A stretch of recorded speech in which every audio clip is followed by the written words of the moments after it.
Well, hello and welcome to Italy and Scandiano for the 112th track Euros in 2014, which is live if you read the top left-hand corner, and we are just underway with the start of the second round of qualifying here for the European Championship. Two championships, of course. We have the stock and the modified, and I would like to say hello to everyone out there listening. Thank you all for tuning in yesterday. As you can see, we are here. We are here thanks to Protoform. We are here thanks to Zen Racing. We are powered by RC Timing, and of course the main reason we're here is thanks to the auspices of the mighty EFRA. Those of you also who were here yesterday will notice that on the right-hand side of the screen is our great pleasure to introduce you to Live Timing. Yay! Would you like to introduce Live Timing, Matt? Welcome to Live Timing. Indeed. So today we have brought to you by and powered by rctiming.ch and James, of course, his brain. We have Frank on the camera at the moment, and he'll be on the voice later. The other thing is I am racing in this event, so something I need to get my car checked properly this time after last one's debacle. Did you get disqualified? No, because I hadn't enough laps. Can you do a bit of talking for a second? Would you like me to read an excerpt from some well-known literature? Let's do some introduction stuff. Introducing. We're now in qualifying round 2. You haven't missed anything so far. This is the first cars out on the track today. And as you can see, we are approaching the halfway stage of that. Well, Nick paints his tyres with what he's now discovered is the completely wrong additive to be using. Yeah, Ollie Jeffries came over and went, "What are you using that for?" And I said, "Well, I heard this." He went, "No, that's not right." I went, "Oh, great." So we are live. We'll be live all day. We're going to be live till about 20 past 7 local time, 20 past 6 in the UK. Blimey. With 5 rounds of qualifying, all the rounds of qualifying. So qualifying will be finished by the end of the day with 6 rounds. It's best 3 out of 6 to count in a round-by-round format. Alexander Laurent of France won both, was top of the time sheets in both classes yesterday. It's pretty impressive. Well, I think it's pretty impressive anyway. So we are looking particularly good. Now I'm going to carry on doing a little bit of. We do obviously, which we have the RC Racing TV Facebook group, and after I've raced, we're going to do a mass introduction of people into the group. Many people joining overnight. I'm also. It is interesting. It does take a lot of things to get us live, doesn't it? We kind of have to plug and play and move things around. Then I have to do a lot of advertising, and so. This is why we always sound slightly distracted the first 5 minutes. We're trying to get everything on, and it kind of relaxes. I mean, Matt hasn't picked the microphone up yet, which is slightly worrying.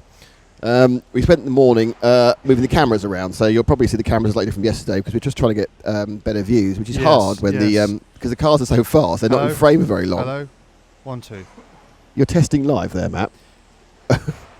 Welcome to a live testing situation. Oh, I love it when it works that well. We sit down and think, right, everyone turn the sound off, everybody be professional, and then we go, "Ba-do." I don't think I'm loud enough.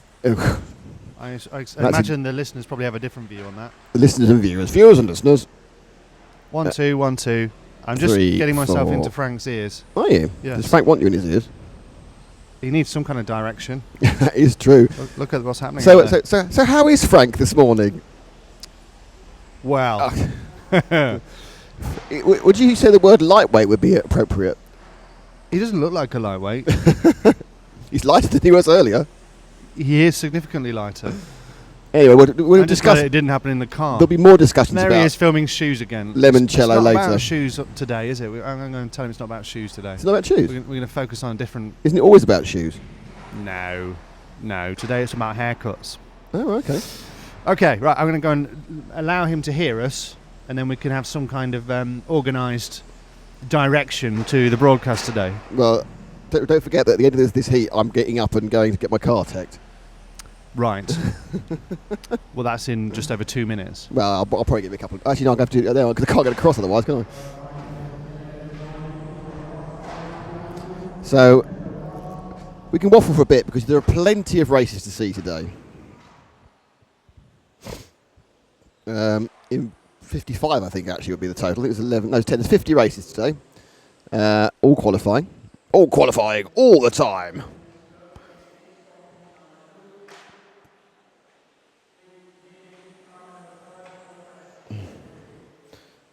And this is the first round. The 4 of the heats are for stock, and then 6 of the heats are the mods.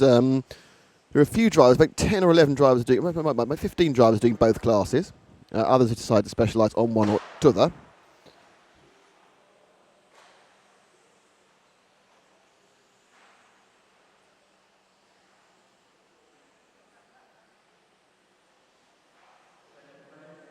So we're now down to the last minute and 20 seconds of this one.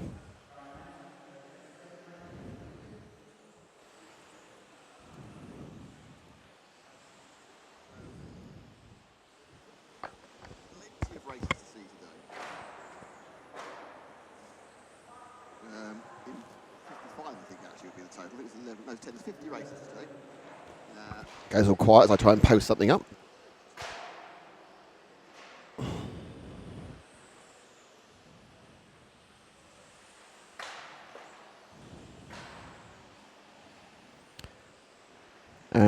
And we are now down to the last 37 seconds. At some point, I really am going to have to actually get off my backside and do something, because I'm actually racing in the third heat. And after I found it, we're out the corner here. We're not anywhere near the official meetings. I actually missed the fact you had to check the car beforehand.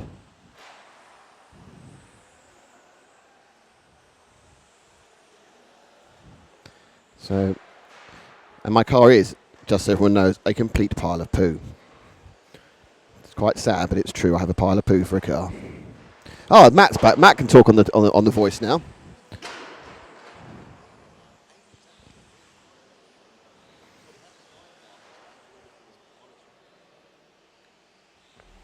No, what you could hear then was the when you heard a bit of me reversing back. That was because I was tuned into the stream. That is a real mind-blowing. They're trying to solve a problem that doesn't exist. Brilliant stuff.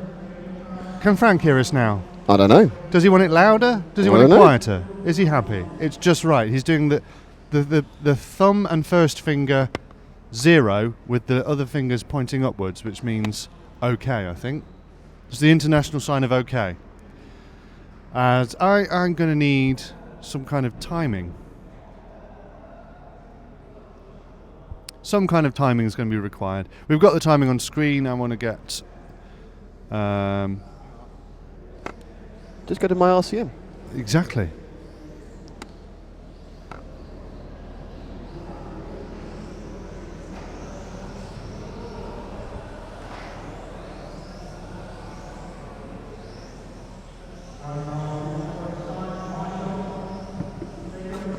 Goodbye.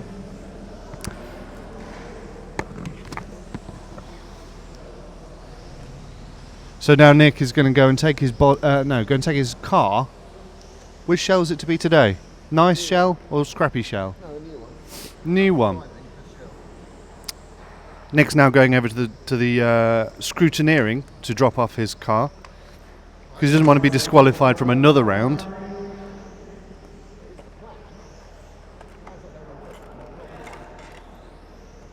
As I just try to find the right event on RC Time. There's lots of events going on today.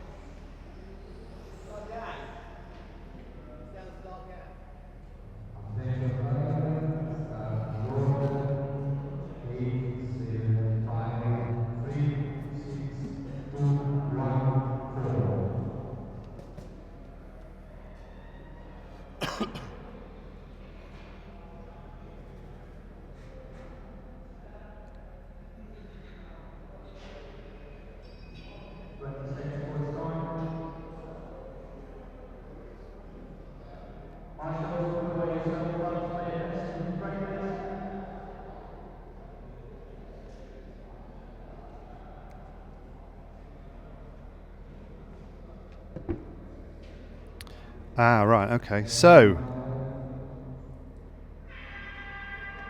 qualifying round 2, and this is Group 2 of the 112 stop class. This is the 112 Electric Track Championships 2014. It's live because it's Saturday, and local time it's, it's 11 minutes past 8 on a Saturday.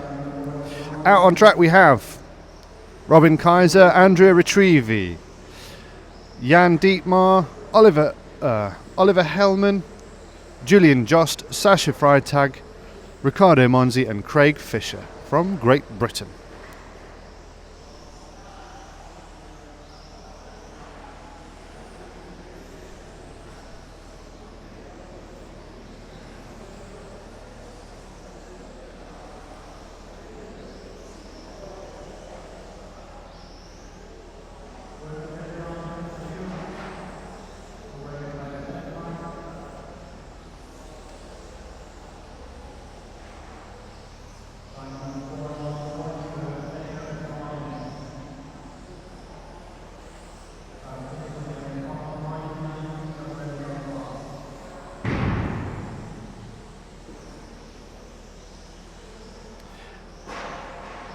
And as usual, we're following car number 8, which is Robin Kaiser. And as usual, he's the fastest man on the track with 6 laps.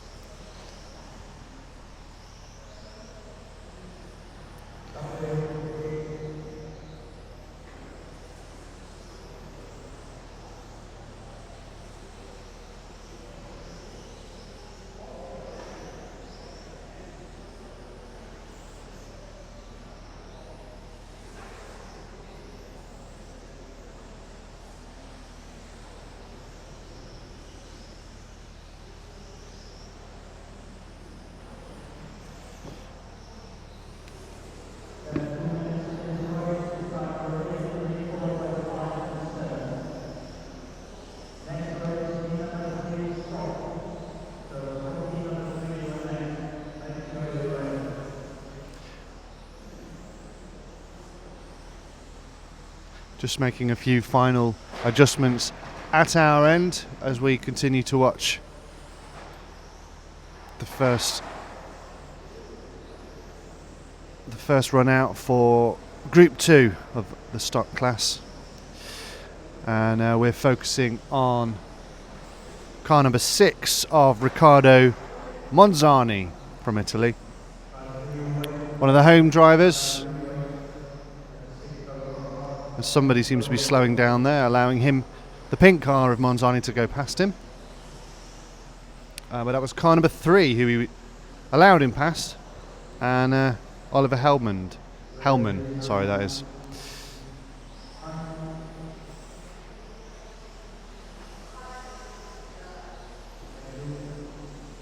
Three minutes gone, 5 minutes to go. We're brought to you by Protoform Zen Racing. We're powered by RC Timing, and we're here because of EFRA and EFRA.ws.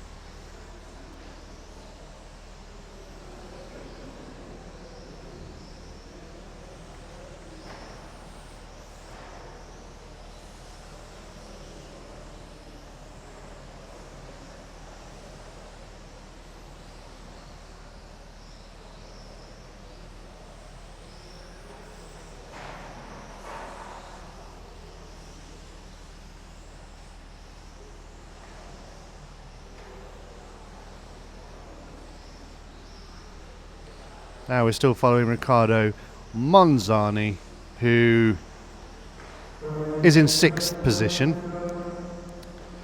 With only 15 laps to his name, when the likes of Robin Kaiser having 18 in the bank. However, let me see if we can find Andrea Retrievi, who's vehicle number 7, who is the orange car.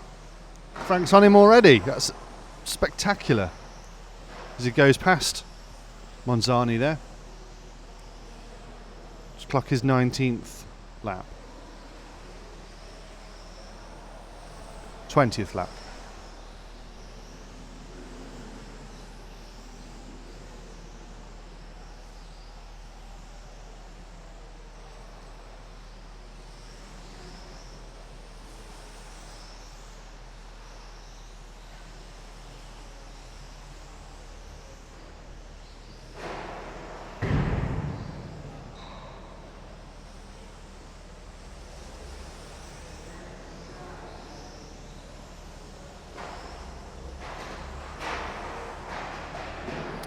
And that's not gone well.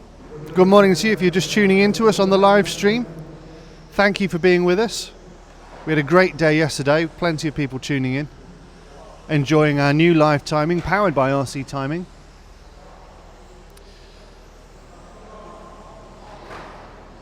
I forgot to tell Frank, didn't I? We're not doing shoes today. It's about haircuts today. Okay?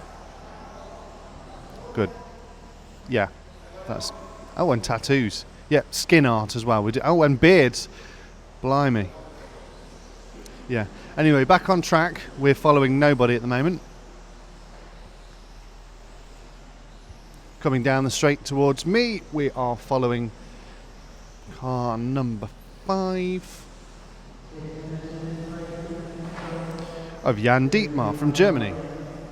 We'll stick with Jan Dietmar for a while. He is second place. Trading positions with Robin Kaiser. See if I can familiarise myself with some of these corners. He's coming down the straight towards me, coming into TV turns. And that corner is named after Hots.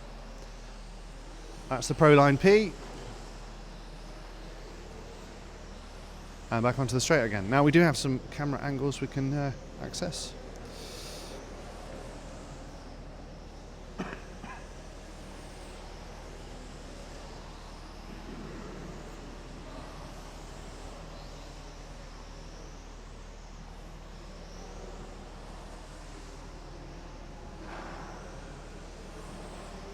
There, that's the Zen Z there, with no traffic on it whatsoever at the moment. The Zen Z, the Zen Racing Z. There's the Protoform P. Doesn't really look like a P there, but it is the Protoform P. And there is Frank Cam.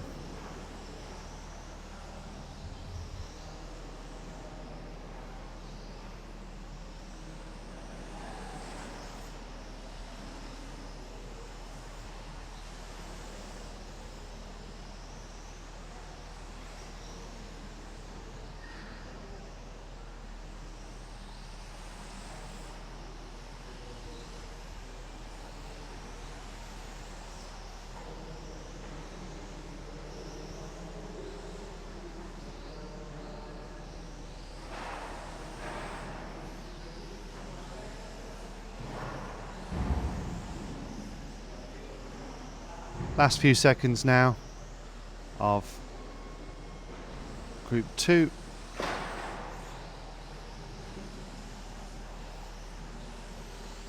Austrian Robin Kaiser remaining out front. Average lap time of 13.5 seconds. Which isn't that fast, but then again this is the stock class. Now, is Nick... Is he going out now? Let me see. He is. Right. We're going to need Frank. And we're going to see if Nick is still in the one car, which he will be. How long can he remain in the lead for? There he is, looks rather confused. Where shall I stand? I'll stand here. He's still looking confused, questioning everything. He's like an investigative journalist with nothing to investigate other than where to stand on the driver's stand.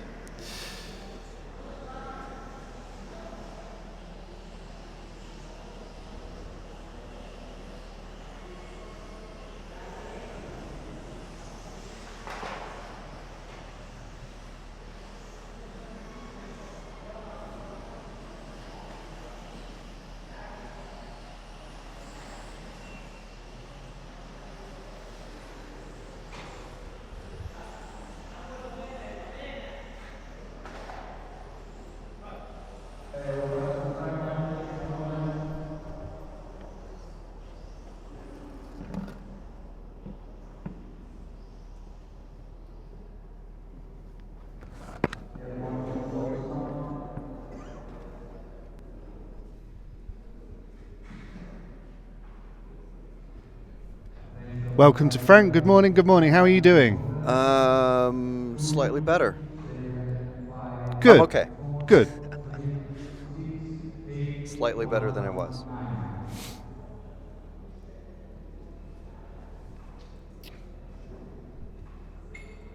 So we're going to be seeing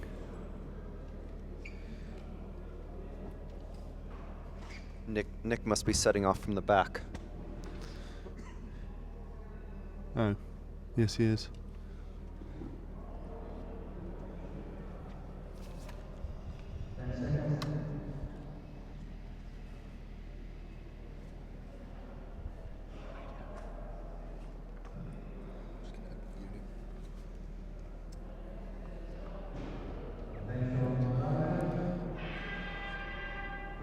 So we've got Helge from Norway again. Well, yeah, this is the same qualifying heat. That it's all the same qualifying heats, isn't it?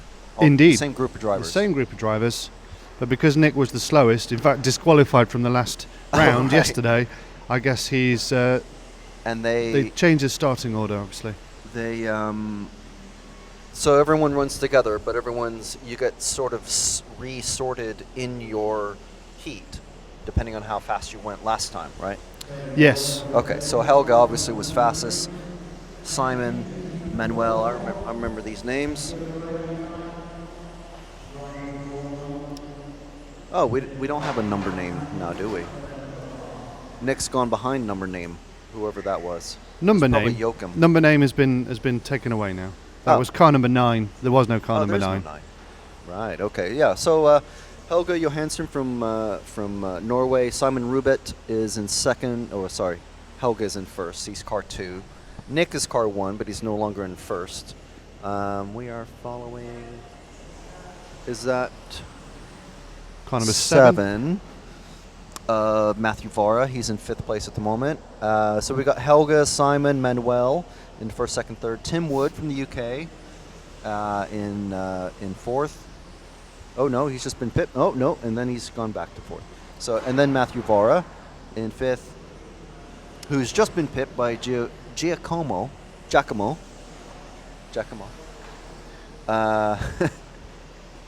In 6th place, and then Joachim from Norway. I'm just going to leave it at Joachim. Nick is running last. Again. Now, Helge Johansson, who is in the lead, is just coming onto the straight now. The green car in front of us now in the TV turns. Sorry, the blue car with the yellow nose at the front. That's a yellow car. Where's Helga? Helga's got a... He's there he underneath is. us right He's now. in TV turns. Yeah, that's Helga. Underneath our camera position. Going up the Zen... Up the Zen Z. Onto the straight now. End of the straight now. The second of those two cars. Is the race over yet? We found him. There we are. Oh no, there's still 3 minutes. No, 5 minutes left. Yes. I forgot that counts down. It counts down. That's quite nice, that That's RC timing. lovely isn't it? RC timing powered RC live racing graphic. So Helga is... Let's see who's following him, because they're definitely keeping pace. That's car 5. Yeah, that's Simon in the white car just behind Helga. So, and Nick's right in the middle of them. Hopefully not slowing him up too much.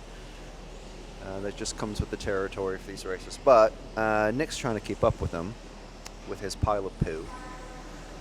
But so Simon's lost a little bit of ground to Helga. But that's okay. He's still in second.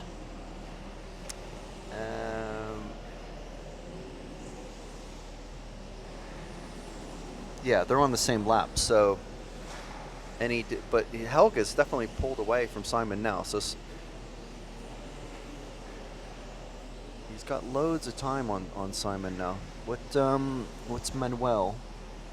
Now, if you're watching this, well, obviously you're watching this on the screen. So Manuel is Busoli. So it's, sorry if I'm saying the first name. We should just say the last name from now on, should we? So Johansson, Yes, Rubet, McKinney. Busoli. Thanks, McCallum. Let's see if we can find Tim Wood from the UK. He's car 3. Just trying to... I can actually read the numbers this The time. orange and white car the going orange under the and white camera car position just- into the Zen Z now, then Yeah. going away into the Proline P, into the Senna Senna S, S's, yes. straight towards us, back He's into just ahead of TV Johansson, so turns. it's, that's easy to see. Yeah, so the white and We've got orange him. car. Yes. That is Tim Wood from the UK.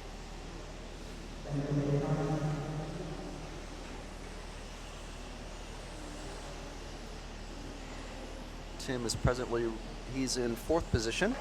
The positions haven't really changed, I suppose. Well, oh, Nick's gone up a position. No. Ahead of Matthew Vara. I like how Nick's name is the only one on there that's the first name. Yeah.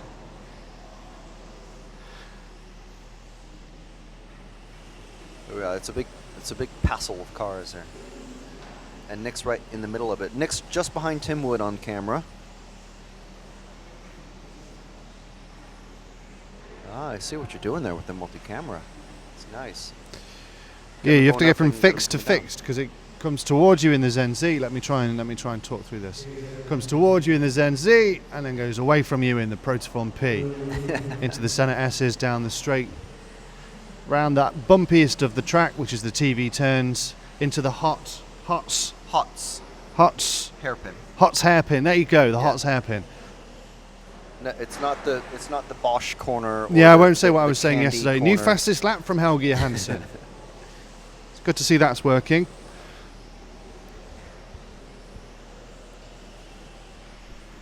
Now, just to explain how the fastest lap works, it basically tells us who has got the fastest lap in this particular race, Yeah, that's rather than the that's fastest not lap on overall the- in the group. Yeah, no, that's it's not a bit weird. overall. It's in this particular race, so we can But- see if people are going faster. I guess that works, but. And yeah, what we tend to usually see is it comes in at the beginning of each heat, and towards the end they all tend to get a little bit slower, so you don't see it happen as much. Usually it'll be the guy going fastest anyway. So I think we're still with Tim Wood. He's being lapped again by Helge Johansson, I should say. The Joe at the number one spot there. Is he pulling away from Helge?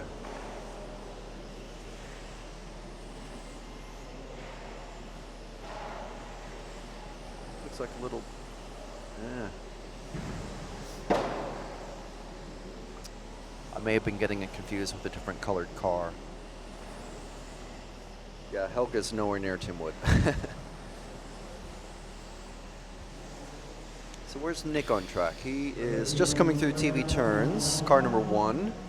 Should we check in with him for the final minute as he goes through the Zen Z into the Protoform P, Senna S, onto the beginning of the straight. Now we catch up with him at the end of the straight going into the There he TV is. turns. Whoa. Oh. Hey, you must have. Ooh. Oh dear, the curse, Nick, the curse of Nick. the commentators. I don't think it was our fault. Let's not tell him about that.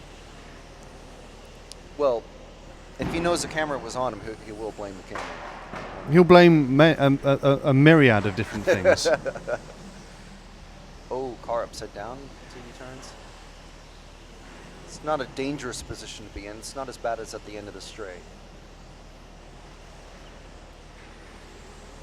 And Nick there being followed very, very closely by Simon Rubet, second place position. And he's let him by. It looks like, is that Manuel Usoli just behind him? It is not. That was Matthew Vara, who I think takes back the 7th position from Nick. Yeah, Nick's going to finish in 8th.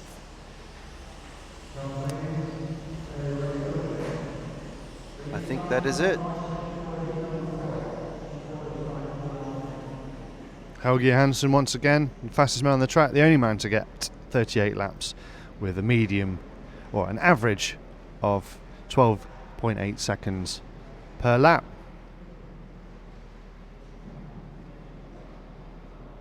Now we move on to Group 4. So I will go off to Marshall for Nick in position 1 at the start of the So straight. now Frank sits at the beginning of the straight. Yeah. Generally, so far, there's been one incident that I have to either lurch for, Right. like fast twitch muscles like Yeah, a football yeah. player, or actually touch a car. So once per race. Really? Generally, it's a nice sit down. And have you had to touch the car or just lurched and someone else has got there quicker? I have had to. No, I'm the only one. If it crashes against that orange barrier on the yeah. straight. Yeah. Yeah, it's me. It's all me. It's all you. It's all me. So Well, good luck. gonna hand off to Nick now, as I go to fulfill his marshalling duties. Hello, everybody. Well, that was a curate's egg, wasn't it? I'm not familiar with that expression, but Good and bad in parts. Oh right, there was good parts. Yeah, the first 5 minutes was fine. Oh right, okay. It wasn't quick, but it was fine. It was Right. handling a lot better. Yeah. And then I don't know what happened, whether I hit something or I got some some rubbish on the tyres, but for about a minute and a half, between 6 and 7.5 minutes, it was absolutely awful. Right. And at the end, it was fine again. Hmm. Got very snappy. It was much better overall. I don't think I went any faster. No, No. I'm just trying to get the thing drivable. What I am good at, though, is I think I let people through brilliantly. I didn't get all his way. Didn't hit anybody. In the TV turn, you almost ended up in one of the corners. Oh, I had a couple of Because you problems. swerved rather Swervily. yeah, quite a large. You pulled off in quite a big way, I didn't pull anyone off. but you managed to save it at the last minute. Yeah. As they say, the problem with the car is, regardless of my ability or inability, it's just really unpredictable. If it was predictably doing something, it's fine.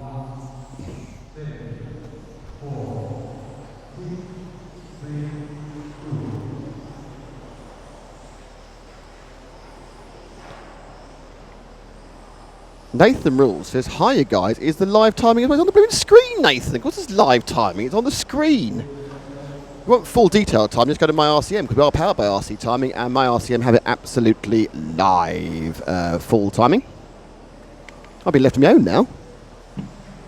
Mervyn says, "Good morning." Simon Krabs says, "Hi Matt." Andrea Silva says, "Hello." Hello everybody who is watching on the stream very early in the UK and quite early here. So, well done for getting up this early to watch us. And don't forget, we do have a high definition stream.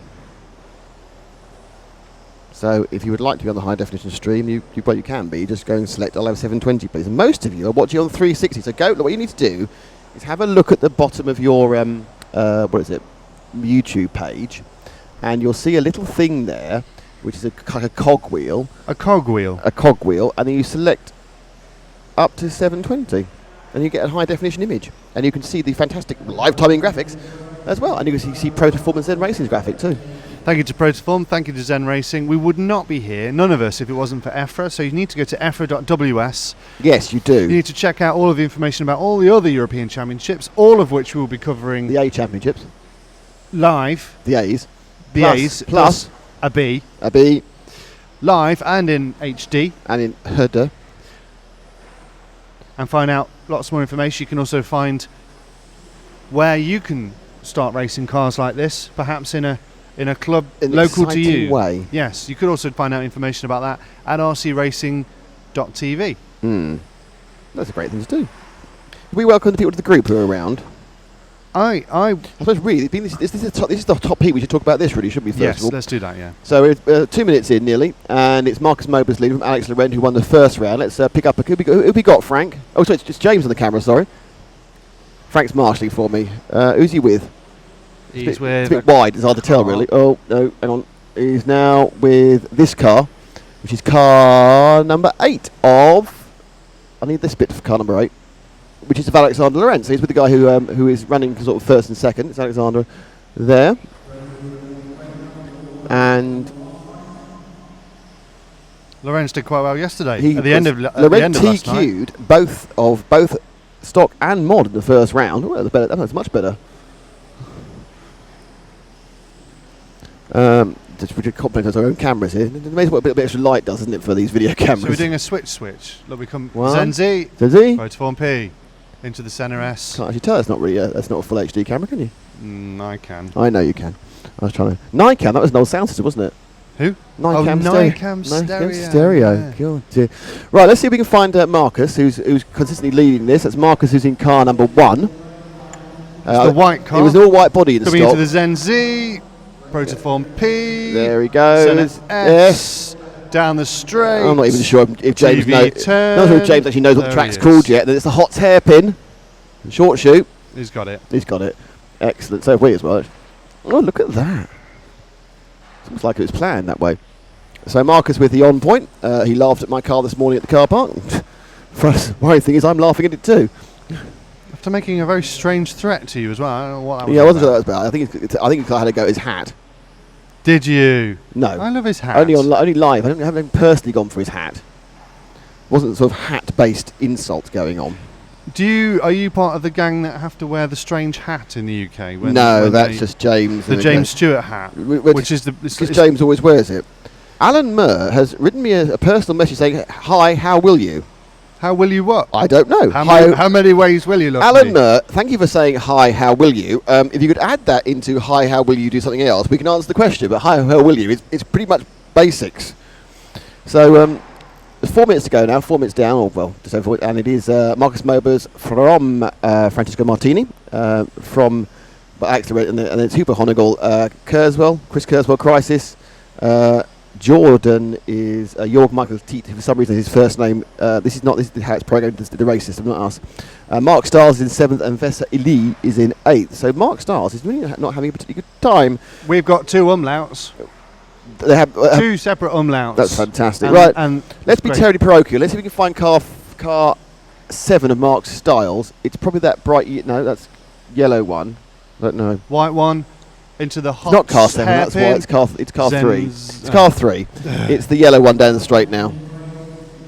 And now into the TV turn, and that's it. And there we are. That's Mark Stiles with Yakomo. I don't think Mark's doing anything like as well as he'd hoped to be doing. We are kindred spirits in that way. I'm not doing anything like well as I'd like to be doing. He geared it down. Did he? Yeah, he geared it down. Really? And Vesa was asking him, why did you do that? And he shrugged his shoulders just to do something. You know, sometimes that's what you have to do.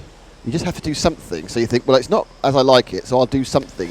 So at least when I go out next time, it's different. Even if it's no better. What he said to me yesterday was that things were going well, and that worried him because things have to go badly at some point. So things went well during practice, yes, which meant qualifying wasn't going to go his way. And obviously, he made the podium last year. So did he? He constructed it. Yes. He's a joiner, as well as working for a Formula 1 team. No, if you want to be a joiner, he's chief joiner. If you want to be a joiner, I've got a group you can join. Oh dear. I think that's quite a good segue, actually. Oh, I see. You're actually referring to a group. Yeah, you can join the RC Racing TV group. Yeah, we were going to talk about that when we didn't have the top E out, weren't we? There's just under 2 minutes to go. Marcus Mobers is on 29 laps. Good old Marcus Mobers. There you are. I've said it.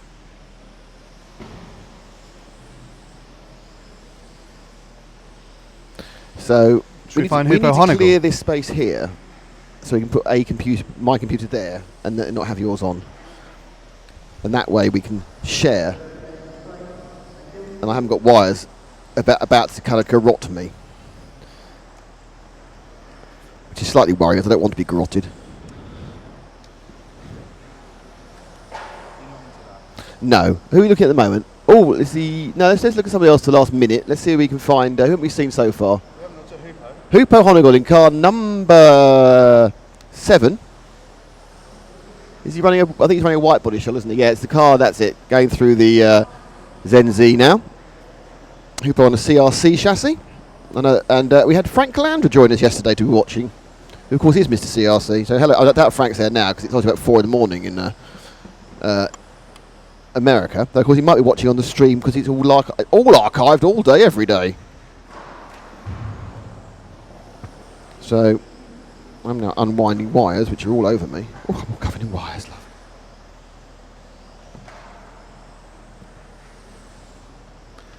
Oh, that's the wrong end.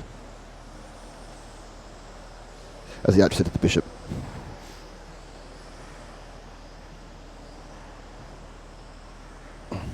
Yeah. So, we have Mr. Mobers leading. Hooper Honigel second, Alexander Rott third, Franklin Martini's dropped down to fourth. Chris Kurzweil Crisis is coming through. And we are now down the last 4 or 5 seconds. And actually, Alexander Rott's already finished. He's not won this round, so he's not got 2 wins in a row. That's obviously major news to people who want 2 wins in a row.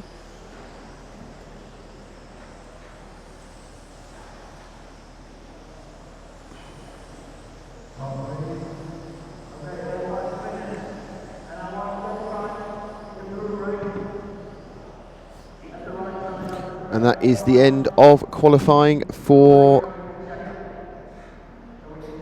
stock. And we now have 6 heats of mod. And we're doing something on the sound or camera. We're camera swapping, I think, because Frank, team swap. Frank once again has got lost and wandered the wrong way.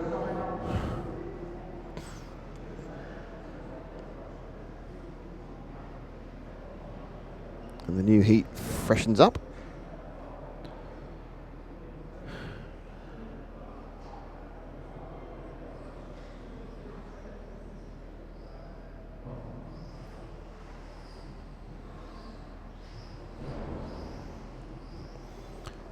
So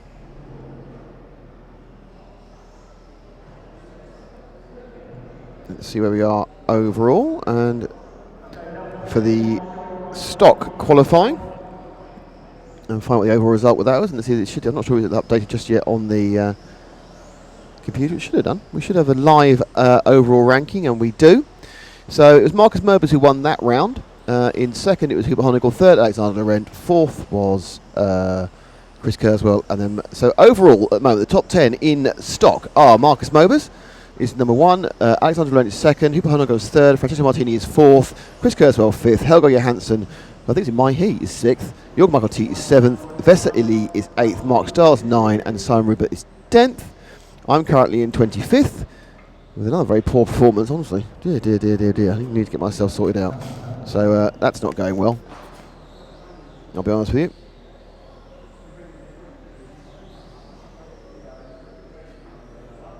The nice thing is now I can actually look at my own times.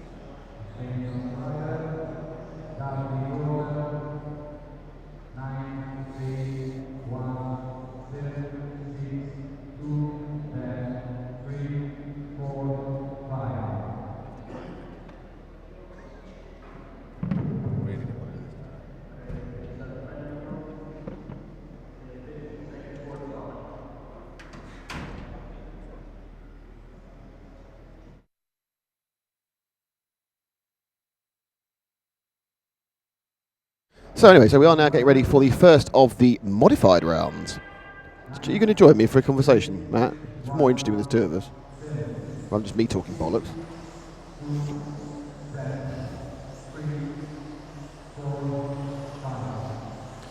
So we have in this race car number 1 is the car leading is Marcel Washtek. It's Roman Stopka in second. It is Marco Mazzini in third. They just nipped there into Patrick Mittat. I've not seen the fastest lap thing come up yet. It should have, shouldn't it? It did. It did once or twice. So there it goes. There we go. There you are. So you look bottom left-hand corner, you get a new fastest lap. And apparently that's of the race and not of the round. Is that right? Correct. So it's the fastest lap of the race overall. Not as useful in qualifying, but it'll be very useful in the finals. Also means it comes up a bit more often. We like to see it come up, don't we? We do like to see it come up. So, I'm because it gives coming up. Something to talk about. I want the world to. Oh, hang on, no, copyright issue. Sorry, YouTube. Sorry, don't turn us off. No, why's everyone detune? No one's listening. Everyone's just get off the stream. It's ridiculous. Florian Lewis said, "Hi, guys. Is Hooper on the track?" It was Hooper, yes. Merv Wignall said he forgot it was HD and he's tuned it up. Thank you very much, Merv. And two-stroke for me, which I think is not as rude as it sounds. It's actually about motorcycles or something that has a two-stroke engine. His good morning to all. Hello, two-stroke for me. Good morning, two-stroke. Now, I think as this is a... now, Alan Murr now says you can follow the boys for Blackheart. We'd love to. We'd love to follow them. You're going to have to tell us who that is. Obviously, Simon Roubaix is Blackheart. So, Alan, if you list the people who are Blackheart, and we'll try and follow them at some point for you. We are very egalitarian in that way. We will follow people who you say, can you follow them? And we will. We're like that. So anyway, we have a few people who want to join the RC Racing TV Facebook group. And most of them look real. They look real. They've got remarkable taste. The first one is Alan Murr, who is having this conversation in 2 parts with me. Fantastic, Alan. That's great. It's been lovely to hear from you. Alan is... where's Alan? I think Alan's French, by the looks of it. The internet's a little bit slow today, isn't it? He likes 12 cars. He looks French. How does somebody look French? No, he isn't French. No, he is French, yeah. Chateau well, he's been to France with some people. And some of France has rubbed off on him. Therefore, he looks French. I think he's French. Yeah, he's friends with Alexander Laurent. I think he's definitely French. Therefore, he must be. And he's got a little 12 car on his thing. He owns lots of cells. He's got 1, 2, 3. We've got 7 sets of cells he's got on the side there. And he listens to music while he's doing it. What a cool dude. He is. But we bring in... And welcome. You are member 3010. There are 3,000 people in this group. Great to have you with you. But hang on. Has Alan managed to be inducted into our group, Matt? Has he? He should be. No, he is. So he how is. did he achieve that? Oh, how did he get that? What process did he go through? I'll tell you what happened. Mr. Beerhead. I'll tell you what happened. He went to the Facebook and he went to the search bar. In the search bar of the Facebook. Of the Facebook, yeah. He typed in RC Racing TV. Right. And that brought up a couple of suggestions, but the biggest one was the group for this their production Right. of RC cars, and you hit on that, and you can request to join it. You don't like it, No. you can't like it, I don't but you like can it. join it. So join with us. Sounds a bit like a strange cult. It's not. I promise, it's not a strange cult. Or it's not even one letter different from that either. Indeed, no. Oh, I like that shot. Hang on, I said that, didn't I? Yes. You're very self-congratulatory, But aren't you? did you see how I drove? I have to kind of take the focus off that, didn't I? Yes, I would. Yeah. Worryingly, I didn't go any faster, even though it felt better. Well, sometimes it's nice to have a leisurely Saturday morning drive Not when you're racing. around the warehouse. Round in the Italy. warehouse, Italy. Yeah. It's a long way to come. Thank God I'm doing TV as well. Streaming as well. I mean, anyway, so do we actually finish the story about how you joined the RC Racing Facebook group? I think we covered it. Okay, We'll cover right. it again. Yeah, ad infinitum. So let's see if we can induct Thomas Morris. Thomas, we want to join this. Somebody maybe listening, maybe joined last night. Thomas Morris, who is from Arizona. Hey, So there's Thomas. no chance that he's actually listening now, because we might be, because it's 1 a.m, so he may have stayed up especially to see it. Thomas likes God, which is good news.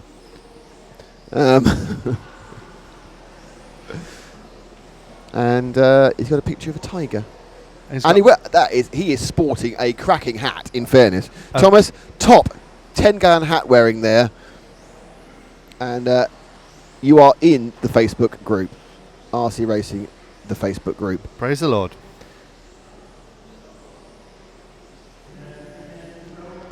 Oh, it would be, wasn't the fact that it's running really, really slowly.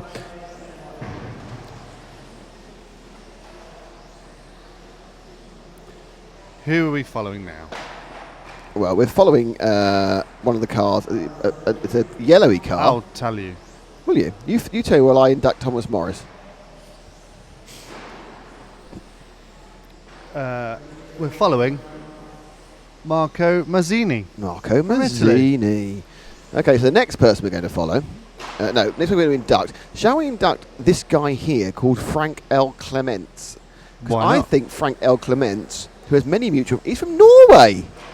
He's a Norwegian. We need more Norwegians. Well, I need one less than my because he's been quick though, Norwegian at my age. He's like slapping me 4 times. Helge Hansen. Yeah, I don't need that. Tall. Helge's Very polite, doing though. well. He does say thank you when he goes, every time I let him through, which is quite nice. How does he say thank you? Do you Well, stand he next to uses him? Yeah. I'm next to him. He uses the And he word goes, thank you, Thank you. but with a bit of a Norwegian accent. I don't know how that would say. I can't even. How He would you sits say there that? going, I'm surprised actually, because if I was Norwegian with beer at £16 a pint, I'd just be out here drinking the whole time. just because I could. Because you could basically have an entire evening out for the cost of 1 pint. So what you're saying is that you're not out here drinking all the time. No, because I'm being held back by lightweight members of the team who decide to be sick. Oh dear. Right, so one more person for 2 now. people didn't go out for this round. I know. It happens. Okay. I'm not sure if this is a real person. It might be actually. Let's find out. We do have a problem with certain people who aren't real. We're always suspicious of ladies. Lady faces where it says changed his this profile. picture. Yes, it's. Oh, she's eating some cream, whoever she is, but she's Oh not dear. actually Serera Rima. So she's not going to join the group. She's going to be Ignored. blocked Oh, blocked. because she's a spammer. Our next inductee, who's got, I think it's a cat in his face, isn't it? Is it a cat or is it a beard? It's a dog. It's a sweet little doggy. That would be a big beard. That's wouldn't true. He's a sweet doggy called. It's Chris Blakey. Hey, Chris. Hi, Chris. I think I've met several times. He's got several dog pictures. He's got an Alsatian dog, or a German Shepherd, they like to be called. He More- likes McLaren. He does, but I want to know more about that. He's got kind of Oh, a scruffy he's dog as very well. He's a very nice nice doggy. If you're listening, Chris, I know you joined last night.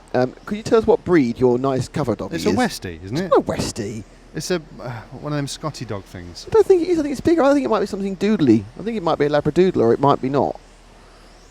Whatever he is, he looks lovely. So, or he or she looks lovely. So, what's his name?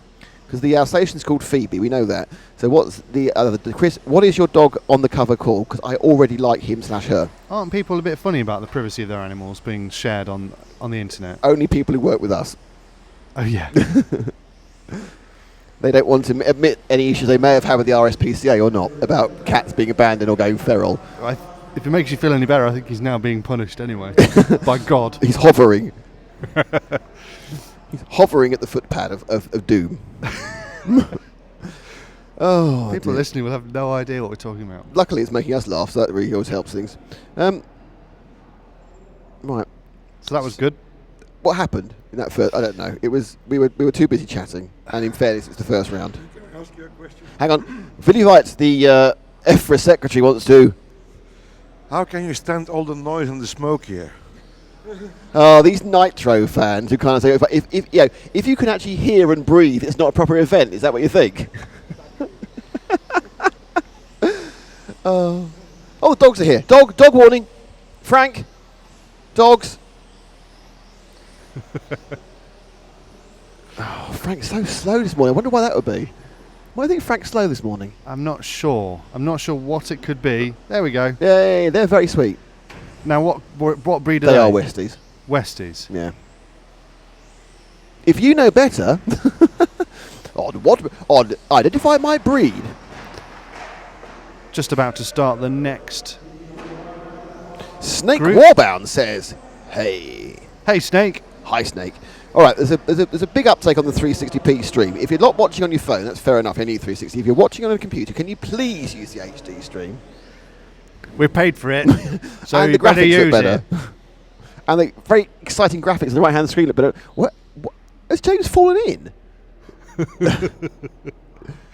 Because he told us after dairy it comes out very quickly, We haven't. didn't he? We He said an haven't- explosion with the dairy, and now the worrying is he's not there. Amongst our team, we have dairy intolerant, wheat intolerant, alcohol intolerant, We have just- lightweightness. and just intolerant. Oh, he's coming back now. So our Actually, you know what? That is a brilliant that is really what we are, isn't it? what? Dairy intolerant, Yep. weak intolerant, alcohol intolerant, and just intolerant. That's the RC Racing team. Our technical guru is now returned. Has he? Is he walking? Is He's he? walking back. We're gonna have to let him in. Don't forget, he did through say the that back if door in a there was second. an accident, he was just going to go home. I wish we could describe what. No. We can't. No. Not in any way. Yes. Let's just say the toilets are of a continental design. I tried to use one in China, and I'm not going to talk about that. He's knocking to come in. Should we let him in through the back door? Who's that knocking on the door? Who's that ringing the bell? How are your trousers?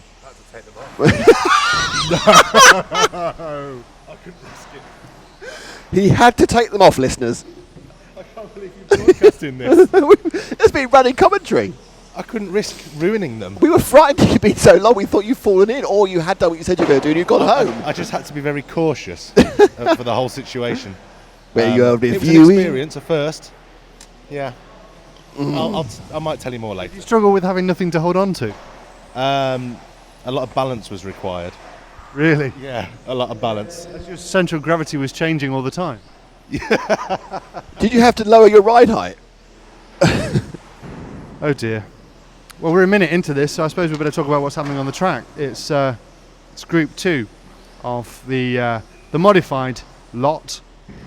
But Tom Nom is again the fastest. He's got 4 laps. Marcelo Galli is now going slightly faster than he is.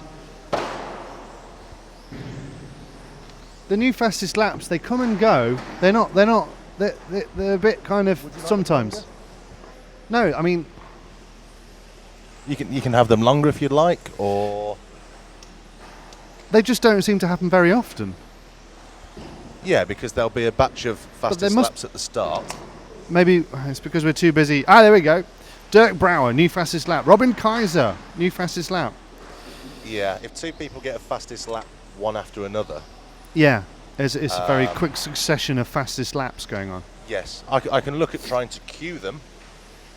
No, I just think it wants to be there just that little bit longer. Okay, I'll do that now for you. I'll be able to do that now for you, and then you can tell me if that's okay. You're not going to for bring you. the whole system down, are you? No downtime. Live. Live. How many minutes left? I will have 6 it ready. minutes left. I will have it ready for the next race. Marcelo Galli with 10 laps under his belt. He's doing laps at around 13.1 seconds. What other TV stroke internet station gives you live technical discussions on air, followed by a promise of fixing them? It's almost like we've got a direct link to the help desk. Yeah, it's like if you had Sky Sports. No, because what we need to go, hey, can I get you through to the right person first? Press 1 for being left on hold forever. Press 2 to be left on hold in Ireland forever. Press 3 to speak to an Indian who can't understand you. Oh dear. That's Sky TV. At least Right. James answers our request immediately. And he's not got a very strange accent. And I haven't had to say, get that annoying thing on your phone going, this call's not free. Robin Kaiser's got a 12-2. Is he leading? So he's upping his game. Is he the Kaiser Chief? 'cause Well, I've done I a think joke. you've done that joke before. It's not very good. Oh! Now you just distorted. That's added insult to injury by distorting into our ears. More people want to join the group. They'll have to wait. 4 minutes 50 remaining. That was very sort of domineering. What? They'll have to wait. Well, I don't mind. We can let them in now. Let them in now. No. You see, you've got to stick with your guns. You can't just back out immediately. Fine. I think they should wait. I think everyone that wants to join the group should have to wait for a period of 3 weeks. What? While they're vetted by the NCA or whatever it is, NI. Who are the Americans were Dirk Brower, new fastest lap. Right. The ICC, Jesus. the International Cricket Council. The Right. So the ICC is going to vet who's Indoor going to Carpet join Championship. our thing. Well, there's a period of due diligence that Easy for you to say. that needs to happen. Well, we just vet that you're not a spammer Ah. because we've been targeted. Hey, Snakewood. Anyway, Robin Kaiser is back in a familiar position, which is in the lead. No? No. No. He's. I'm pretty sure that Robin's running in stock as well as in mod, There's a lot of people doing that. and I think he spends more time out the front in stock than he does in mod. But anyway, 3.5 minutes to go, as Nick does his tweak again. We're brought to you by Protoform Bodies.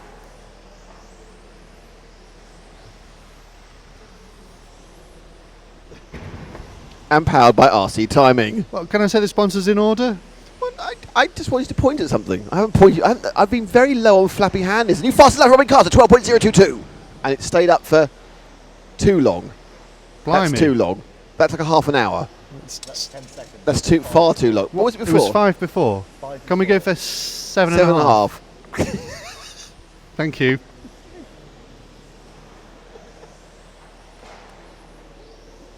Tom Nom. Oh no, he is still running. 10 cars all running out there on the track. We're following Robin Kaiser, I do believe. As he comes down the straight into TV turns. That's car number 10 of Joachim Wahl Loken from Norway. Into the centre S, down the straight, back to us again. Completes another 12-second lap. And I'll just cut some little cameras. Centre S. Back to the straight, towards us. And as you hear in the background, the two coins. The two coins falling off small foam wheels. That's the sound of Nick yet again wrestling with his tweak. Tweaking with his wrestle. I don't know. They're supposed to fall off the wheels at exactly the same time, and always the right hand one falls off first. Please send your tips and information. Care of, I'm really struggling. I'm sorry I haven't a clue. At Nick Damon at rcracing.tv.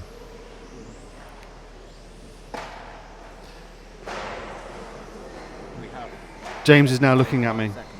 We have 7.5 seconds. Can we have 7.3? Well, we'll let you know when somebody does a fast lap, but with only a minute to go, it's unlikely we will have a faster lap than what we've already seen. The best lap in this has been 12.02 seconds per lap. What are the top guys doing, Nick? Do you know? No, we don't know what the top guys are doing, but I know it's into the 11s. Something like 11.4. And what are you doing, Nick? 11.5. Plus 2 seconds.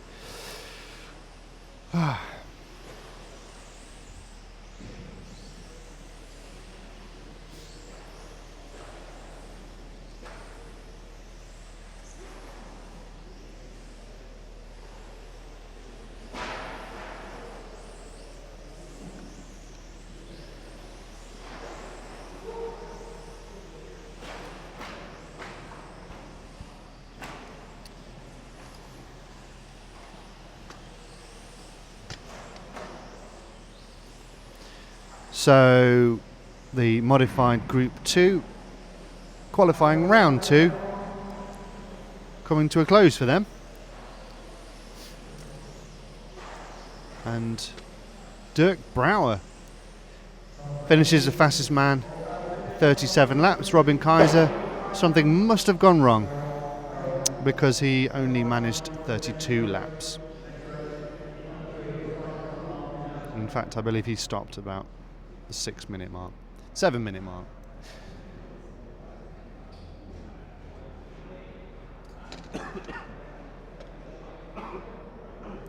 Group 3, Claudio Codazzi, Alberto Tedeschi, Tim Wood, Alessandro Bianchi, Mark Payne, Christian Hovden, Chris O'Donoghue, represented by Odo, he's car number 7. Hang on. The apostrophe's Chris, gone. Is it gone? Odo. Because it was an exception in C++ Sharp. Julian Jost and Anne-Ray Tammy from Estonia is car number 9. They're all going around for their warm-up laps. Cod, Ted, Wu, Bia, Pei, Hov, Odo, Joss and Tam. Make of that what you will. Is anybody in particular you would like us to follow? Follow the fortunes of your particular friend or associate or enemy or club mate, teammate that you want us to follow? We can do that for you live. We'll give you the full service, live commentary from a motorsport journalist professional. That's not me, that's Nick. And he'll follow them round for 2 laps, 3 laps, 4 laps. No, that's pushing it. 3 laps. We'll follow your friend. Oh, the dogs are in the shop.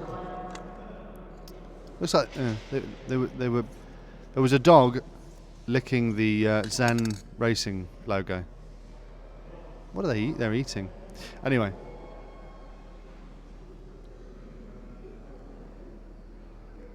Six rounds of qualifying in total. That's 5 today. And we're coming to the end of round 2.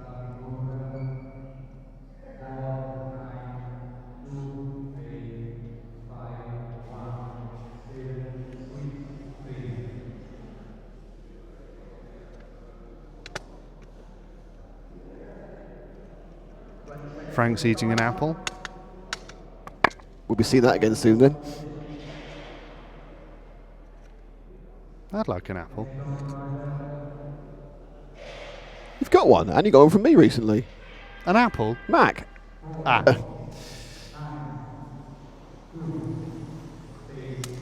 First person off the line was Claudio Codazzi. That's car number 4. Frank is going to pick a car and follow it. And he's following car number... Oh, ouch. Car number 6 takes a bit of a tumble.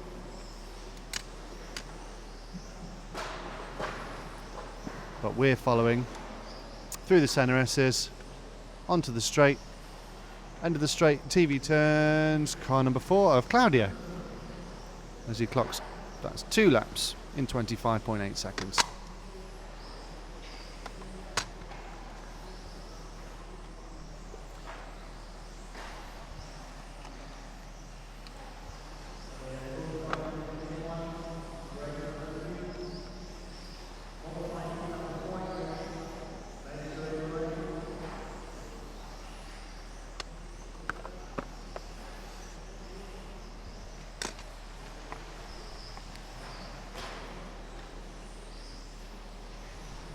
Hello. Welcome back, Nick. Oh, I've got some more bits to do, but I thought you were just manfully holding the fort. I thought there. Manfully. You're manfully holding the fort. But so tell me, Matt, Ask me, Nick. Does anybody want to join the group? Everybody wants to join the group. Fantastic. So who's winning this? So it's leading by Claudio Cadazzi. It's Tim Wood is second. It's Woo is Tim Wood. Woo. Alberto Tedeschi is in third, and Alessandro Bianchi is in fourth. Now, what we're seeing today is we're seeing less of that kind of annoying shuffling about mid-lap, aren't we? Because, of course, they're now going off in order of the fastest car in the previous round. So there's less fast cars coming through the field, and there's been a bad day. So we're seeing a much more consistent timing report, which has nothing to do with the timing graph, it's everything to do with the way the qualifying system works. And a fine qualifying system it is. It is. Powered by RC timing. Who's his car with? Pink, orangey thing? Oh, it's fast, that. I think we are coming down the straight towards us. And it's car number 9 of second place, Alberto. Tedeschi. Have you noticed that Frank is obsessed with Alberto Tedeschi? Every single round he's got Alberto. Frank, somebody else, please. Your love for Alberto is getting on my nerves. Somebody else, please. I know why, because it's easy to see. The most standing it's easy out to see, body yes. shell. Oh, now we've got a green one. Lime green car. Number 1, that is. Number 1. Can I just point out, do you see how I can actually see the numbers now? It's amazing how the light goes off and you can't see it, isn't it? Towards the end of the day. I couldn't see a single number the last round yesterday. It depends how but I just saw that number whizzing across from there. Depends how many beers you have. Christian Hovden, this is. Christian is a lumberjack and used to be an international fencer for Monaco. Really? Yes, that's not by fencing. I mean actually putting up fences. Right. You do realize all that's not true, don't you? No, not at all. Oh, okay, but it is true now. It is true now, yeah. Tim Wood and Chris O'Donoghue, the two of the Brits, have both retired from this race. Oh, retired librarians. How do you retire a librarian? You work until you're 60 or see. 70, or probably 80 when I get... It's 67 at the moment, but it's going up all the time in the UK. You may get to retire sometime. There we are. Thanks.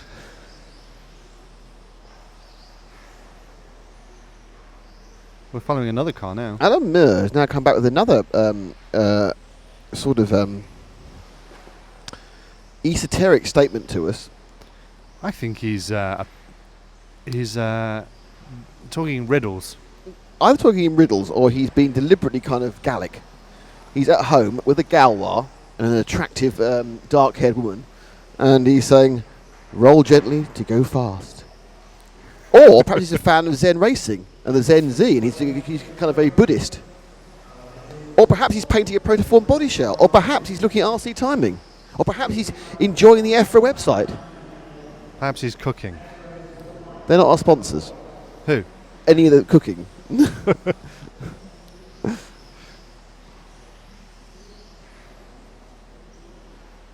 No, but he might be a pastry chef. Why a pastry chef? Rolling out some dough, gently. We need the dough. Where are we now? No, we're down there with the white car. Frank's gone off and done his own thing now. And He will do that if you don't direct him. Yeah, well, number 4 we're with now, who is... And we need to go to a different screen now to find that out. That is... Oh, Claudio Cadazzi, the leader. As we have 3 minutes to go. It's Claudio. Actually, you know what we haven't done? I mean, this is really remiss. We've not done the proper naming of the track for people who've only joined today.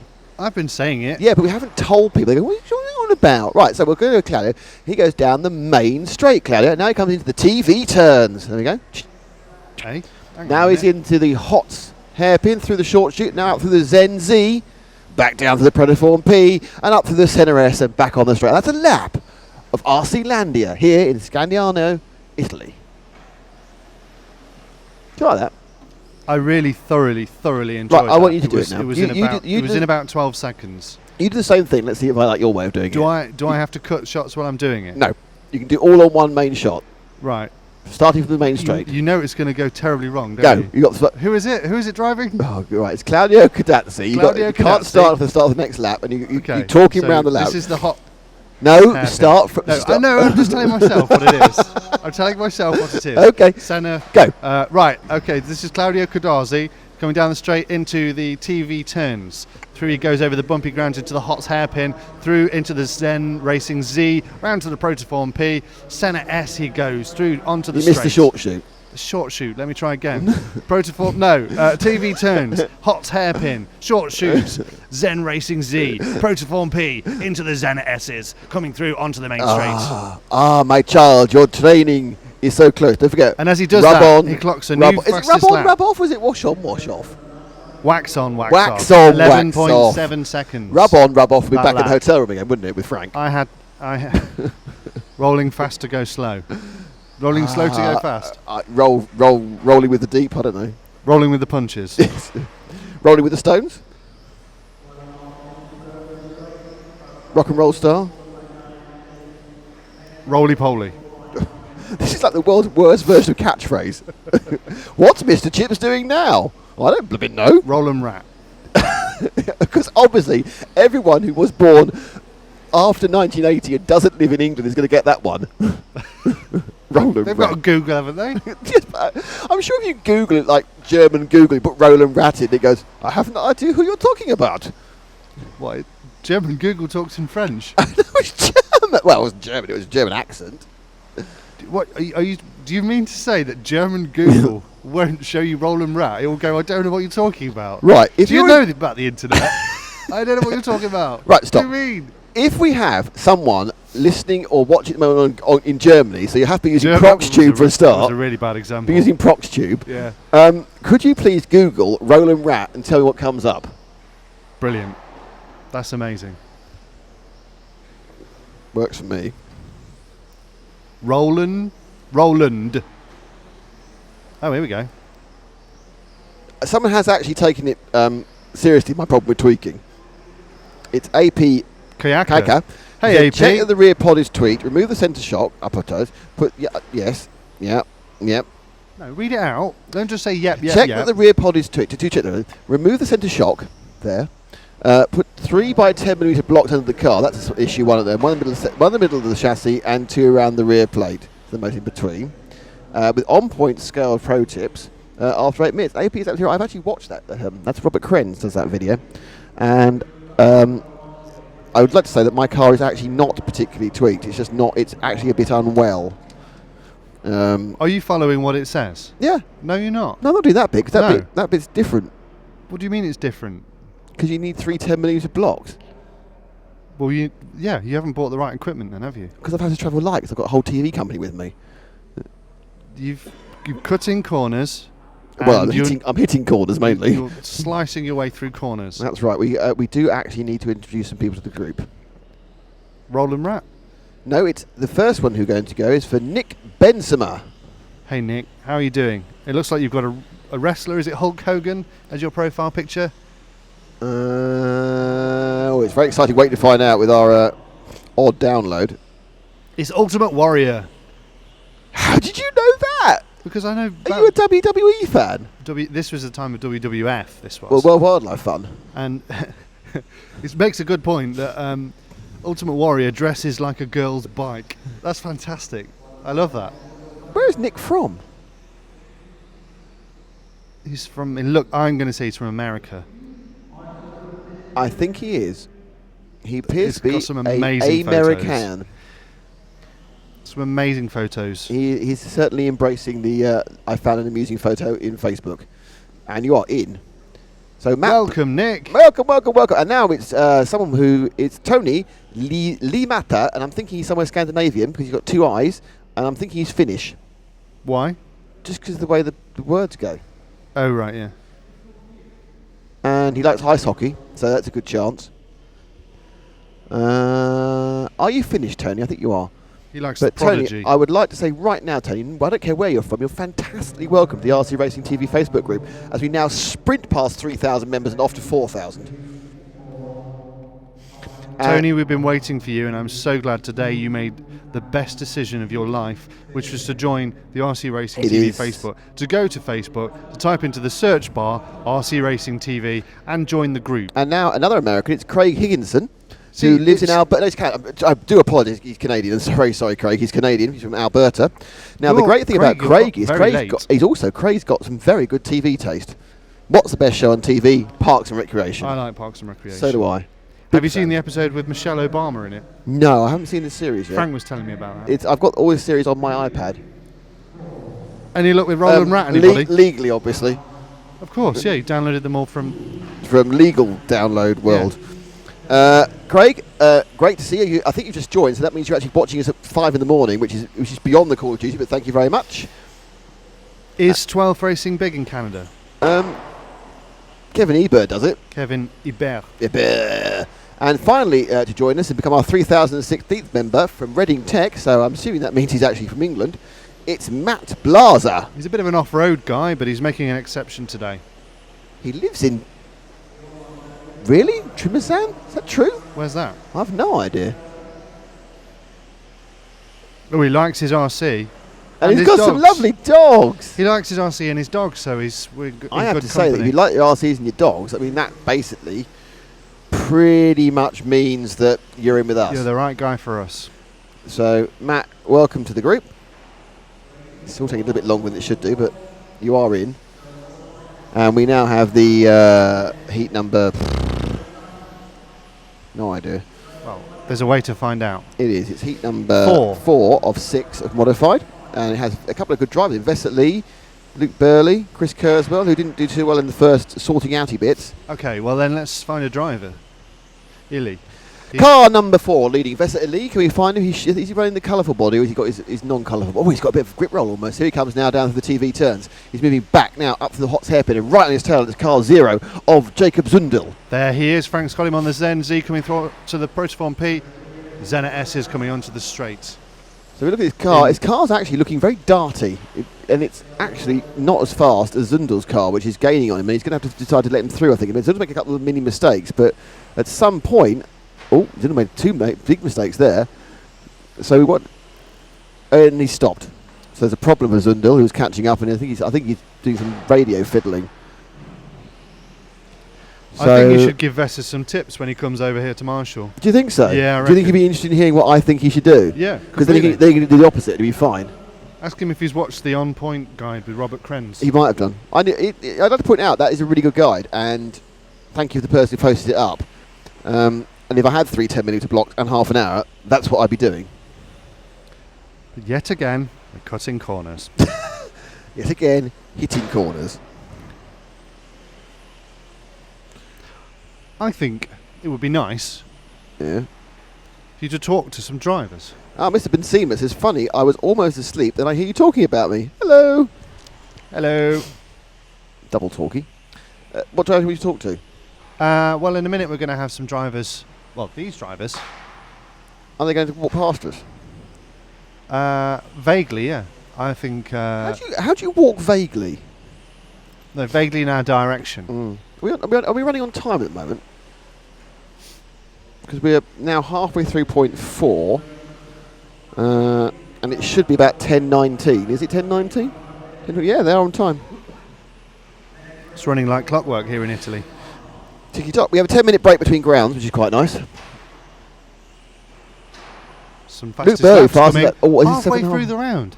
I was talking about this before. Do they tend to slow down towards the end? It really depends how your cars. But towards the end, they just lose the peak of the batteries. But sometimes the cars do actually settle better in the middle of the run. Theoretically, they should be fastest right at the start, but actually, sometimes the additive doesn't quite work as well as it does later, and also you get your eye in. So with Luke Burley at the moment, as he comes to the hot hairpin, he is running in the lead as Vesser's dropped down to 3rd. So it's Burley from Kurzweil from Vesser Lee, and so Burley's running quite nicely actually at the moment with the Zen racing machine, and he's just ruined that. And the Kurzweil, the commentator, and actually that's quite a limited error. How much does that cost him, that accident? Let's see when he clicks through. Any second now, he's going to click through the lap, and it only cost him a second. So that massive tippy spin bang bang, because he actually carried it in the right direction. Exactly, he crashed in the direction of the track, which is always the way to do it. And he only lost a second, but that has actually dropped him down to 4th place.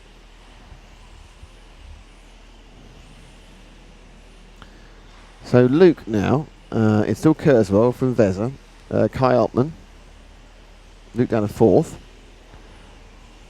Where's Crisis Kurzweil? Where is he? Let's find car number 3, Frankie boy.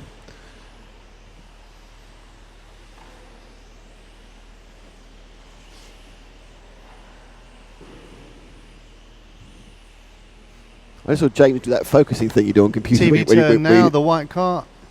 underneath Frank right excellent. now. There we go. Yeah. Short shoot. In the short shoot. Zen Z. I just saw Protoform P. James do that Senna double S. focus thing you do when you're kind of half asleep in the computer. He's not listening to Doing music. what? He went like that. I think he's struggling. The whole team is struggling today. I'm not. I'm fine. I feel actually really good. I feel okay. You know what I'm trying to do? I'm No. trying to pace myself because we've got a few hours. 8. Did we start at No, it's at 9 local. really? Yes. And we're going on to 7:20 local. It's a long old day here. It's 10 As hours. Chris Kurzweil has It's a little 10 bit hours of and about 16 a gig. crisis. As we measure everything now in bandwidth. So it's Vez is back in the lead again. So I don't know what's going on here. Obviously Vez had a couple of bad laps, dropped back, and now he's back in the lead of this one. Well, Kurzweil and Ely are trading positions. They are together on the track. They're together on the timing screen. Why did you suddenly start talking about Yoda? Ely. You went, Vesta and Kurzweil trading positions they are. Well, I always like the way Ollie, when Ollie commentates, he goes, down the straight they go, through the corners they go, and puts they go at the end sometimes. And then, you could go, and they're going down the straight, or you can go, They go. they go at the end. And I like that. But you like they going? I like the they go at the end. It's Why like do you like it's the almost they like go? a nursery rhyme. Yeah. I can't think of a nursery rhyme that has that in, but Jack and Jill went up the hill. They Defensive go. player, they go. As this race is now 1.5 minutes to go, it's still Vesa Ili winning from Crisis. Chris Kurzweil second. got any look on the Roland Rat front? It's Ben Seamus telling us these pan cars like they're rockets. Do they race in glue like slot cars? And they haven't got glue on them. They've got additive, which is there is a kind of a chemical grip element to them as well, where they soften the foam tyres. There's decisions to make there, and some people make the right decision, and some people make the wrong decision, don't they? Getting your impression here, you're not impressed by me, my abilities. I think somebody I'm gave pretty you unimpressed by my abilities as well. In fairness, somebody gave you some advice. which was Whoa! poor. I got some poor advice from someone as the red and white car smashes into the side. Is that who's that? This is the look he goes through. This is the red and white machine of car number 9 of Kumi Bui. We've lost 4 cars from this race, and 1 car didn't start. So Matt Farah, Jacob Zundel, Simon Rupert, Helge Johansson have all stopped, and Jorg Michael Teat didn't bother starting. No, he didn't even come to the driver's stand by the look of it. I think he may have pulled out modified actually. He's still running in stock. That's unfortunate. Will he get his money back? No. Oh. It's like when I entered the World Championships in Germany all those years ago and I couldn't go because I had a holiday issue. Oh, what issue? A holiday issue. What do you mean a holiday issue? I didn't have a holiday to do it. And I ended up paying my £140 entry fee. What, you mean you didn't book the holiday off work? No, it got rejected at the last minute. Oh dear. I know. It's a long time ago. I've forgiven them. So we should talk to people, do you? I just think that would give us a nice little insight into the mind of the... Right. I could talk to Luke, or because he's going to talk to stand... Lesser. He's going the wrong way. I think he's over here in stock, maybe. They've all gone the wrong way, actually. I've left my drying towel over there. In protest? No, just because I forgot it. It's not a problem. There's a 10-minute break coming up between hands. I can go get it then. You're reserving a sunbathing spot. That's a good idea, actually. I am eyeing up the hand towels from the hotel, actually. I may take one of those. Well, that's fine. It'll come off your deposit, off your credit card. What deposit? They've got your in fact, they've got your passport. They got your passport. Well, then make sure I get my passport before you steal a towel. I wasn't going to steal a towel. I was going to send it back again. Just be a bit grubby. You can speak to Chris Kurzweil. No, I can't. Oh. Where is he? Oh, there he is. Yeah. I can't hear him, of course. That means I can say anything Let's about go and have a chat with someone who actually knows what they're doing. Uncle Chris. Before you get going, so Chris, lots of running, stock and mod. Mod looking a bit better or stock looking better? Overall results, stock are better. It's the first meeting with Zencar, so quite a lot to learn. Struggled in practice in modified, but now getting it get on the pace, so pretty happy. The track is I've been finding it a bit tricky because I'm rubbish, but it's very bumpy, and it's the carpet's obviously very heavily used. It's very different from what we see in the UK. Is it? What have you been doing to sort those problems out? I've found, I've had to stiffen the car up quite a lot, so that it's more consistent over the bumps. I've found also having to drive around some of the bumps, so changing my line down the straight and around some of the corners. That's a good idea. I should do that as well. Kind of like off-road style, drive the line of least resistance rather than what you would consider the classic racing line. Okay, Chris, you got to go, Marshall. Thank you very much indeed. So yeah, some important tips I've got there. Drive better and stiffen your car up. And he also said do something that's quite similar to off-road racing, and you've already been doing that, haven't you? What, hitting things Quite hard? a bit of off-road racing. Oh, I'm good at that, aren't I? Getting a bit of air here and there. Yeah. Mick Farrell's on. Hey, Mick. Is he? Oh, on the stream. Hello, Mick. How are you? On the communication. Nice to see you, Mick. How are you? He's asking if there's a heat list online. Yeah, if you go to MyRCM, the heat listing is there as well. Well, is it MyRCM or is Yeah, it's MyRCM, myrcm.ch, and if you go to the La Gang, and it'll say online streaming or schedule. If you look at it, all the information is actually on the site. Yeah, it can be confusing sometimes to find things, but it's called La Gang, isn't it? You have to click on La Gang, and it's there. I don't know what La Gang is because the club is called RC Landia. Yeah, but La Gang are the organising team. La Gang. There we go.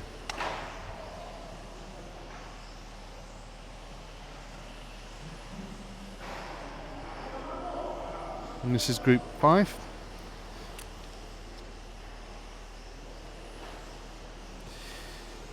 Out on track we have Tim Altman, Massimo Fantini, Arnaud Lempriere, Dominic Vogel, Donny Stadler, Michel Romangoli, Daniel Sieber, Dominic Fleischmann, Adam Walker-Catchpole and Nicola Galli. Hey. I like the fact there the one person name you struggle with was the Brit. He's got a double barrel name, so what I struggle with is if it's Catchpole Walker or Walker Catchpole, because the system reverses the names, but in various different ways. So anyway, fastest man is Massimo Fantini with 8 laps.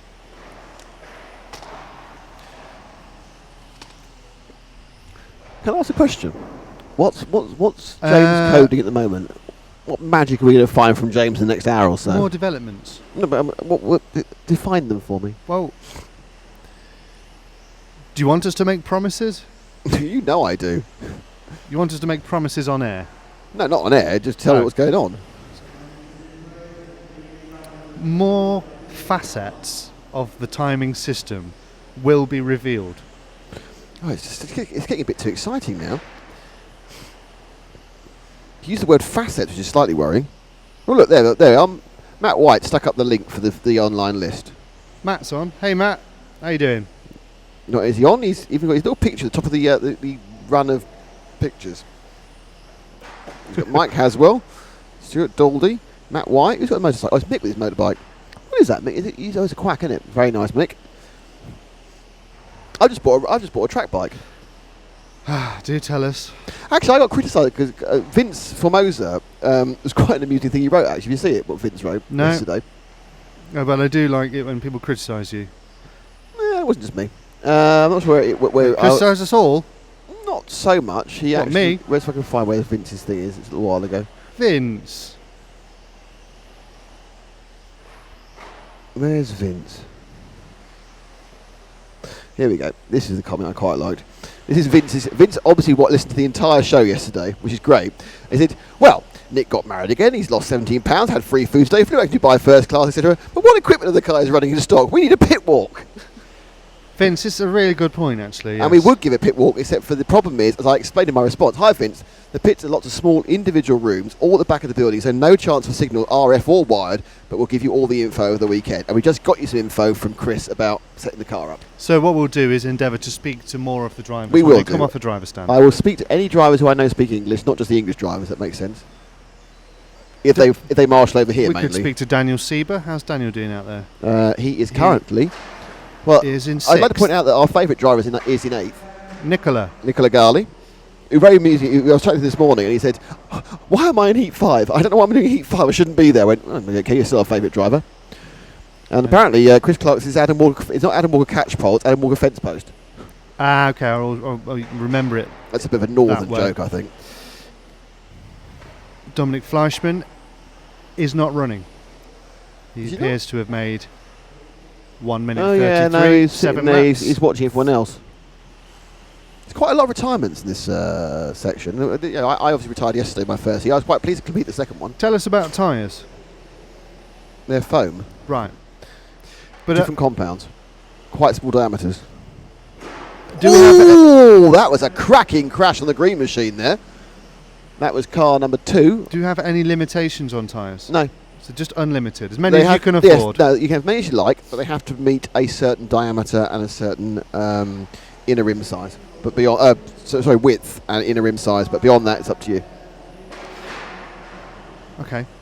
We do see retirements in qualifying in other classes, But more in sometimes due modified. to saving tyres and things like that. Yes, but not That's here. not an issue Not here. an issue. You have as many tyres as you want from any manufacturer. It's open tyres, open additive, and open to... Is that a good thing? Tyres are very cheap, and they tend to work best if you use them once a day, but 5 or 6 sets of tyres, you can then use them again the next day or the next week. Because the foam tyres, unlike a touring car tyre, which is rubber, actually goes off, because the first run's the best run. But these things, they just get smaller, but they're exactly the same the next time. So you kind of have more life out of foam tyres and cost much to begin with. A lot of people who are thinking about taking up 12 get very obsessed with how awkward the tyres are, but it's not. If you effectively, I've just, for this event, most people have trued up a few sets of tyres. I haven't seen you doing any truing at all. I did it at home. And they will effectively just run those tyres here, they'll then run them back at home again, they'll run them, and they'll get 6 or 7 runs out of each tyre, You have each set of tyres. Private truing booth in Yeah, it costs your 80 quid. house. I've had it for about 4 years. Where does it live? The garage. All right. Because it's got all the dust, the cancerous dust you were talking about earlier. It may or may not It's be. not I don't cancerous, by the way. think it is, no. So let's not start that one going round as Massimo Fantini leads. And we have a minute to go. Let's find Massimo. Can we find car 3? We're on car 3. We're Often on that car happens. 10.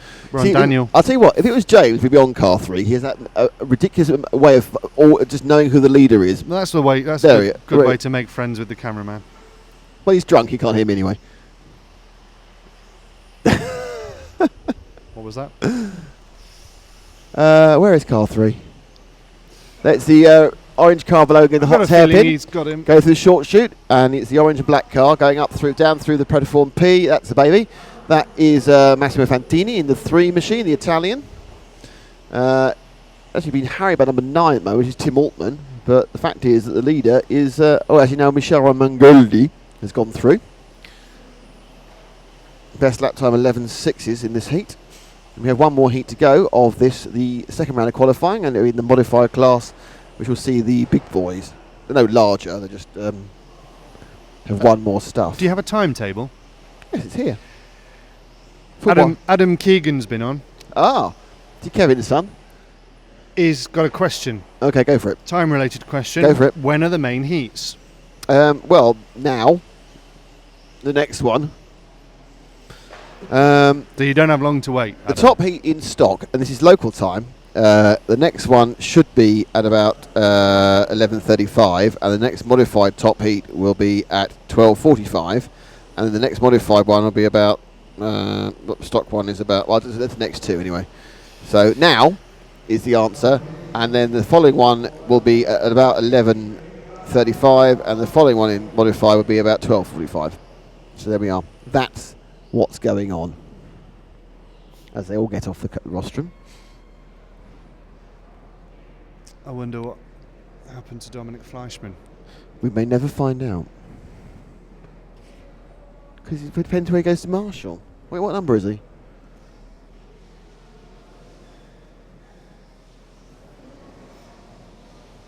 you notice how everyone in this... Oh, Dr. Hagberg gives him a bit of space. So we have on this one the top modified heat. It is Alexander Lorette in car 8 who'll go off first, and Ollie Jeffries in car 6 will go off second. Marcus Mobers will go off third. Timu Sarin in 4th, Timo Mahimi 5th, Mark Stiles is in 6th, Juho Levanen is 7th, Alex Hagberg 8th, and Hooper Honegal 9th. Now, Levanen, Hagberg, and Honegal did not run the full 8 minutes in round 1, Matt. Hence the reason they are going off towards the back end of this one. Right. And they've got Adam Walker catch fencing over there. Let's go and see if I can talk to him for a second. Have we got any time? How long do we start the race? What any time have I? You'll be fine. So let's You go have and a see. minute and a half. So Adam, how are you finding your electric Euros experience? We've talked to you before with IC Euros. Struggling a bit here. The grip's really weird this morning. Car was very, very unstable and then got taken out, so I didn't even finish. So why are we seeing so many of you IC boys doing 12th this year? I mean, there's loads of the Brit IC boys suddenly doing 12th all of a sudden. I think it's just something that feels similar to 8th and just keep you driving a bit sharper over the winter. Terrific, and I'm going to lead you to Marshall, and we now slip back as the top heat gets ready to roll. And we can see it on the screen. But don't forget, it'll be Alexander Laurent who took pole in the first round off first, the Frenchman. Ollie Jeffries from the UK in second. So we'll go off with the leader, please, Frank. And this is, of course, powered by RC Timing. It is brought to you with Protoform, Zen Racing, and EFRA. Or EFRA, Zen Racing, and RC Timing. And Protoform. And Protoform. I do like that Mob Gums machine. You're just showing off, aren't you? Because it's a very similar car to mine, but significantly better. But look at it. It's beautiful. Well, he didn't win the concours, did he? He should have done. I've just seen it close up now on screen, and it's beautiful. This is Alexander Laurent off the Frenchman with the yellow into blue into silver number 8 machine through the short chute. Now, car looks pretty agile, and it should calm down after a couple. They've actually taken it a little bit slowly because the last man off, which I think is Hoopo, is almost going to be lapped almost immediately because they took it a bit too slow. So Laurent, we get a couple of laps now, and already it looks like Hagberg's dropping slightly back towards the pack. And my guess is that we'll see them running nearer the bottom. Marcus Mobus puts in the fastest lap with 11.9. And now 11 goes quicker. There's going to be a few more fastest laps as we go on, as they all settle down. But it's actually Ollie Jeffries who has the lead in car number 6 with 11.6 now, giving for Marcus. And they move through. In fact, the predicted fastest person is Juho Levanen at the moment. So Levanen is the person who's absolutely flying. And that's car number 4. He'll be nearer the back because he had to drop throws and mistakes made by one of the other back marking cars. And car 4 now is going to the Hots hairpin, Frank, and through the short chute. And that is Levanen, the European champion from 4 years ago in Hinckley. One of a very exciting race when we thought Volker was going to win, but he actually went flat in the last lap. Do you remember that? You weren't there. Paul was, but you may have seen it on the TV show. Yeah, I watched it on the TV show. Yeah, I taped it. I think this is the European Championship I've been to the most, unsurprisingly. Unsurprisingly, yeah. You don't. Even though I didn't go last year. Are you potentially going to go and see your favourite of the classes this year? No. No, John's doing that. No, I'm hoping to. Unfortunately, I'm doing the large scale touring cars, but large scale off road is John. No, your favourite of the on-road No, I'm not doing that one. IC classes. I'm not doing that one, no. That's Frank. And you. And Nathan. Kirchberg is 8th. Yep. You might do that one. It depends. But yes, it's a possibility I do that. Depending on the availability of Jay Hindhoff Esquire. So we're talking about the summer events in EFRA, but we're going to carry on looking at this top heat. 6 minutes to go. Marcus Mobus now has managed to get the overall speed on both Levanen and the rest, and it's actually now 3 of them are now picking up, but it's very close with Mobus and Jeffries. Hagberg's now finally got his bottom in gear. He's on 11.4, and we're with Hagberg now, the green and white machine, the X-Ray, number 2 seed, effectively, the number 2 car, but he had a problem in the first heat. We're not sure if it was related to his socks, which are red, or his shoes, which are boat, or it could have been to do the car.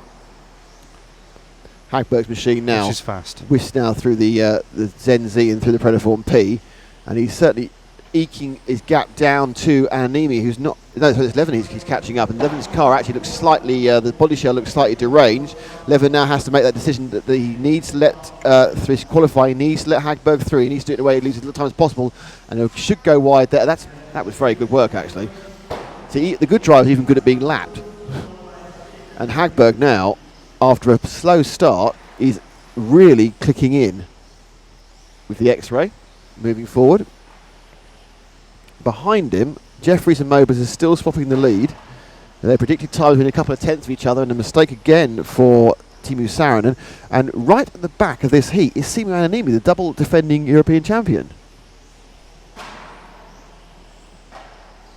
So, Hagberg now takes the lead. He has looked super fast from a slow start, and it's another thing again. Once the car settled down, Alex, who I think probably I would say was a pre-event favourite. Would that be your? Would you agree with that, or is he not your pre-event favourite, Matt? Hagberg.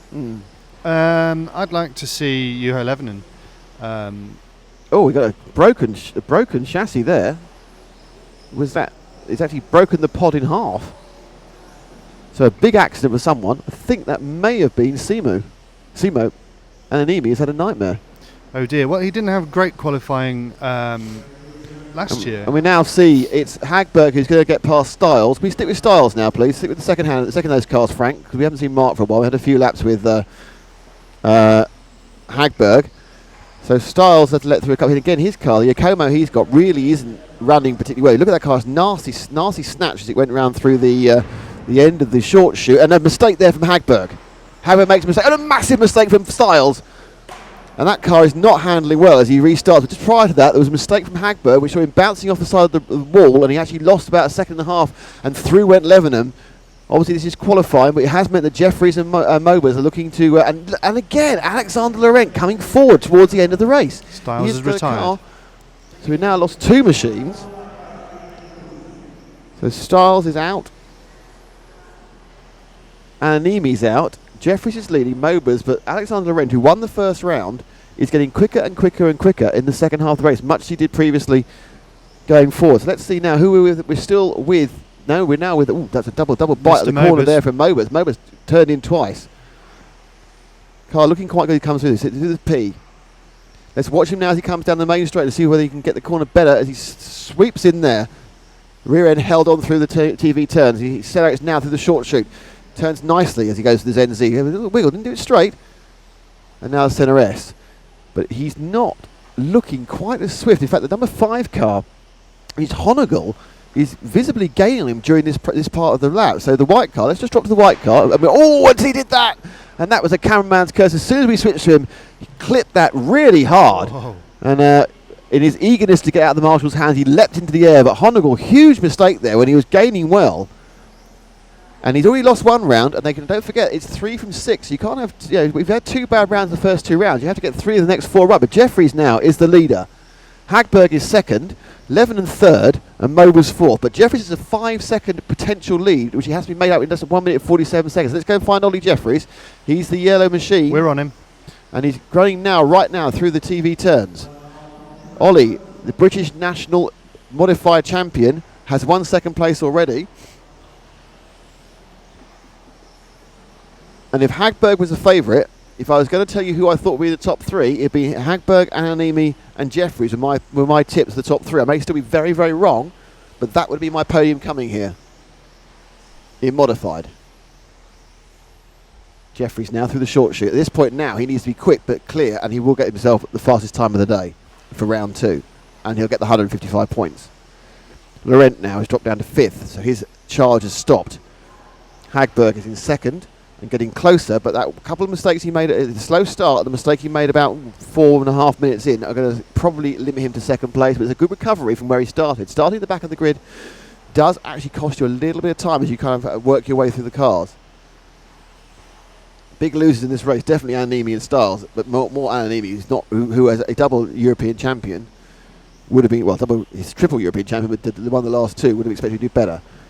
Jeffries now needs to do the last 30 seconds. He's got 2 laps to go. He has a long, but Hagberg has really reined him in. Hagberg's absolutely flying, and there's still a possibility with a couple of laps to go that if Jeffries doesn't get a wiggle on, he might find himself losing the FTD spot, or the round TD to Hagberg, who's slightly being held up now by Levenon. Levenon needs to move out of the way, and that may well be handing it to Jeffries, because Levenon, I'm sure, is slightly backing up Hagberg as they go around now. Thank you, Frank. Great camera work. We're seeing it now. Levenon really is on a par, but needs to let Hagberg in. This is what Hagberg lost this ability when he hit the wall and dropped back behind Levenon again.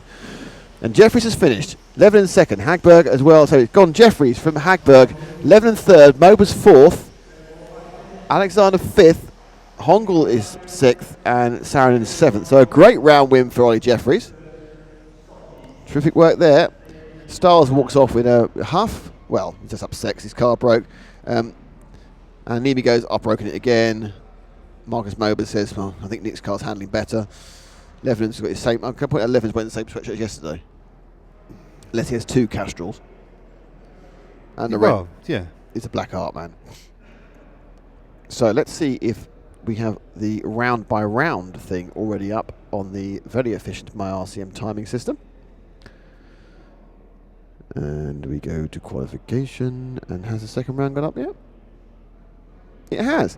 So overall, after 2 rounds, and of course it's 3 from 6, so there's some drop scores, but at the moment, leading the European Championship, Open Championship, it's Ollie Jeffries.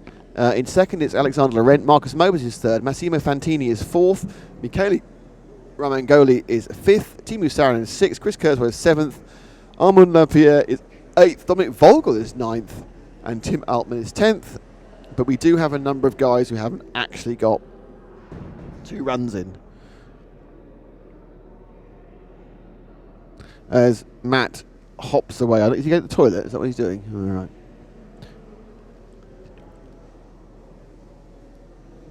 I kind of need someone to talk for a while, actually. It's quite disappointing. So that's quite a very dull sort of locked off shot there, Frank. That's more like it. People are exciting. So we have a break now of about 9 minutes, and before we start round 3, so we need to find the graphic. It's just there, I think, isn't it? It's very exciting. This we're just working out. Nope. Higher, higher, higher, higher, higher, higher. Oh, sorry. This one? Yeah. Look at that. It's all very exciting. This. Oh, my thing's fallen off. So.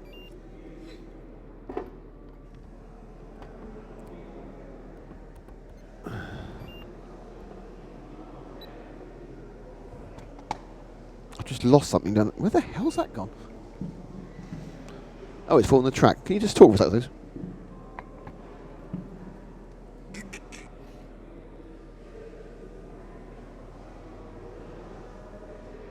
Say something. I don't know what to say. I don't usually do the commentating. I don't work in front of the camera or in front of the microphone. I work behind them. What are you programming at the moment, James? I'm just fixing some bugs with the timing system, some little issues, things that I can't account for until I'm actually here at a race, like people putting apostrophes in their names. Cleaning things up, but other than that, it's working very well. There's Dallas and Willie on the screen from EFRA. That's Dallas on the left. Everyone knows Dallas. He's an international star. Is Matt going to skip back in a second? I've currently lost my... I don't actually have my cleaning cloth, which is very exciting.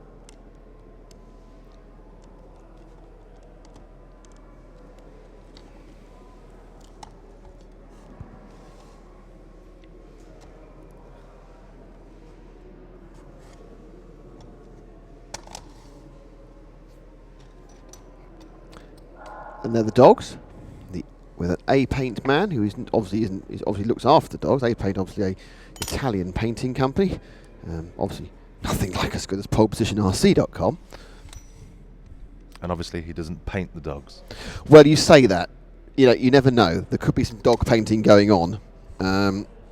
This is a European country. Strange things happen. Ah, good. Matt's back.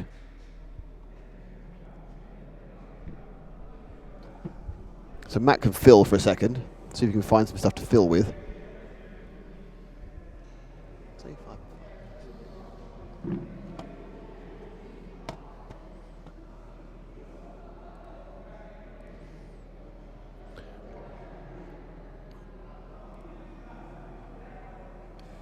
So, when is the next round? So the next round starts in about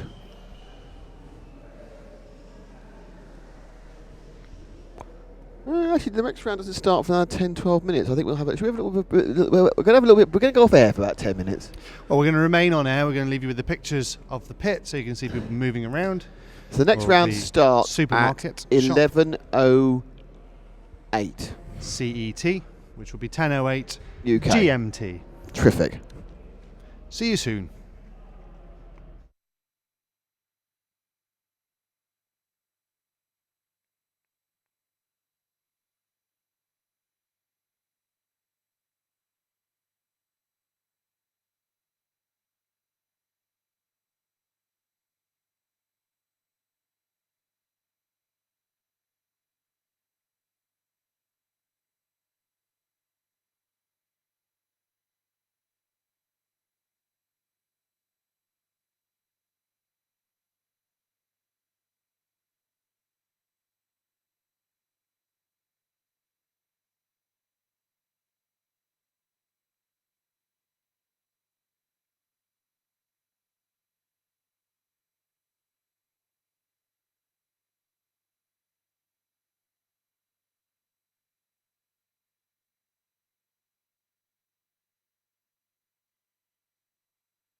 Hello and welcome back, everybody. And we've started about a minute early, but it is now 11:08 and it is now qualifying round 3. I'm Nick Damon. This is RC Racing TV. We are here at the 112 European Championships in Italy, in Scandinavia, with the Team Lang and RC Landia, Team Legang. And I am joined by Matt McCallum, who's eating a hot dog, and by James Parry, who's eating a hot dog, and by Frank, who's multitasking on the camera by eating a hot dog and doing camera work at the same time. So we are being fed, so that's always a good news. We are starting round 3. This is the first of 4 qualifying heats for stock. Then we have 6 qualifying heats for modified. So these are the, I'd say these are the slowest, but it doesn't actually include me. So these are most of the slowest people in the class. I am racing in this as well. Now, the key important thing is the reason we are here is thanks to EFRA, who are the European Federation of Aradia Automobiles, who are the governing body and who support us in our live stream trip around the world. And we're also here thanks, of course, to Protoform, our long-time supporters. Thank you, Eric, and thank you, Dale.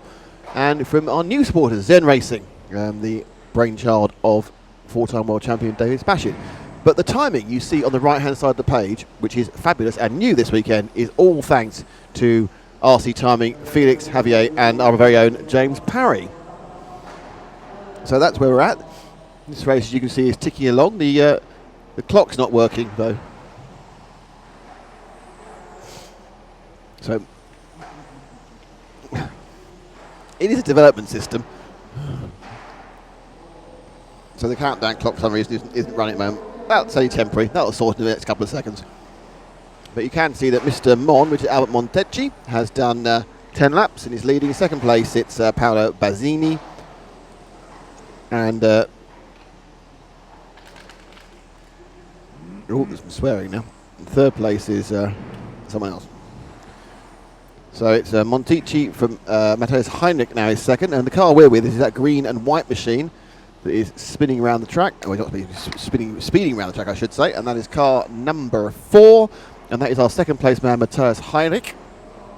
Matthias now, we'll just talk you around. I'm sure if you've been here for a while, you'll know this bit, so you can talk it around with me. So it's down the main straight with Matthias. He goes into the TV turns, into the Hotz hairpin, down the short chute, and now in the Zen Z, the Protoform P, and the Senna S. And those parts of the track were all named by people yesterday watching the stream. The Senna S by Kevin Poulton, based on the fact that every track has a Senna S, so we have to have one. Which is a very good, which is a good enough reason they need to name part of the track that, I think. Now, say of these 4 heats, the next heat you will see I will disappear because I have to go and get my car teched for my heat. Then there's my heat, so you get 20 minutes without me coming up, which is Matt's favourite part of the day. It's going to be Frank Zone. Frank Zone. Frank Zone. Hey, come to the Frank Zone. If anyone's interested, I did have a cow zone last night. Is the Frank Zone like the Friend Zone? Friend zone? Yes. I'm in the friend zone. Oh no, you don't want to be in the friend zone, do you? No. Unless it's somebody you want to be a friend with and nothing Can I else. be in your friend zone? No, we've gone past that, haven't we, really? We're in the gone way colleague past zone that. now. Now we're in the associate zone. Yes. You know what zone we're in? We're the you don't take my call zone. We're almost partners. Not in that sense. Wouldn't you take your partner's phone call, though? I take anybody's phone call. But absolutely mine. Anybody. But mine. If I'm able to take a phone call. Right. So Albert You're a bit precious. Well, You've oh, become, tell me something I didn't know. You've become more and more high maintenance over the years, and there's been 8 of them so far. This is the 8th. We had our 7-year itch, and now we're just into it. massively precious Nick time. That's fair enough. You're precious to me as well. So. Oh. Anyway. James is doing the handy thing going on. I don't know what's going on. Kevin Porter his hot dog for mid-morning. Skinners his foam tyres with additive on. Then it's LMP12. Nice to see it live. It is live. It's happening right now. So actually, if you're watching, it actually happened 45 seconds ago because we have a YouTube installed buffer into the whole thing. Kevin Poulton says thank you. So I mentioned it. Expecting for naming the that we're going to give ZRS. him a hot dog. Well, that's a good point, actually. Anybody who comes here from the UK in the next half hour can have a hot dog on me. Literally. Yes, but you have to be in the UK now. And they can have it on you. But they've got half an hour to get to Italy. And it takes longer than half an hour to find it once you get to Scandinavia. What the hell's this town called? Scandiano. Scandiano. Okay. It was the first place where we met. Very good. Number 9, the orange and yellow car. That is on camera at the moment.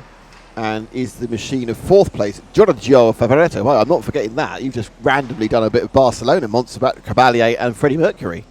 Yep. If you'd like Matt to sing any other random songs, well, you can do that through RC Racing TV, the Facebook page. We were requested Abbey yesterday. We never did it. We were requested Waterloo, and I'm worried that with our quality of singing that we might infringe our copyright issues with YouTube. And now we have the Marlborough coloured car. That's the Monte. I think that's 6, I think. Just checking. As Frank gives us a selection of cars in this heat, and there's lots of Lexan on plastic behind me. And coming down the straight, that is indeed car number 6, which is the leader, Alberto Montecchi.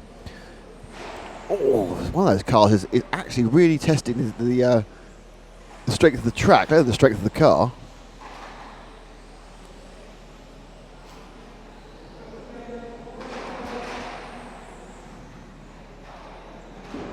It's looking very busy out there. Lots of gaggles of cars crashing and bashing. Oh, number 7's got a body shell issue.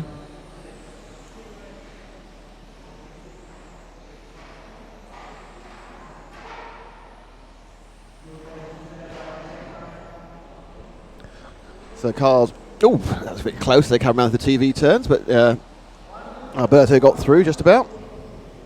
Dominic Window, what a great name. Dominic Window says the stream's looking great here in Australia. Did you remember your transponder this time, Nick?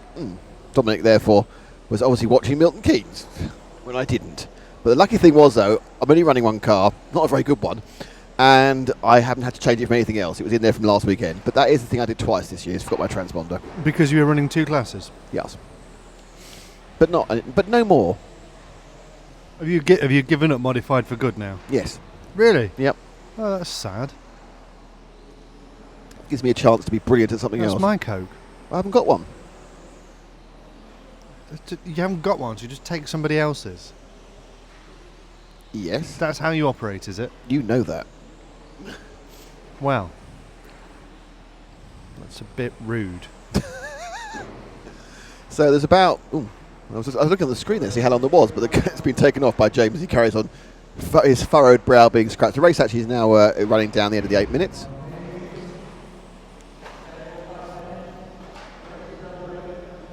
He's trying to check what the situation. And at this point, I now need to leave you. So there needs to be a shuffle around. Okay. I have to walk over there to get my car tagged. Okay.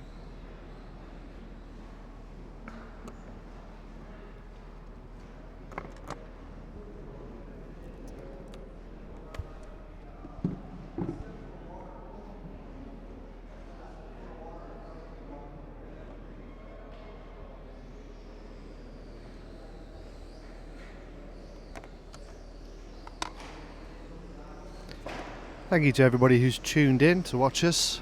Well, you're not watching us really, are you? You're watching the 112 track, electric track Euros 2014 from Scandiano in Italy at RC Landia. There's 2 European Championships going on this weekend, the stock and the modified, and this is the stock class. Group 2. And we're into round 3 now, so we're approaching the halfway stage of qualifying.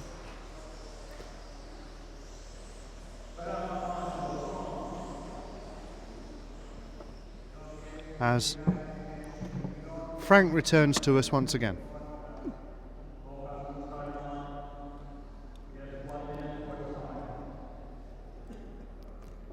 Hey Frank, how's it going? Did you enjoy your hot dog? I did. I'll be honest though, I didn't get a hot dog. Really? I tried to get the thing that you had yesterday, but I'm not sure if it was. It was like a one of those hammer tenderized schnitzel type. Yeah. Burger In a things. circular Yeah. bap. Yeah. In a crusty circular bap with like some sort of mushroom stuff on it. Was that what you had? Was it good? It was very good. So you didn't go with the hot dogs? No. How- Well, I thought they list them up there at the food place as panino worst, and I thought that was what you had yesterday. I was like, okay, I'll get 3 of those, and then when they came, I was like, oh, they're like hot dogs. Yeah. Very good hot dogs. Okay, good. Hmm. Nice and tasty. I better go move the camera.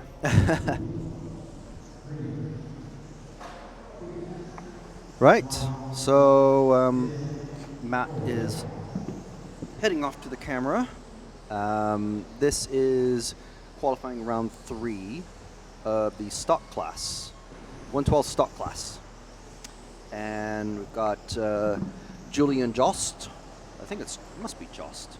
He's in the lead, probably by virtue of starting first. But we've seen a lot of people starting first make a lot of mistakes, or make a couple mistakes here and there and drop back, but hasn't happened to Julian yet.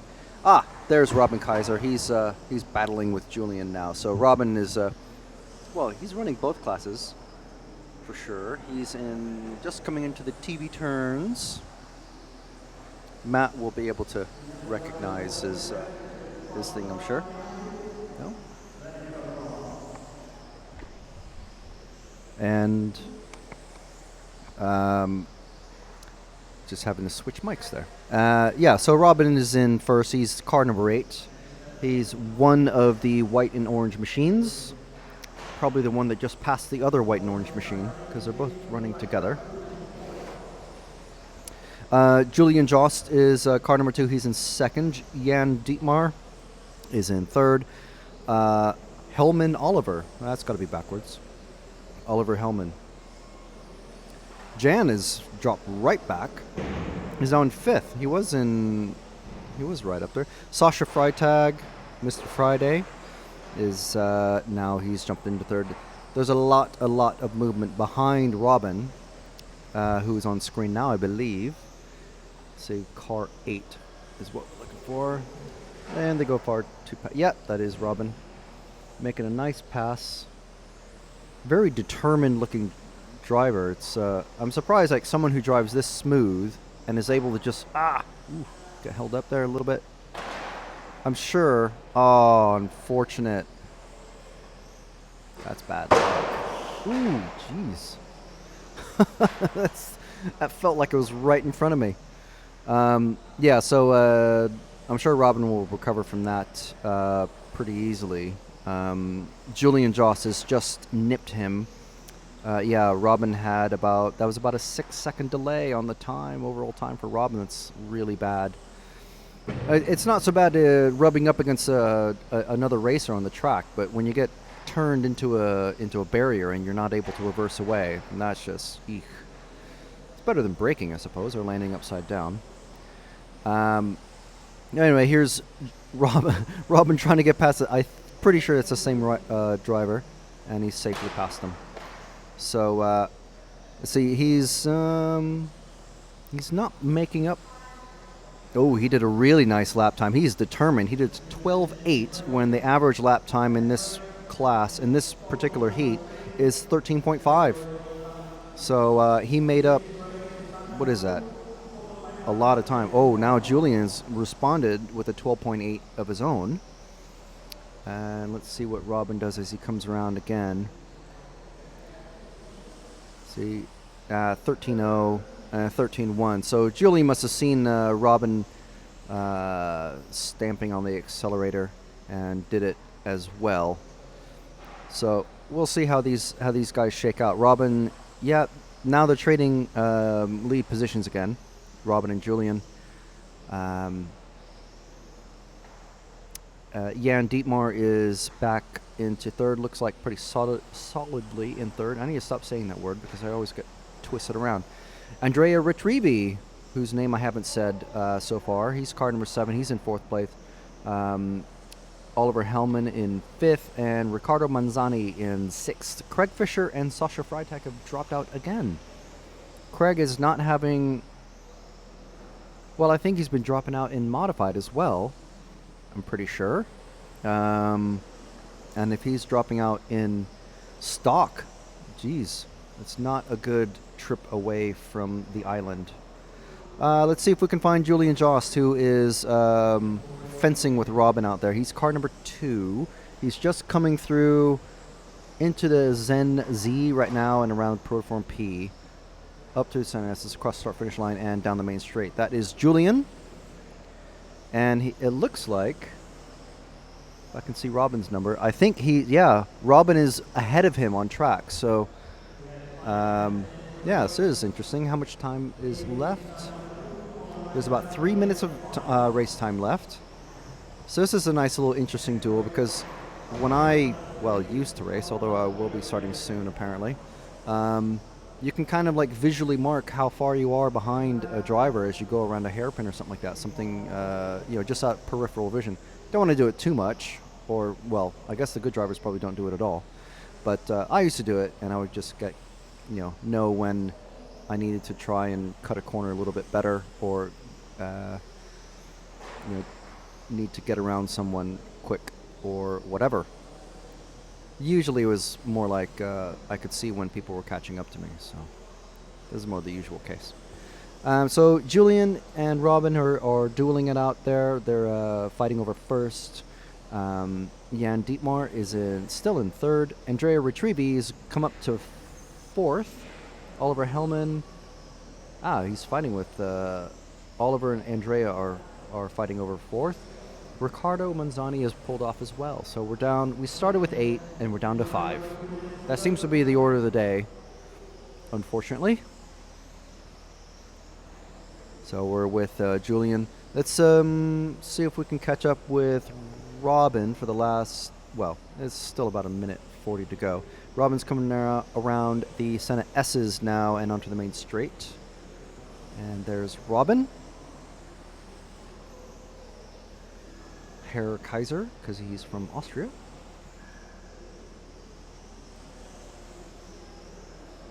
Well, his last name is King, and we had someone else from Germany with the last name of Freitag. So Mr. Friday, Mr. King.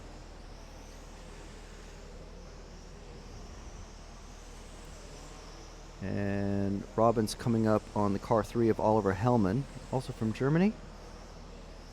So that's what confused me when I'm filming these guys. Oliver and Julian. One of them is fast. That's Julian, and he's in a white and yellow car. And Oliver he's quick, but he's not as fast.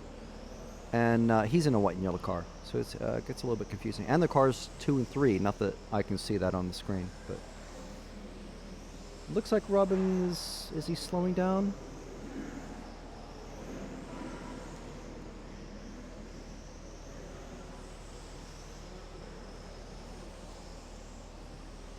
So hard to tell. Oh no, I was looking at the wrong white and orange car.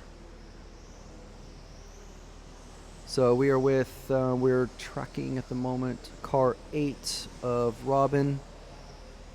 He's still dueling with Julian Jost. Robin just did a 13.1. Julian did a 13.3. Earlier in the heat, 13.2 for Robin now to finish his run, and a 13.2 for Julian. So earlier in the race, they were all doing 13.5s, and then Robin ripped off a couple of sub-13s, which is quite good for him because he had to make up a 6-second difference after a big crash. So that crash actually did cost Robin quite a bit. Let's see. He did 37 laps in 8:09, and if that crash hadn't happened, if the driver had let him past, he would have done 37 in... Let me see if I get this right. 37 in 8:03 roughly, which is 5 seconds ahead of Julian. So in the next heat, Robin's going to start...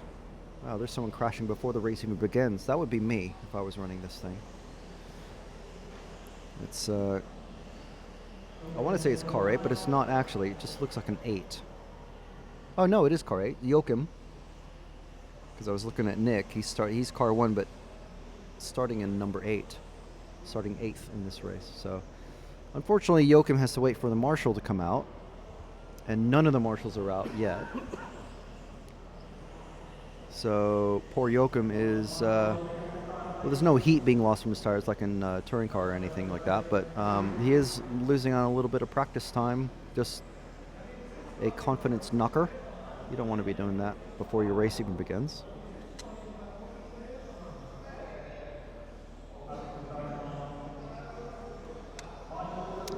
So in this race, we've got Helge Johansson, who's also in running mods, Simon Rubit, Manuel Busoli, Tim Wood, Giacomo Piavani, Joachim Loken, Matthew Vara, and our own Nick Damon. Nick will be starting last, just because that's where all the results from the heat before, from these guys' last run. Nick finished last on the timing sheet, so he's starting last. So it's a nice way to sort everything. Unfortunately, that means by the time all these guys get going, the first place car of Helge Johansson from Norway will be almost ready to lap Nick right from the get-go. So not very pleasant, but that's racing. So Helge, you can see him in the car 2, Nick in the car 1 there. All the various numbers. At least everybody has numbers on the cars this time. There's Helge going down the main straight, into the TV turns, around the Hots Racing hairpin, through the short chute, and up the Zen Z, around the Protoform P, through the Senna S's, and down the main straight once again. That was a 12.7 lap. That's pretty quick, to be fair. Simon Rubit was the only other one to do a sub 13 with a 12.8. See what Nick does for his first lap. Well, I won't say what Nick did for his first lap. You can look on the live timing yourself. I prefer to be kind. So let's see. Let's drop back one card and let's find the car number 5 is Simon Rubit. I believe he is the yellow and white card, just going up to Zen Z now. And he's actually in first. Simon's from France. Well, they're just trading places, yeah. So Simon and Helge trading places out there, which is what you see in this. In the States, we call this IFMAR style qualifying. It's not fantastic for the spectators, but it is very, very fair for the racers.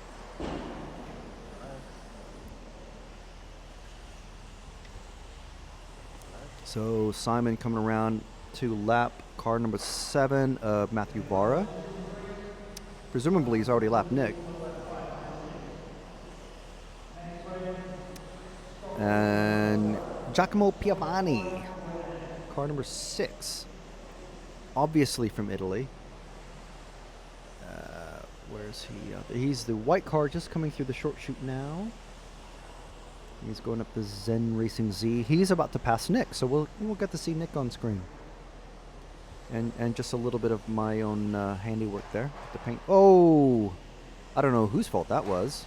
I think he was just. I would say it was Giacomo's because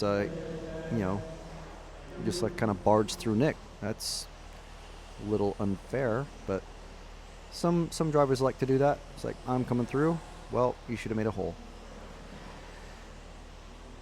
So Giacomo is, he's dropping back the order a little bit. That might make some Nick fans happy. Let's see what he did to Nick. Tim Wood is in third. He's car number 3. He's fighting with Manuel Busoli over third. Tim is car 3. Where is car 3? Ooh.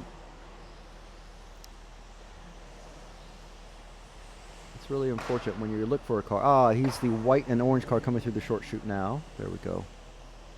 I'm sure Matt had already picked him up.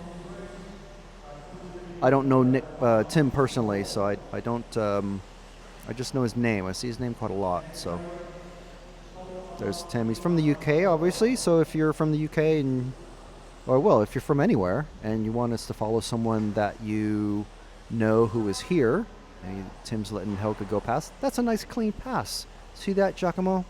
That's what you ought to be doing. Anyway, if you know someone who's racing, give us a shout on the Facebook group or on the YouTube feed. Probably on the Facebook group, because I think the other two guys look at that a little bit more. And let us know who you want us to follow. You can go to myrcm.ch, click on the Lagang link, and let's drop back one car and see how Nick's driving. I won't comment at all. I'll just say go through our sponsors. So yeah, you can go through the Facebook group. Just search for RC Racing TV on Facebook and let us know who you want us to follow. If you want to see if someone you know is actually racing, just go to myrcm.ch, click on Lagang, because that is the name of the organizer group who's here. Oh, and Helge has... That is unfortunate. Helge is broken out through the TV turns. His car's on his side. That's it. That is that run done. So, and the marshal just turning off the car. And that is, I need to find that guy's name, because he's the guy who runs RC Supermarket, the shop who is here. And he organized our lunch yesterday, which is very, very, very friendly. And he speaks very good English as well. Always a bonus for us as we're traveling around. Yeah, so this race is brought to you by EFRA, obviously. You can find... You may be watching this on EFRA.ws. There's the top news story there. Has the YouTube video feed embedded in it with the live timing from my RCM. From RC timing embedded underneath that. So you can see the timing and the screen and hear all the jovialities over the weekend all in one page. It's very handy. So RC Timing is also one of our sponsors, I believe, for the rest of the season. It's very, very handy. Protoform, of course, a longtime sponsor of RC Racing TV. They have, of course, their own section of the track named after them, as do Zen Racing, where Nick is just driving up through now, the Zen Racing Z. Dave Spachette, 4-time world champion, is here to support his drivers. Unfortunately, he's not racing himself. You know, we can't see the man in action. We did see him in action driving in the HPI Vintage Challenge a few weeks ago. That was quite cool to see the man, the legend, the myth, the magic in action. That was Simon Rubit. Let's stay with the orange. Yeah, that's him. Not orange and any other color I was about to say. The yellow and white car of Simon Rubit.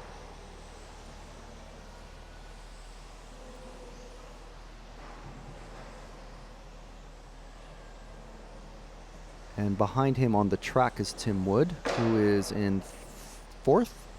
Manuel Basoli and Matthew Vara. Matthew Vara has done really well in this run. He started, I believe, he started seventh, and he's battling for second with Manuel Basoli. Very, very good for him. Let's see if we can find Matthew Vara from Great Britain. He's car 7. I don't know what his car looks like. Is he the yellow? No. He's the nice white and purple car. There we go. Matt was already on him. I'm looking on the track, and so I can't look at the screen at the same time. But there's Matthew Vara coming down the main straight into the TV turns. The crashing and the banging, it's nice as we get to the higher races, because the cars who are, well, they're not as ill-handling as the cars in the lower heats. They just crash less, obviously, and the drivers are better. So it's generally a nice, quiet race, set of races the last several heats and finals. So this is Matthew Vara from Great Britain. Not sure where he's from. I couldn't even point him out to you on the stand. I think I could, actually. Yes. Yeah, I think we talked to him yesterday. We meaning I pointed the camera at him and Nick while Nick talked to him. So he seems to be doing pretty good. I believe he came in the same car with Mark Stiles and Ollie Jeffries. Mark and Ollie will be running later. I think Ollie is only doing mod. Oh, Nick held him up just a little bit. That is... Oh, and the cars were locked together. That must have cost him a few seconds.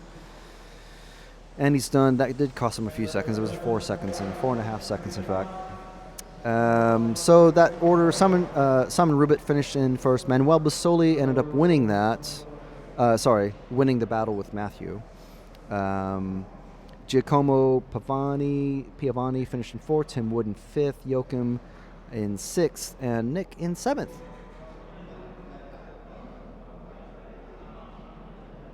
So I believe we're going to have Nick come over.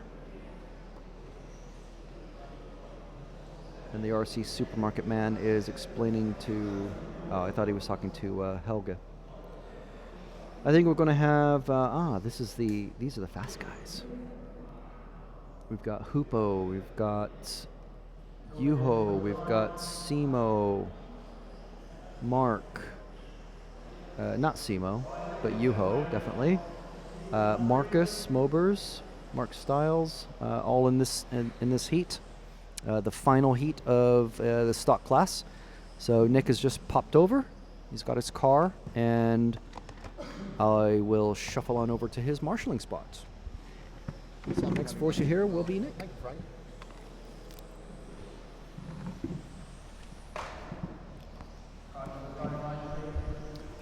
There we go. That was 8 minutes of interest there. Not much better than before, in fairness.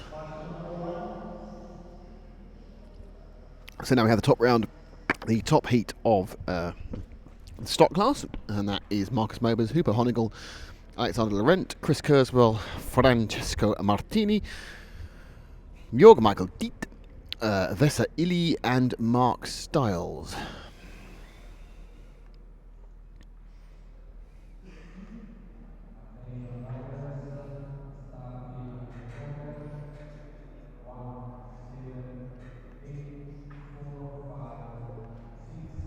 So it's going to be Marcus off first. That's the order we're going off, is the order you see in the top right hand corner of your screen. The white number 1 machine, you can see with the Orion sticker. Can we have a pits walkabout later from Jason? I'm afraid we can't have a pits walkabout, Jason. I'd love to do one, but all the pits isn't really accessible to TV cameras nor anything else, because it's all covered in a hole and such. By that I mean it's in a RF hole, not actually in a hole, which would be a bit silly, wouldn't it, really?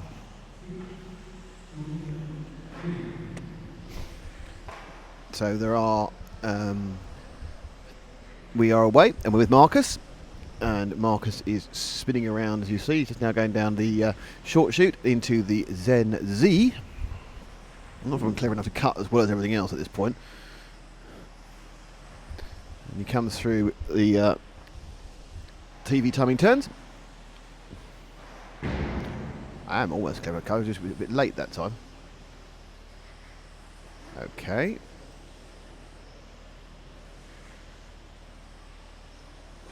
Just goes to prove I don't know what I'm doing there. So we have Huber Honigel, who's managed to get himself a little bit of an eeky out lead at the moment. Honigel and Mobers are swapping at the moment at times on a lap by lap basis. I'm not seeing a fastest lap graphic currently yet. Perhaps they don't. So we're doing around the 12 flat for Marcus and a 12-1 for Hoopo. Alexander Lorentz in third. Then Chris Kurzweil, Stiles, V, and Michael Teat is at the end. Vesa and Teat having more issues than the others.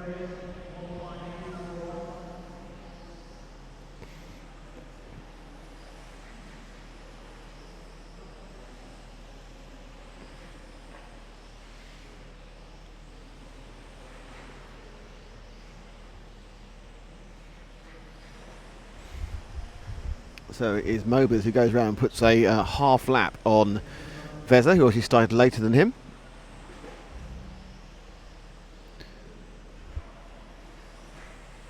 Mark Stiles is also slightly down, but he's also catching up with Vesa.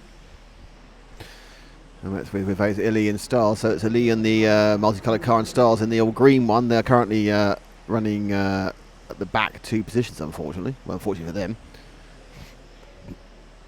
Still quite quick, still probably top 10 overall. I'm sure that's not what they want. So let's find out. Let's go and see if we find Hoopo. Hoopo's running in second in car 7. Which at the moment I can't see. I assume he's going for a white. Yeah, it's the white car now going around the Hotz hairpin. That's Hupo, Austrian multiple European champion in multiple disciplines. Rumour is he's going to start doing touring car again this year. Obviously with CRC Indoor, sponsored by Team C for its outdoor activities. Whereas we are sponsored by Protoform. And we are sponsored by Zen Racing, and the timing is supported by and powered by RC Timing and MyRCM. But we're here thanks to the auspices of EFRA. So, when you look at your bottom right hand corner of the screen, that's the people who bring you this. Well, we bring you this, but only because they're helping us do it as such.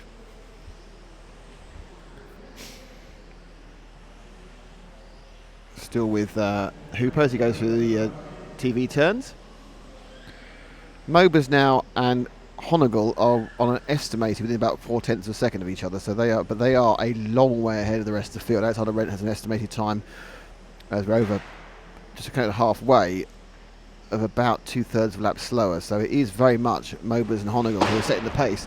We saw Laurent set the pace yesterday, but it looks like as the morning has dawned, the German and the Austrian, who are both staying in our hotel and both eating at the same place as we are. I'm not sure whether it hasn't rubbed off on me, I haven't got any quicker, are looking better and better.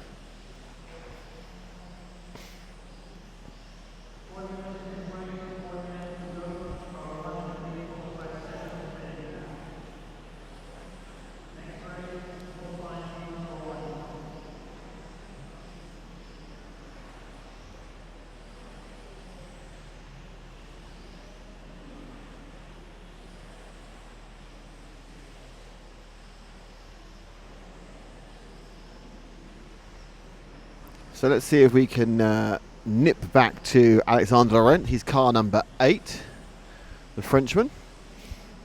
Black art driving. I was coming down the Hotz hairpin now and sprinting down towards the short chute. So yellow to silver, a bit grubby as the colours fade. Car, the shell doesn't look quite right mounted. I think it might just take a little mini tuck. It's not affecting the performance. The car sweeps around the corner into the Zen Z.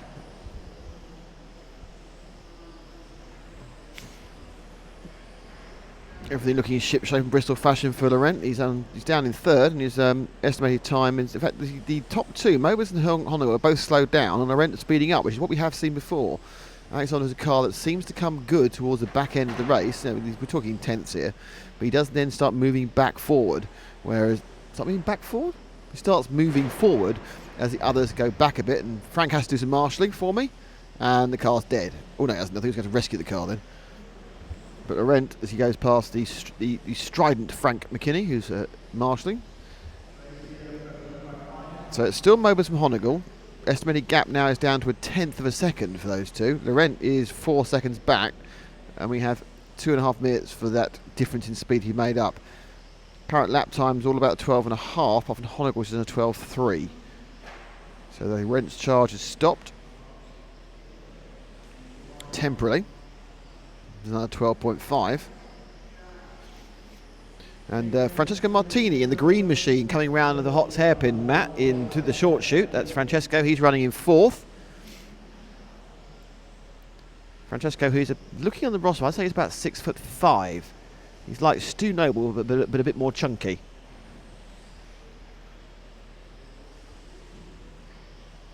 Car looks very smooth.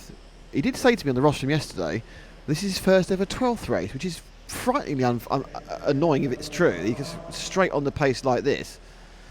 I might have to cry. I've been doing it for 30 years and I can't do that. Oh, and he was a bit lucky there. Was that a problem for Honegal there on that one? It was. A Honegal will be dropping back after clipping the start of the start-finish straight. Just tried to be a bit too greedy as he entered the straight last time, just in front of Francesco, so you would have seen that one. And indeed, the last lap for Honegal was 1.5 seconds slower than his normal, so he's just dropped that, and that may well see Mobers be able to take the fastest time of the round. So Marcus with the on-point machine, his own tyres, and Orion Electrics. I'm sure it's a Protoform body. Don't know, probably is. It is now. He's leading the way, And we have about 3/4 minute to go. So let's see if we can go pick up Marcus again. I think he's going to win this quite easily as he goes to the Hots hairpin now and sprints down the short chute. Now goes through the Zen Z, corrects back onto Protoform P, and it's now down the straight for what will be the penultimate. I think you've got 2 laps I think you have to do after this. We've got 2.5 laps to go. And Mober's, despite Honigle's mistake, Mober's is still less than a second ahead overall. Or just over a second ahead overall, sorry.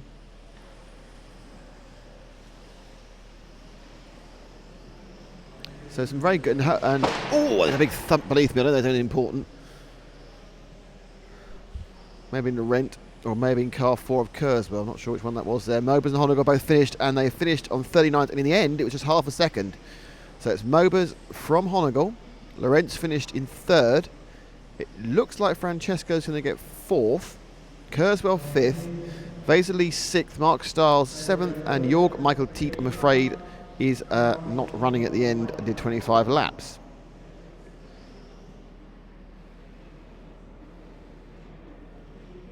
So that is the end of round 3.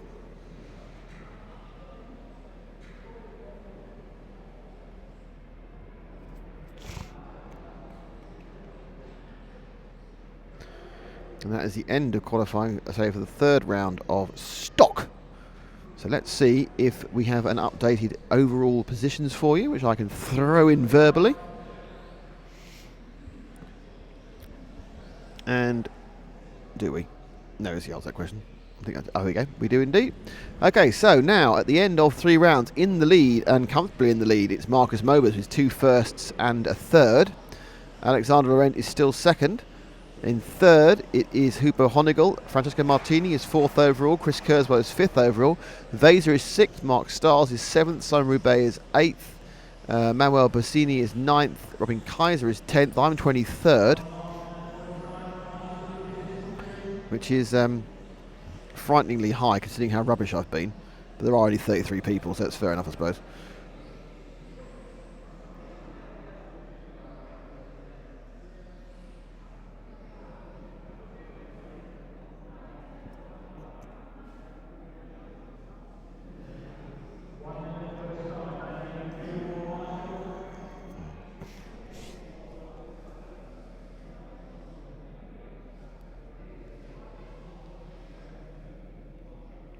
So, Mowers, Laurent, Honegal, Martini, Kurzweil, Vesely, Stiles, Roubaix, Basuli and Kaiser are your top 3 at the moment, top 10 at the moment.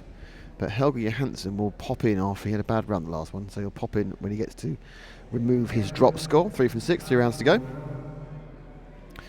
We now kick off again with some more.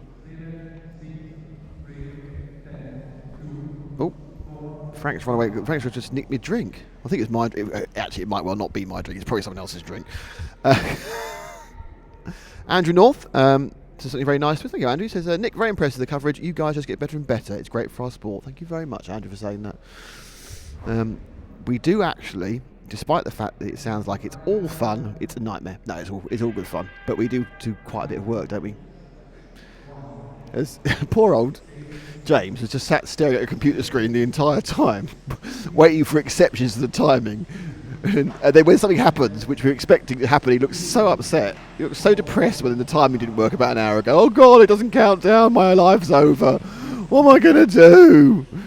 And Frank joins me after his excitement of live time of Martin. Frank, I saw you get out of your chair. How did you feel about that? And hello to Jackie from EFRA. How are you, Jackie? So she's driven 5 hours, Jackie, the treasurer of EFRA. She's with us now. James, get to see Jackie. Hello. So we have this first heat game. I was asking before Jackie, I was asking you a question. How did you enjoy marshalling for me? I saw you getting off the chair at one point. Sorry? Can you not hear? This is not plugged in, I guess. That doesn't work when it's not plugged in. See, all that It's work. plugged into a phone. Can I hear me now? I can hear you now. I can't hear me now. Why is it? This is great stuff. Anyway. Oh, look at that. Okay, there we are. Frank can now hear. Once again, live confusion on the RC Racing TV feed.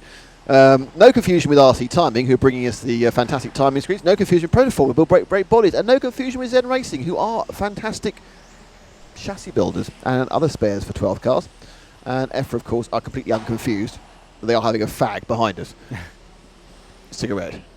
Shot like an American. Go on then. Go on. Yeah. So James now is going to stop staring at the screen and have he's going out to a smirk.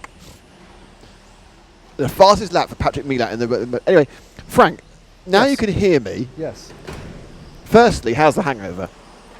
Almost completely dissipated. Excellent. Another sandwich would really help, but yeah. Good. And do you admit to being a bit of a lightweight? When it comes to lots of beer, yeah. Yeah. Okay. Well, he's American. He's used to light beer. So he's basically used to lightly brown coloured water. Now, more importantly, you did some exciting marshalling for us. So you get out of your chair. That must have been a thrill. Well, that's my one get out of chair moment. I did think that at one point that car which you marshalled then didn't kind of get going very quickly. Yeah. So I was slightly worried at that point you're going to have to walk down the main straight, take your life in your hands. Yeah, I was afraid that I might have to pick it up, turn it upside down, and look knowingly at it, and then look up at the driver's stand. So at that point, would you, if it didn't work, would you then make the kind of the universal kill signal with the hand across the throat? Is that how you marshal? If a car's not working and you've got to tell the driver, do you do the slit throat, or do you do the? I mime breaking the car over my knee. Just say it's broken. That's very severe work. I'm sorry, but so basically you're miming smashing the man's car up or woman's car up. Oh, there's Dave Spash it there on camera. I think Dave Spash he's marshalling exactly someone as well. He's standing in marshalling. He's also collecting cars. He's got enough. He doesn't need 2 more cars. He's got enough cars. Honestly, greedy person. We're now with number 9, just so you know, on the track. And number 9, he says I need to look at a different screen on my computer to tell you what number 9 is. That is the 3rd place car of Marcel Wastelek. I think Matt's gone for that. It's got a pretty pink nose and a green tail, like all the best gerbils. Is this another race that Craig Fisher isn't running? I don't know. It does appear to be a lot of not running in races. And I have a message on my Facebook. Facebook's a bit odd today. It's not running very quickly. Everything else is working fine. While I'm waiting, I'll go and check a different screen. Hello, everyone who's listening. Oh, good. Everyone's tuned in. I do want to do a pits walkabout later. I don't know how I'm going to do it. I need to work it out, Jackson. There's some way of doing it, but we can't do it live. Perhaps we can do it recorded and then play it out. But we're very short of time because we're running consistently till 7:30. Then it's dark.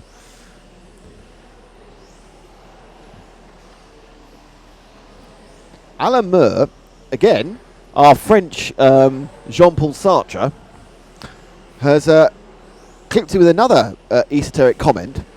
We've had a few of those. Alain Meur so far has told us, was it live long and prosper, wasn't it? It is smooth, but it is roll slowly. Roll slowly to go fast. That was it. Now this one he's gone for, and this is not one you'd agree with, Frank. He says, this temperature for beer. What temperature? Well, does it mean that he's actually got a fever and he's running a temperature and wants to have some beer? Does it mean that where he is in the world, it's lovely and sunny outside, he's going to have a beer? Or does he feel that we're just so hot we need a beer? Well, we're definitely obviously you don't want a beer because you don't Not look like moment, you're you don't look the hair of the doggy at the moment at all. You look more like, if only I wasn't doing this, I could lie in a corner and cry, ish. So thank you, Alan. And I must say, Alan, I'm really enjoying your contributions. Are actually livening me up because every one of them is giving us a conversation piece. And let's see, Matt. You got a choice of 2 cars there: the yellow car and the white car. If you think this temperature is for beer, follow the white car. If you think it's not this temperature is for beer, follow the yellow car. He thinks the temperature is not for beer. It's not for that driving either. Oh no! White car. No, don't know. It's very hard to confuse Matt by actually giving him a request as a question as well as something else. Hello there. There's Frank. Frank, smile so people think you're not ill. Fantastic. Right, pick up a car now. I thought we were going to focus on hairstyles today. Well, only because we've got Jorgen Michael Teat there, who is Sideshow Bob. In the middle of the new fastest lap from Patrick Milliat of 12.25 something. And it's all getting very exciting, really. So this is the first round. They're locked out. Yeah. Unfortunately, what's happened is that EFRA have locked themselves out of the system. Hold on. There we go. They can go back in again now. We have a confirmation from Alan Murr that he was actually over sort of Jean-Paul Sartre esoteric because he actually mistyped something. It actually meant this time is for beer, he says. So it's not the temperatures for beer, the time is for beer. And as it is obviously coming up to midday in France, as it is coming to midday here in Italy, but it's only 11 this time in the UK, it is indeed beer o'clock, unless you're Frank, in which case, o'clock, followed by brrr o'clock, followed by, oh, why did you make me do that o'clock? Yeah, pretty much. Pretty much. With a minute and 12 seconds to go. So thank you, Alan. I am genuinely enjoying your all of your inputs into our program. They are livening me up. We're going to no have to end. If he's going to put in typos, we're going to have to request genuine philosophical remarks from him. What Jean-Paul Sartre as powered by. So it is Patrick Miltat who's winning this one from France. Currently on for a 39, which is a good run. He's a couple of laps faster than Miltat's found some real speed from being in this bottom heat. Marcel Wojtalek is on for a 37. Marco Mazzini in car 7 is on for a 36. Simon Bellin is on for a 36 as well. And then you've got Luca Paolotti and Luca Uccedu, which is a fantastic name. It's UCCHEDDU. I like that. Which looks like the letters I normally have left at Scrabble at the end. I can't do anything with. The Lucas.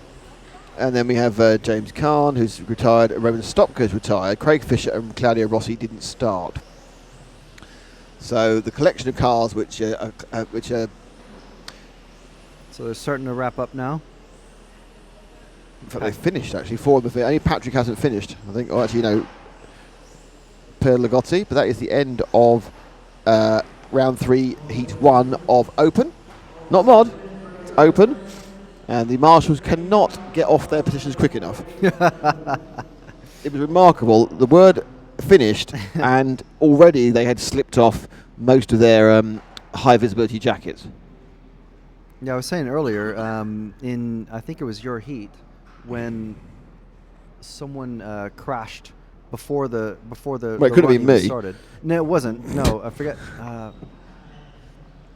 Anyway, you don't want to crash after the race is finished when no marshals are on the track. It's better than crashing during the race. It doesn't cost you any time.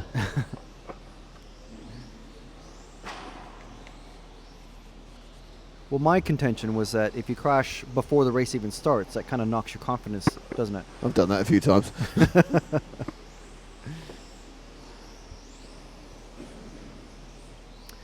Yeah, so we're qualifying round 3. This is heat 2 of modified. We got Dirk Brouwer, Marcelo Galli, Joachim Walle. Joachim? There are the 2 Joachims from Norway. That's weird. Ollie Payne, Robin Kaiser, once again. Tommy Jensen from Norway. Olav Asenfin. This is those 3-parter names.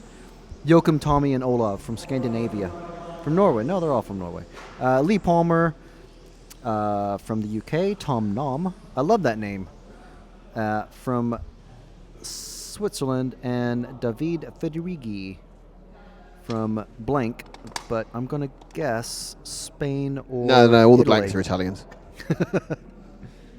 Genuinely, they're all Italians because when they entered in a slightly different way and they didn't have to have their nationality with them because it's their home country. Slightly different rules. There you go. Right, so we're going to start with Dirk Brouwer to begin with. Car number 5 in that group of cars. Presumably at the front. Yes, he's that purple and white car. And then going all the way down to car number 1. There's no, you don't check in, like, cross the line to start the race, I guess, do you? Like before the race starts, I mean, just to see if you're actually on the track. So we'll see if there are actually 10 cars on the track. If there are, it might be a first.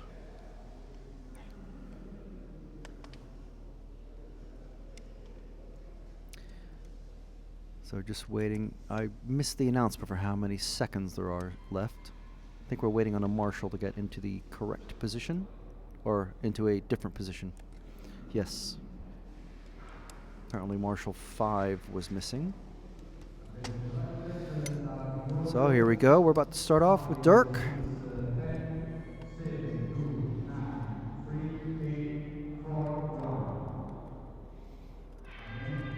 And here we are. There's Dirk going down the main straight into the TV turns. I keep wanting to call them the RC TV turns, but I guess TV turns is fine. Protoform P and up the Senna S, and he's already lapped poor David in that white car. So yeah, 10 cars. They need to get off. There's not much spacing. There's a lot more spacing when there's only 7 or 8 cars on the track.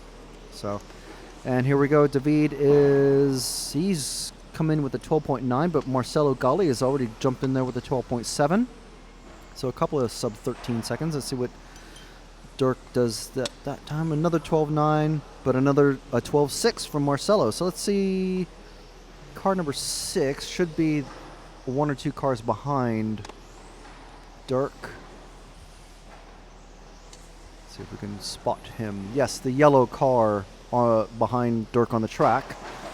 Through the short chute and up the Zen Racing Z around the Protoform P, through the Senna S, and down the main straight once again. So this is Marcelo Galli, one of the local, well, we don't know if he's local, but he's certainly able to put some speed down on this track. And up the Zen Racing Z, around the Protoform P, through the Senna S's, not the S, down the main straight, and through the RCT, well, the TV turns. Hots point, is it Hots or Hot? Hots. Hots.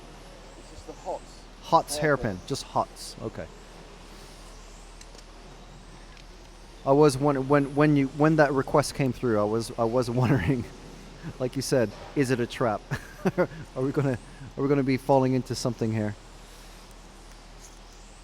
So Marcelo and Dirk duking it out. A 12.3 from Dirk, 12.6 last time around from Marcelo. Robin Kaiser in there with a 12.1. Yes, that's the new fastest lap. That's the first time I've seen the graphic. That's yeah, I've been up there. It's really nice, and it was on there long enough for me to spot it. I'm not sure we should be quite so impressed by our own graphics, that's all. Well, that's first time I saw it. No, I don't blame you. I'm just saying we're all really impressed. Like, oh, it works. Something works. It's a real surprise. No, I mean, like, wow, how cool is that? So Robin has definitely inserted himself into the battle for the lead. It's Marcelo, Dirk, and Robin all battling it out. Joachim in there as well. They're all on 12 laps at the moment. They're all doing sub 13-second runs, lap times. 12.5. Yeah, 12.5 seems to be the consistent. Robin just did a 12.2, which is wow. Dirk Bauer did a 12.2 as well. Tommy, unfortunately from Norway, has pulled off the track. So there's only 9 cars on the track now. So it's still a little bit more crowded than we've seen most of the other races. So car 0, that's Joachim behind Robin on the track. He's in 4th, but he's sometimes able to bump into 3rd. Car 2 is Robin. We should know Robin's paint scheme by now. Ahead of Robin is, I think that's going to be lap traffic. Car 4 of Tom Nom. I feel like Rowan Atkinson when he says Bob. And when I say Tom Nom.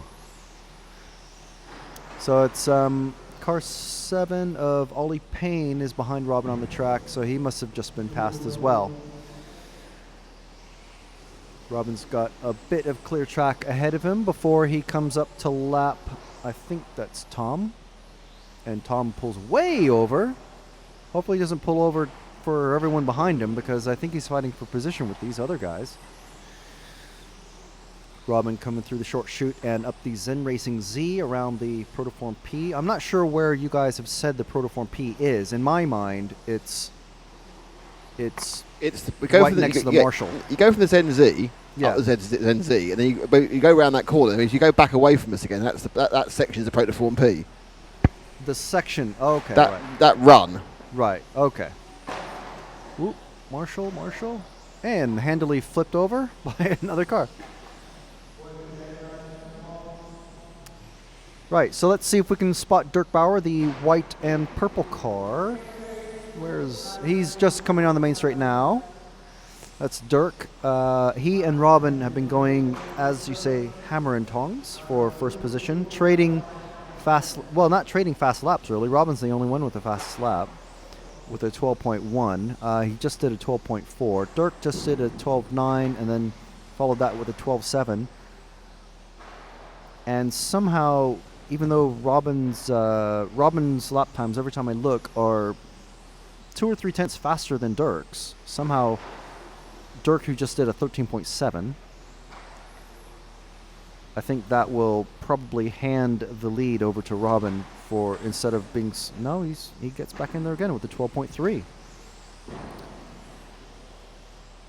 So anyway, even though Dirk seems to be doing slower lap times consistently than Robin, they're still fighting over first, swapping out first place position for most of the race, really. Joachim seems to have solidified himself into third ahead of Marcelo Galli. The top 4 guys are on 28 laps, now 29 laps. And then on down to 23 laps. So it leaves Lee, who's running last on the track at the moment, in ninth. Unfortunately, Tommy had to pull off after only 1 lap, but there's not a huge spread as you get towards the sharper end of the field in this class. So yeah, there's a bit of crashing and banging going on behind Dirk.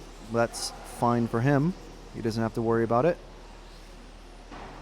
So Dirk is coming up to put a lap on car 4 of Tom Nom once again. Stop it. And he's just past Ollie Payne. That's got to be a cool name to have, huh? It's like, I am Mr. Payne. You don't want to be have a deck collector ring you up, say, I'm Mr. Payne. We need our money. So there's about a minute left. Let's see if we can spot Robin out on the track again. Car 2 going up the Zen Racing Z, down the Vodafone P. There's Robin. We've got less than a minute left, as you can see on the awesome Powered by RC Timing, developed by James Perry live timing system that we've got now, which is pretty awesome. Robin going down through the TV turns, past Ollie Payne. And somehow I don't think he's ever actually been held up significantly from what I remember. He's able to just anticipate where all the slow cars are going to go. And of course, if you're being lapped about 5 or 6 times in a race, it's about once a minute at this rate. You'll quickly get used to, oh, there's that guy again. He's faster than me, so I'm going to pull over. So that is the end of the run. Dirk looks like he pulled off just at the end there. Unfortunately, we missed that because we switched over to Robin. But it finished up with Robin, Marcelo, and Dirk, I think, in 5th or 6th. Unfortunately, we lost the order.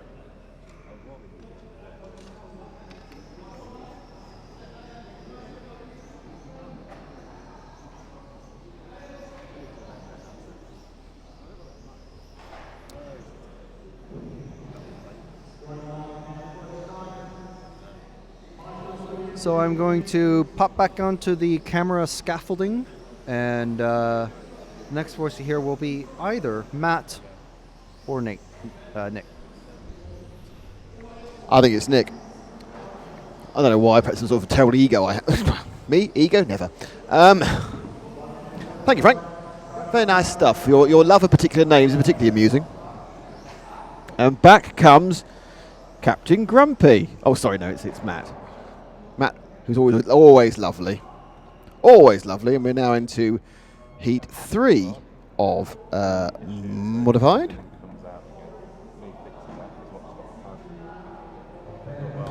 Checker Flag Racing says it's nice to see them running anti-clockwise rather than clockwise like we all do in the UK. It was quite confusing, Checker Flag Racing, in the fact that we actually set the cameras up on Thursday, and then about 5 minutes in, about 3 hours later, I went, oh, hang on a second. I looked at the positioning of the grid markings and thought, it's anti-clockwise. I had to set up, not the main camera, I had to set the other cameras up again. Oh dear, can't do everything perfect. So this is Heat 3 of 6 for the third round of qualifying for modified drivers. We have Claudio Cadazzi, Albert Teschi, Alessandro Bianchi, Mark Payne, Christian Hovden, Julian Yost, Tim Wood, Chris O'Donoghue, and Arne Tam. Arne Tammy? I don't know, Arne Tammy, possibly.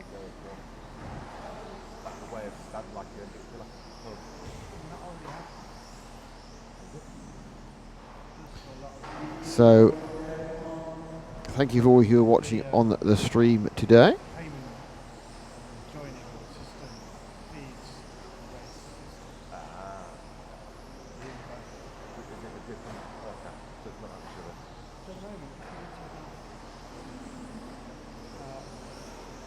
So that happened.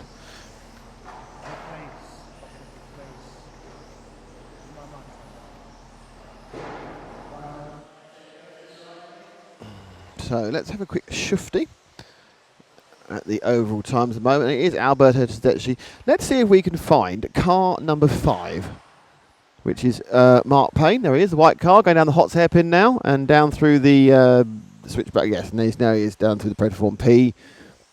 And that's Mark, who just hit the wall with a big dang. Mark is one of the UK racers who I race against quite regularly, though he's doing significantly better than I am. I know he's in a different class, but even though in this class he's doing significantly better. And he was the guy who looked after our sound in Milton Keynes. And he's looking much more balanced. The car also has got the same problem. It doesn't look as quite... some of these cars just don't look quite as settled over the bumps, and Mark's is one of them. He's doing a significantly better job than I'm doing with my unbalanced car, but it's my unbalanced mind probably doesn't help either. We've already lost Tim Wood, and Alessandro Bianchi and Army Tam didn't start. As we are now 2 minutes down.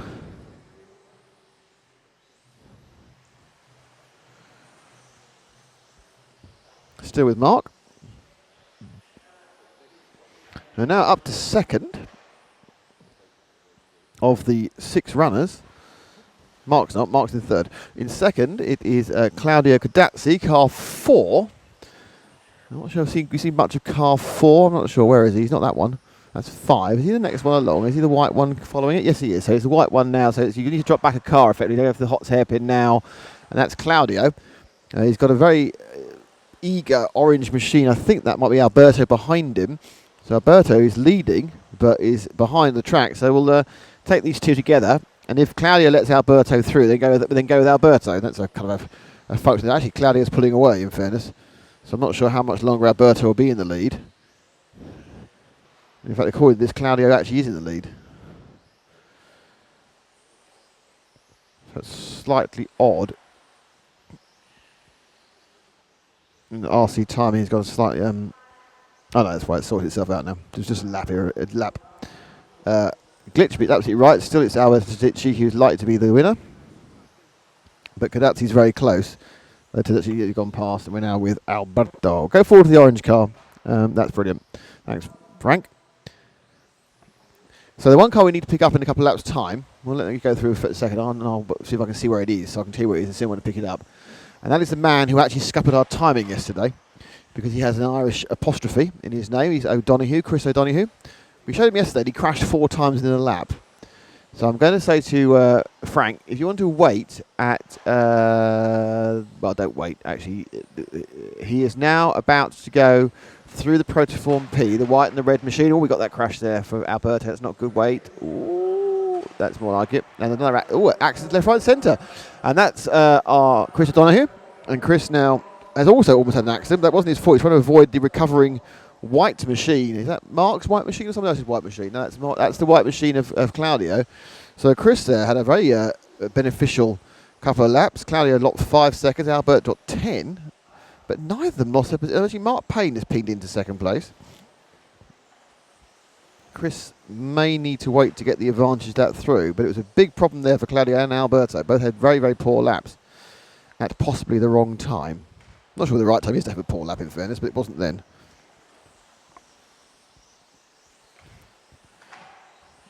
So we are building up now to the fastest people. This is heat 3 of 6.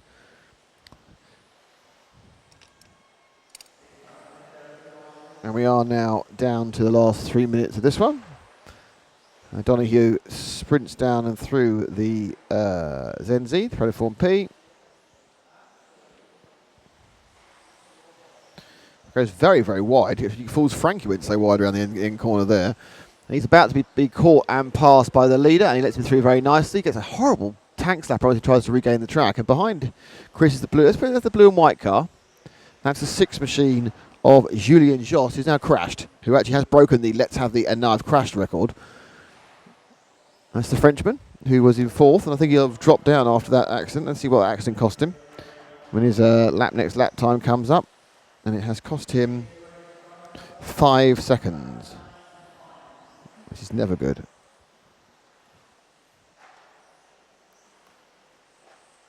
As we now have Matt next to me for some hot camera cutting action.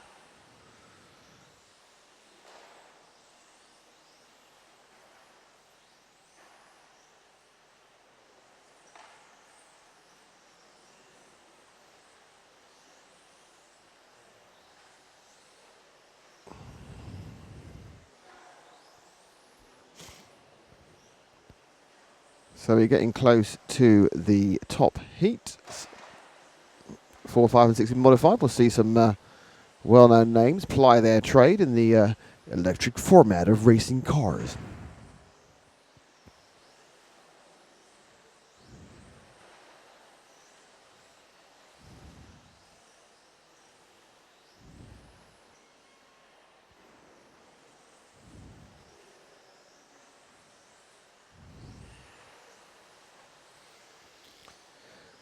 So as we get towards the last knockings of this one, 1 minute and 20 to go, it's Claudio Codazzi who's recovered from a very bad lap.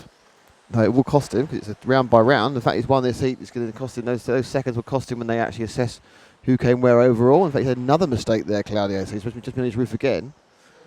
Should really have fixed a rollover area. It might have solved some of those problems. 16 puts him into second, so the second accident's dropped him out of the lead into second place, and it's Alberto Tidizzi who takes over. Mark Payne in third, Chris Donahue 4th.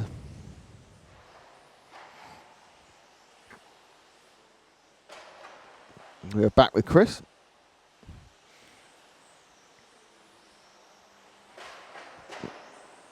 This is Chris's best run so far. There's a number of problems getting the car to work and not be broken, so you'll be pleased he got this far. He's got 3 more runs after this. We've lost Julien Josse, we've lost Tim Wood, and we've lost Alessandro Bianchi, and Arne Tam never started, the Estonian.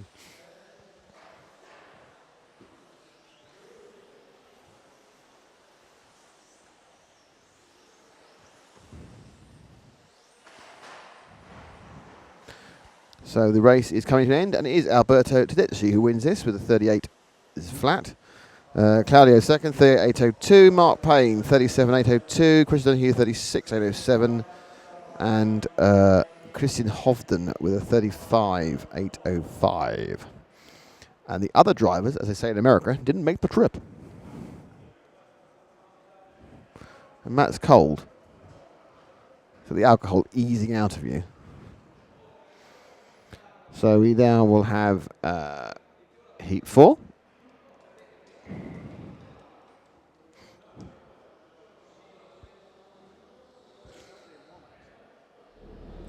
It's lovely and warm outside.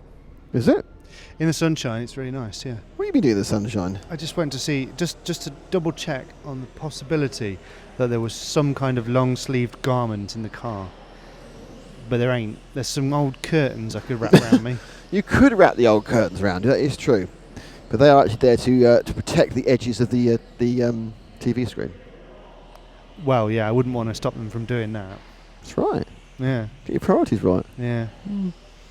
So in this race, we have Christopher Kurzweil, we have Vesa Ili, we have Kai Altman, we have Kumibu, Luke Burley, Matt Vara, Jacob Zundel, Simon Rubert, and Helga Johansson from Norway. And this is Heat 4.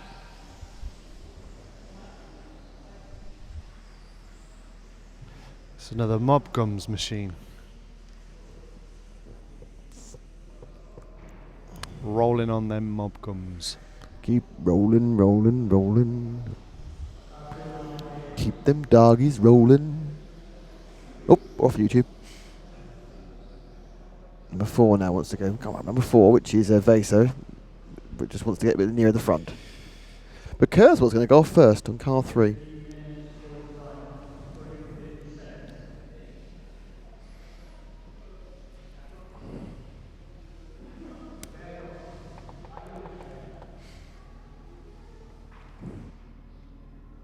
Why are you stroking my car? Just examining some of the It's a bad car. more battered looking bits on it. But just look at it, that's a battered looking bit. Is that the switch that you broke? Yeah. It's now seized on. I have made it so it's always on. Bit like me. Yeah. Always on, but rarely answer. Oh dear.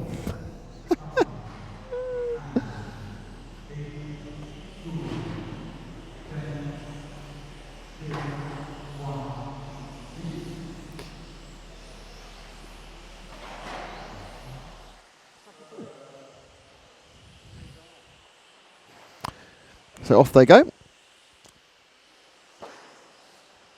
And out at the front, there's 2 cars hit me below my feet. It's Kurzweil in the 3 machine, who's leading out Vesa Ili. As they move now down. Ooh, Kurzweil's really got the thing snicketing about at the moment. Kurzweil just throws in a 12.2, 12.4, so they're building up speed again, as they tend to, just to get the cars to settle down in the patch. But it's Kai Altman who's leading, as it alternates with Kurzweil. Vesa dropping back slightly.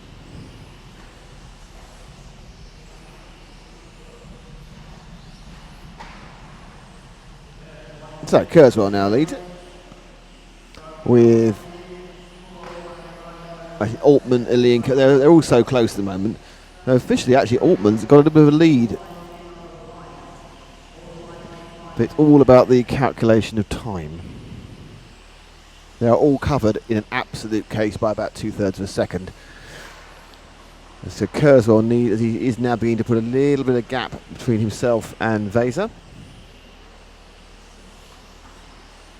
So you drop back 1 car, Frank, to Vesa, who's actually now taken back that thing and is beginning to actually ease closer to. Oh, Kurzweil makes a mistake there coming out. The TV turns and suddenly he's got Lee right on his backside and he's going to have to let him through unless he's careful, which is not what he wants to do. Bad lap for Kurzweil and a good lap for Vesa.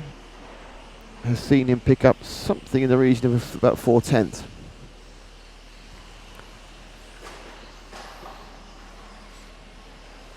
So Vesa is probably at this point saying, come on Kurzweil, let me through.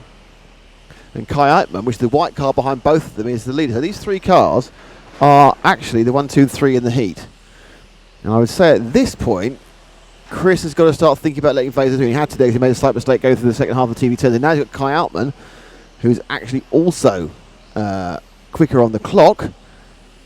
And Vesa now starts to gap Kurzweil.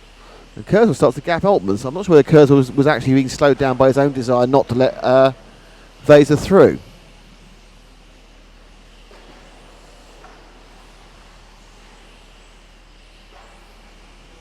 Very stable times there, 12. And suddenly Jacob Zundel has come from nowhere to take the lead overall.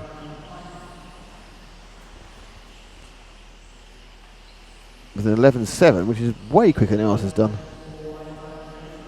at this stage of the race. And Kurzweil let Altman through. So it's not really going particularly well for Kurzweil at the moment. He's just dropping back. But our leader overall appears to be card 10 of Zundel, who is, I don't know where he is. I'll find this Vaser. He's the blue and white car. So he's just going, Frankie's going through the short shoot now and going round up through the Protoform, the Zen and down the Protoform. Now, actually, Jacob was going quite well last time, but actually had to retire. He was getting closer and closer and closer, and he hit something, and he didn't get through that round of qualifying. So he has got some pace. Was that Altman had a massive accident? Or was that somebody? It was indeed. That was Kai Altman had a huge accident there just in front of Zundel. And that'll drop him way back. 16-second lap for Reitman. Kumi Boy is already out, and Jörg Michael Tietz not taking part. So Zundel from Weser Lee, and Kurzweil in third. Altman's dropped back. I think is that Altman is retired with O'Donoghue in the middle of the track. And we may well have lost a second car. Certainly, now this is the action. Kurzweil now has Zundel behind him, and Zundel's much quicker, and immediately Chris lets him through.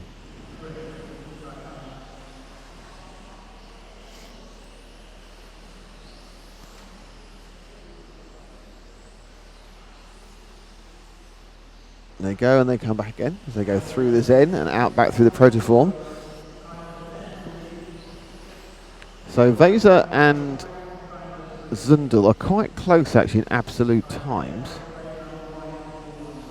But it's certainly advantage to Zundel at the moment. It's got 5 or 6 seconds actually. I was looking at the estimate, which is much closer than the current times. So Zundel 6 seconds ahead. Weser, as you can see on the screen, has about 4 seconds over Kurzweil, who has best part of another 3 seconds over Luke Burley. But that takes him over a lap. Car 1 having issues. That's the car of Helge Johansson. As somebody does 17 cartwheels down the straight. I think that might have been, that was Luke Burley, who must have clipped the side, took off, which can happen with these modified cars, and was still cartwheeling quite a long time into the whole thing. So Altman's out. Jacob Zundel's getting faster. That's the impressive. new fastest lap, First lap 11.5. After 5.5 minutes, he's got the thing absolutely dialed, and he's now taking another lap out of car 2 of Matthew Vara. And Zundel is having a bit of a good run here. Sporting a fine beard on the rostrum, I can see.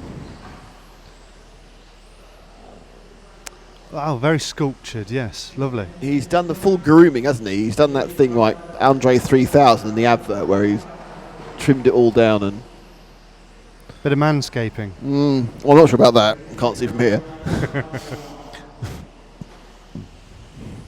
I'm not sure whether he's done the whole plucked chicken look. I'm not sure. Well, there are benefits to doing that, apparently. I'm not sure what they are. Well, the benefits are on camera, but not any other. Why else is the benefit? It's only a visual impressiveness. It doesn't change anything, actually. Can't believe we're having this conversation. Neither can the people who are listening. Oh, no one is. So we're down to the last minute and a half. No, there's hundreds, thousands. Hundreds of thousands? I'm not sure that many. This is a pretty good turnout, though. More people than you get in a big local pub. A big local pub? A social club. A miners' welfare. I'm very fond of community hall. More people than you would get in a community hall. Who's community hall? Eh? You know. No, I was just being obtuse deliberately. Well, that's... Now, we've been talking about timing. That's brought us by RC Timing. Thank you very much for your support, RC Timing people. And Protoform, of course, and Zen Racing and EFRA, who are all lovely.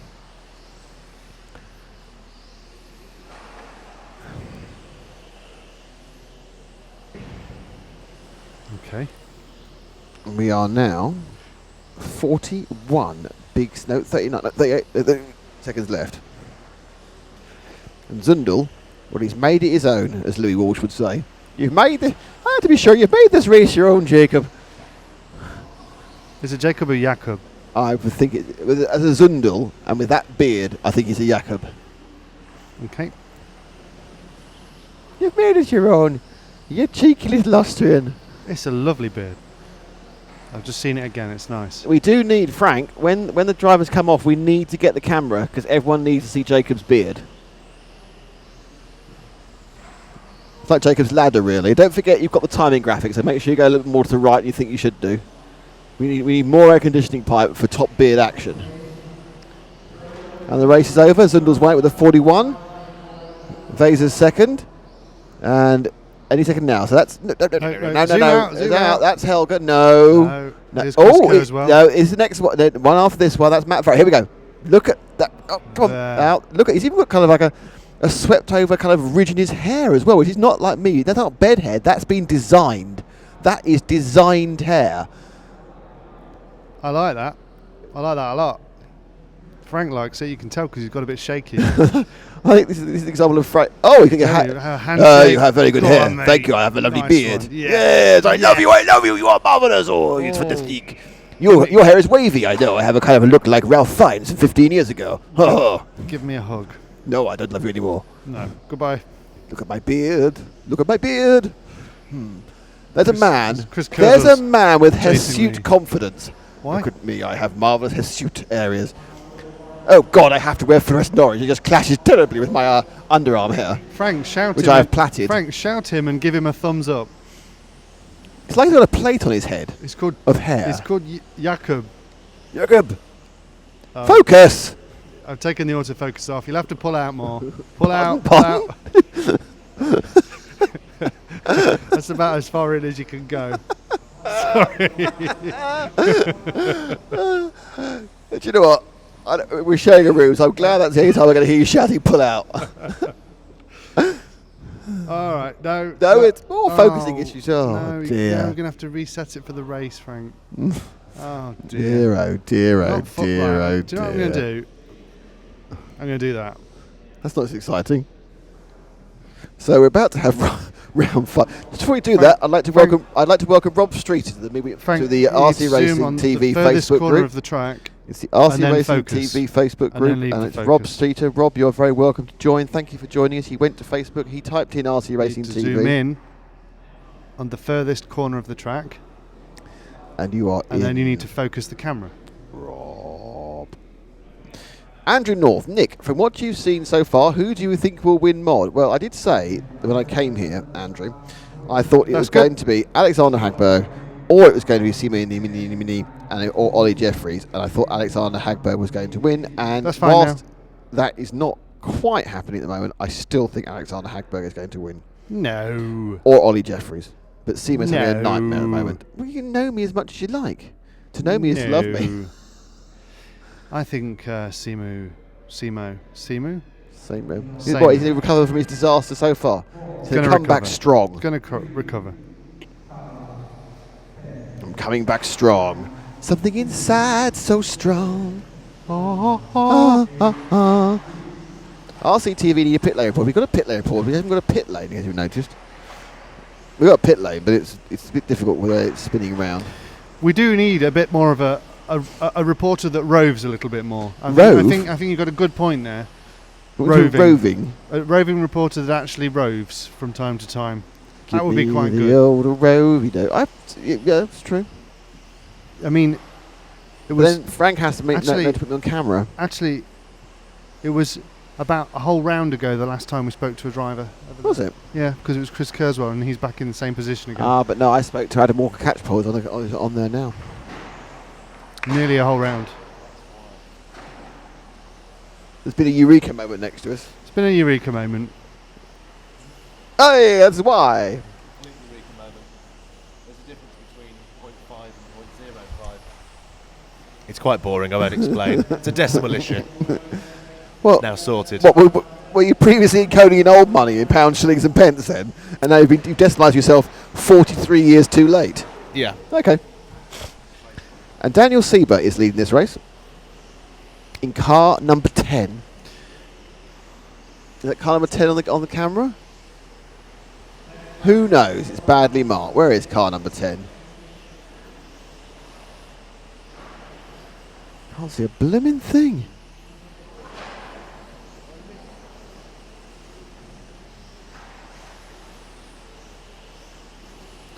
Daniel Siebert, the fastest lap. 11.5 seconds.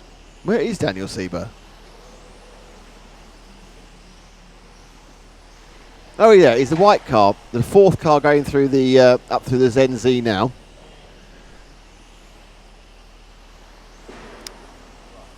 Dominic Fleischmann is So Daniel driving his car this time. with the Yokokomo. Up the Kokomo. Yokokomo. Anyway, so he's going around the TV turns and up towards the Protoform P. Spins around down the straight and he's on for a 41.801, which will give him the fastest time in the race. So it's now dropped back to 48 to 10. It's very annoying.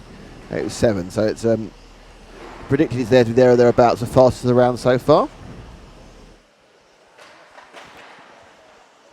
Until he did that. Until he crashes up. And that is a expensive mistake by Daniel. Just clipped the part of the TV turns, catapulted onto the barrier, and said goodbye to 4.5 seconds of time, which you can never get back. It's gone. It's gone. It's fleeted and gone, or flitted and gone, or flit. So this is heat number 5. So the next heat is the one with all the top divers. So we got about this race. We'll see the top guys out in a second. Interesting, yeah. It's kind of got. There's a few well-known names in Heat 4. Well-known names, not to them, but obviously well-known names to the RC Racing TV crowd for the TV show and everything else. Like household names. Well, household names in RC. And there's a few of those in Heat Meryl 4. Streep. Yes, she's there. Heat 5 is a little bit more bereft of names. They're all congregating in the final heat like a large congregation Of names. like the Oscars selfie. Yes, but not quite as staged.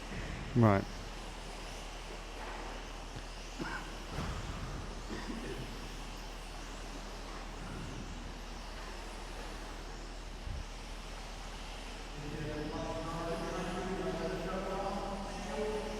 So it is now Dino Stadless in car number 1, and Michel Ramongoli and Tim Altman who are swapping for the lead. So let's see who we're with at the moment. Still with poor old Daniel, and let's see if we can pick up. Oh God, the car number 1. Let's find car 1. Where's car 1? Who knows? There's car 2. There's the orange car, the second orange car going underneath you now. Frank, and now going through. Big turn there through. He's going through the Protoform P and up to the straight. There's 2 orange cars, the second of which is Stadless. The leader, the head of that is 3 of Fantini, who did well last time, remember. But Dinos is, he's made 2 mistakes in the same part of the track there. And he's actually now kind of all the way 4th and 5th. It's very, very close at the top. Hence the reason, as soon as you back someone and they make half a mistake, they drop down. Give you an idea, there's 3 of them on an absolute time within 2/10 of a second at the moment. So they're 4.5 minutes in, or 5 minutes in, they're only 2/10 of a second apart. As our driver falls over, which is not a good thing to do, he's 2/10 of a second apart. So we need to find car number 4 of Arangioli, who's also now having a bit of fun with being in the lead occasionally, until he falls over, I'm sure.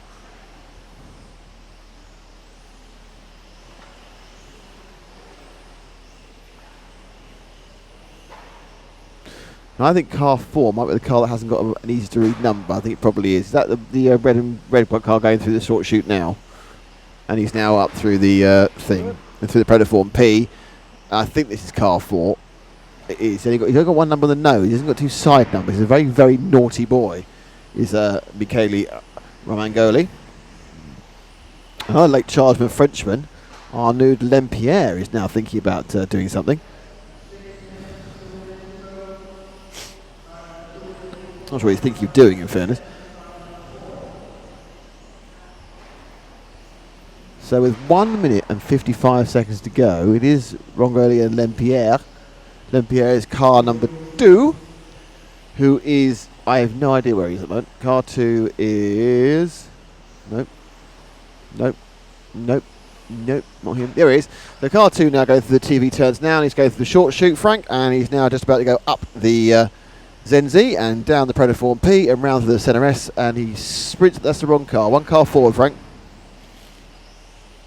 There we go. That's our machine as he avoids a fishtailing competitive machine. He's having a bit of another car 8 of Adam Walker Catchpole. He's not enjoying this heat at all.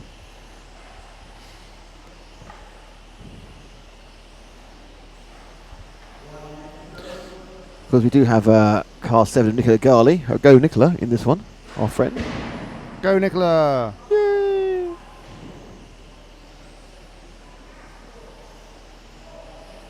So Daniel Sieber now seems to have the lead again, with Lempier swapping, as we know, all the time. In absolute terms, they're within about half a second of each other.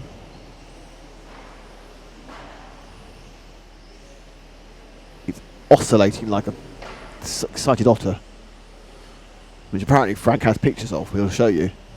Otter feeders. And a baby elephant's bottom. Yeah, I think we really need to draw a veil over that one. Quite a big veil. It would be more of a kind of a sheet, wouldn't it? Perhaps, you know, A family-sized canvas, bath towel. a canvas, perhaps. What, like an artist's canvas? No, like sort of those ground sheets. What, from a tent? Well, from a tent shop, from Millets, yes. A tarpaulin, Yes. if you will. Yes, it's a very good idea. All those roof sheeting things, you know, where you got a flat roof and you roll out a roll of flat roofing. Oh, that's all Roofing like felt. Roofing felt, really Yeah. gritty and horrible to touch. And if you know of any large sheets of things you can use to cover a baby elephant's bottom, please write to BBC, Wood Lane, W18QT, addressing it to Philip Schofield.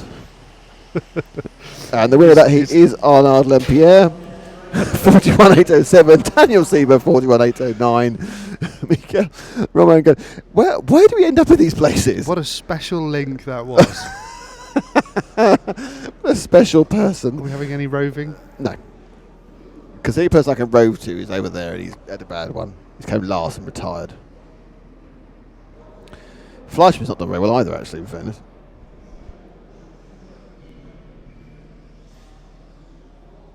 No, I can't do that.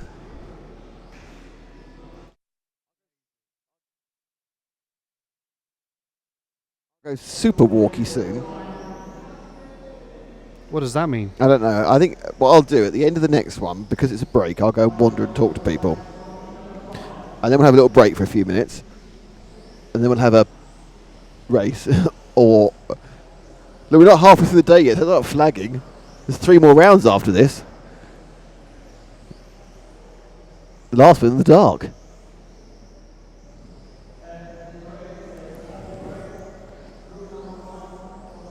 No one said it was going to be easy when I employed you.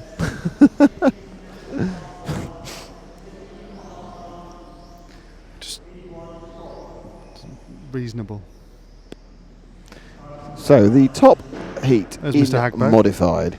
Ollie Jeffries, Alex Hagberg, Juho Levonen, Marcus Movers, Alexander Laurent, Huber Honegel, Timu Salonen, Mark Stiles, and at the back, Simu Ananimi, the double defending European champion. But off first we'll go Ollie Jeffries, and then following will be Dr. Hagberg.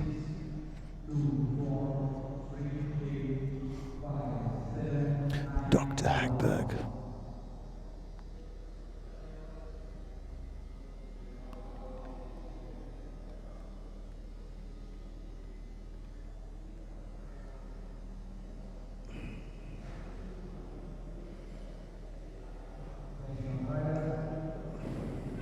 And we're off.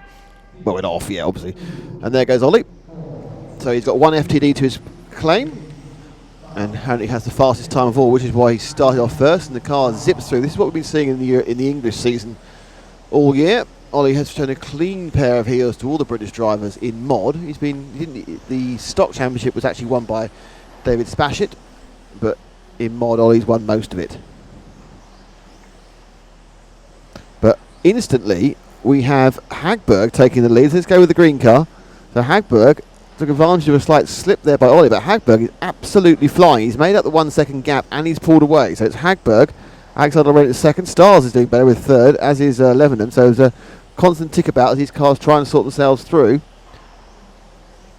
Any fastest lap graphics yet? Hagberg, Jeffries, Levonen, Laurent, Movers, all running. Jeffries don't think that car's working brilliantly, but he's actually now holding the gap to Hagberg. As Hagberg goes through the ZenZ and now swaps around the Protoform P. Alexander Laurent with 11.587. Oh, and a big accident for Styles, and that's not what we want again. It's the section which is causing the problem, actually, is something that looks relatively simple, but I'll show you where it is now with Hagberg. When they come down the straight, they turn in tight here in the TV turns, and if you get wrong either on that first corner or the second corner, the car will take off under power, and a clip there, and suddenly it's back in the lead or back ahead on the race for Jeffries. And he's started slowly, but he now appears to have the pace to keep going, and he's clipped two sides of barriers but lost no time. So Hagberg and Jeffries, I think at this point they both much rather be in a clear bit of air. They're holding each other up. Jeffries, and he's going to have to Hagberg through again, which means he's going to lose time, but he's not. He said, no, I'm sorry, we're about the same speed. The Doctor has to find his way around Ollie. Oh, and Hagberg slams the wall. And then Jeffries does it as well. Both make mistakes. And I said, I think they're being mentally disturbed by the proximity of another very, very fast car. Because in qualifying, all you're trying to do is get the best time. Jeffries makes another minor mistake. And this is letting Marcus Mobers take himself to the top of the timing. But in sheer speed terms, and Teemu Saarinen pings up. We've not seen him do anything. He's had problems keeping the car running in previous parts. Ananimi is going for a comfortable 4th or 5th. The basic ground speed is there with both Hagberg and Jeffries, but neither of them is going to be particularly pleased with the first 2.5, 3 minutes of the run, where they've made myriad little mistakes. When you're racing the clock, that's really important. They're both now coming up to take a lap on that we've dropped back to some reason for Mobers. I think we're on Mobers, who's also doing quite well. And now back forward again. Oh, what a big one there for Hagberg. Oh, what a double one. It was some very good casual marshalling. He's tossed back on his wheels again. And the Doctor has had an absolute disaster.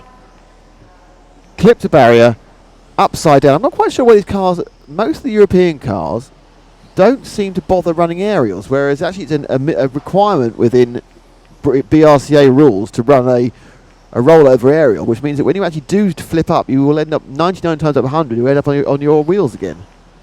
And Hagberg is going to have to throw this one away, because it's all gone horribly wrong at the 3-minute mark. That's left Mobers and Jeffries in 1 and 2. With Teemu Saarinen in car 7. Let's see if we find car 7. We've not seen Saarinen at all, because he's had a couple of relatively ropey runs, but he's suddenly press the fast button, and he's there in the orange and white car, white nose orange car, going now down through to the short chute. He's behind Hagberg, actually, the green car, and that's Teemu. Oh, he had a bit of oversteer again. The cars now seem to find it quite difficult to carry all the speed through the corner in front of us here before the TV turns.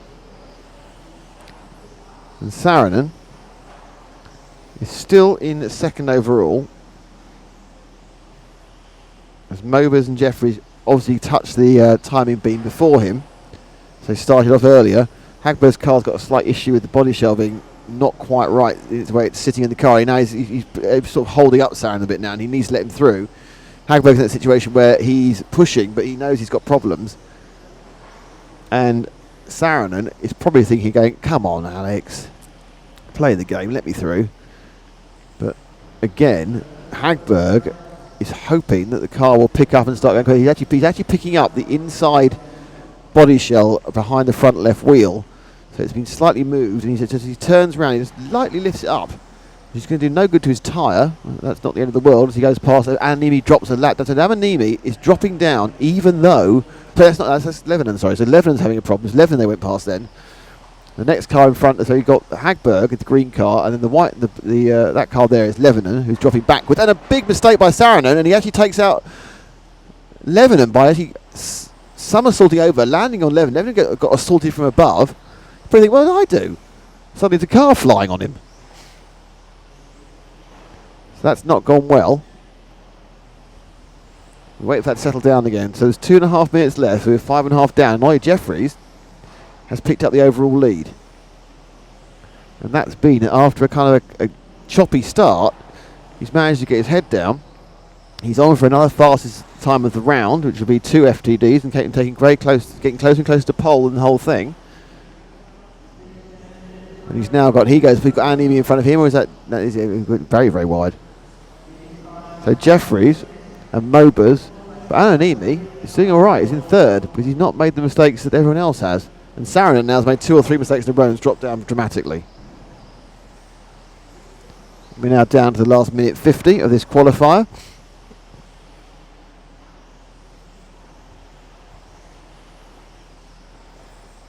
Jeffrey's now 2 seconds ahead of Mobers and a further 3 seconds ahead of Laurent. With Seema actually now just coming in between. So Seema looks like he might get a third place. His first decent score of the event as he tries to come back from a difficult start. This is round 3. Is it? Yes, there's 3 more rounds to go. We'll be with you until 20 past 7 local time, 20 past 6 in the UK. As we build up. We'll be back to a 20-minute break, a 15-minute break after this heat. And then we start again with stock. And the top stock race will be out sometime back about 1:45 local time. And the next time we see these boys again will be about 10 to 3 local time. It all seems like a long way away. So it's Ollie from Marcus. Simo Anonymini is in third. Hagberg now is managing to pull himself back up by the bootstraps and is fighting for third or fourth.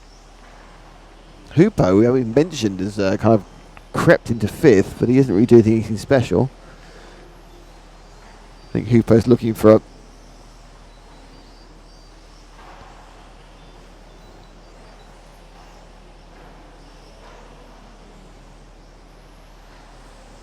okay, so you've got 1 lap to go. And Jeffries, if he comes over the line the next time, will finish. This will take him across the line, and he's now finished, and he's won his second round. So there you go, 41.803, that's the best we've seen. It's a win for Ollie. Marcus picks up second. Who's going to pick up third? Will Simo pick up third right at the last moment? That's the question. Waiting for it. Simo needs to, and Simo gets fourth. So it's actually Ollie Jeffries, Marcus Mobers, Alexander Laurent, Alex Hagberg, and Hupo Honegel. A win there for our friend Mr. Jeffries. So the thing to do, Frank on the camera. Let's see if we can grab Ollie as we've got a 10-minute break. So that's your second round win. I didn't know that, I thought I'd tell you. A second round win. So you've obviously worked out what to do. I think was it to do with the conversation earlier with me, where you finally worked out your handling issues by looking at my car and going, "That's the last thing I'm doing. Is anything Nick's doing." It always helps talking to you. No, I mean mine's exactly as I run it back home. I haven't changed anything. So I think the more we run on this track, I think the better my car hopefully should get. So I'm not gonna make any changes. I mean, you aced the BRCA modifier class to actually get a European title, because I think the last time you did it, you were third, weren't you, in France? Yeah, obviously having a good racing back home helps, but it's always kind of an unknown because you don't really know. You could have won every national, but you might not actually be going that fast, so you don't really know until you get here. But yeah, the car's working good. I mean, your X-Ray teammate Alex Hagberg is going very well. I know you're sitting next to each other. You say you're running the car as it is in the UK. Is he now moving his car to where your setup is, or are you ploughing different paths? I think he's tried a little bit of what I ran. They are different. So, I mean, I think he made a few changes for that run, which was closer to mine, but they're still not the same. I mean, the start of the race, you two were kind of swapping place. I mean, when you're actually driving that, it's qualifying, going for a time. How irritating is it to have someone who's that quick, that close to you? No, I mean, I wasn't very good at the start of that one. I made a few mistakes, but I think everybody's really struggling at the start. With the bumps and obviously with your additive being fresh, as you probably know when you run. I struggle for the end as well. It's really difficult. My car's good. Once I get through the first sort of minute, I think it's really good. But then I think everybody struggles for the first minute. So I think if you can ace the first minute, I think you can pull a huge gap. Thanks, Ollie. All I have to do is ace the first minute and then the other 7 as well. That'll help a bit. So let's see if we can see a good result for Ollie. Everyone's disappeared because they know it's a chance to get a break. Look, Stalis and Willie.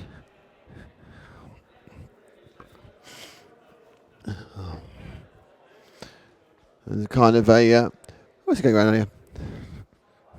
Let's have a look. Hang on a second. That's a terrible picture he's looking at. I can't believe it. Awful. Okay, right. We are nothing. No problem, naked girls. But what is that goat doing? So that's the end of round number 3, and following round number 3, as sure as night follows day, is round number 4, including a humorous laugh at my inability to get anything done. Is Matt at the moment writing the caption for me to say we're going to come back in a few minutes? He is. What time are we coming back, Matt? He doesn't know. Okay, so I need to walk this way. Hello there, Frank. I need to walk this way and tell him that when the next round officially starts at the time of 11:08. No, it's last round. Sorry, it starts at 13:16. So we're back at 13:16, and as I said before, the top heat's out at 13:45 in stock and at 14:50 in mod. So until then, which is about how long? 16 minutes time. We will take a little break, and we will see you back in. And if you want to find to go and focus on the track on the shop, and we'll speak to you in 16 minutes or so.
Hello again, everyone. How are you? We are now just about to get... Oh, no, we've got one more thing to do.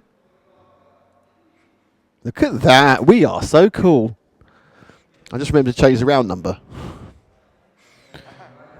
Blunderbuggy has just checked in a few minutes ago. He says, where is this being held? It's being held in Italy, in Scandiano. And of course, it was a lot of people like this. We've got 9 drivers. And this is the 4th round of the Stock Championship.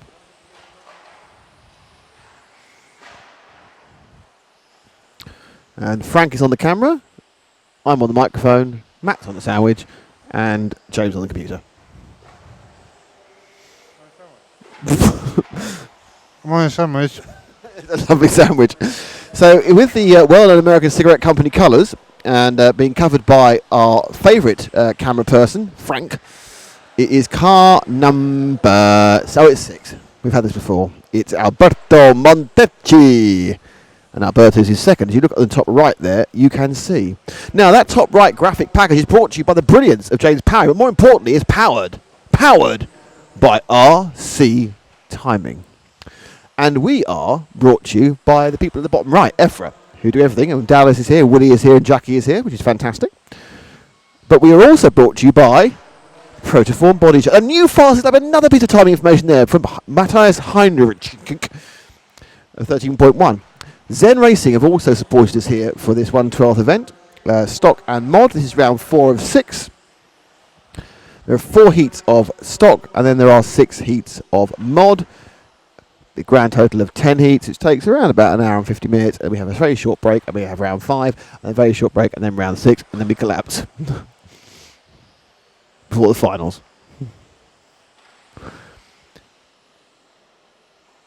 With just under 2 minutes gone, and some good times already kicked in. This is Montici from Heinrich, Matteo Berlicchioni, then Paola Bazzani, Giorgio Favoretto, Michael Kopka, Matteo Bianchetto, and Roberto Petrelli and Yuri Manchin. All 9 cars running. 7 of which are from Italy. Our leader, Matthias Heinrich, is from Germany, and Michael Kupka, currently running 6 in car 2, is Austrian. Very good mix of nationalities here. We've got Brits, French, Germans, Italians, Austrians, Swiss, Swedes, Finns, Norwegians, Estonians, and I've forgotten a big country. Italians, obviously, because they actually come here. No Spaniards, though. Do you know that? No Spaniards. Really? No. Matt will talk in a second. He's finished chewing.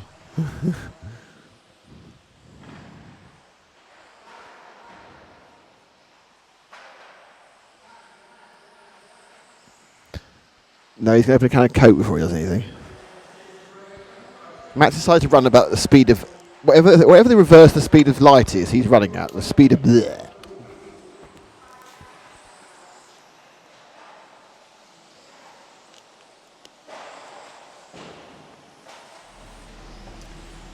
Are you complaining about me to our viewers? No, I wouldn't ever do that. Sounded like be you were. unprofessional.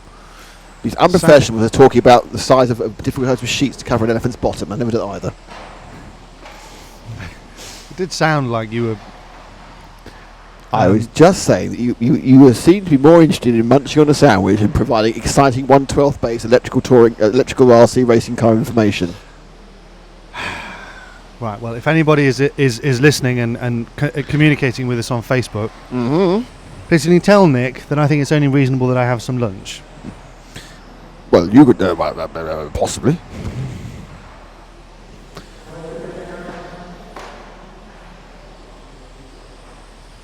So if you want to talk to us on Facebook, and you aren't a member of the Facebook group, you just go to Facebook and you type in RC Racing TV. Yay!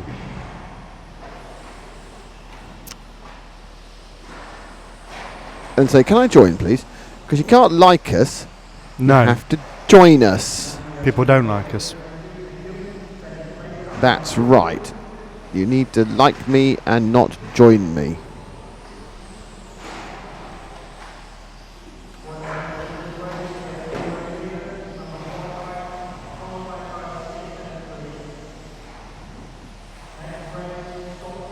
So we are just over halfway in this race, and it is Matthias Hendrich who is on for a winning time of 36.804.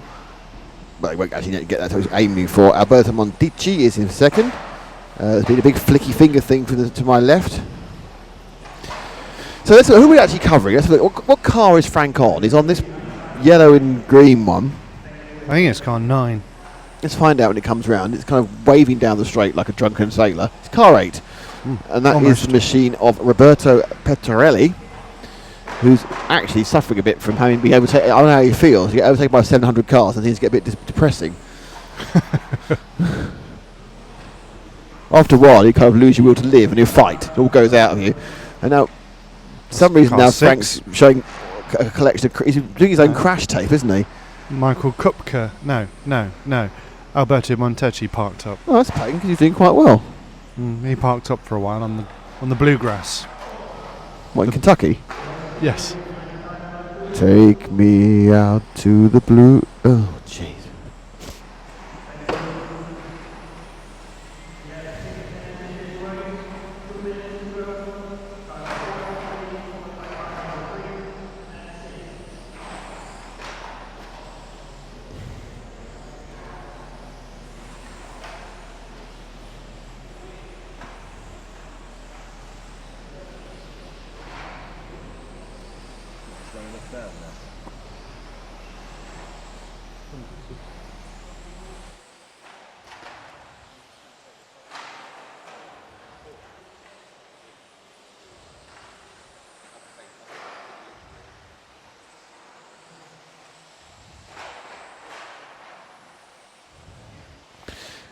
So a minute and 29 to go.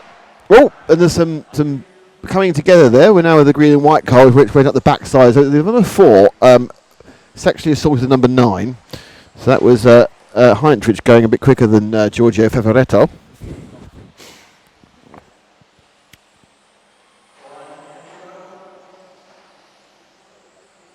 Peter Halliwell, do all drivers get 3 finals? Yes, all drivers get 3 finals and a practice final. That will happen tomorrow. Tomorrow we have practice finals and then all the main finals.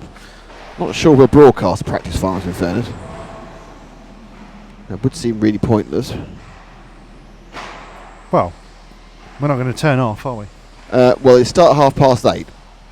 Well, we're not going to turn on for them. The first final starts at 10, the real ones.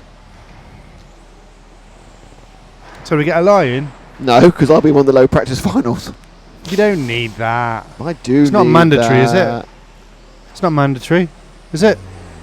No. It is. Because people need to practice overtaking you. If they practice without you, going to overtake me in the final. If they practice without you, then you'll be like a new obstacle for them that they haven't practiced with. I'm a new obstacle. Is that how you rate the man who... Yeah, you got a good point, really. I don't mean it to sound as harsh as it does. I've just not got the right wording, that's all. I'd like to point out, in this particular final I'm going to be in, I believe I will not be an obstacle to everyone. Really? Perhaps 1 or 2, but I actually am faster than some So you're going to people. be in the C final? Yes. What's your predicted finish? First of all, what are you aiming for, and what do you think's I'm realistic? aiming for the top 3, but I think I'll probably finish 5th. Okay. And I need to go and do my thing. What's your thing? Get scrutineered and get rid of my heat. Okay. That's quite fair, wasn't it? So we need Frank then? We always need Frank. Franco. Well, you could do the commentary and Frank do the camera work. It could go that way, but unfortunately, the other way. our natural skill sets are to the reverse of that.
Hello. Hello. More? More volume. More volume and closer to face. Right. So Nick is off getting his car inspected for the technical inspection, and we're about to start with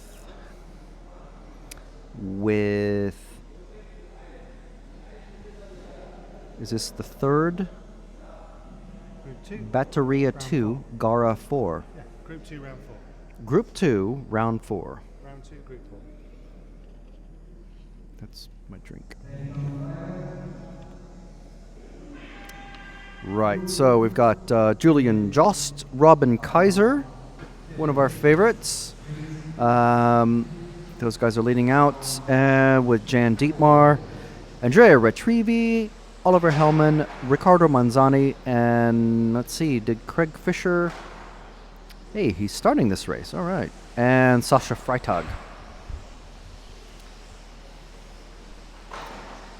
I only express, if anyone out there knows Craig, I'm only expressing my surprise that he's in the heat because he hasn't been in very many of them. And he's running mod as well, and he hasn't been in many of those, if any. So let's see if we can follow. Robin Kaiser's out there, but he's only in 4th at the moment. He must have like a slow start or something like that. He just popped into 1st and then very quickly got bumped down the order.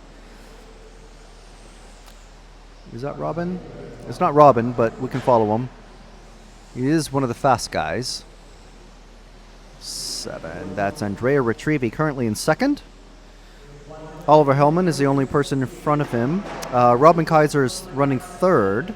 And those guys are all together, I believe. Well, not anymore because Andrea dropped back quite a ways. See if we can move up one car on the track. I believe that would be Andrea Retrivi. Or I'm sorry, Oliver. Car 3, yes, that's Oliver Hellman. The car we're on at the moment is car 2. That's Julian Jost. He's going to be one to watch. He and Oliver. It is interesting seeing how the cars, they do tend to, as the additive wears off, and the drivers get used to how the cars are meant to be handling. It takes about a quarter of the race for them to actually sort of come into the run. And we had a new fast lap just now from Robin Kaiser, 12.97. We know he can do a lot faster than that. John Dietmar's just jumped in with a 12.908. Robin did a 12.1 in his last stock round. Exactly one round ago, so we know he can do a lot faster. And that was after a couple of big mistakes.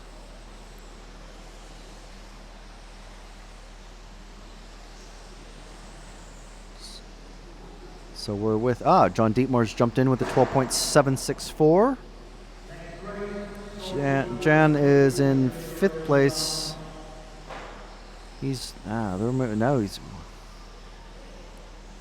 4th and 5th is what he's fighting at. Let's see if we can find Sasha. Oh, jeez. Every time I mention someone, look at someone's name. Andrea Retrivi, car 7.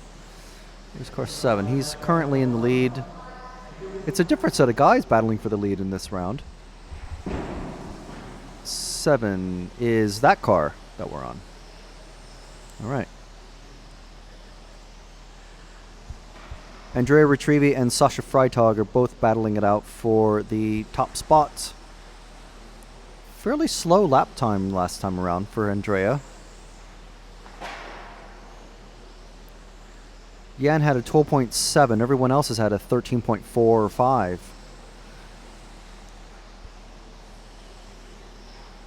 So as you can see on our cool RC timing powered RCTV live timing, we've got just about 4 minutes to go. We're almost halfway through. We've got Retrivi in the lead. Oliver Hellman, his name's backwards in the system. Sasha Freitag is in there as well. These guys in the top 4 are just like jumping around all the positions. So it's a bit difficult to exactly say who is exactly in the lead. And forecasted time is about 36 or 37 laps.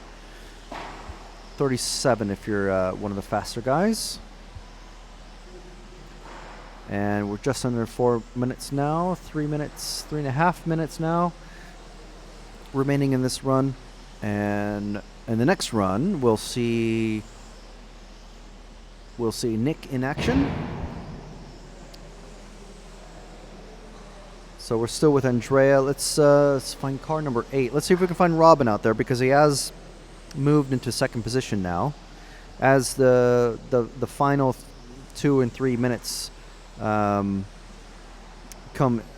in the race, Robin is just going down the Protoform P. There he is. Matt's already found him. Through the TV turns, around the hot hairpin, through the short chute, up the Zen Z, through the Protoform P, and the Senna S's down the main straight once again, past our commentary position. And Robin and Andrea are presently, well, Robin's second right now, but Andrea, yeah, they're swapping the lead. So it looks like things have settled down. It seems like Robin has his car set up to just perform better in the last, to really come to him in the last 3 or 4 minutes of the race, as we can see, because he's not really threatening his fastest lap time from previously, which was 12.1. His best time in this run has been 12.7. But he is trading faster lap, the lead position with Andrea Retrievi. And this is all, live qualifying, which is very important for everybody, because obviously it's going to affect where you start the race. So, no slouching, obviously. Go out there and do your best as Robin comes around the Hotz hairpin, up the Zen Racing Z and the Protoform P, 2 of our sponsors this weekend. Oh, and the car that looks a lot like Robin's car just went nose first into the big wall at the start of the straight, as Robin comes around the straight once again. And that was a 13.5 second lap time. There's 3 other guys behind him that are doing 13.1s, or just did 13.1s, so I think he needs to step it up a little bit, or else he's going to be in real danger of losing this lead. 13.2 that time, so yeah, probably just a bit of a bobble. I don't think he had any trouble with lap traffic. So we're down to 40 seconds remaining, as Robin comes up on another bit of lap traffic. Most of these guys are pretty good about leaving enough room. It's usually the first heat or so that have a sort of problem letting the faster guys go past. And we're down to 14 seconds. So Robin Kaiser still in the lead. 13.9 that last time. 13 dead. 14 dead for Jan Dietmar to finish his run. 13.4 for Andrea Retrievi. Only 36 laps. Earlier, the lead guys were getting about, they were forecast to do 37 laps. So it's interesting that they were forecast to do that, and then supposedly they go slow as the traction compound sort of wears off the tires, and then speed up as the race goes on. But these guys actually went just a tiny bit slower. So 36 and an 8:03 for Robin and Jan. And next up is Group the third round, which will have Simon Rubet from France, Manuel Busoli from Italy, Matthew Vara from Great Britain, Giacomo Piavani from Italy, Tim Wood from the UK, Joachim Loken from Norway, Nick, our own Nick from the UK, and Helge Johansson from Norway. Helge, he pulled off with a broken car in the last round, and everyone is checked in at the moment except for Matthew and Nick. So Helge is definitely in this race. So he'll be starting last, though, behind Nick. And so it will be interesting to see him scythe his way through the field as quickly as he can to make up for the last round. Of course, they get 6 rounds of qualifying, 3 count, 3 are thrown out. And so Helge shouldn't be too worried. He's done pretty well. He's running mod as well. But he shouldn't be very worried about losing around that time. I think he's placed first or second in every round that I remember seeing him in. But of course, you don't want to have 2 bad runs in a row, because obviously he broke last time, and if he has trouble getting through the field this time, that's going to be another slow run for him. So he's going to try and get his way through everybody. And we know that he can. He's going to have a fight on his hands with Simon Rubet and Manuel Busoli. So we're about to start off. Simon's going to start off first, and then Manuel, Matthew, Giacomo, Tim, Joachim, Nick, and Helge.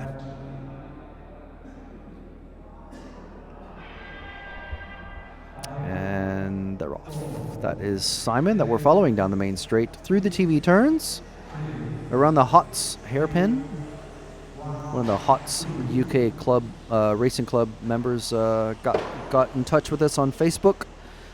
Just go to Facebook, type in RC Racing TV, and find the group.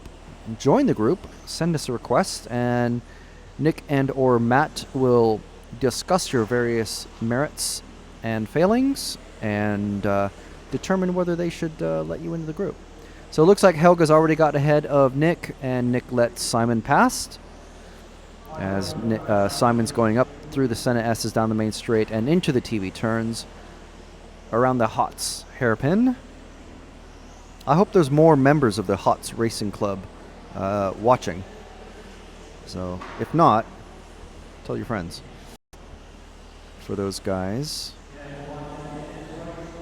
Helge is already fighting for the lead. Now remember, this he started last on the track, so it's not necessarily where you finish on the track. It's everyone's racing on their own clock, so they're running on their own time. So if they get held up by somebody, that slows them down. But it's not like Helge has to physically pass Simon or Manuel Busoli on the track to get ahead of them. He is ahead in the times, or well, all 3 of them are swapping the top spot basically. Tim Wood is in 4th. Giacomo Piavani is in 5th. Joachim from Norway is in the 6th spot. Nick and Damon are in 7th and 8th. So 3 Brits, 2 Norwegians, 2 Italians, and a Frenchman are in this race. So we're still with Simon. Let's see if we can find Helge. He's out there. He's coming down the Protoform P and through the Senna S's. He's the lead of these 3 or 4 cars that are coming through the TV turns now. It's a very distinctive. It's quite similar to Marcus Mobers, I think.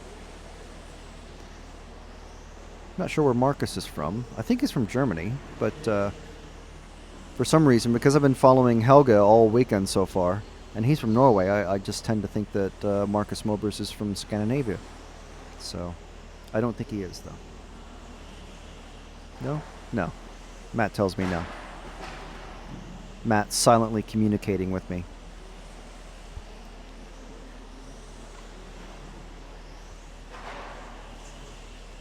And saying something silently that I can't understand. So we're with Helge Johansson. Let's see if we can find Manuel Busoli, who's also fighting in that top 3 for the top spot. He is car number 4. Can't remember what his car looks like. I bet he's the white car with the green wheels coming through TV turns. White car with green wheels. That's quite distinctive. I think it's probably the only car with green wheels. at this entire event, just like Nick is the only car with black wheels in front and white wheels in the rear. So that's Manuel Basoli from Italy. He's fighting with, not physically fighting. These guys are, just fighting on the clock, on the times. For the top position, they're all swapping around. So it's definitely Simon, Helge, and Manuel battling it out for the top spot. So that leaves Tim Wood kind of alone in 4th position. Giacomo Piovani in 5th, Joachim in 6th, Nick in 7th, and Matthew Ibarra in 8th. Oh, massive crash. When you hop a barrier in 12th scale, that's impressive. See it all the time in touring car, but wow. So that's Manuel behind our own Nick. And a nice clean pass. Nick giving him plenty of space. And that was, let's drop back one car and see who that is. Oh, unfortunate. That is, oh man, I think that is Joachim. So not actually battling for the lead, but he was passing Nick at the time.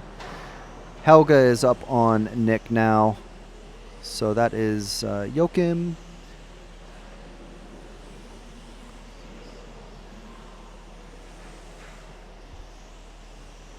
So let's catch up with Simon, the white and yellow car, I'm pretty sure. Yeah, sorry, the yellow and white car, there we are. Car number 5 of Simon from France.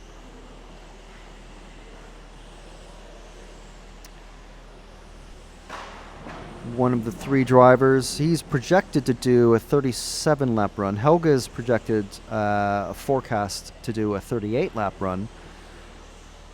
The fastest lap time we've seen so far in this race has been a 12.3 from Simon, and Helga's done a 12.4, Manuel has done 12.6. That doesn't really mean a whole lot though, because let's see, I'm trying to, these things are moving around all over the place. Helge has the best medium average time, but he is projected to do a 38 lap run, which should put him in on top, unless he has a big crash or mistake, which we have seen happen to some of these guys, unfortunately. So we're following Simon Rubet through the short chute, up the Zen Racing Z, around the Protoform P, up the Senna S's, down the main straight. Car going upside down in the at the end of the main straight. It's a busy spot at the end of the main straight and through the TB turns.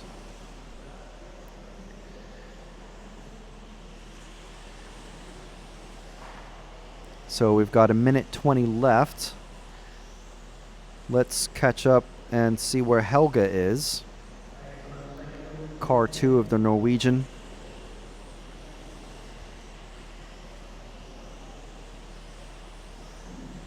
I don't see him. Where is he?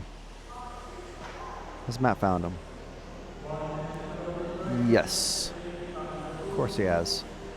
So that's Helge going up the short chute. Up and down our sponsor chicane section. Around the Hotz hairpin. And we've got about just over 30 seconds left, so it's almost time for 3 more laps. Let's see if he can wrap it up. 3 more laps. He's done 35, so if he does do 38, then yeah, it's just enough time. His last lap was a 13 flat. So we'll see where Helge ends up. We're not necessarily rooting for anyone, but it is interesting to see. He, like I said, he did at the beginning of this run. He did start from the very back behind Nick, and he's up to lap Nick once again. Nick is on a 33 lap pace, and I think Nick will be the last one to finish because Matthew Varr actually didn't start. So that's it for round 4. of Group 3. Nick sheepishly looking around this very large gentleman's shoulder. He completely hides Nick until he comes down the steps. It's amazing. So, round 4 is coming up, the fastest guys, and Nick is on his way back to the our announcing area, the media booth, so to speak. Yeah, mismatched body clips on the front there.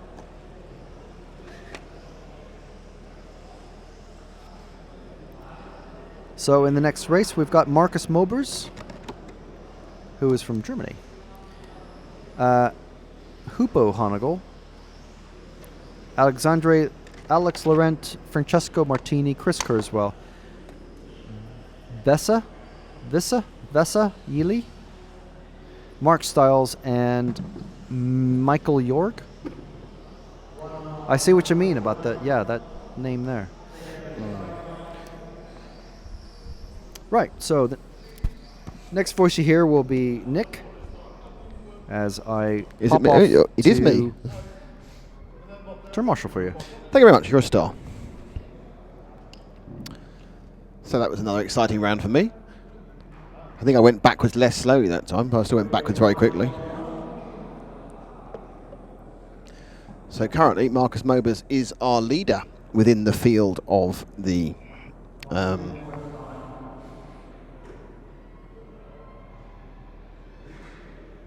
stock class. This is the top heat of stock, heat 4.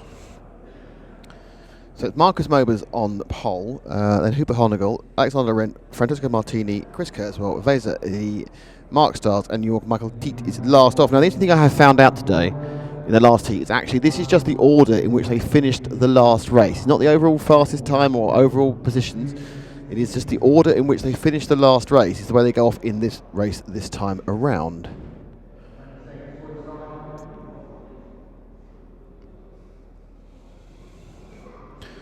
We're in top heat land.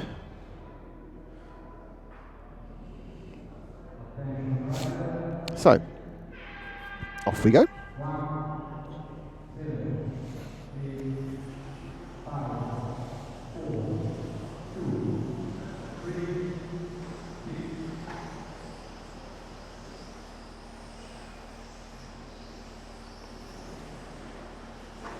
And there they go, off qualifying. Everyone's up and running.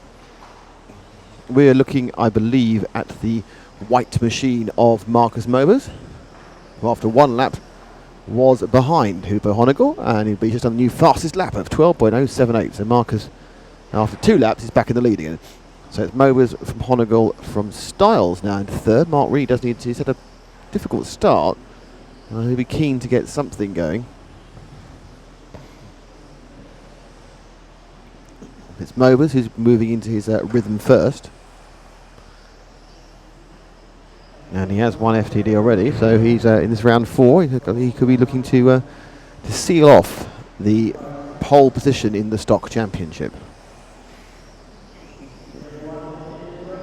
There he goes, puts a lap on the, well, not lapping, it was a partial lap on the green and orange car of Michael Tiet. Number 6. Kurzweil and Vesely both started slowly again and currently bringing up the rear. Mobers now has pulled out a lead of around about 2 seconds on everybody. Alexander Arendt, who tends to come strong towards the back end, is going well. So let's see if we can switch back to car 8. Matt? Remember, serves me right, it's the yellow to silver machine. It's currently going round the, that's exactly where it's going round. So he sweeps in now through the Zen Z and through the Protoform P and up through the Senna S's. And Laurent, who's alternating with Honegel for second and third, won the first round yesterday and has on the whole, and that's unlucky, picks up the back end of Michael Tiet's accident at the end of the short shoot. And there's nothing worse in RC racing than having an accident caused by hitting somebody else. There's actually don't got a problem because he's now got a issue on the front left with his body shell. He's got an untuck on the front left. Lithgow may even have lost his body clip actually.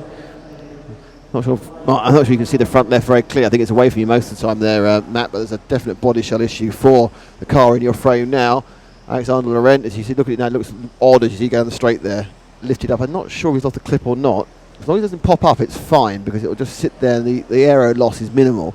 If it hits it again and it untucks, and it's a major problem for him, and he's going to have to stop and get someone to re-affix it in the right place. But it's Marcus Mobus leading. Keeper Honegel is second. The man we're watching here is third. After that coming together with Jorg Michael Tiet. Mobus has a lead of a couple of seconds now, with Laurent a couple of seconds further back. Francesco Martini a couple of seconds further back on that, although he's alternating with Stilesy. Stiles appears to discover a bit of pace in this one. About the same time as Chris Kurzweil's lost all his. Fazer Lee, who's probably one of the early favourites of this course, really hasn't really seemed to enjoy the combination of whatever this track is doing to his car, and he hasn't really looked at home at any point while still being reasonably good. He's just not looking super good.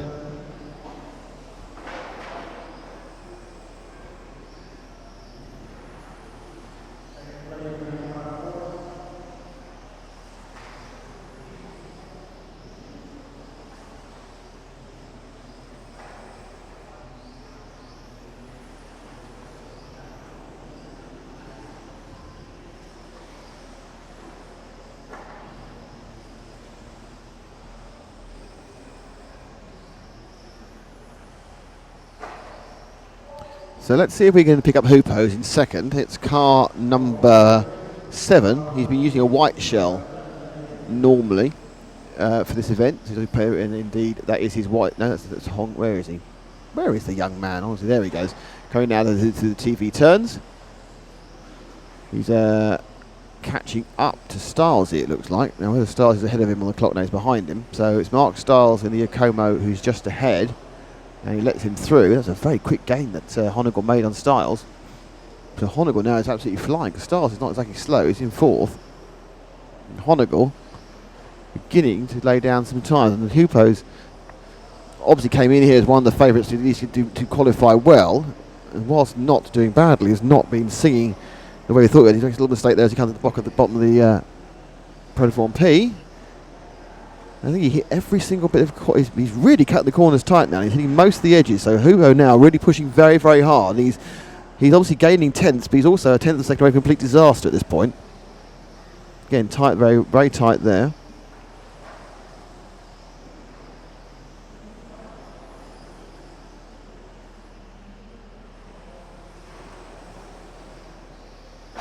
Oh, that's the accident happening. He's been dancing on the edges of luck the whole way through, and another one. So this very aggressive concept had the last few laps is going to backfire with 2.5 minutes to go. It means that Mobus is now 5 seconds up the road, and Laurent is just 2 behind him after a couple of clippy. But again, he's still really tickling the edges of all the corners.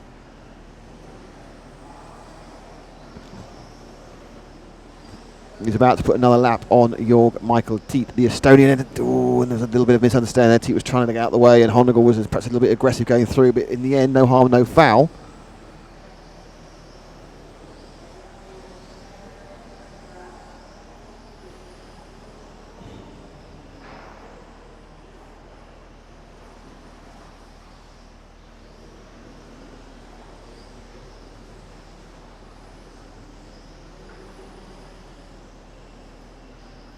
Mobus out in front. Honegel second, Laurent third, Martini fourth, Stiles fifth.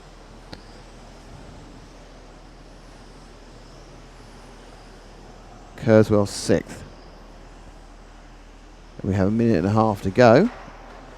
So let's move on to somebody else we've not shown for a bit. Let's see if we can actually have a little look at Vaser, who's in car 2, going down beneath you now, Matt, thank you. And down the short chute. Vaser not really looking very comfortable in time. See if we look at the car, we can see if there's an actual problem with it, or he just comes around and just doesn't... Seems to be visibly a little bit more unsettled by the bumps than some of the other cars. He's about to go down another lap to Marcus there, and the car, trying to look at them both together, Marcus's car has looked lovely. Trying to really see what the difference is, because Vaser would you expect to be absolutely up on that pace, but instead he's dropping off. And it's imperceptible differences, and he's held on for this particular lap. And it may just be inconsistency, not of the driving of the car, and that's one of the worst things of all. When the car doesn't do what you think it's going to do every single lap, you have to start building in margins for error, and that starts when the time disappears. There's an awful lot of the speed of these cars is confidence that they'll go exactly where you put them and stay there. If they start doing odd things, and you automatically start giving a much wider area for error, and that of course means you're not hitting tight the apex, you're not doing quite as fast in various places, and the time melts away as soon as you lose confidence in handling the car. But Vaser's car just looks slightly off the pace. It looks fine, but it looks like the pace, it does seem to be slightly more bouncy, but that could even be just the fact that it's easy to see it because of the colour combination with Shell. Doesn't look quite as good in the straight, actually. I think it's not tracking quite as well. They've now finished, and the winner was Marcus Movers, which I believe will hand Marcus another win in the round. And I also believe that may even hand him pole after 4 rounds. I will find out for you in just the press of 2 or 3 short clickages.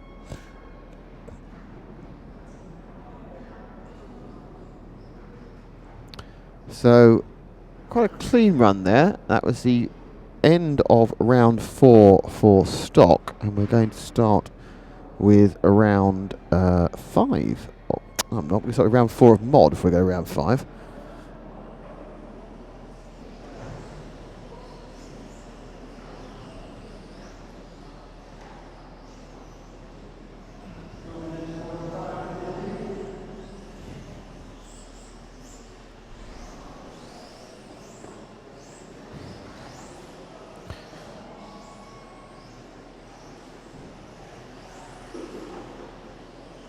So let's see where we're going back now. Do I have the result? No, I don't. It's irritating. Slight slowness on the my RCM page at the moment, but that's RC timing or powering. This gets qualified all these timing things. Let's see if I can just get this page to file up. No, I can't. I'm wondering whether it's not got the feed at the moment.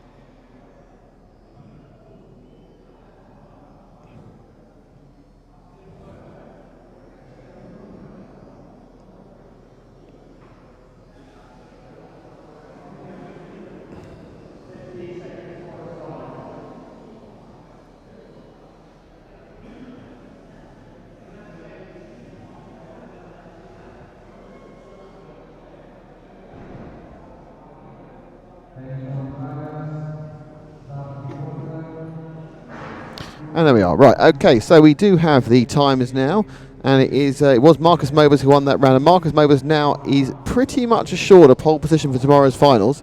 He's got 3 wins in the 3 round wins. Now Alexander has 1 win. He could win the next 2. He could be up there with them. So it's currently Movers on pole. Alexander Laurent is second, equal on points with Huber Honigel, but he has a round win to the head. Francesco Martini is qualified 4th. Chris Kurzweil is 5th. Stalzi Mark up to 6th. Helge Hansen is 7th.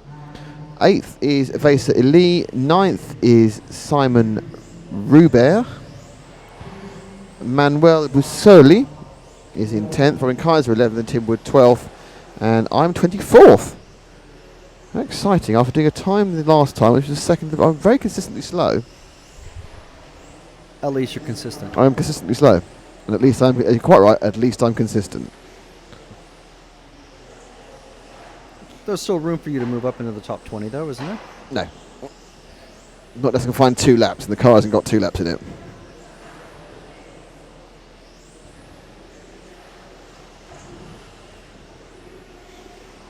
But you're having fun, right? Not especially at the moment in the car driving part. Be fine in the finals tomorrow. We'll be fine because there'll be people I'll be faster than people I'm slower. But at the moment, I'm having to move out the way so often. You can't get in a rhythm. Yeah. The car's about something's not right. It's about 2 laps. I mean, the guys there are a lot of much quicker guys in my heat, but I reckon I'm 2 laps off where I should be for my talent. So 2.5 laps off the front of that particular heat. I'm 4.5 laps off, which is ridiculous. I know, I race regularly enough to know where my own level, and that isn't, and I'm not at it, and I don't know why. And I think it's chassis related or something, or car related, or just perhaps me and the car aren't really gelling, but odd. Or multitasking, maybe. It obviously doesn't help, but I don't think it hinders. Unfortunately, I'd like to blame it more than I can, but I'm not actually sure it hinders that much. I like to throw a huge hissy fit saying it's not fair, it's all down to the telly, but I actually don't know if it is. There's every chance if I come here on my own and just done this, I'd be exactly the same result, but without the free sandwiches. So it's an interesting track, it's an interesting surface, and I'm fully intending to enjoy tomorrow in the finals.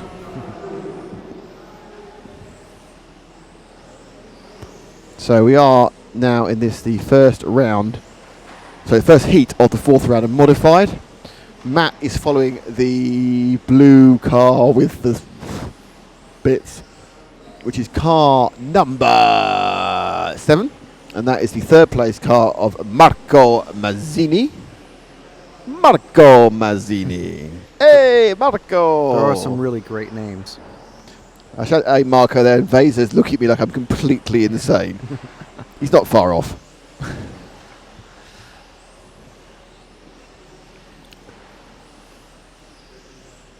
And it's currently Patrick Middletat who's winning. Marcel Wastelek is second, and Marco's third. So, Matt, find someone else for us to look at. Find someone who's... And he's looking at car number 1, the the green machine of Roman Stopka. It's green at the tail. It's got white. Oh, that's he's lifting up down the straight.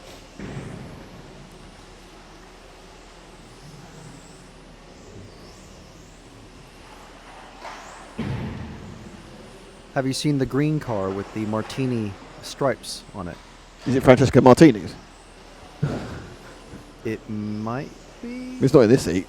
No, it's not. What, in this heat? No. It's I've seen it and I've tried to follow it, hoping you would take notice of it. You did finally notice the Marlboro colors. You can't say that. You said it. No, I didn't. I said the American Tobacco Company. Yeah, but before that, the round before you. Did I? Yeah, you said. Then I must slap myself on the wrist. But that is called Marlboro clothing. Yeah. Marlboro jeans. Yeah. And nothing to do with cancer-causing tobacco sticks. No. Coffin There we are. nails. Oh, crash for 6. Several crashes for 6. 4 minutes down. Oh, 6. That'll be a fantastic time off camera. Hit about 14 different things. Right. Let's pick up car 6, who's having a bit of a nightmare. Going through the TV turns now with the body shut up. Because I believe that could be the only car going worse than mine. That's James Kahn. Not from Dragon's Den. And he's going for it again. Excellent work, James. Go on. So there's James, currently bringing up the rear of the cars taking part. 8 of 10 cars entered, but only 8 have started. It's had a bit of a disaster. A couple of crashes to stop. But he's got rolling again now. There's a fantastic Wolverine-looking lumberjack guy on the stand. It's the one closest to Matt. Oh, yeah, we have got a Wolverine lumberjack sort of guy. You're right, we've got another special beard. Matt, the person who's first on the rostrum, is special in a Wolverine way. We have got Hugh Jackman's slightly nerdier brother turning up. Look at has he got a hole in the beard? Has he cut a hole in the side? That could just be a... No, that is deliberate. He has gone for an extra kind of streak of beard and a hole down. I think actually he may be one day off grooming. I think that half moustache is not supposed to be there. I've no idea who it is, but that is facial fuzz of a top level. That is car number 0. Car 0. Luca Uchidou. Oh, it's my favourite surname. UCCHEDDU. My Scrabble favourite surname. Uchidou. Luca Wolverine. Are we on the 0 car? Here we are, the pure yellow Wolverine machine. There was a Wolverine thing on the site this week, wasn't there?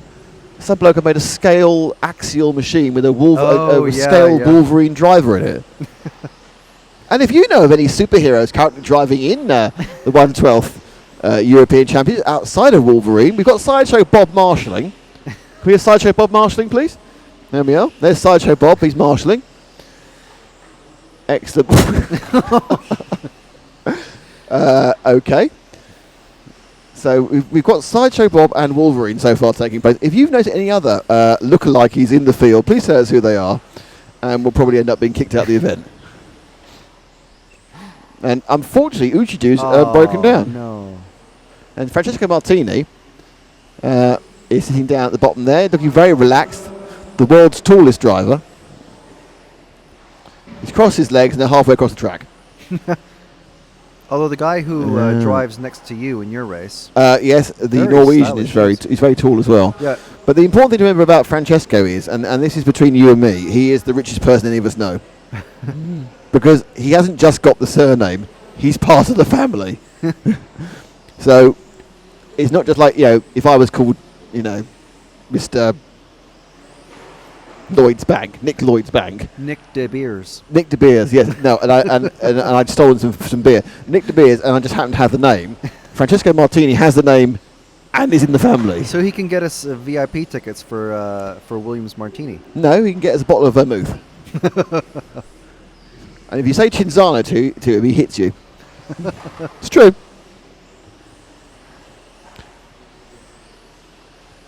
So with Luca Ujijuju out, James Carr will not come last in this race. Marcel Wastelek has finished and will be second. Patrick Miltat will win. And I'm going to go and fiddle in my machine now, so I'm going to leave you to talk us through whatever you want to talk us through. Look more excited.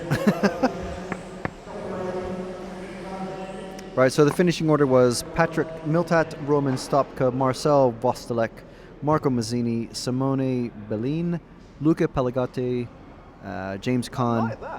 It is a good name. Pellegatti. Giacomo Pellegatti. And in the next race... yes, of course. David Federighi, who is clearly Italian. I like how they put Germania for people like Marcus and Dirk Brouwer, who's in this following race.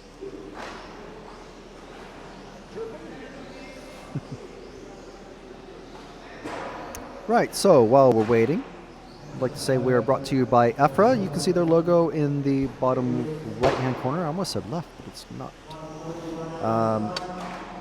And the live timing is brought to us by, or it's powered by RC Timing, masterminded by Felix over there and James Perry over here. And the race coverage is brought to you by Protoform, who have their own section of the track named after them, and also Zen Racing, who have another section of the track named after them.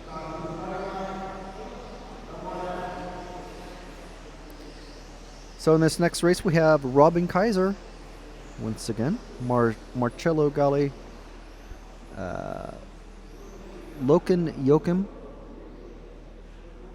Mr. Wah on the timing, Ollie Payne, Dirk Brouwer, Tom Nom, my favorite name here, Olav Ossen, Lee Palmer, David Federighi, and Tommy Jensen. So first to start off is Robin Kaiser, who we're all familiar with his paint scheme.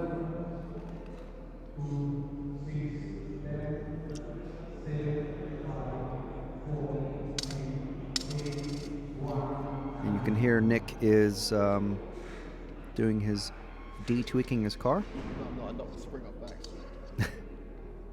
I found a spring on the main straight. I gave it to the organizers because someone's going to be missing that. It will cost a couple quid. So there goes Robin Kaiser from Austria, leading the way in this Group 2, or Heat number 2, qualifying round 4 of the European 112 Track Championships. He's making his way through back markers already. He's got wide open track ahead and in front of him, so he's not going to have any distractions at all. Well, now there's a mistake in front of him, so... Ooh, and it looks like someone's catching up to him. Would that be Marcelo Galli in the yellow car? Let's see here. Car 6. Yes, it is. And then Ollie Payne coming across the line, stealing the lead. Dirk Brouwer as well, doing the same thing. So we've got a four-way battle for the lead. Looks like Robin has dropped down a bit and then popped back up into second. 12.5 is the fastest lap we've seen so far in this race. So let's drop back one car, Matt, to Marcelo, the yellow car, yeah. So he's trying to harass Robin. And we'll see what sort of a job he does. Was that Robin who just hit the wall? I don't see Robin in front of him. No, it wasn't. Someone smacked the wall pretty good. It looks like Marcelo's actually losing space. Wow, a nice pirouette. And the car lands on its wheels. Unfortunately, I was off camera, but that was a really good stunt. Unintentional, of course. No one would want to do that with their car. Not with these cars. So Marcelo getting past lap traffic as well. You can see Robin is a few seconds ahead of him on the track. But Marcelo is actually leading. And then Robin takes away, and then Marcelo takes it back straight away. So let's see, that last lap time for Marcelo was a 12.7. For Robin, it was a 12.5. Robin just did a 12.4. And we're projected, once again, to get about... Robin's on for a 39 lap pace. 38 laps for the next three fastest guys. David looks like he never actually got started, but the running order for the rest of this heat is Dirk Brouwer in third, Joachim Wall in he's just jumped up there, but back down again. Tom Nom, Ollie Payne, Olav Ossen, Tommy Jensen, and Lee Palmer. So let's see if we could find Dirk Brouwer. I believe he's got the white and purple coming through the short chute and up the Zen Z, down the Protoform P now, and then up through the Senna S's, down the main straight, and then through TV corners, the TV turns. That's Dirk Brouwer from Germany, or Germania if you're reading the live timing. You can find the live timing on myrcm.ch. Just click on La Gang, which is just the name of the organizers group that run the track here at RC Landia in Scandiano, Italy. We're not very far from Bologna, but we're closer to Modena apparently. Some of the racers have told us that they actually went to visit Ferrari, which is quite cool. Nice little side trip. Unfortunately, we won't have any time, we're told, to visit. All right. Don't moan on air. I was going to encourage all the listeners to post and say, hey, you should take a tour. Show us pictures of your tour of the Ferrari factory.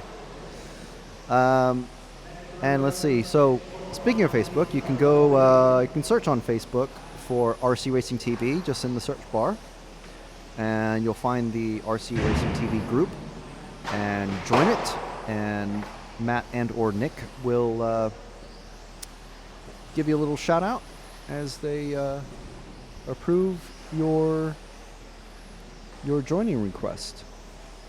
That car completely broke its wheel on the thing. I've never seen that. I suppose it happens, but I've never seen it.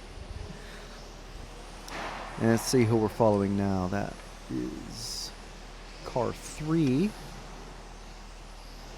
Oh, sorry. Car 3 of... It's either Finn Olav Ossen, or Olav Finn Ossen, or Olav Ossen Finn.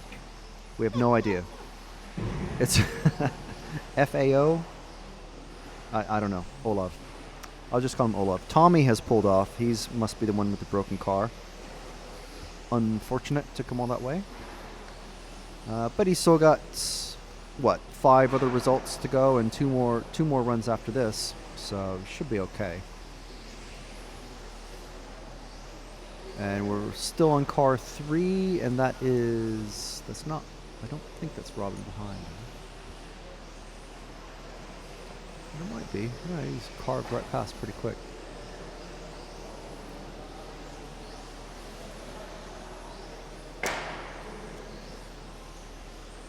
So let's see here. Let's Marcelo Gully. We followed Robin. We followed Dirk. We followed all of those guys. Let's see if we can find Lee Palmer, car number 8 from the UK. I have no idea what his body looks like, so I'll have to look at the numbers. And luckily, there's enough light. I can just see. Oh, it's just a boring plain white body. Coming past Matt now. Up the Zen Racing Z. Dave Spashet's watching on the sideline, so maybe he's got a Zen car or 2 in this race. Lee's letting a couple of leaders go by. That purple and white car was Dirk.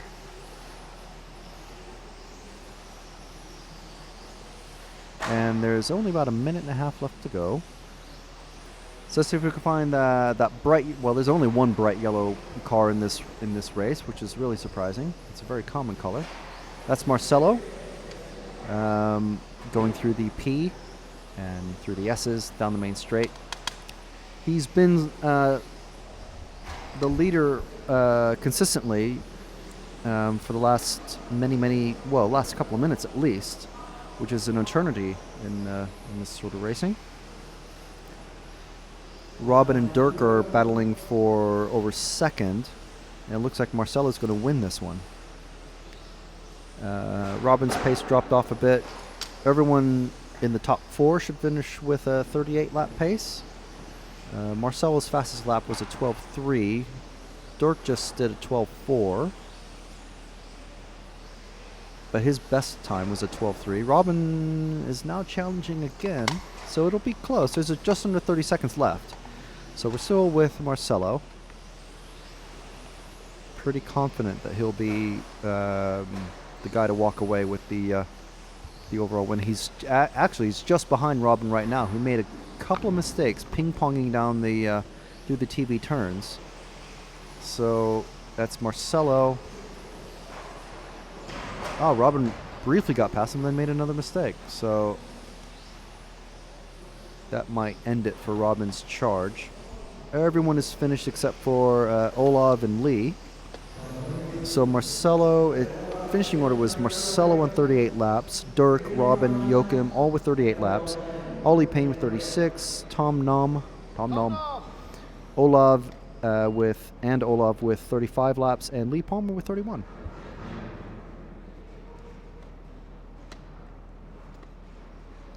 And I'd love to be able to identify any of the drivers coming off the stand, but I can't. Wow, look at this glorious beard on the scene.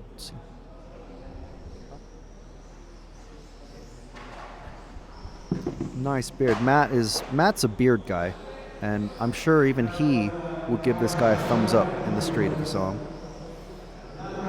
Let's see who he is. Car 6. That is Julien Jost from France.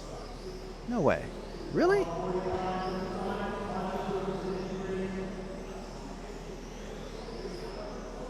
I'm sure I remember his name in the stock class, and he's got a yellow body.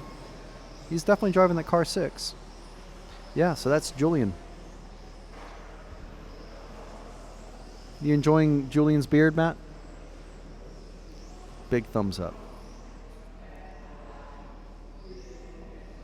So in this race, it is round 4, group 3 of the modified class. We've got Alberto Tedeschi, Claudio Cadazzi, Mark Payne.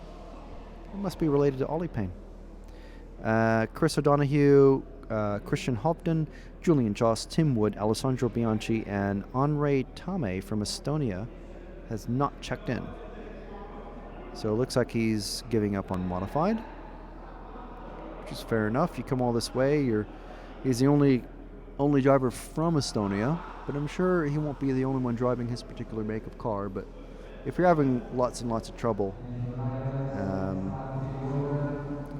and I see Henri just walking around, he's actually on the phone, so he's in absolutely no rush to get ready for the race. So that's it. And we will be starting with Alberto Tedeschi.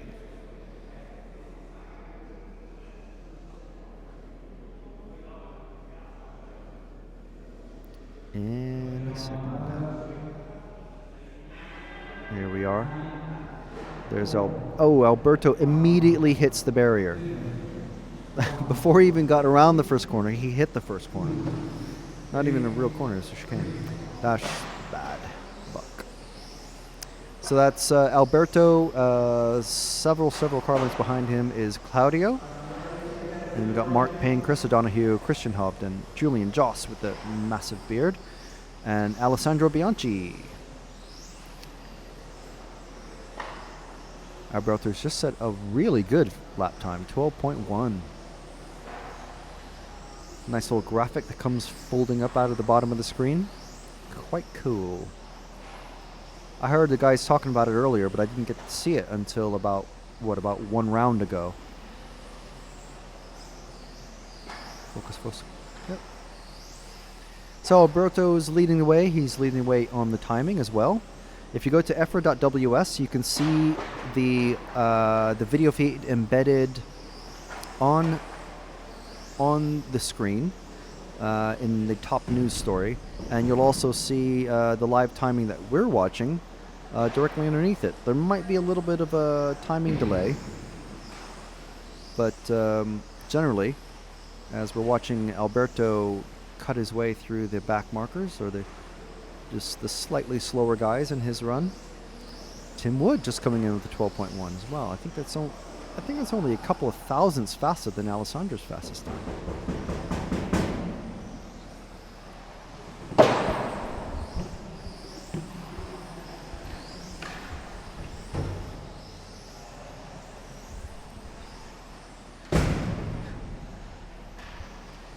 So Nick is back. Because he was knocking really loudly on the door. Get in. Let me in. What's been happening here then, Frank? Well, we've had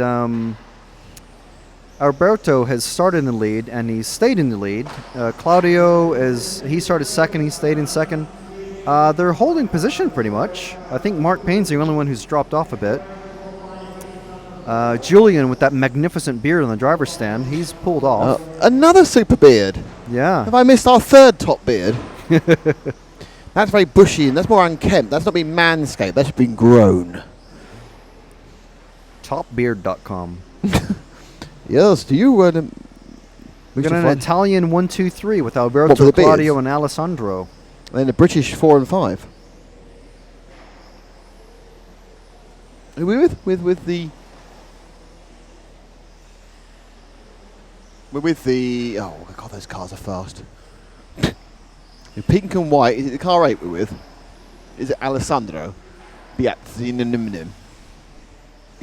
So we're currently following Alessandro Bianchi.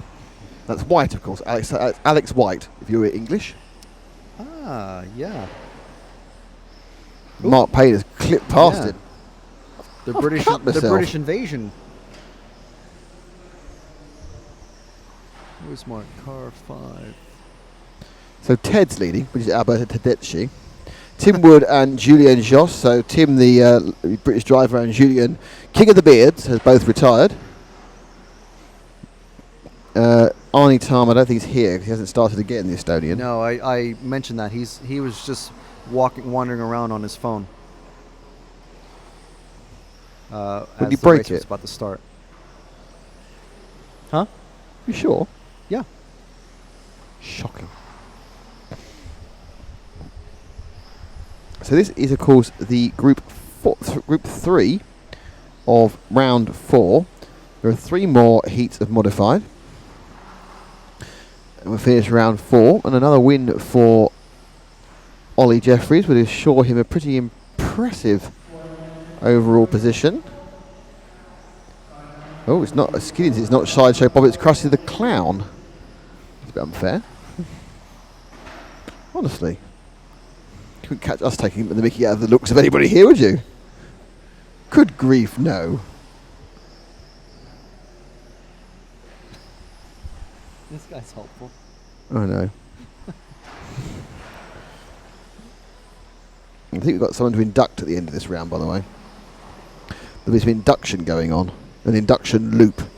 Wow, that guy has 49 friends already in the group. I know, but let's not preamble. There's 3 minutes and 20 seconds this to go. And Matt's going to choose another car now. He's chosen the green one. Okay, and that's car number... Car number fast. I can't... The only time I can see them is when they come underneath me here at the TV turns, and then I get a chance to see what the numbers are. Oh, a wheelie there for that one. And that's car number 1 we're with. So we're with the machine of... Christian Hovden from Norway. Oh, and Tim Wood has had to pull off. Oh, God, you're not listening to me. I already said that. I can't believe it.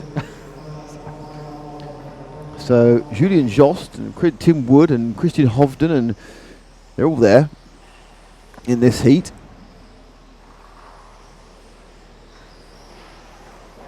Oh, more problems as the drivers come out.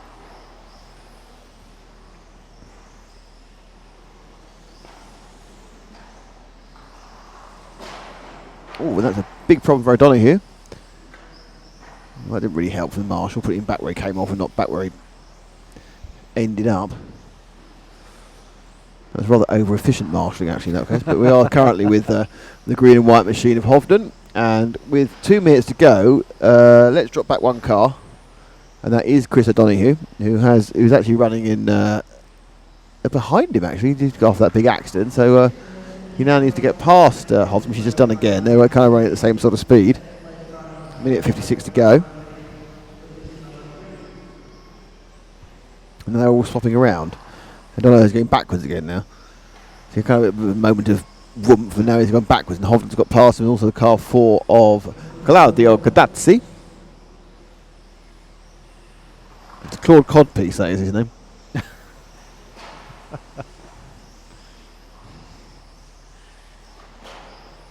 I'm sure he didn't get the... Just on the fastest lap right at the end there, 11.961 for Claudio Cadazzi. I'm sure he didn't get made fun of in school at all. Well, he wouldn't do, it's Italy. He was quite safe, really. So, that's enough Chris O'Donoghue. Someone else, please, Matt. This is brilliant direction, isn't it, Matt? Someone else, please. And our next man going round here is the car number 5 of Mark Payne. Back with British man Mark Payne, sound engineer by profession. Comes from Reading. We are. What else do I know about Mark? Likes music. Normally his cars have bits of yellow on them, so I'm not quite sure why he's gone for the pure white single colour shot. Perhaps he didn't know the address of polepositionrc.com. How much do you charge? How much do you charge for a 12th body? 20 quid. £20? How many colours is that? It's like a bargain to me. How many colours? £20? 3, maybe 4, depending. And do you use your own artistic design, or can we give you a design ourselves? Either. I prefer to not have to exactly match something, but... Is that because your hand's a bit shaky? No, well, people have their own... So how long does it take to actually spray up a body with 4 colours then? Couple of nights. Evenings. 2, 3, 4 hours. And is the only reason you got into spraying is because you like the smell of thinners and it gets you high? Actually, they're all water-based. God, it's depressing, isn't it? God, life's so water-based now. And let's look at that beard. Oh, Julien, you have a magnificent bouche. And he's walking away saying, no, you can't see my beard. I'm sad about my performance. The car broke down. Mrs. Blackheart there. Hello, Mrs. Blackheart. Hello. She's lovely. She smiles at me at dinner every night. I don't think she speaks English, but she smiles at me every night at dinner. Is Blackheart a car chassis manufacturer? No, it's they make body shells. Ah. You probably painted something, you don't even realise it. Obviously, other body shells are available, mainly Protoform ones, which are fabulous. Protoform. I run nothing but Protoform, but then just to put that in context, neither does Ollie Jeffries also runs them. He's very good. Well, ideally, you'd want to put your protoform body shell on a Zen racing car. If someone would give me a Zen racing car, that would be no issue whatsoever. I mean, I'm not doing very well. I've been touting for a new chassis for 2 days now. There've been no blooming takers. I couldn't be any more obvious. I'm sure we can get Spachette in a Headlock? An yeah. A death stare. Lock him in the car, on the back seat between us. Sounds like your fantasy more than anything else. Our cameraman's on his phone. It's never good. If there's 5 seconds of free time, Matt will whip out his phone. I'm glad you said phone then. He knows the code off by heart now, by the way. 6288. You know it's 6288. Yes, you do. So we're about to have round 4, and it will have Jacob Zundel, who is in possession of a fabulous beard and a sort of wedgy hair swish. Is that him? I think it's him. That's him. It might be somebody else actually. It is him, yeah. Vesa Ili is in car. Is second. Chris Cole will go off third. Simon Bay fourth. Luke Burley fifth. Helga Johansson sixth. Matt Farah seventh. Kai Altman eighth. Kwimi Buru ninth. And Jorg Michael Tiet is not taking part in this, despite having paid his very expensive entry fee. That man is an Estonian millionaire, obviously. And this is our very own Super Manscaped. Oh, it's all gone terribly wrong, and he's got that look you have when you've made a mistake in the first lap of, oh my God, why'd I bother starting? And the great thing was that the bushy beard man marshalled the manicured beard man. It's been a complete beard extravaganza of Carr and Marshall. Some good beard on beard action there. And there's only one better beard, and that's Nicole Schertzinger. And those of you that know are now going, really? And the answer is yes. But Jacob has come back, manscaped himself to fastest lap of 11.707. But it's Kurzweil and Burley. It's a British 1-2. Burley from Kurzweil. And they are actually... they're running together now. So let's pick up Luke Burley. Luke Burley's just coming round the TV turn now. He's the back car there. And he goes under the... yep, and now... Oh, he got through quite nicely. Back one. Matt, go back one. That's it. That's Burley. He was trying to catch up Vesa. So Luke, who would... I'm sure Kane Wood is happy with showing Luke on the camera. And he is currently sort of leading, but actually Kurzweil and everyone's it's all alternating again, and people are alternating the lead a bit as they've settled themselves down. But Luke is pretty much there or thereabouts with Kai Altman, Jacob Beard Zundel, Vesa, and Chris Kurzweil as well. 2 Brits in the top 3. That's really good. Yes, thanks for that. It could be an American, you can say that, can't you? That's sounding patronising. Yeah. Well done, us. Clappy, clap, clap, clap. Fastest lap. Wow, 11.3. Jacob Zundel, 11.32. That is just out of this world. And Neil was the second faster in the last lap by Luke. So Jacob is going to quickly make up for that rather unfortunate error he made on the first lap. And he has, yeah. He's popped up to the top. He's popped to the shops. And his absolute time is now faster than Luke in second. Chris Kurzweil's in third. That's a magical best time. He hasn't got near it again. He's second slower that time around. Yeah. It's the power of the hair swoosh. Do you think so? I think he's got a low drag head. He did another 11.59. He is a lot quicker. No one else has broken 12. No one else's heat has broken 12. He's done 11.3. If you watch him through the Senna S's, when he does a fast lap, he actually taps both of the... yeah, that's very dangerous. Yeah. So, as we're talking about him again, let's go back to Jacob Zundel, who's going in the infield now. He's down to the Protoform P and about to go up the straight now. Backed it up with an 11.8. And he is really, by far, the quickest car. And an 11.2 that time. For some reason, Matt is obsessed with Vesa and not Jacob Zundel. So Zundel is about to go now under the Hots hairpin.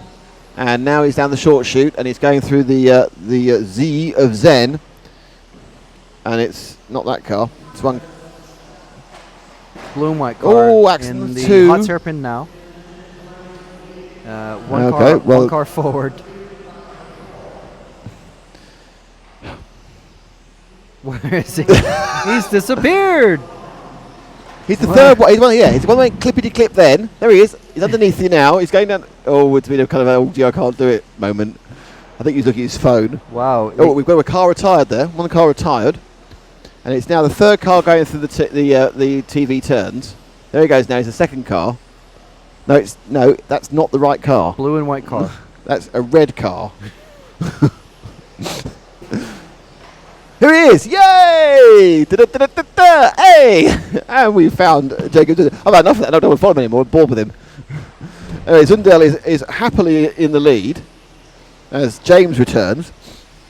And Kurzweil's also getting close. But it's Zundel who we're with now, who's sprinting down. He's got a little bit of pace down the main straight. Through the TV turns now. He's going to switch back hard and hit the Hots hairpin on the short shoot. And this is back up now through the Zenzi. He's let through. I think that might have been by Vesa. And he goes, oh, he went too wide that one and he touched the outside. Lost a bit of speed. Actually, car wanted to let him through of Helge Johansson. But now the power goes down again. And Zundel looks to build up a bit of a lead. But he is actually only about half a second ahead of Kurzweil overall. And it's all going to plan for this in the fourth of 6 rounds. Zundel has messed up a few seconds already because he missed right at the start. He fell over. But the car is significantly faster than anyone else. So a couple of others now done the sub 12 second laps. His fastest is 11.2. The next fastest in this entire heat is 11.7. And half a second at this level is really beyond an age. It's like a different postcode.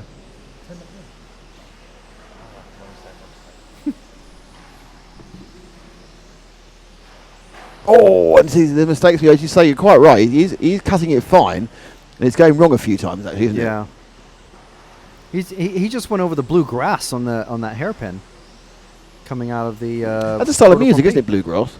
Huh? That's a style of music, bluegrass. Yeah. Some Americans. You must know about it because you're American. I have several vinyl album collections of bluegrass music. Yeah. I don't want to take you seriously now. Strangely. Even though it sounds odd, it's the sort of thing I believe. Ooh, fact, he just smacked the wall again. The only reason I think it might not be true is you mentioned the word vinyl album, which made you even more geeky than you are. And I thought, no, there isn't enough. Different collections. There can't be enough room. There's Kentucky bluegrass, and then there's Appalachian bluegrass, and then low Appalachian bluegrass. I'm not stopping you. I'm learning. I never knew there was so much bluegrass going on as Zundel takes a lap on car number 9 of Kubi Boy. And we are now with 2 minutes to go, and it's Kurzweil. We've got Chris Kurzweil in 3, who's running second. Car 3 is currently the white car. It's about to go under you, the Hots hairpin now, Matt. And so Kurzweil's got a new shell on the car. Oh, that's our leader. Makes a big accident. That's going to hand the lead to Kurzweil. So Kurzweil's going to win this round because Zuni's had a big problem with a minute 25 to go. He got stuck. He is very quick, but he's not totally in control of that machine. I think he's cruising now. But Kurzweil, who's nothing like as quick, and in fact he's going to lose. I think he's going to get overtaken in the second by. It was indeed by somebody. Kurzweil's been overtaken by. I'm looking at the wrong white car. Kurzweil over anybody. And there we go. No, I'm fine. You're with the right car. I was looking at the wrong car. This has been by far the most confused race as far as CAMWORK is concerned. And I'd like to say it was Matt's fault, but I don't think it was. I think it's entirely my fault. We've now picked a random car, which is car number 5 of Kai Altman. Fine, he hasn't been on camera. Go for it. This is the problem with me actually trying to commentate off the track rather than off the TV screen. And I apologise to everyone watching, but. You know, whatever you think, if you may not have seen the action you thought you would see, but you have learnt about Kentucky Appalachian High, Appalachian Low Bluegrass, and where else in an RC-based program would that ever happen? Where else would you want it to happen? With 23 seconds to go, I'm really surprised that Zundel's still in the lead. I was about to say, it's amazing that he's still in the lead. But he's only in the lead by, is that like about a second? 7/10. But that's enough. Yeah. It's an extra point. Wherever they finish, they're both going to do 40 laps. Okay, so Zundel is finished. Let's see Faser's finished. Yep, Kurzweil finishes second.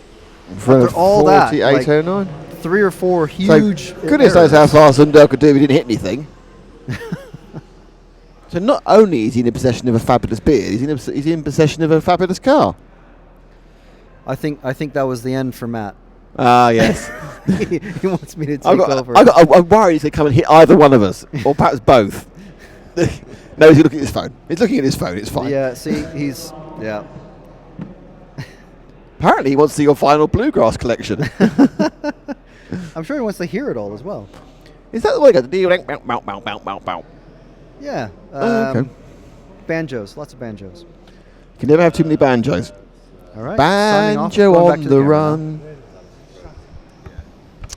I'd like to welcome Paul Ash to the RC Racing TV group. Well, Paul Ash is a well-known 12th racer. He's not been racing the last couple of years. But Paul, it's great to see you. Thank you very much for joining our group. And you are, in fact, the 3,017. And Hilary Adams. Hilary is a regular at the 12th National. She supports her other half, Jason Butterfield, and also supports a vast number of other races with help, food, and drink as part of Team Doris. Hilary, welcome to the RC Racing TV Facebook group. Thank you very much for joining us. And Stefano Casaplitz is also wanting to join. He'll become the 3,019th, if I can actually get the system to work out properly. He is in Bovina. He likes Nutella, and he appears to have a sort of racing Volkswagen Golf. And I think he's Italian. So fantastic, Stefano. It's great to have you on board. Thank you very much. Any second now, I will enter you into the group. Calm down, everyone. I think Aid's listening. Aid Jeffries. Hi, Aid. And finally, Wayne Blake, who has 19 friends in the group and has a picture of him at a Grand Prix. I'm going to see which Grand Prix it is. I'm not sure if it actually is Silverstone. So his main picture is a Grand Prix.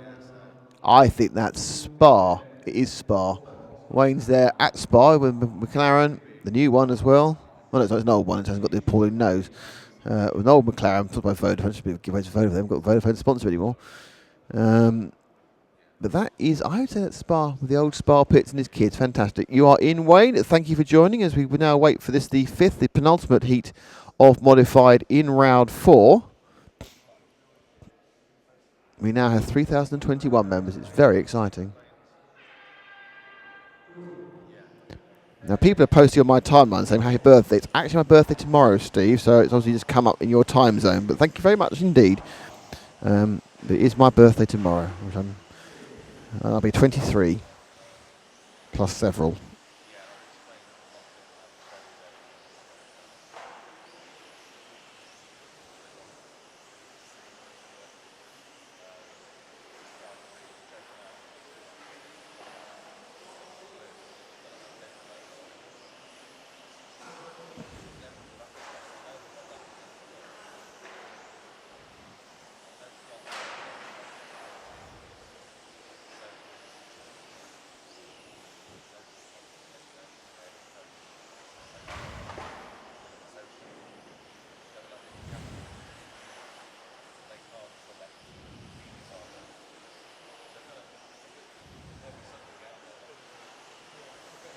So we're about 55 seconds in,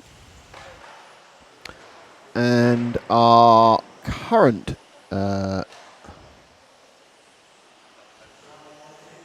position is that we have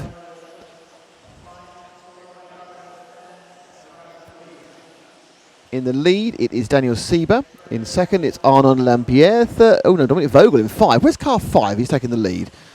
Let's see if we can find car 5. Is that 5? No, it's 6. That's 0.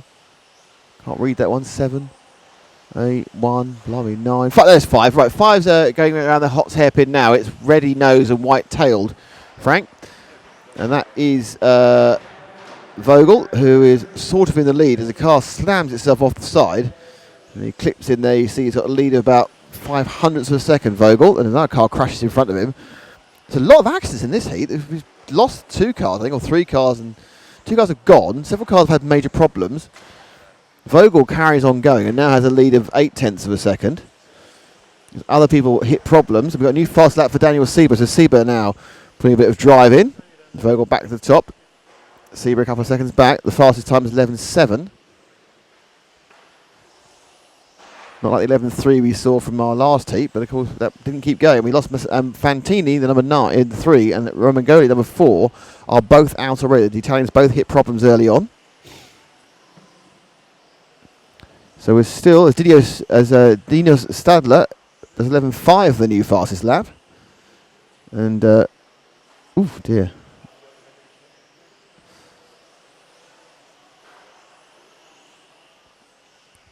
So Vogel, hitting some nice consistent times, just did 11.5.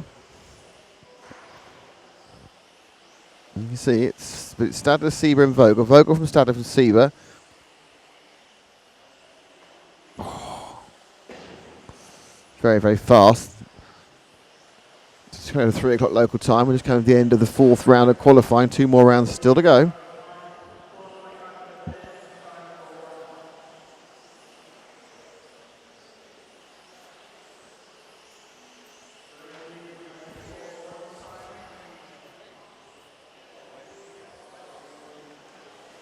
So let's see what we got with so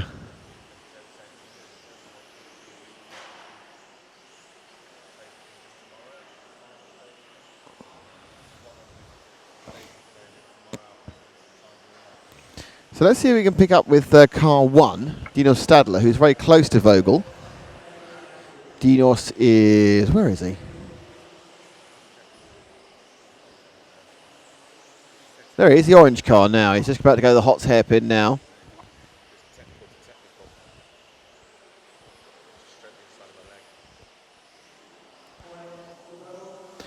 And he's having a look now. Our two stars are coming together, the 5 and the 1. Dinos gaining on Vogel.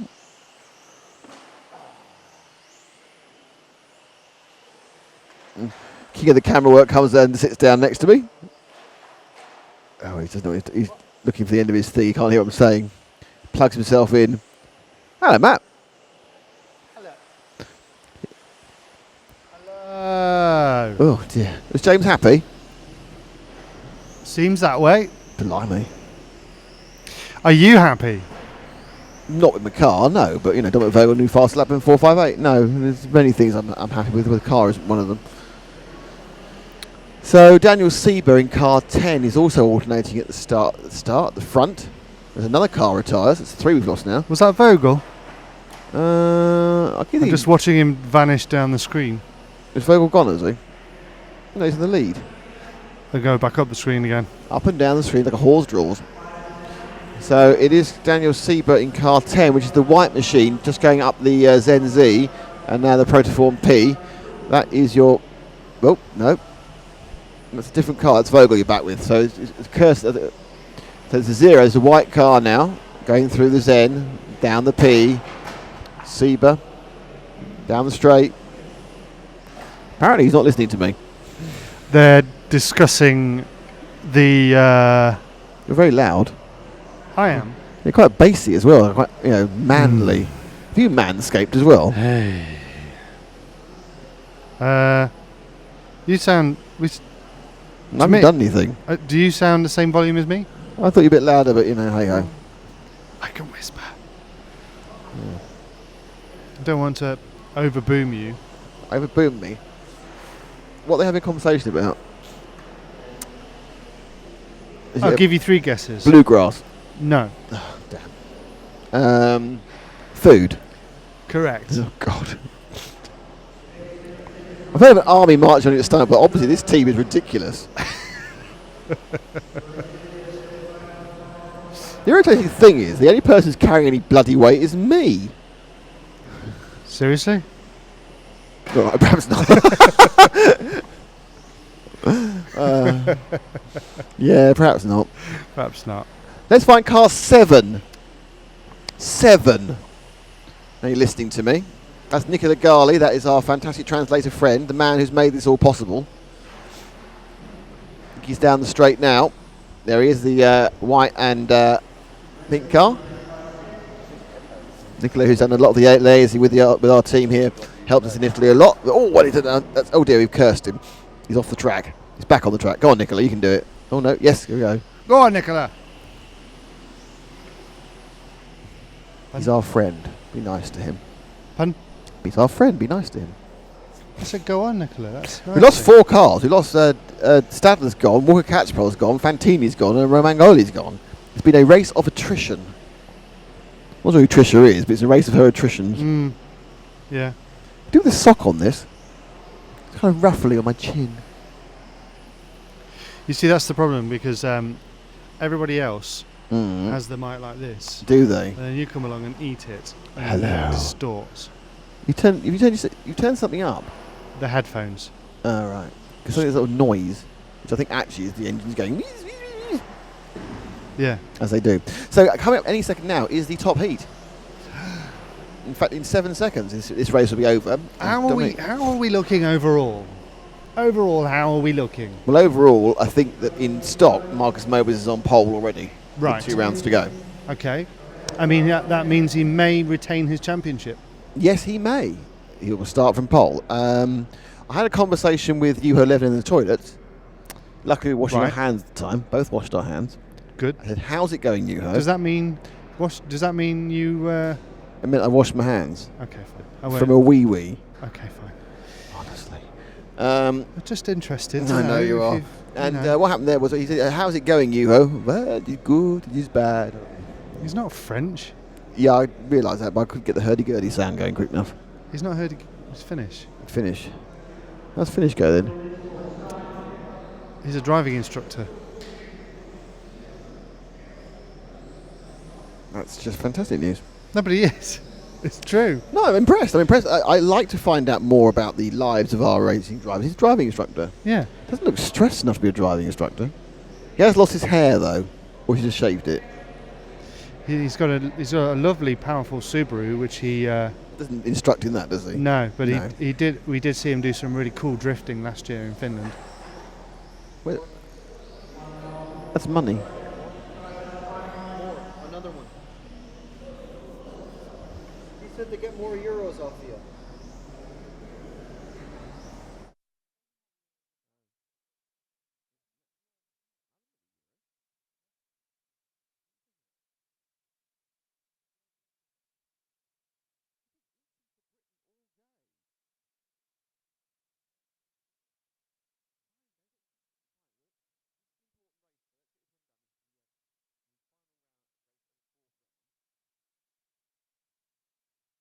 So, and we turned up and down and round and all sorts of things. So Ollie Jeffries is off first, then Marcus Mobers. Oh God, there's a conversation about chocolate rather than covering the race. It's just ridiculous.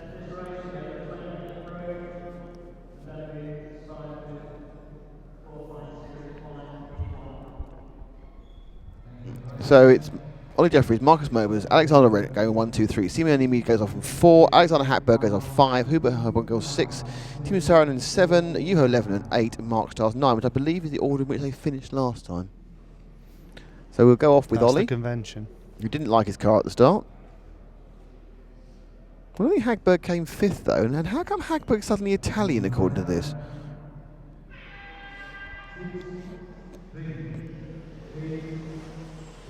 There they go. So Ollie, he doesn't like his car for the first minute. You can see why there. That was kind of all stally around that corner. Back end comes flying out like Ken Block. Yes, but an accident for Hagberg off camera, so it's not a good start for the other X-Ray. But it seems that despite not liking his car very much, Ollie's still able to keep going reasonably well. Massive crash, who was that? That was the 7 machine of Timo Saarinen, so he's had another problem. As Jeffries puts in the fastest lap in this race of 11.7 and goes to the top of the pile. 12.2 for Hagberg. Levinen does 11.6 and takes the lap again. But Jeffries and Levinen now. Hagberg up to second with 11.8. It's all very, very close at the moment. Jeffries at 12 flat. He obviously wants to get through this first minute where he doesn't like the car. And then start laying down the laps. That minute now's elapsed in the next 10 seconds. And he's already coming up towards the back of... Oh, and Mark Stiles has a terrible accident. And the car lands up the side and he managed to get around. But Mark really isn't in his usual zone. I have to say this. He's not performing as I expected him to. As Saarinen has another accident as well. I think people have turned the wick up to 10 in this particular race. I think they really are now that it was only 3 rounds to go. I need to start doing something, and what I'm going to start doing is hitting things. 11.7 for Jeffries, 11.8 for Hagberg, 11.8 for Honegal, 11.8 for Alexander Loren, 11.6 for Hagberg on the most latest lap. And Hagberg and Jeffries now are absolutely neck and neck. Within 3/10 of each other on the timing. You won't see them together on the track because Hagberg started a long way behind Jeffries. Jeffries now, if you see him going down the short chute. So let's see if we can find Dr. Hagberg now. It's the green and white car about to go up to the ZenZ. There he is, and down the Protoform P. No, not those. He's now going through the TV turns, and now the Hot's hairpin, and now the short chute. No, still not those cars. It's the green and white car, which is now on the main straight. There we are. It's hard, isn't it? Well, it is hard if you're saying where it is, and it's doing a lap every 11 seconds. When you say where it is, it's usually what we try to do is say where it's coming to. Like now it's on the ZenZ, now it's on the Protoform Fastest P. lap for you, Jeffries. And now it's on the straight. And now it's going underneath the graphics saying fastest lap. Great. And now it's on the short chute. And now it's on a different camera angle. And now another different camera angle. That's quite good, that camera angle, isn't it? I like it. I'm not sure we'd like for the final round with no light. In. At. Do you think we're allowed to be self-satisfied about our camera angles? So running through now, Jeffries is on for a 41.803. Hagberg's dropped slightly back since he's been on pictures down for 8.06. Honegal's looking for third, and Nimi's 11.5. Mobus is out of this one, so Marcus has pulled back. He's sitting there, hands in pocket, hat on head. And we are, of course, doing all this timing thanks to RC Timing. And we'd like to thank the boys at MyRCM and RC Timing for helping us out. We are brought to you with EFRA, with Protoform Race Bodies and Zen Racing. And EFRA.ws. No, I was trying to remember what Zen Racing's logo was. Oh, you mean the aggregation the aggregation of marginal gains. And I think it's a brilliant slogan, and I understand what it means, but I just can't remember it that well. But it is brilliant, and it actually sums up exactly what you're trying to do. The aggregation of marginal gains sum up what you're doing, what the process you're going through. And the process I'm doing is going. What would be the slogan of yours then? Try and get through today to the finals tomorrow, where I've got a chance of actually overtaking someone. Right. So it's like, equally memorable. I learned something in the last seat, so that was all right. What did you learn? Just something about tyre treatment. It was very uninteresting, but it was interesting to me. That you've been using the wrong tyre treatment? Well, no, it's just the way it was.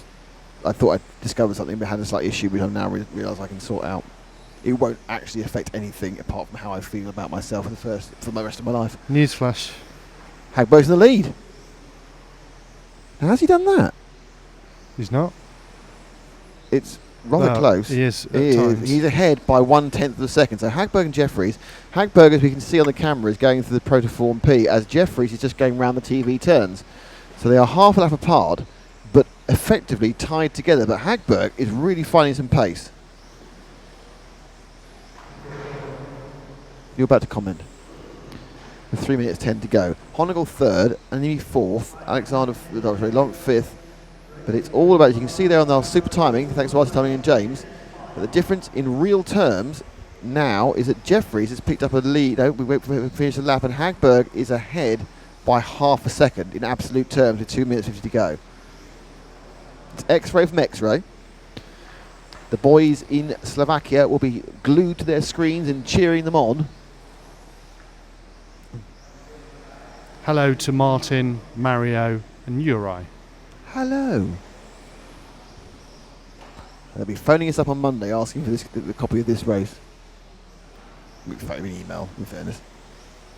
So Hagberg gets up the inside of Styles, who's unfortunately drifting in 7th. Hagberg now has a lead of just 0.2 of a second, as Jeffries with 11.9 closes the gap. Hagberg goes across, it's 11.701 for Jeffries, 11.775 for Hagberg. So the gap comes down to 1/10 of a second. As you can see it up there on the screen to your right. So it's a 6.06. And Hagberg has a slight drop. Jeffrey now takes the lead by 1/10 of a second. So it was that close. So let's see if we can pick up Ollie for the end of the race. And he's going through the TV turns now. And he's now going through the short shoot. And he's now on the Protoform P. The yellow car with the sort of colourful front. That's not it. He's at the he's out the Hots hairpin now. There it's it. So it's now that close as Hagberg takes the lead again by 2/10 of a second himself. So Jeffries had a bad lap and suddenly Hagberg, this is oscillating the last minute and a half. Oh, do a proper wiggle at the end of the straight. Did he? He's having a problem. Oh, that's it. That's the mistake that's going to cost him. He's gone past him. He's dropped that. So unless Hagberg makes a mistake, it's going to be Hagberg's round. Jeffrey should pick up a second, which is good for his overall qualifying, but he was in a position where he might have been able to sign up an overall first.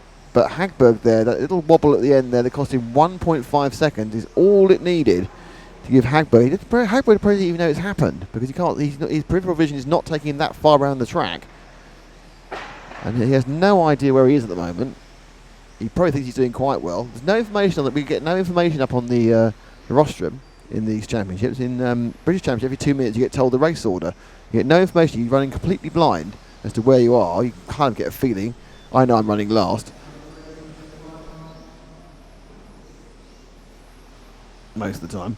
So Hagberg now has a lead of 1.7 seconds. So all he has to do is get round these next couple of laps. So Jeffries is mired in traffic as well, which is going to slow him down. He's got Styles to get past again, and then he's going to have to get past. Well, he's done very well. Mark did a good job there, and he's going to have to get past the white machine, probably of Honegal, I would think. That is the 5 car of Hoopo, absolutely. Whereas it's a much cleaner run.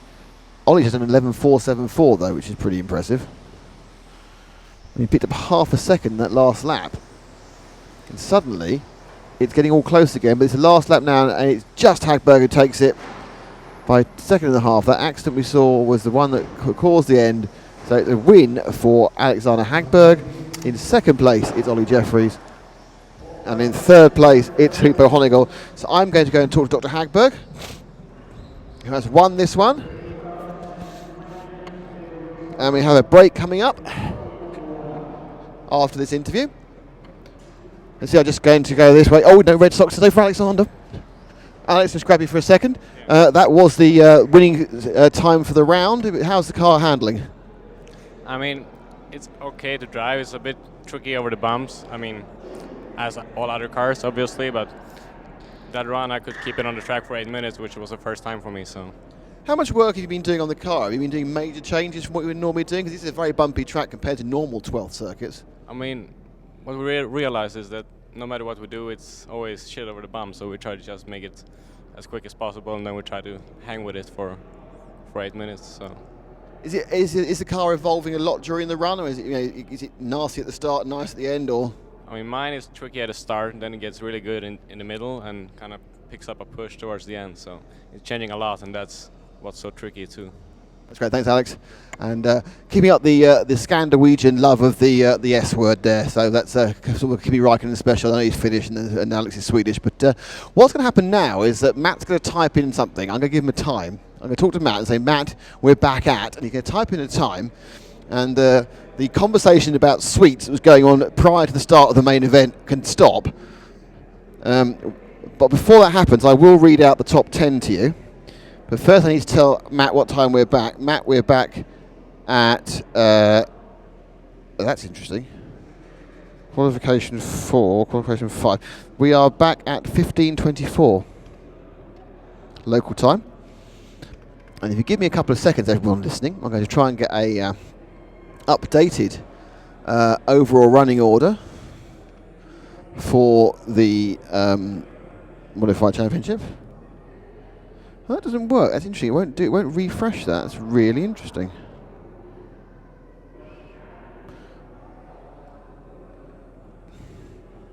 Here we go. After 4 rounds, it is still Ollie Jeffries who is leading. He has 463 points with 2 wins and 2 seconds.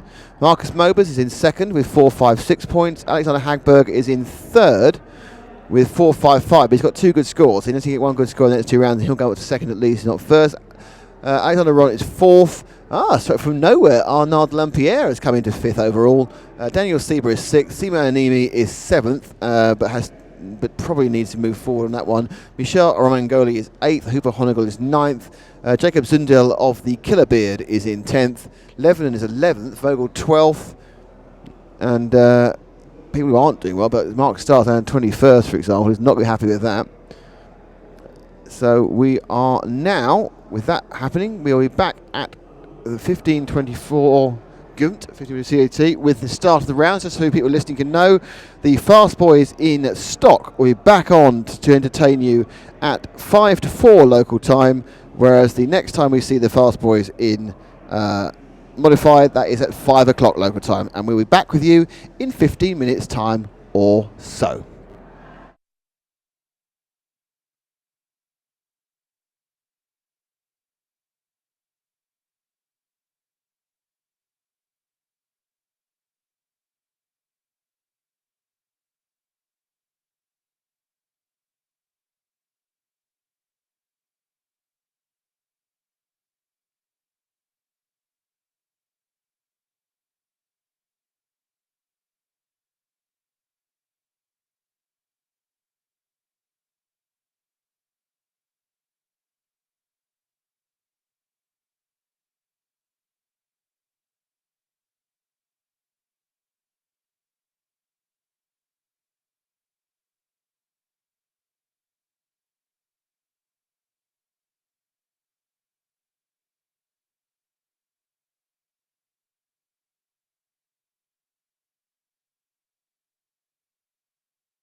And there's Matt telling you he had nice refreshments and a lovely break. But we're back! Hello!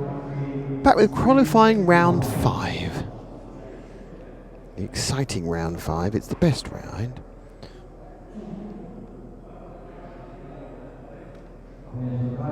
So we are now doing round 5. Currently the top 10 within this class, which is stock, are Marcus Mowers, Alexander Laurent, Hubert Honegel, Francesco Martini, Chris Kurzweil, Mark Stiles, Helga Johansson, Vesely, and Simon Roubaix, and Manuel Busuli. They will be your A final. There are 2 more rounds. I think to remember the 2 more rounds is things can change and things can improve. But we've not taken off the graphic. Oh,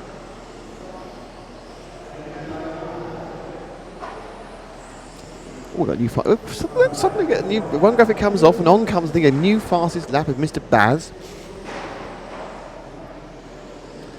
And it's Paolo Bazzani. You say Bazzini, I say Bazzani, let's call the whole thing off. And we have somebody new to enter into the Facebook group in a moment. But I don't want to get too excited about that just yet. I am excited, what can I say? Oh, Matt's back.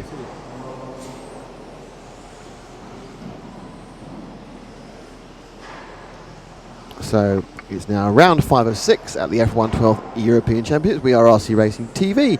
We are brought to you by the auspices of EFRA. And EFRA are awesome.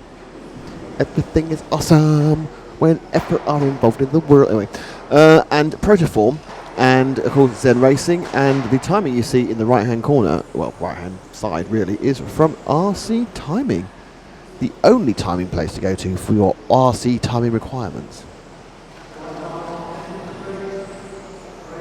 We love them.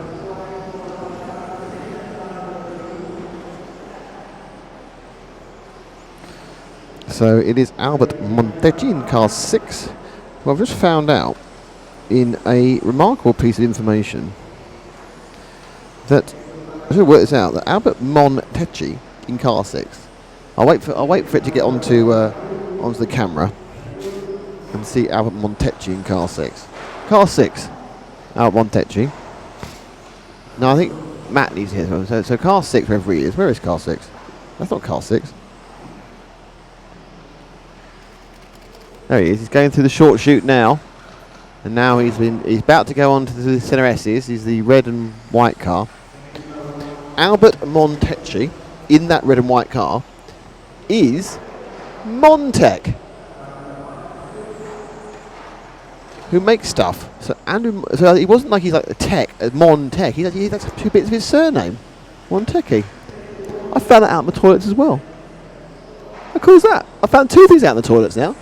UH11 is going well, and Albert Montecchi is Montec. You make body shells and everything else, but that's amazing. You are a toilet detective. Possibly not something I want advertised. I didn't get a coffee then. You didn't give an answer. I was going to the toilet to get information. Does that stop you from giving an answer, whether you want coffee or not? No, it was only because the whole thing had turned into a complete farce. The we need chocolate conversation. In that everyone, we never got it. Well, no, because everyone tried to leave just before the start of the main race, the event of the round, and then the 20 minutes when nothing was going on, you all just sat around doing not very much. So it looked like he'd broken his screen then. So is Matthias doing many important things. We are. There's many important things going on. There's talking to EFRA, there's timing, there's recording and streaming, and all of this pales into insignificance. Nick having a wee and finding out about a guy's name and his company and what he does. So it's quite understandable, yes. But sorry, we should have got you a coffee. Thank you. And more importantly, what you are missing, the fact is that still it's just a wee. I'm not on for a bigger one. Only James has braved the toilet so far. No, Frank has done it twice. Well, Frank's done it. Yeah, but Frank is quite confident. Frank said, "Oh, I've seen him before, man. Hey, man, I don't mind them footpad toilets. They're fun, man. Hey. Like that." I'm not quite sure when he became a 1960s hippie, but well, with his blue glass collection, who knows? No, I know where you're going with that one. You were deliberately mishearing me then, weren't you? And if you want to know what we're talking about, just listen. And you don't know, just listen back on the stream. Remember, this whole thing will be archived for legal evidence mainly. Now, I think the next thing we need to do is work out who is the most bored-looking marshal, and my money would be on Yuho. Is anybody looking more bored than Yuho? Is the question. That's the Yuho look. Yeah. Simo's looking like Simo's thinking, I don't know. I think he's kind of considering his position in life. Yuho in the corner could be dead. But interestingly, I've noticed now he's not actually bald. He just has shaved his hair for effect. Yeah, for fashion. He's a fashion statement with his Castro and his ripped jeans. Can we have a shoe check, please? A Yuho shoe. It's the same as yesterday. I like them. What does it say on them?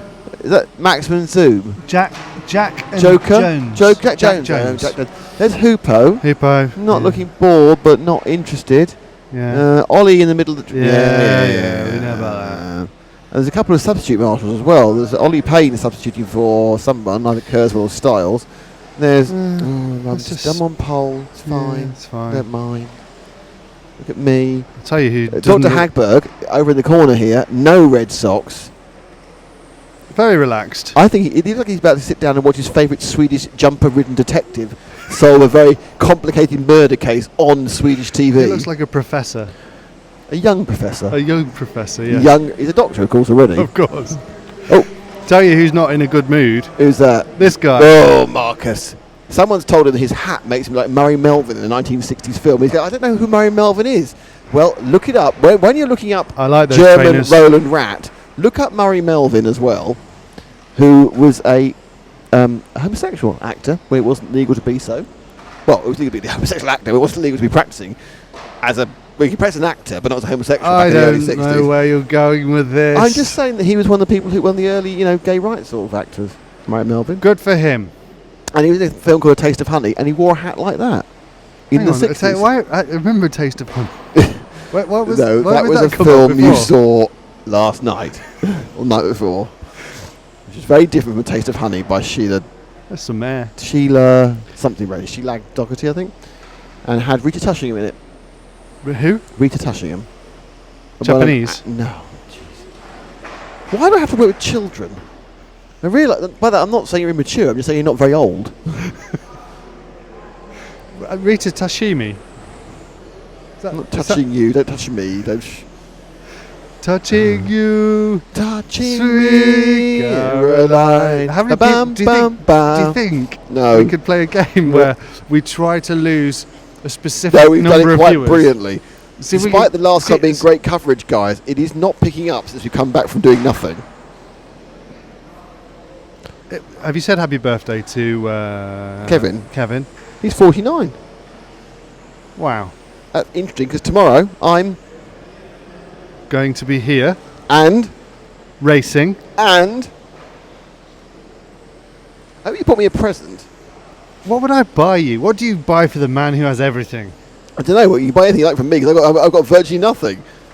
You've got a snake, 2 snakes, 2 snakes, 2 big fat lizards. Yes, that is true. A cat. An adopted dog I don't really like very much. An adopted dog you don't really like very much. You've got a bike. You've just bought yourself a bike. Track bike. Trying to buy gear levers for it. No, that's all sorted out now. The man's agreed to it. All sorted out now. So you've got bollocks, everything. I've done the... Sorry. Apologies there. We are now... Let me find out where we are. Let's just have a bit of professionalism. Just pretend, just for a couple of minutes.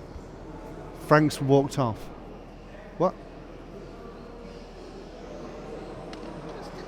He's asking for money.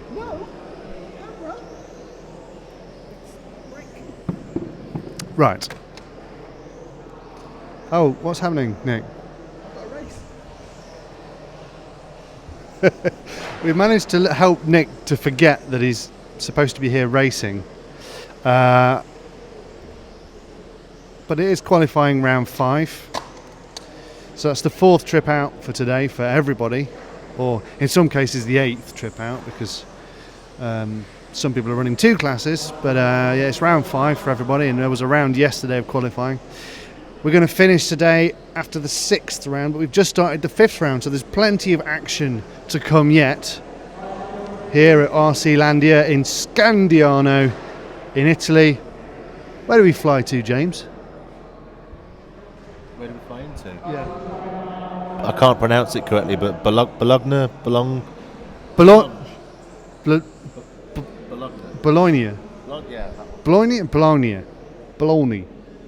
Bologna. Anyway, we're in a lovely part of Italy. It's a little bit chilly inside this warehouse where we are, but still, it's all great.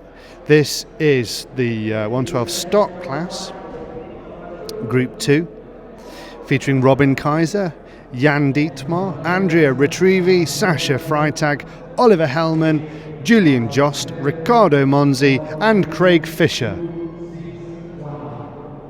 We have our fantastic live timing there, poised with 8 minutes on the clock. You can see all the drivers down the side with no laps and no minutes elapsed yet. But it's going to be starting soon, and it's going to be powered by RC Timing. And the brains behind the graphical interface is none other than Mr. James Parry, our technical genius and love god. Also we have Protoform, who have brought us here, and Zen Racing, and we would not be here if it wasn't for the wonderful people at EFRA and EFRA.ws. Go and check out EFRA.ws if you want to find out about more European Championships, all of which we will be covering in one way or another. As Marshall does a lovely dance around the track, trying to rescue one car and trying not to be hit by another. So here we are. Out in front is Julian Jost, but it's only been one lap, so it's very early to tell what's going to happen. But the fact is that they're going out in the order that they finished last time in terms of who was the fastest. So Julian Jost is from France, and he's a pretty fast guy. Jan Dietmar just got a new fastest lap of 13.02 seconds. You will have seen that flash up on the left hand side of your screen thanks to RC Timing. And we're now watching car 5 of Jan Dietmar, who is currently the fastest man. He's done 4 laps.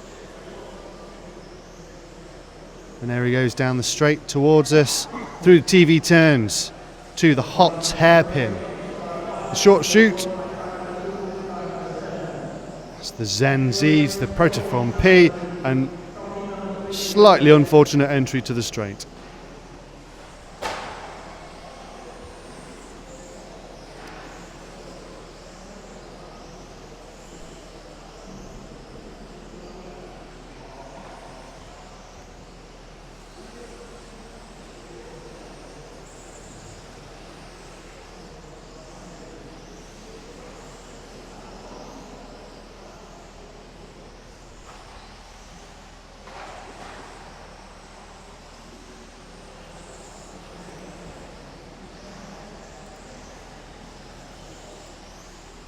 Really noticing the difference in speed between the stock class and as we just saw the top guys from modified going out. There's real difference in speed. Fact is, it's only a second or so per lap, but just the way the cars behave, the movement on the track, it's just it is completely different. The modified guys are phenomenally fast out there.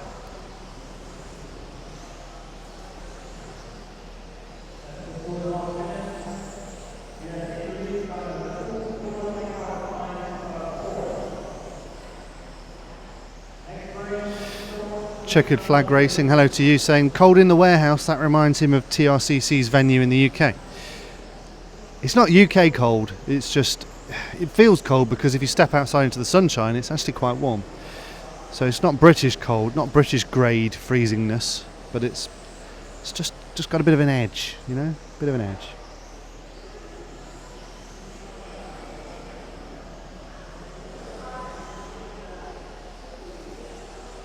We'll have more people to add to the RC Racing TV Facebook group soon. If you want to be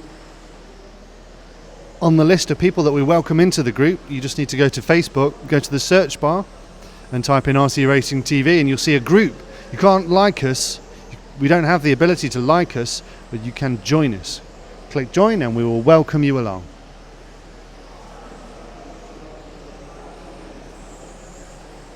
We're now following the CRC, I believe, of car number 2, who is Julien Jost from France with 17 laps under his belt. Approaching the halfway point in this heat.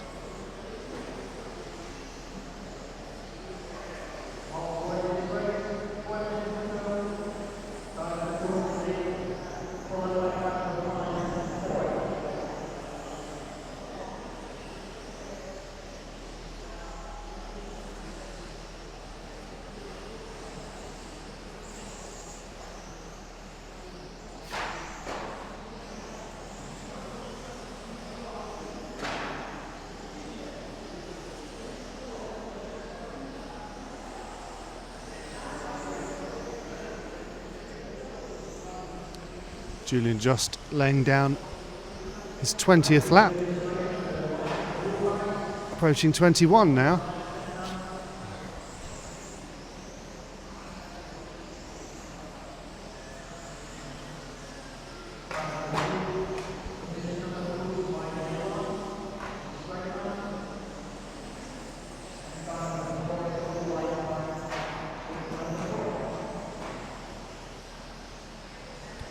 See if we can find car number 4 of Sascha Freitag, German driver, who is battling for that fastest spot. It's the white car just going onto the Zen Racing Z into the Protoform P at the far corner of the track. Now coming onto the straight towards me. And on the TV turns, that's car number 4 of Sascha Freitag, the German.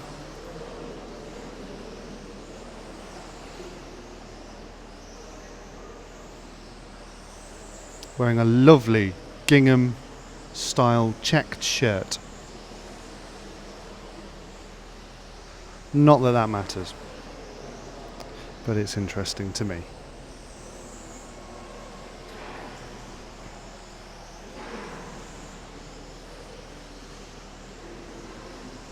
Light fading fast, some of the cameras struggling a little bit with the picking out the shapes of the cars, and the autofocus not really auto-focusing, but that's something we'll sort out in between the next race. A new fastest lap from Robin Kaiser. Robin, who we followed a lot over the last day or so because he was usually at the front of the field. He's there or thereabouts, but obviously we can see he's third, 29 laps. Robin Kaiser, that's car number 8. Minute and a half to go. Car number 8 underneath Frank now, orange and white, going down the short chute into the Zen Racing Z, Protoform P, coming onto the straight now. There he is in your shot. Coming up on Jan Dietmar, one way or another. The two of them come together and Jan comes off that worse. That's not going to be good for Jan. As Jan slows down significantly, unfortunately, due to that, and clocks an 18-second lap. It didn't help Robin either because he got 14, whereas obviously they're usually going for low 13s. Julien Jost, still the fastest man out there, the Frenchman, with 33 laps under his belt. 20 seconds to go.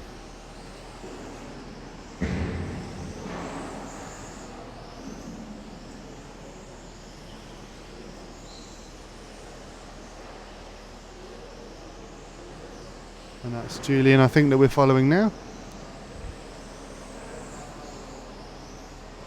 Is that the fantastically hirsute driver, Julien? Fantastic beard, which I'm very envious of.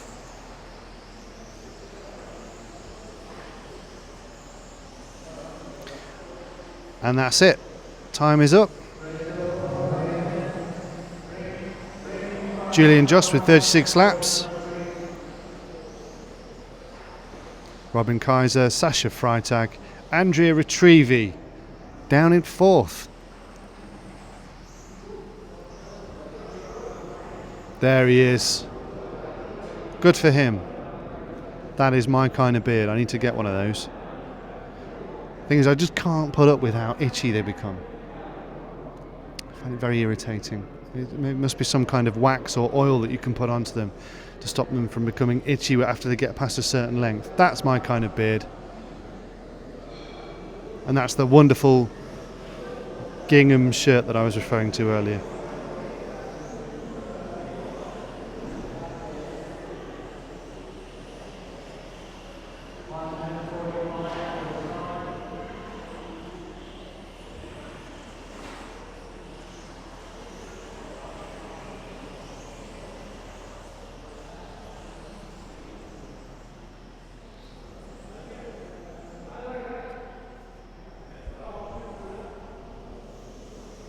Now 3 people to add to our group. See if we can get one more while Nick's out, and then he can come back from his qualifying round and welcome you in himself. Wouldn't want to do that on my own. He's not at the back.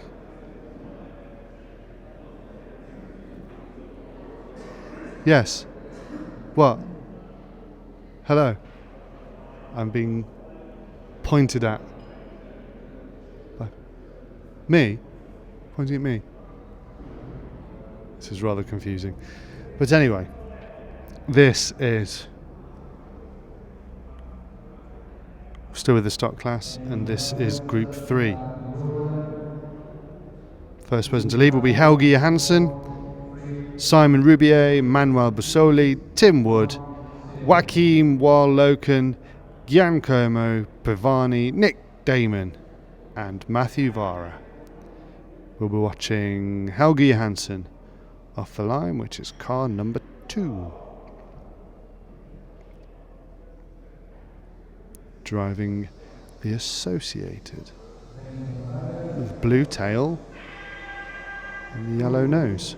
Off he goes. Onto the straight, coming towards us. TV turns. Back end coming out just a little bit as he goes down the short chute into the Zen Racing Z to the Protoform P. Senna S's and back onto the straight again.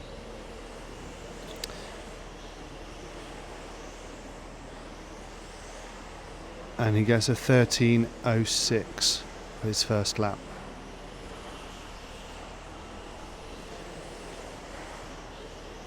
And instantly betters that with a 12.8.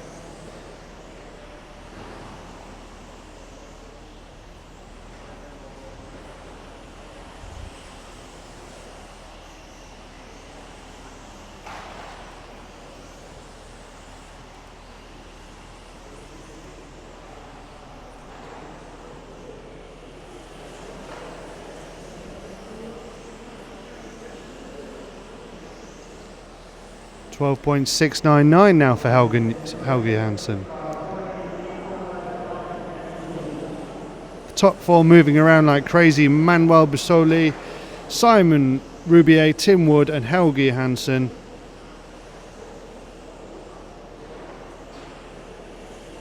All on 5 laps. Helge Johansson betters again, 12.66.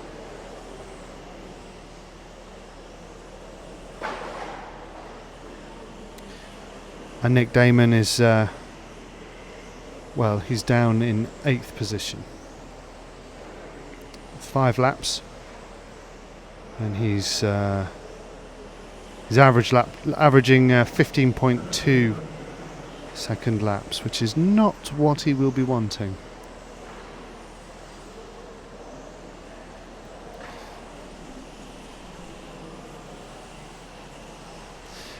And we're now looking at Simon Rubier, Frenchman, on 9 laps. Oh, and now we're looking at Nick. Coming down the straight. Almost hits the wall just below my feet as he comes into TV turns. Hots. And then Zen Racing Z.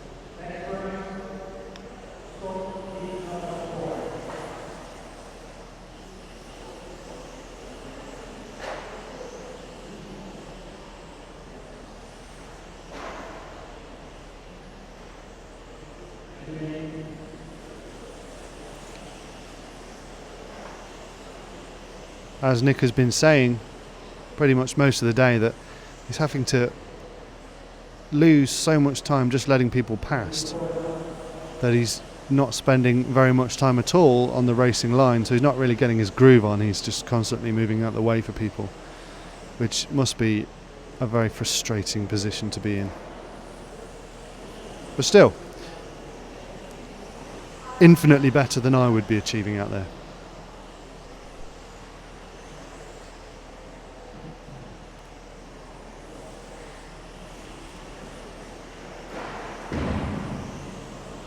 Simon Roubier is out, fastest man currently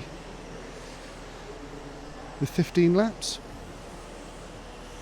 Basoli, Helge Jansen, Tim Wood, all on 16 laps, all getting something in the region of 12.8 second laps, although Simon Roubier with a cracking 12.493.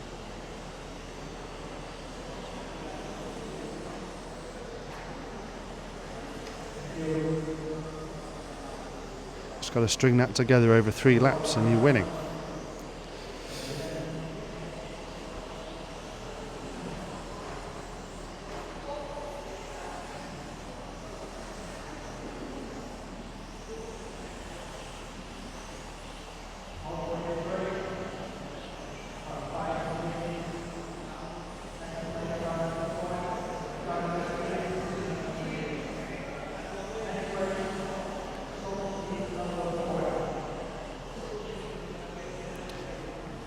Past the halfway mark, you're watching rcracing.tv. We're brought to you by Protoform, Zen Racing.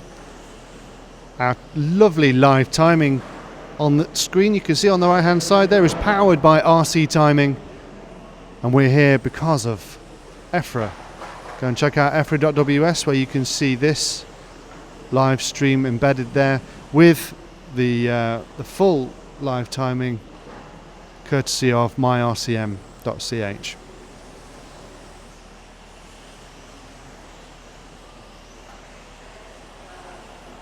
Manuel Basoli still out in front. Forecast to get 37 laps. Will he get that? I'm not so sure.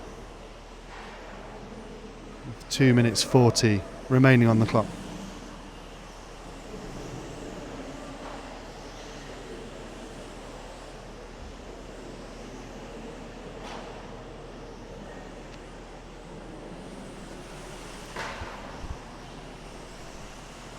Now then, where is Tim Wood, car number 3?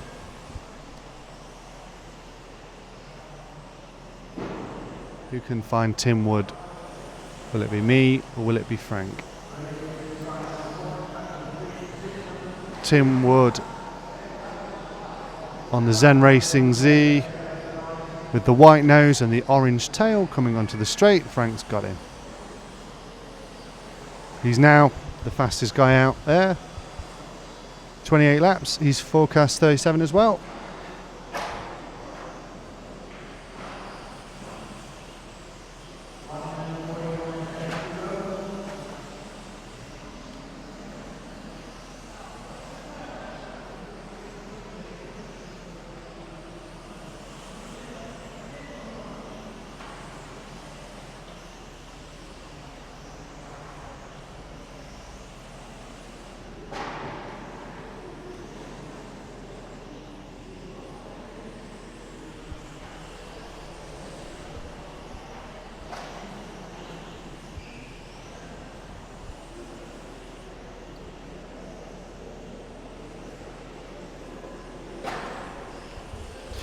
And that's the orange car 3 of Tim Wood that we're watching going through TV turns.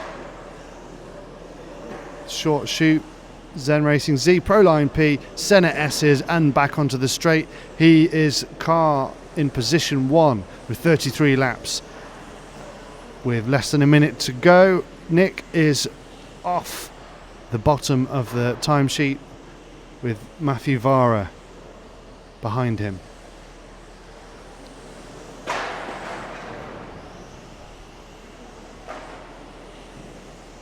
That could be because Matthew Vara stopped running.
Mr. Damon returns to us. I've got to go and take up position on the camera. Frank goes to Marshall for Nick.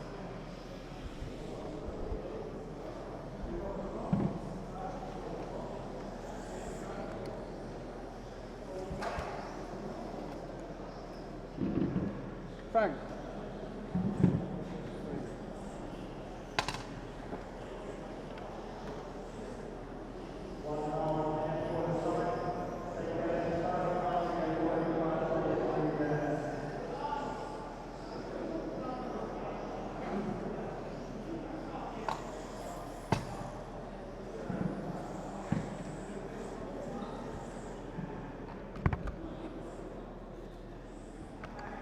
Hello everybody.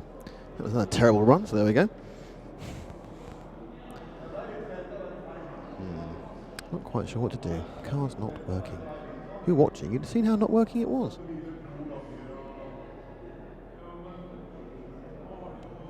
Super not working.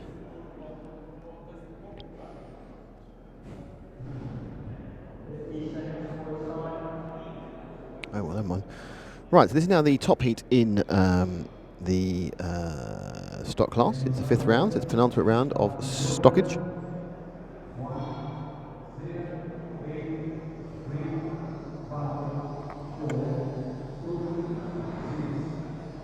And we can see the Marcus Moe will be off first, Hugo Honegger will be on second. In third he plays.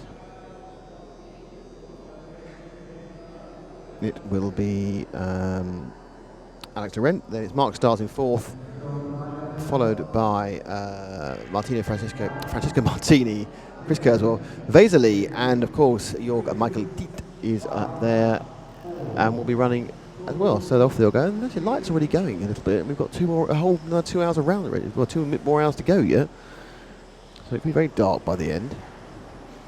It's about the time when the day will be ending tomorrow. It's a bit of a shorter day with the finals tomorrow.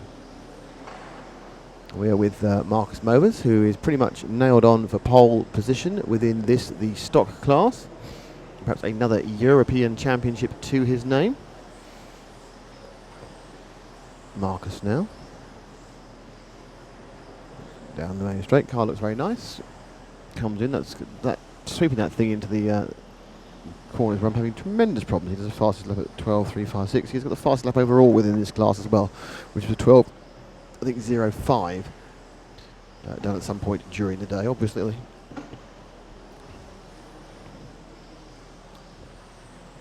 So Marcus away as we're now pushing the first minute, and he's already built up a little lead over his nearest challenger, Alexandre Laurent. Both for you, French. Francesco Martini and Hugo Honegger and Mark Stiles and Chris Kurzweil are your other runners and riders in the top 6. Your Michael Diet had another issue. He's had a lot of problems, that guy. Not actually sure whether he's actually got the requisite number of rounds in to actually score anything yet. Might be behind me. Yeah, can't be that bad.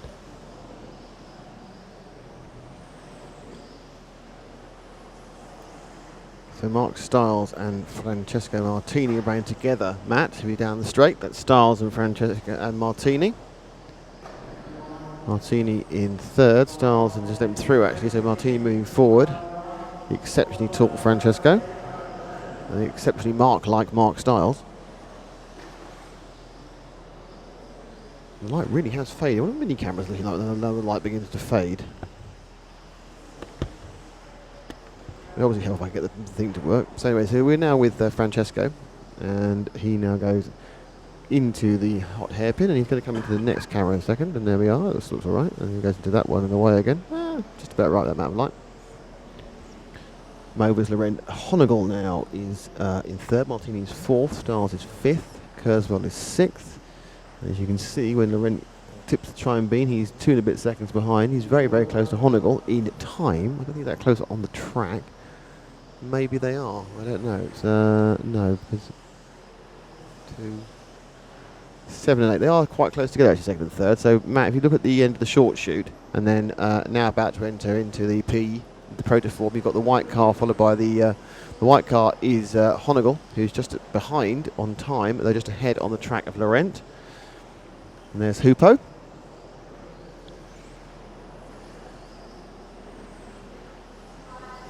With the CRC. Frank Calandra was watching this yesterday. He is, of course, Mr. CRC. I'm sure he'll be watching later. He might be watching now. It's not too late. It was 11 o'clock, of course, in the US, so a chance to see what's going on.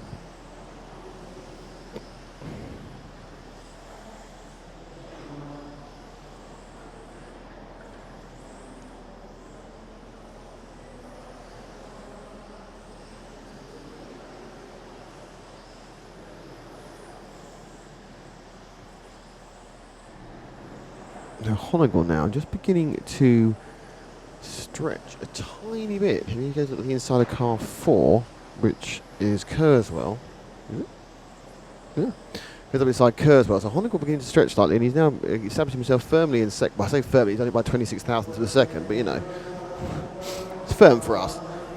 And so, in fact, now he's just lost it again by 0.1. So actually now he's that distance on the track. There's a car in the way, so it should give him a bit of a chance to eke some distance out on Laurent, whose car tends to come well.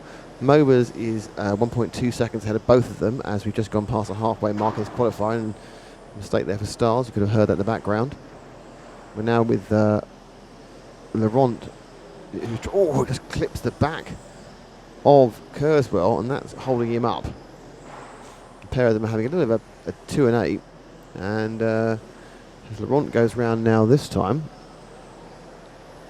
he's now dropped 1.2 seconds behind Honegal, who is himself 1.2 seconds behind Mobers. And this will absolutely nail on Mobers a pole, because it'll be his fourth. And the only way he can not get pole is if Laurent wins the round, which he would do, I would think, if he wins the race. But there are 2 people in front of him at the moment, Honegal and Mobers. They come in tight there. And we're looking at Laurent, who just dispatched Stiles and is going along with reasonable speed. Fastest lap we've seen so far is the 12.0, 7.9 from Mobers. Again, very close to the overall fast. I think it's 12.05. Tantalising closely to 11 seconds something. Oh, and you're going to take back in, and that resulted in one of the white cars being hit in the foot of a Marshall, Martini, and the car that did it was Mobers. And Mobers lost a little bit there. And he actually, in fact, he lost about 0.7 of a second. And the Marshall was trying to get teeth back on the circuit again. There's more issues. But what happened was that the Marshall Mobers hit the foot of the Marshall. So let's go and see for the last 2 minutes. Let's look at somebody else. There's 2 cars fighting. Oh, I know where we're going. Here we go. So we're going with Mark Stiles, aren't we? No. We're going to go with Vaser. Vaser, who is in 6th, and really, I don't think he's not having a great time here. He's not happy with the thing particularly. There goes Vaser. Car switching through the TV turns better than anything I've got my hands on. Quite discouraging by my last run. It just really just went off. Had a very nice period in the middle. It just died at the end. It was just trying to eat itself up.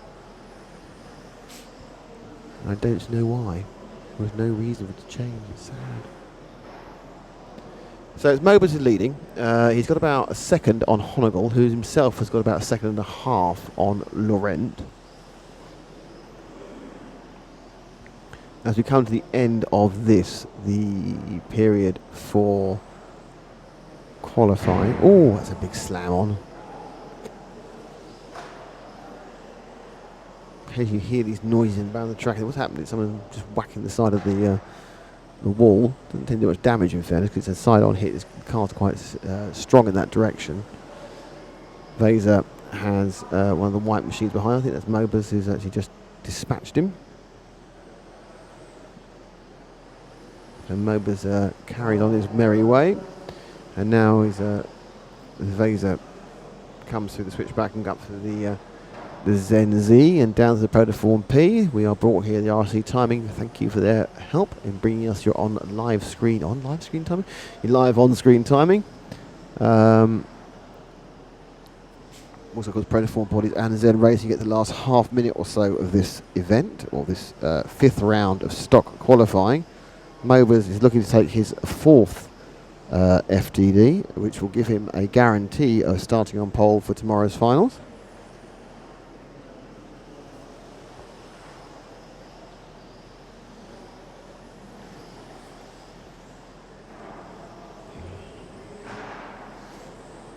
He skips over there. I think that's probably didn't do an awful lot of good, but he's finished in 8:04. Honegel is a second and a half behind him, and then a second and a half behind him is Laurent. And then we have Francisco Martini, Chris Kurzweil, Vaser Lee, and Mark Stiles.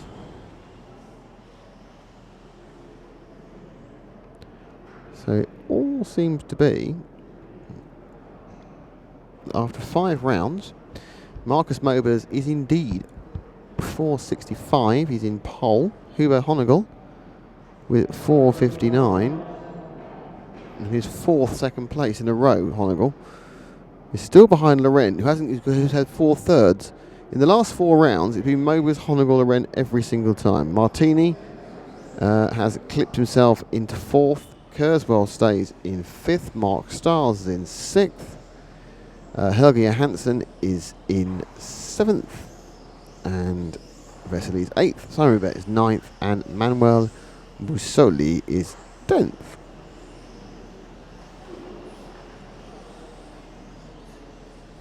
I'm still in 25th.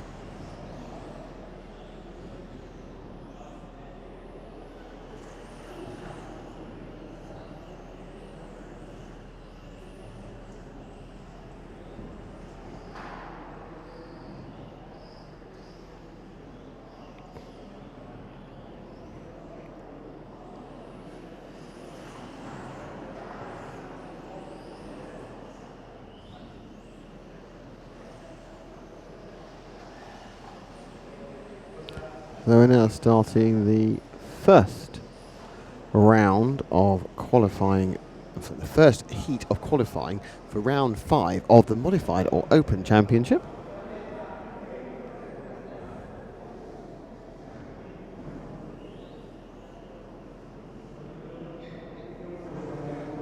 But first, I think it's a chance for us to say hello to people in the group. We can add people to the group. People can join the RC Racing TV Facebook group. They went to Facebook, and the first one is Tom Garnham. Tom has 20 friends in the group, and he is a British person and friends with Mark Stiles. So at this point, he's probably going, "Oh dear, Mark's not going very well."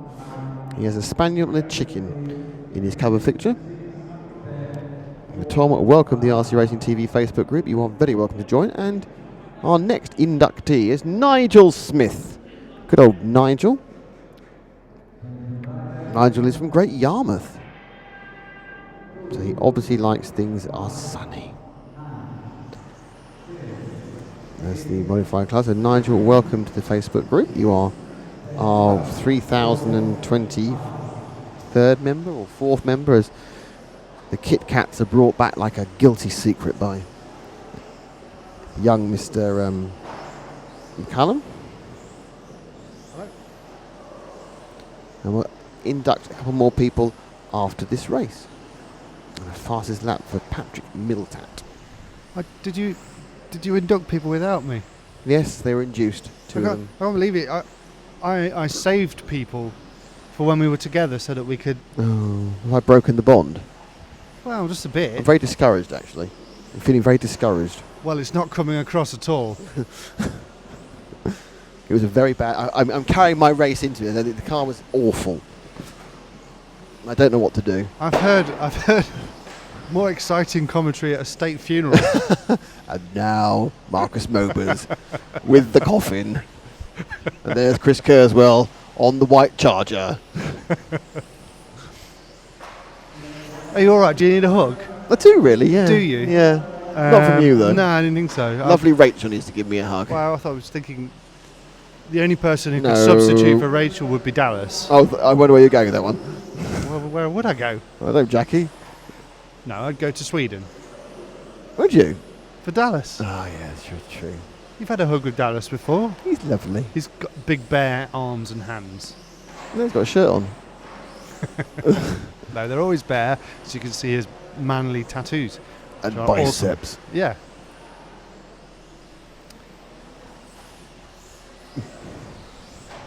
Anyway, so, yes. Do you want a Kit Kat? Fancy a finger. Gee. I'm trying to cheer myself up. You had them, it's fine. Had them both. I don't want to take you out of your sugar rush. I don't want to do anything. Waited for it long enough. Yeah, You I fast as that? moaned about it long enough as well.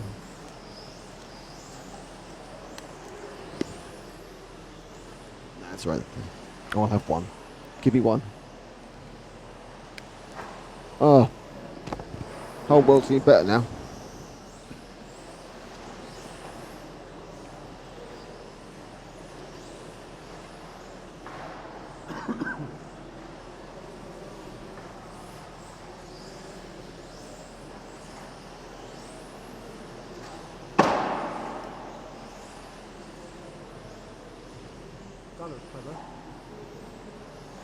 Only hard-coded sponge I've punched it this weekend.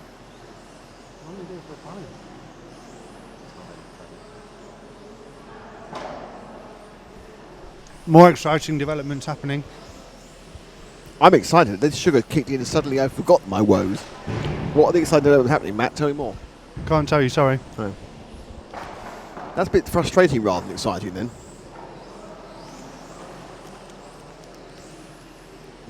Checker flags, it's cold in the warehouse, reminds me of TRCC's venue. And it says, a Roadhog is saying hello from Australia. Hello, Roadhog. Hey, Roadhog. I wish YouTube would set my car up because it's a complete pile of poo.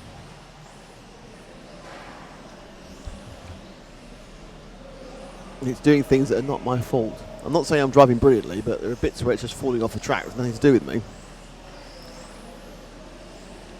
It may have to go in the B1N.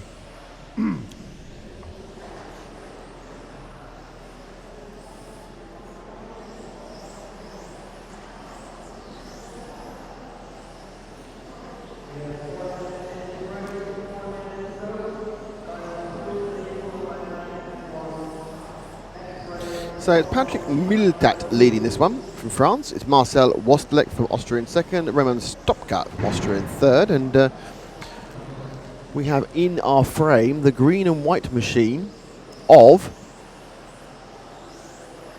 car 1. That is Roman Stopka.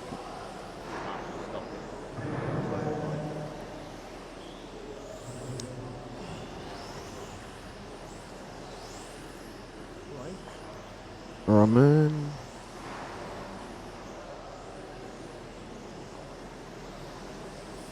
Is something exciting about to happen? Do you like you've got some sort of issue with your bowel area there? Matt's doing a dance. I do have a minor issue, actually. Are you a doctor? Yes, I do. I am. I'm a doctor of... Oh, I don't know. But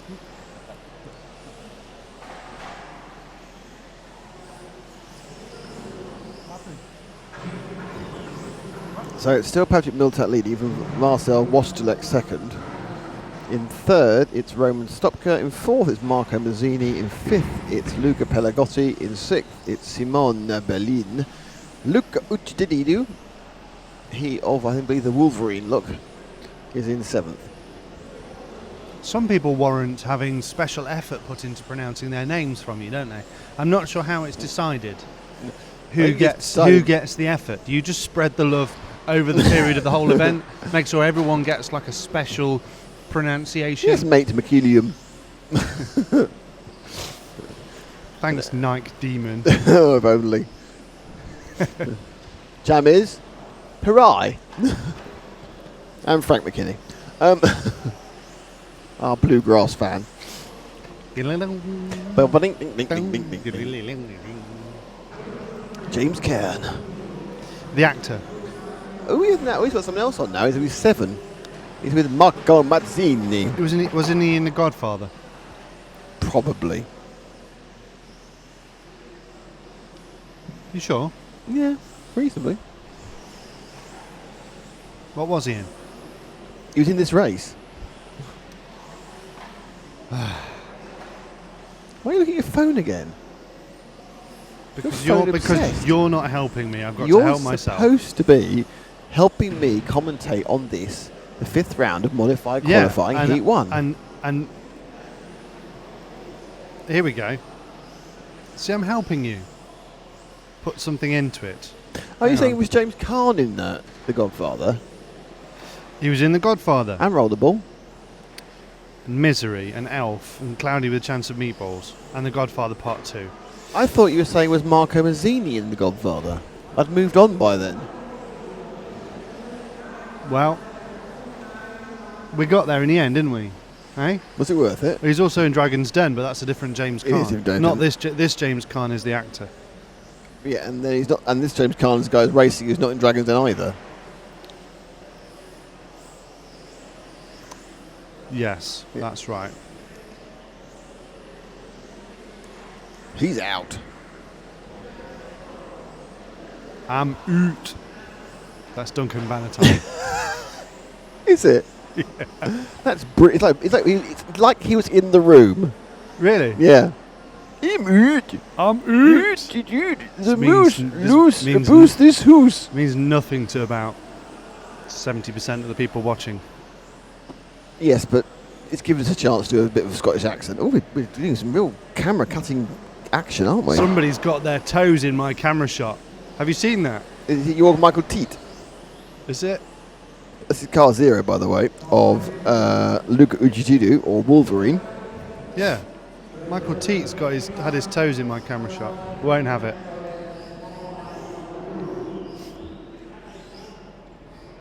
Crazy Michael Teat. He's not crazy. Crazy hair. Let's go crazy, Crazy, crazy with our crazy hair. We're from Estonia. Oh, no. There's a wavy finger. I'm busy. Yeah. I'm busy. Leave me alone. I'm busy. Do me makeup. Well, as we've said many times before, the live timing, which is powered by RC timing, is under development, so it's snuck away for a race. Has it gone for a fag somewhere? It's gone for a fag, yes, and it will be back soon. Be back soon. In the meantime, we'll have to rely on our Counting. knowledgeable voices. Oh, God. A collective sigh of despair from the internet there.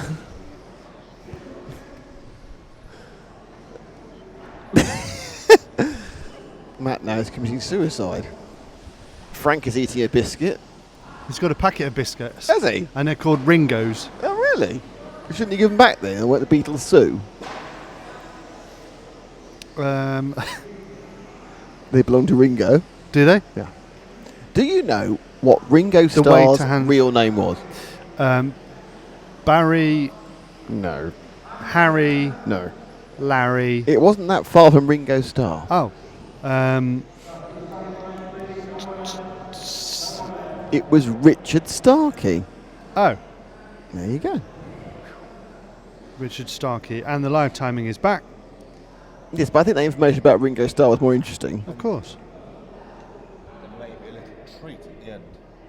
Do you know? Hang on. There may be a treat at the end of this race for you. I have another question we might Like not a, answer. Do what, you know a what? happy ending? Do you know who Harry Webb is? Yes. Who? I've just forgotten, but I do know that Harry Webb is Elton John. No, he's Cliff Richard. Okay, well, Elton John, who's he? Oh, I don't know. Oh, hang on. Elton John is... He's also called something like Harry Webb. Do you know who Maurice Micklewhite is? Tom Cruise. Michael Caine. Damn it. Do you know who Marion Morrison was? Van Morrison. John Wayne. Reg Dwight. Reg Dwight is it? Reg Dwight. Elton John. Is it? Yeah. You can see why he changed his name, can't you, really? Reginald Dwight. Do you know what David Bowie's real name is? David. Yes. Because it was already a name taken by somebody. Yes, it was. Hey, he's a monkey. Yeah. David Jones. Davy Jones. David Jones. Yeah. Here we are. Yeah. So for more what their real name is filler, come back to RC Racing at the middle of the next race as the timing screen throws a slight wobbly and James can't have his cigarette. We're changing the name of the group in the thing. Oh, it turned it's into not a kind his of fault. It It's was a battle of the timers. It was doing a harmonium. Harmaccordion. Hammer chameleon. You come and go. They were coming and going. You come and go. And it's leaded by Marcello Galli, leads this one. And Dirk Bauer is second. Something awful's happened. Someone's crashed in someone's foot. I can't be. I don't know. Should I bother with this car or not? What do you mean? Bother with it? What's the alternative? I'm not bothering with it. You mean what? Not entering the finals? No, to the finals. I'm going to be bothered to do the final round today, actually. I don't think you should. What is wrong with it? That's the real question. I don't know what's. I just don't know what's wrong with it. It's eating into the I genuinely coverage don't know what's wrong with it. And I that's feel the problem. A little bit too much of the coverage is focusing on your woes. It's like you're an agony aunt Having that their just own keeps personal agony. interrupting with their own agonies. with their own problems. Yes. Oh yeah, you're pregnant. Well, so what? I've got a problem with my dishwasher. Your husband's cheating. Well, I've got a fence post that fell down. or a catch pole. You've got 6 months to live. Well, that's all right for you. Next year, I've got a big birthday. You know. That sounds about right. Yeah. But I'm not a quitter either. So what does that mean? Going to do the final round of qualifying. Winners never quit. Quitters never win. When the tough gets going, they go and get pissed, annoyed. Blimey. Yes, they do. New fastest lap from Dirk Bauer.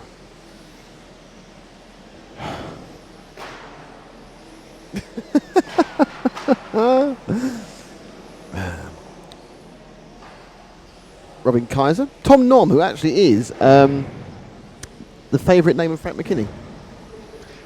Frank loves Tom Nom. It makes him think of food. What? Nom nom nom nom Yeah. nom. Most things make Frank think of food, in fairness. Robin Kaiser, a new fastest lap for 12.2.95. I just have to go and have a little play with Frank's camera. It's gone very green, hasn't it? Yes, is that because he needs aperture? Oh, massive accident there.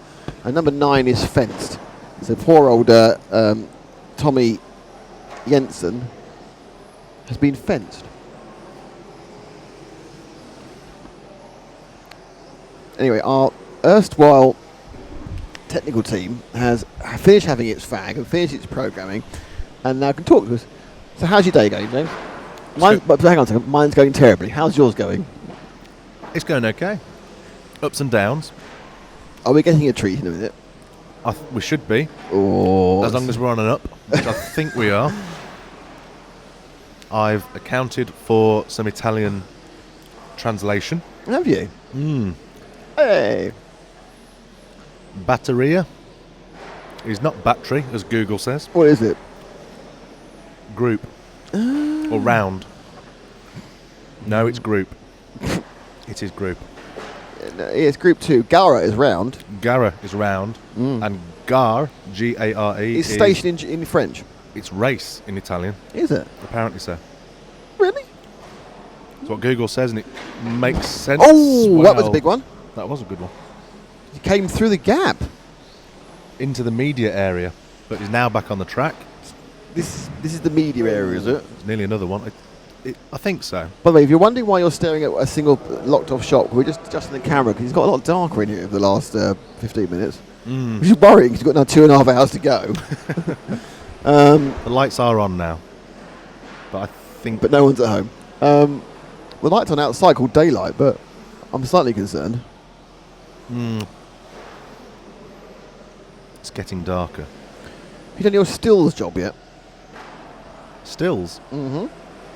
Photographic stills? Not yet, no. I've had orders. Have you? To continue. Fastest lap for Dirt Power, 12:12. See, I'm just saying because obviously it's pinging up because we're currently doing yep, or we can go back to the main camera again. It's been fiddled with.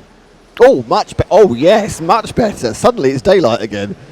Hooray. It stopped being like the Jolly Green Giant's lair, and it's become daylight. Well done. You do know something. I've spent this entire time thinking you know nothing, and actually you know something. It's all about the aggregation of marginal gains. Hey!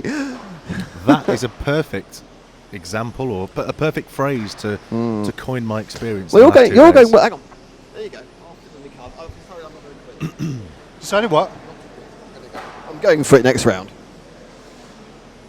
We're going to see a comeback of sorts, I think, in the next round. I think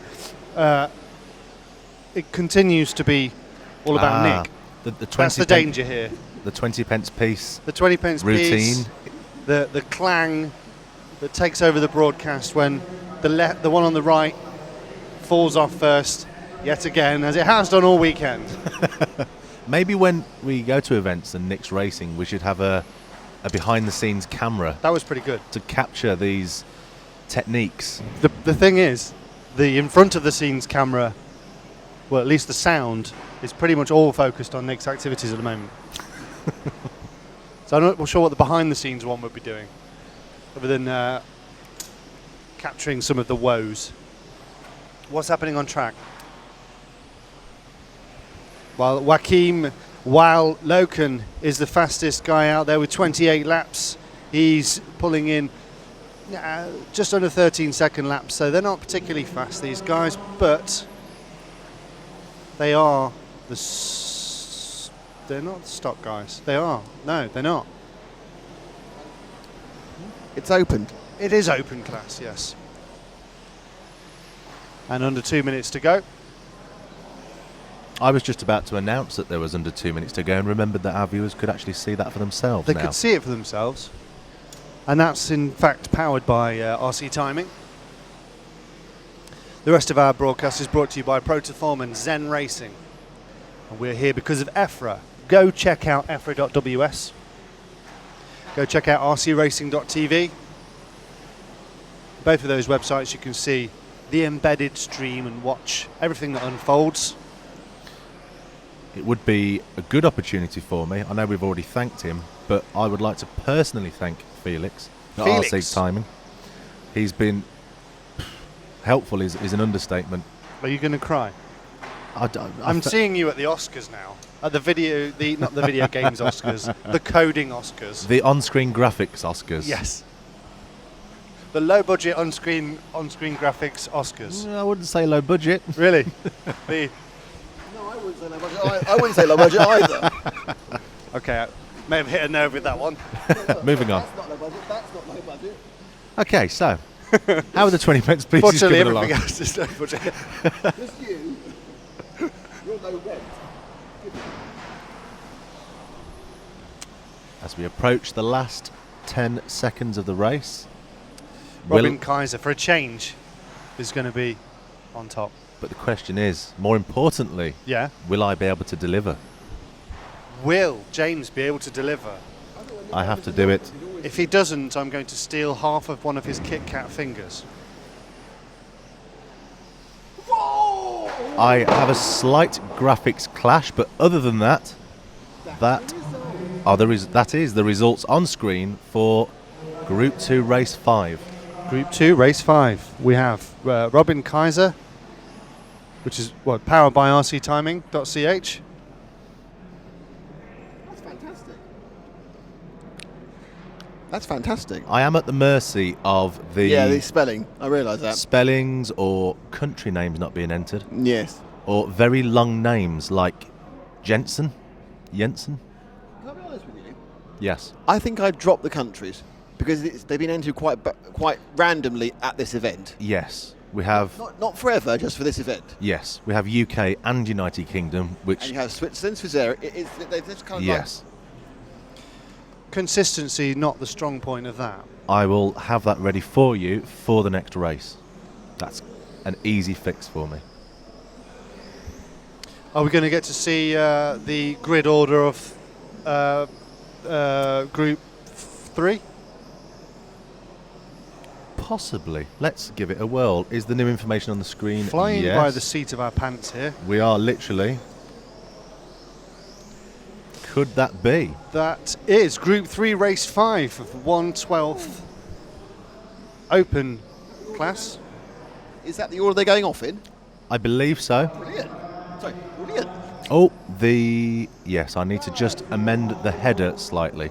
Amend the header, you should, yes. I was thinking that. 112 brackets, 112. I didn't want to say anything, but I think the header was letting it down a little bit. I will deliver both of those requests by the end of the next race. Alberto Tedeschi, Claudio Codazzi, Alessandro Bianchi, Mark Payne, Christian Hovden, Chris O'Donoghue, Tim Wood, Julian Jost, and Henri Tammy, I have a feeling, is not going to be running.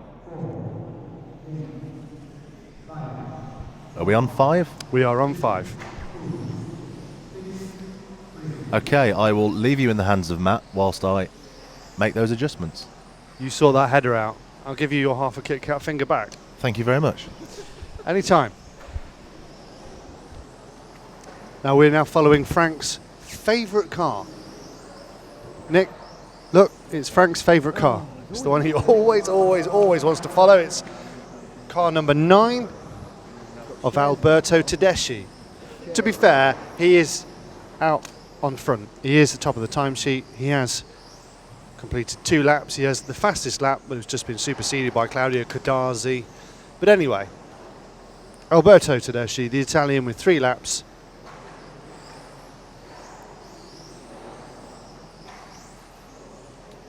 Going past the Hots hairpin into the Zen Racing Z and coming onto the straight.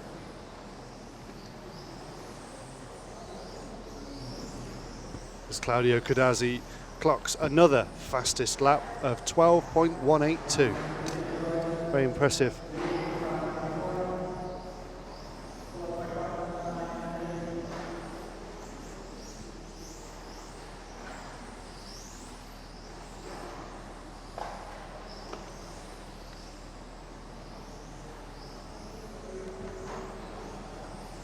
And that is Claudio Codazzi on your screens now, as the very knowledgeable Frank has picked him out on the track. One of the many white body colours. I think white bodies, plain white bodies, should be banned. That's body Nazism. No, I just think that there's too many plain white bodies and they shouldn't be allowed. Unless the name White is in your surname. Like Matt White, he can run a white body. Mr. Bianchi. Mr. Bianchi in Italy. Mr. Bianchi can run a white body, but everybody else. Mr. Serge Blanco. Okay, yeah. Mr. Blanco as well. All of these people can run white bodies, but everybody else needs to have other colours involved, because just to me it smells a little bit of last minute laziness. Is that a bit harsh? No, that's fine. Nick agrees with that because he's had his body expertly painted by polepositionrc.com. As Alberto Tedeschi clocks another fastest lap. 12.118 seconds. We are nearly 3 minutes down.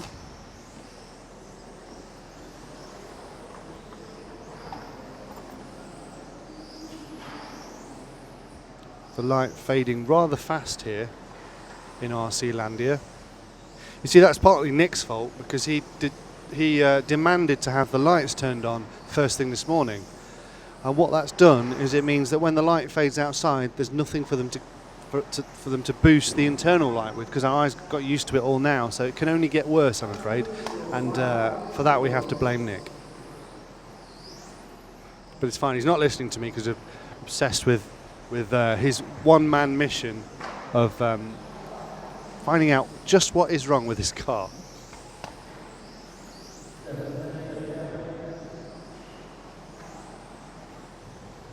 Alberto Tedeschi continuing to improve on his timing. 17 laps now. He's done a 12.104, which is quite impressive.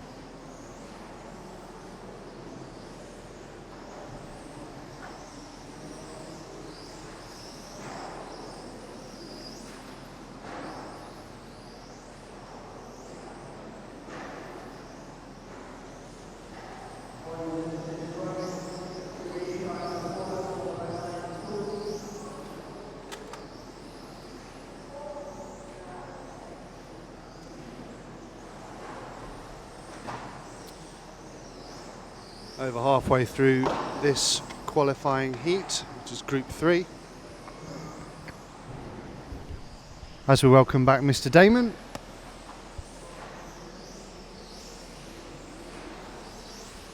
I feel renewed. Do you? Yes, I was very unimpressed with myself, and now I've slapped myself metaphorically round the head and said, get on with it. It's not the end of the world, your car's rubbish. Good. What's really important is that we've got some fantastic RC timing powered and James Parry designed graphics. Exactly, and we've got people queuing up to join our RC Racing TV group on Facebook. We've got wonderful people commenting, wonderful people watching. And we've got people saying, wow, new titles. Thanks, Ooh, Kevin. shiny. Says Roadhog. Thanks, Roadhog. It is a bit shiny. It's good, isn't it? It is. I do think that now I confess I was quite depressed about the whole thing.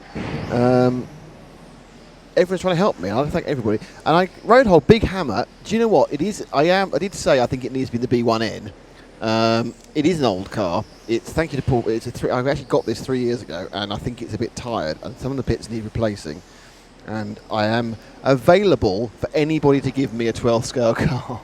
Well, you keep mentioning that. And so far we have a grand number of tokens of none. So the auditions won't be happening. No. The live auditions, where we're going to book a track. That'd be brilliant. We're going to have a live stream. It's going to happen at midnight, not tonight, but one night.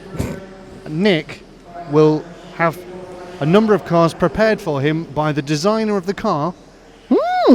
Will come, and Nick will drive them, put each one through their paces, and select one. We call it the car.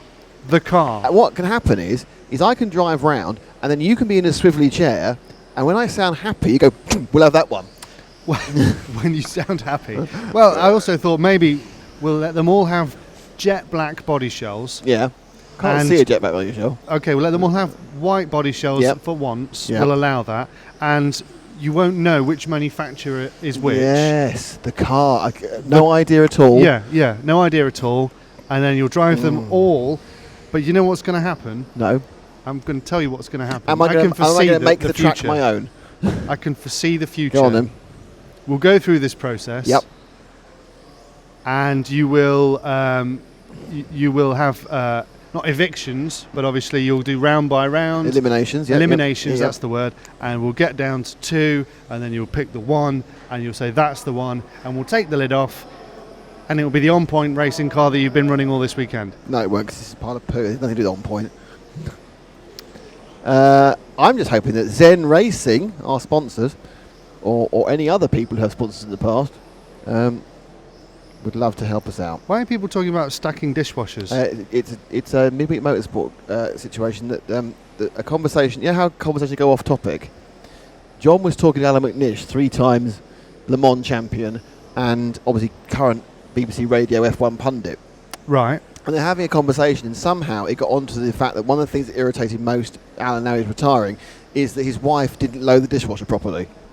How did she load it? Apparently not with the correct combination of plates and things in the right thing. Right, okay. And it was apparently, it genuinely, and they went off and they were having this long conversation dangerously without the women involved, saying how they couldn't load dishwashers. Blimey. I know. I knew somebody once that loaded a dishwasher, putting all the pans in the right way up at the bottom of the dishwasher. To form a lovely bucket format. Yeah, absolutely useless. What an idiot. But anyway. And that man was you. No, it was actually a woman. Was it your wife? No. And if it was, would you even say? I wouldn't say. We've got no. inductees. We have inductees. I'm just looking at people talking about white body shells. White with a letter on that you can only read from head on are okay, bit rubbish from sideways on. I can't read numbers anyway. This final heat, I'm just going to guess because it gets too dark. Indeed. Right, so now we've better get some of these in, hadn't we? Okay, I'll let you take the lead. Well, let's start with Andre Royn. Hey, Andre. I think he's got an O with a slice through it, which means he's almost certainly Scandinavian. Right. But we can't find out what Scandinavian he is until this thing fires up. Here we go. Andre is from Norway. Andre from Norway. Andre Royn. It's fabulous to see you. Welcome to the group. And he's got lots of bodies. He likes an orange and white shell, and he has lots of different types of cars. I like that design. It's got like a wiggle, an orange wiggle down the middle. You like a wiggle down the middle, I do like an orange wiggle down the middle. He's got a wiggle down the middle. And now a man who already has 18 friends in the group. That's not true. That's not true, no. Because there's 4 extra friends here. There's James. Right. There's Matt. Right. There's me. Right. And there's Frank. And he likes spam. He does like spam. Stephen Duff, who likes spam, new shape spam, not the old shape spam, which I don't think is good. That's good. Has decided to join the RC Racing TV Facebook group and become our 25th member. Well, Stephen, just want to say... And our 100th new member this week. I just want to say to you, Stephen, that it's a great, great moment to welcome you in. I would like to give you a cake, but I can't give you a cake. Because you're saving it for me for my birthday tomorrow. Because everything goes back to Nick. Yes, talking about Nick. Ryan Grist. Ryan. Hey, Ryan. That's a nice puppy. I don't know where he is. No. Because we don't have any. No, he's got privacy turned on, and he's nailed down with his privacy a bit. Very like wise. But Very he's playing wise. football, and I think there's a British number plate in the background, so I think he's in England, and he thinks Manchester United. So he's probably. Nice one, United Ryan. fan. Nice to have you along on board. And Ryan Grist, Welcome to you. You are in the group. If you want to join... hang on. Were we supposed to see something from you, James? I was a couple of seconds late. So what? For the next one. Where's that Kit Kat? We are now Give me back in now. one of the faster races. It's the 4th heat, and therefore we have Helge Johansson, Chris Coswell, Jacob Zundel, Kumi Bui, Kai Altman, Vesely, Simon Roubaix, Luke Burley, Matt Vara, and Jorg Michael Tiet. I don't think Jorg Michael's taking part in this again. I'm not sure what Matt Vara is, actually. I think Matt Vara's not decided to start either. So a couple of non-starters there in this, the penultimate heat of the penultimate round. And Jacob Zundel, who we are covering now with Frank, is lethally fast, but also lethally likely to hit something. Was he? That's what he did last time. He clipped loads of stuff. He was very quick, though. He did some fantastically fast laps, but then hit things. And he comes up now to put half a lap on car 9 Speed of is nothing Kumi Boy. without control, is it? Power is nothing out of control. That was the Pirelli advert, wasn't it? Was it? Okay, fine.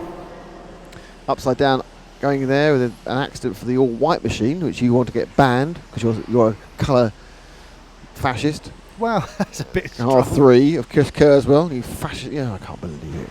Colour fascism. I just think that there should be a bit of creativity in this. You see, when I haven't got my pole position RC painted body shells, my body shells are white. Yeah, I would not allow that. God, you're very prescriptive, aren't you? Yeah. I mean, just like one single black stripe or something. Single black stripe anywhere on your car. Diddly diddly dee. One. Double. It's not a song I'm familiar with. Really? No. That's like one of the biggest show tunes of all time. From Chorus Line. One. Have you... Jeez, the lack of education of these people I work with. I'm not big on show tunes. Yeah, if I go smack it up, you go exactly what that is, don't you? Yeah, of course. Yeah, exactly. Yeah. Just goes to show. You're not big on show tunes, just shows a lack of... Oh, hang on. He crashed again. There we are. It was all going well. He was miles ahead and he threw it off the track. So this is Zunda. Second is Helge Johansson and Chris Kurzweil alternating for second. Veza is... I apologize, this is not the penultimate. This is not the penultimate heat of the penultimate round. It's the second to last heat of the last round. So Don't you know a fancy word for second to last? No, do you? The pre-penultimate. Is that what it's called? Yeah. The pre-penultimate. It's the pre-penultimate. One. Singular sense. Anyway, yeah. So it's basically it's 4 of 6, and Zundel goes again massively quick, and any second now he's going to throw it off the track. Is my prediction. But if he holds it together in the finals, he's going to be way up there. How is he achieving that? By going really quickly between crashes. Well, why don't you just try that? I haven't got the really quickly. I've got the crashes. No issue with those. Why can't you get there really quickly? Because the cars are piled up poo. Yeah, I'm not sure about all this blaming the car. Did you watch my car going round? Did you watch it round the TV turns? Yes. Did you watch it? It was doing something, even though I was doing the same thing every lap. It was doing completely different things. I can't verify that you were doing the same thing every single lap, can I? You go full throttle, you turn left, and then you kind of tighten it in and sometimes it would go wide, sometimes it would go sort of there, other times it would spin on itself and hit there. I've seen any relationship, all you ask for is consistency. I'm having a relationship with this car. I've got problems. I may have to see a car agony aunt because our relationship is breaking down. Let's just hope. Unlike the car, which is just not behaving. Hasn't broken down yet. I'm sure that's to come. Yeah. So it's still Jacob who's leading. What I see at the end of the straight into TV turns is an incredible amount of erraticism. Yes, because it's bouncing over the shop. For all of the drivers. I have seen all of them skidding like crazy, doing a little wiggle, trying to control what they're doing. And I've seen that with the top drivers. Yeah, but it doesn't... Seen that with Hagberg. If it happens to Hagberg... Yeah, a little wiggle. He's not crying into his chassis, is he? Hey?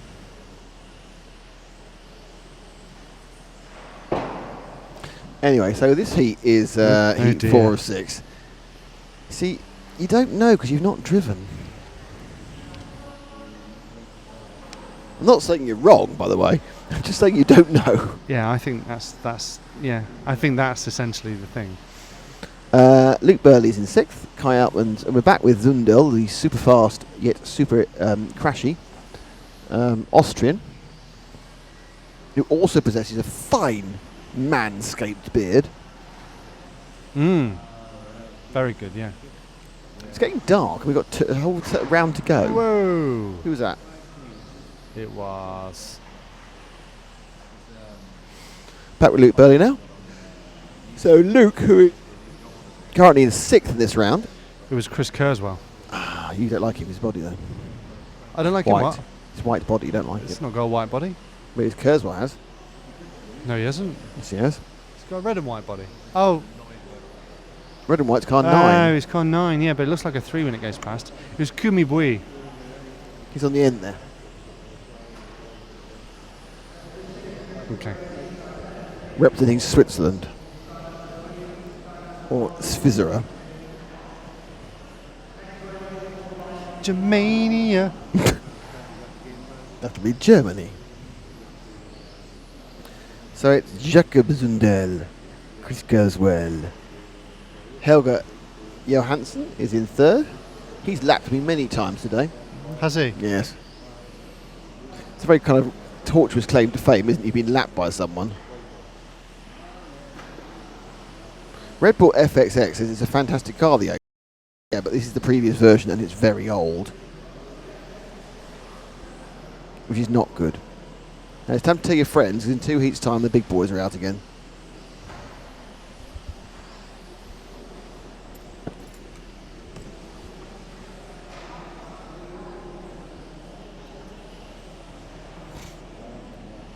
This heat has Jacob, who's on for a 48.04. Kurzweil's getting a better time in here with a 48.09, which might be enough to pull him slightly up the field.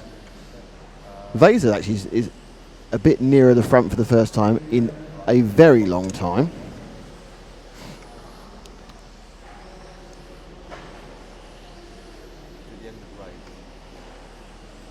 seconds. We're getting promised all sorts of things now in this next half minute of our timing, with RC timing. Helge Hansen is a good run for him. He's moving up to second now. Zindel's just dropped right back down again. He's done it again. What has Zindel done? He's dropped straight out. He dropped out? No, he's still going, but he's dropped to third for some reason. Now second. He's going to be very good when he can keep it together for 8 minutes. He's got the fastest lap in the last 20 seconds. He is so quick, but just not quite holding it together. His last lap was the fastest lap of the race. And there we are. Chris Kurzweil got no time at all. He did win, and he actually got 40.809. It's all right. It's fine. Don't worry. This is the right order. It looks better without the countries. I think we've got that one out as well. Technical issue. Group 4, round 5. And here's our running for Group 5, race 5. It's Dominic Vogel, Daniel Sieber, Arnaud Lempierre, Dominic Fleischmann, Tim Altman, Nicola Gali, Dennis Stadler, Adam Catchwell-Walker. Adam Walker-Catchwell. I got caught out by that one then. Adam Walker-Catchwell. Hang on, I haven't finished reading it. It's there. Yeah, but I was reading. Good point actually. Good point by both of you actually. But the point was, excellent point there. Do continue. No, because I now feel self-conscious. I think you could. Massimo Fantini and Michel Roman Gallonanoli. I think Darren Bloomfield could teach you a thing or two. What about? I don't understand this reference. Really? Yeah. Last 2 years, doing pretty well at the European Championships. Yes. With a car that wasn't 4 years old, a car that was 15 years old. Right. Sorry, I thought you were talking about some sort of TV-based comment. Like he could read a grid better than me or something, which he probably can do in fairness. But I just couldn't. I'm sure he could. Yes. Yeah. No, he couldn't. Thank you. God, hang on, Frank's died. Oh no, he sat down. I couldn't see him. I thought I'd lost Frank. But you had Darren Bloomfield there running 15-year-old car, not going. Oh, you just don't know. It's just old. It's just. Oh, no, it's tired. And no, old. It's worn out. It needs new parts. A bit like me. It's my birthday tomorrow, by the way. Are you gonna be nice to me tomorrow? Is it? Wait, answer my question. Are you gonna be nice to me tomorrow? It'd be a bit creepy, wouldn't it? If it's one day in the year, you can be nice to me. Really? Yeah. Be a bit weird. So it's Dominic Vogel who's off first in the penultimate round, nice qualifying at the penultimate round. Why? he reckons it's his birthday. Yeah, but why? Why should that make a difference? Oh It's his dear. birthday? Is it a special birthday? No. 50? No. No. One before. 4. Yeah. Yeah, 50 minus 1's 49, dear. We could be nice to him for one day. Oh, now one. Frank, what car is Frank going to go with? This is very exciting. He's not gone with the leader. That's fine. Frank's just making it up. Frank, just go on, be impulsive. He's just pulled out for some reason. He's got all Catholic on us and pulled out at the last minute. That's number 6 he's gone with, which is Vogel, I think. I asked Frank how Catholic he was. He said 1,000%. Is Frank Catholic? Yes. Really? I thought he was American. Oh dear. I know. It wasn't very funny. So, coming down the straight now is the red machine of car number 5, which is Dominic Vogel, who won the cars alternating for the lead as the time settled down. He sprints now through. You can cut some cameras. Well, we still can, because next round they'll be too dark. Good point. And so there's Vogel, and so he now goes down the short chute, turns into the Z. Yes! Out of the Z, into the P. Yes! That's the Zen Z and the Predaform B. Yes! Hang on, you didn't like me a minute ago when I was depressed. No, I like it now. No, I'm kind of cheering myself up. Yeah, just brilliant. by deciding, Yeah. no, I'm not letting it get me down. Yeah, but I know that there's going to be some repetition to this thing. What? The Z and the P? Z and the P? One. Singular. Anyway. Dallas? Oh no. He always eyes you with suspicion when you do No, this. what I thought I'd do is we have the chance to have the most important person in radio control, don't we? Yes. The president of IFMA and EFRA. Yes. Dallas, sit down. Sit down. Sit down.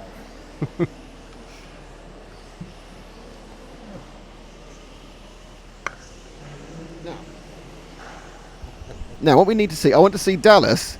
Dallas is going to help you commentate. No way. So we have Dallas and Matt commentate on this the penultimate round. Sure. So Dallas, this is what you got the timing there. Okay, Yep. That's the cars going round. Yeah. So you know what you need to do now is we've been on this person too long. So you need to choose which car you want to go to next. Say again. You need to choose which car we're going to show next on camera. The one you're going to show next. Yeah, we're on currently camera, showing okay. Dominic Vogel. Who do you want to see? Well, take a look on car number 3 then. Car number 3 is Massimo Fantini. Now what you have to do now is just look on the track and see if you can find car number 3. It's a race against the cameraman who's won because he's got the orange and black car That's of an Massimo. orange one, yeah. Yeah, he's there. And now Yes, okay, and now you can see him going round. So now you're talking around the track. So you what should I say? Turn left, turn right, whatever. He's coming up to another car now. Yeah. He's got some good experience. Has been racing for a long time. I think he will pass him soon. Now, as a referee, would you ask that car to move over this time? Not yet, because they're quite quick. And you see, he don't gain anything on the other car. The distance is the same. Let's see. No, he's getting closer now. Here he comes. So what you're looking at is the number 3 of Fantini gaining on the 5 of Vogel, but at the moment he's still not close enough to attack. Oh, now they're going past another person. That was another car, yeah. You're still behind the other one. So when you're reffing, are you just really trying to keep a clear path for the first 2 or 3, or is it everybody? No. I scan over the field and see if there is cars running together. Usually in the end of the day you know if it's a driver that actually will give space. In some occasions, if I don't see the number, and that's not so easy in this game, I just say work together or give space for faster car or anything like that. And then they know by heart that they are actually the one that should give space. So we've been with car 3, so now choose our next car. Sorry? Choose our next car. Choose the next car. Yeah, the next one.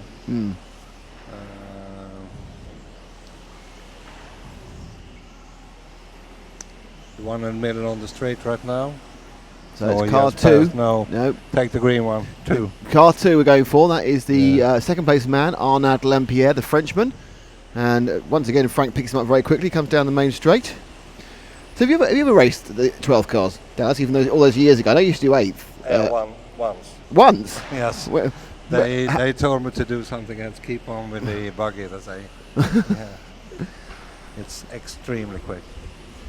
And what year? Even 38 years ago. Yeah, it's now twice as fast. The cars are barely in control. Certainly my car's barely in control, as Matt was about to say. I think he's by himself now.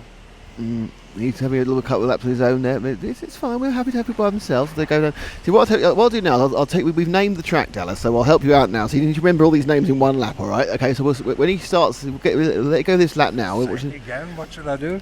You need to remember all the names of the track. Here we go. Right. So we start off. Any second now we'll go on the main straight. So he's just going around that part now. Okay. So he's on the main straight now. See on the camera on the main straight. Now he's going around the TV turns. You see, in front of us, and that's the Hot's hairpin. There's the short shoot, and then you got the Zen Racing Z and the Protoform P, and then it's the Senna S. Now, the reason we've got a Senna S is every track in the world has a Senna S, so we thought we'd better have one as well. We've backed up with our sponsor, the Protoform P and the Zen Racing Z, and of course the whole thing, as you know, is only brought to us by EFRA. And that's the important thing. That's the important thing, yeah. So we had to thank EFRA and of course RC Timing have helped us out a lot, and Protoform and Zen Racing. But there we are. So basically, all you have to do is sit here for the next 2.5 hours. Is that all right? Oh, apparently there is no issue with that. Apparently, we can do coffee and chocolate. I'm afraid. That's okay. Coffee is okay with me. So we're now I live on coffee. We're down to the last minute and a half now. Dominic Vogel's leading. It's Arnaud Lempier is second. Altman, they alternate through. Predicted times of 41.8, so they're quite quick. 41.8.10. Good times for Vogel and Lempier, and certainly quicker than some of the people in the final heat of this round. As we continue with car 2, got a minute and 40. Let's go for cameraman's choice. Cameraman's choice, Frank. Bet you're choosing an orange one. I don't think you have any. He chose an orange one. There we are. That's the easiest one to follow. Frank's sitting there going, "It's getting dark. What do you expect?" and that is car number 1 of Dinos Stadler, who is the young man with the peaked cap and the bright orange transmitter.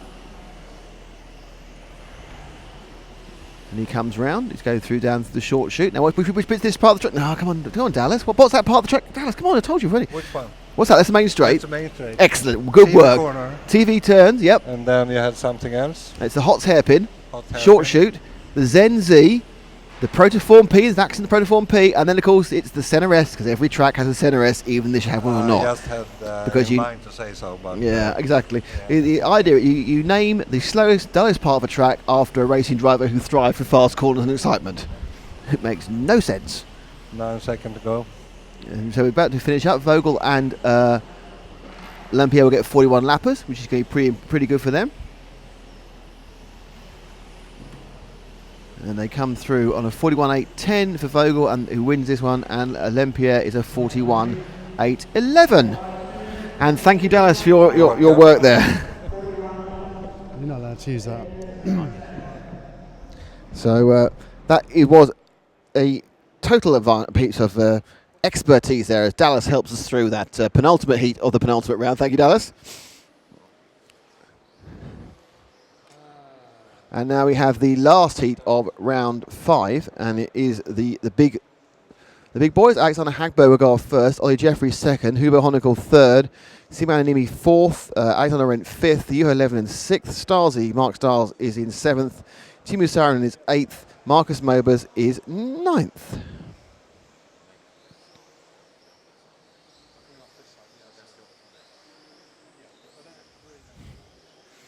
Minnie Dyson is saying the boys should be nice to me, and I think they should. It's my birthday. You're quite right, Minnie. Look. Get my point about this. Look, that's what Minnie says. The boys should be nice to me as it's my birthday. Okay. Will do, Minnie. There we are. See, it's getting better all along. And tomorrow. Uh-oh, Dallas knows now. So we've got some more people to induct, and we'll induct those in a second.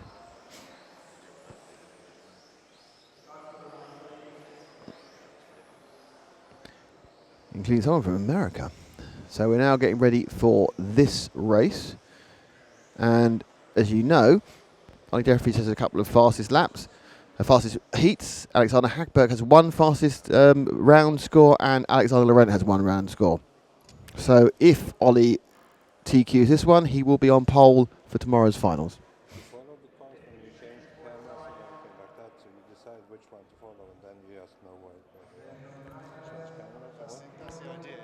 So go off with the leader, Frank, which will be Hagberg. So the big thing is, if Jeffries gets the fastest time, he will take pole for the 112th Open European Championships. And it's getting dark, and we have a whole another round to go. It's all gone dark. It's all quiet. I'm ready to go now. Countdown has done. It's 10 seconds to go. And off they go. Hagberg starts reasonably well, goes around down to the Hot's hairpin. The car looking relatively settled in his first lap. Through the Zen Z, back through the Protoform P, and up around the Center S. And that's a good first lap. Behind him, Jeffries had a slow lap and being slightly edged up on by Honeckl. But we know Jeffries' car is unpleasant for the first minute or so. But he's going to give you problems when it comes to the final, because you'll lose places early on. Hagberg looking very, very quick. Alexander Laurent has put in a good run as well. And Mark Stiles, a fast lap of 11.69 for Hagberg. Not as fast as we saw from, and a big mistake from Marcus Mobers has left him hitting the barrier and will knock him down probably to last place in this 9-car field. Hagberg on the X-ray won the last round, and at the moment is looking to do the same again. Has a lead of 1.7 seconds over Ollie Jeffries, who you would think would be his natural rival. Jeffries now picks up, and then he was 400s faster at last one. The rate was much slower, and his lead over Jeffries won't last as Jeffries settles down and the tyres come in. And Jeffries is being hounded at the moment by the CRC of Ananimi. Ananimi actually lost some time, but Ananimi really needs to find some form in these next 2 rounds, or he's going to find himself way down and finding his double defence or his triple defence of the European Championship already in problem. 11.524 fast lap from Jeffries. Beginning to really move, really motor up the field, catch back up to Hagberg at the time he lost in the first couple of laps. And there's a car with an issue, and it's car 7. Timo Saarinen has got a diff problem. That was the great sound of the solid diff not working. Could have been he's either lost a bit of mesh, or he's actually got a diff that's gone slippy. So that is our leader Hagberg. But no, Jeffries now takes over. So let's see if we can drop back to Ollie Jeffries. It's 1 car back, Frank. And Jeffries is absolutely flying now. Bad first lap on these dodgy tyres, or gooey tyres, but now he's really putting up some speed. He's right behind Hagberg. As you can see, they're both on the straight together, and both the TV turns. And this is not a race, this is qualifying. Actually, Ollie doesn't need to overtake Alexander to be in front of him. He just needs to be within a second of him, because they went off at 1 second intervals approximately. So it's Hagberg, Jeffries. These are your front 2. They have a lead, a real-time lead of something in the region of 2 seconds over third place Alexander Laurent. But it's very noticeable that Hagberg is losing to now. I would think, as teammates, both on the X-Ray team, we're going to see Hagberg not being particularly difficult. I'm sure right now, Dallas, who's standing behind me, will be warning the drivers it's about time to let through. And now he's holding him up. At this point, we just pulled out a little bit. Jeffries lost a little bit there. Hagberg's got the hurry up thing. I'm not letting Jeffries through. This really is curtains for my chance of getting pole. And suddenly it stretches back out again. So a good lap for Hagberg and a poor lap for Jeffries.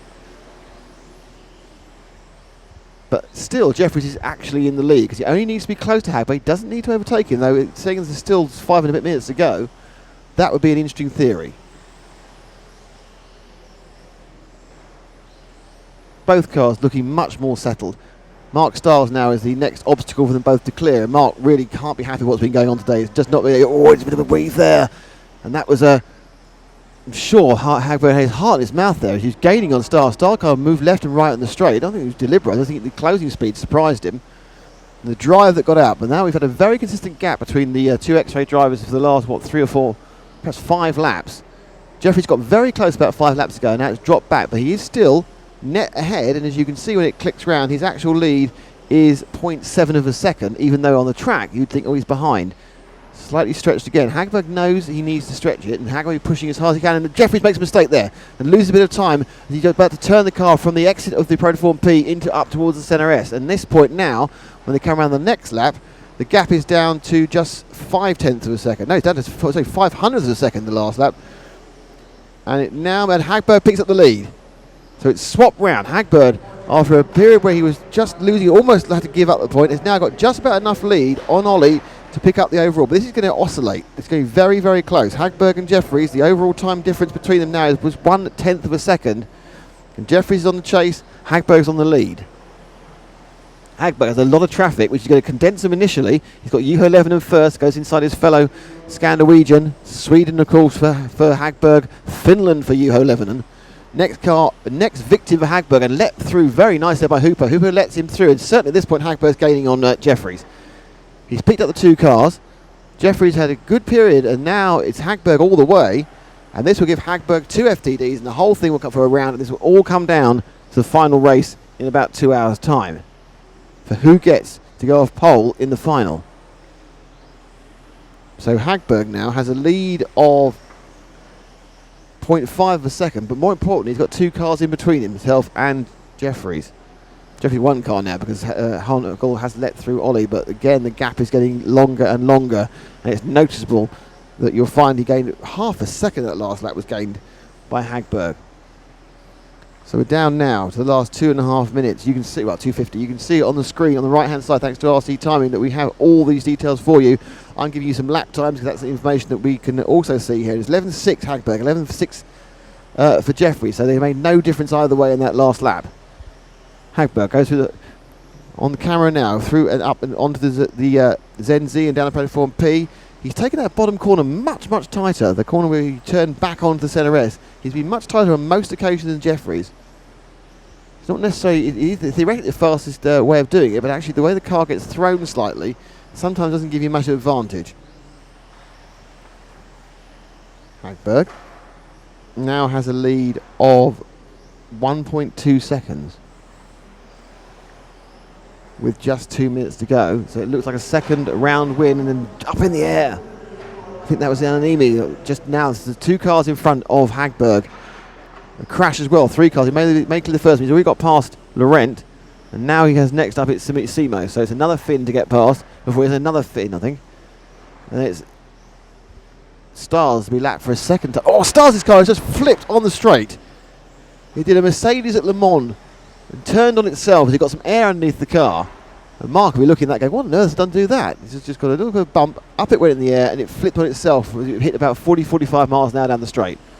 Hagberg, though, now leads by 2.4 seconds, so suddenly he's found a real pace. Now he's going to have to think about what he can do to stop this, because otherwise exactly the same thing will happen in 2 hours' time, and Hagberg will be sitting pretty as the FTD driver here in the European Championships from Italy, brought to you by EFRA. We're now down to the last minute and 9 seconds. You can see there's a 2.4 second lead for Hagberg. Hagberg clears Simo Anonimi, the defending double European champion, goes through the Zen Z and back down the Protoform P, and again quite tight as he turns back, hits full power, calls the car round into the TV turn, and everything looks very balanced. Watching Jeffries now, Jeffries' car again doesn't look quite so good actually. He's just perhaps not got the precision of turn at the moment. I'm sure there's a few little tweaks that can be done. Jeffries moves around. So Hagberg is actually now, after looking like he was going to lose it, is actually cruising to this particular victory in this round. He's now got a 5 second lead. It's all fallen for Hagberg from when 2.5 minutes in. It looked like Jeffries was going to get back and take the stagger as well. As the car spins in front of me, and that's Lebanon, who rejoins just in front of Jeffries. There's a couple of cars really struggling out there now. The track evolving as it gets more grip on it. The actual temperature goes down. Ollie very lucky there, managed to avoid about 4 different cars which crashed in front of him. There is always an element of luck in these races. We now have time up, and Hagberg has finished, and he's won this one by 5 seconds from being so close. So it's now 2 round wins for Hagberg and 2 round wins for Jeffries. I think overall at this point it may well be that Jeffries is the leader. No, Hagberg takes the lead. So Hagberg now is the leader, and Jeffries is second in the table. Alexander Laurent is in third. Marcus Mobus is fourth. Armand Lampierre is fifth. Dominic Vogel sixth. Daniel Sieber is seventh. Timo Amini is eighth. Juho Levin is 9. And Michele Ramangoli is in 10th. And that is a very exciting race. And we now need to see what's going to happen next. But you'll have to tune in at about 7:05 local, 6:05 in the UK. And we are now having a little break from our breath until 24 minutes past. No, that's wrong. Sorry. Until 32 minutes past 5 here. So it's 17:32 in where are we? Italy, and 16:32 in the UK. These are very complicated things for me to work out. I have a very little brain. But anyway, we'll be back from a cup of tea and a cup of coffee and a chat with the people in about 20 minutes time, 15 minutes time. So stay tuned. You have a chance to see who wants to buy stuff at the supermarket. You might see your friends, you might see some stars, you might see Jorg Michael Tietz hair. Oh, there you have done. There it is. There already. So we're back in 20 minutes or so. See you then for the final round of qualifying at the EFRA 112 European Championships.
Hello everyone. We are back. This is the final round of qualifying. Here. It's the final qualifying round. countdown. Qualifying round.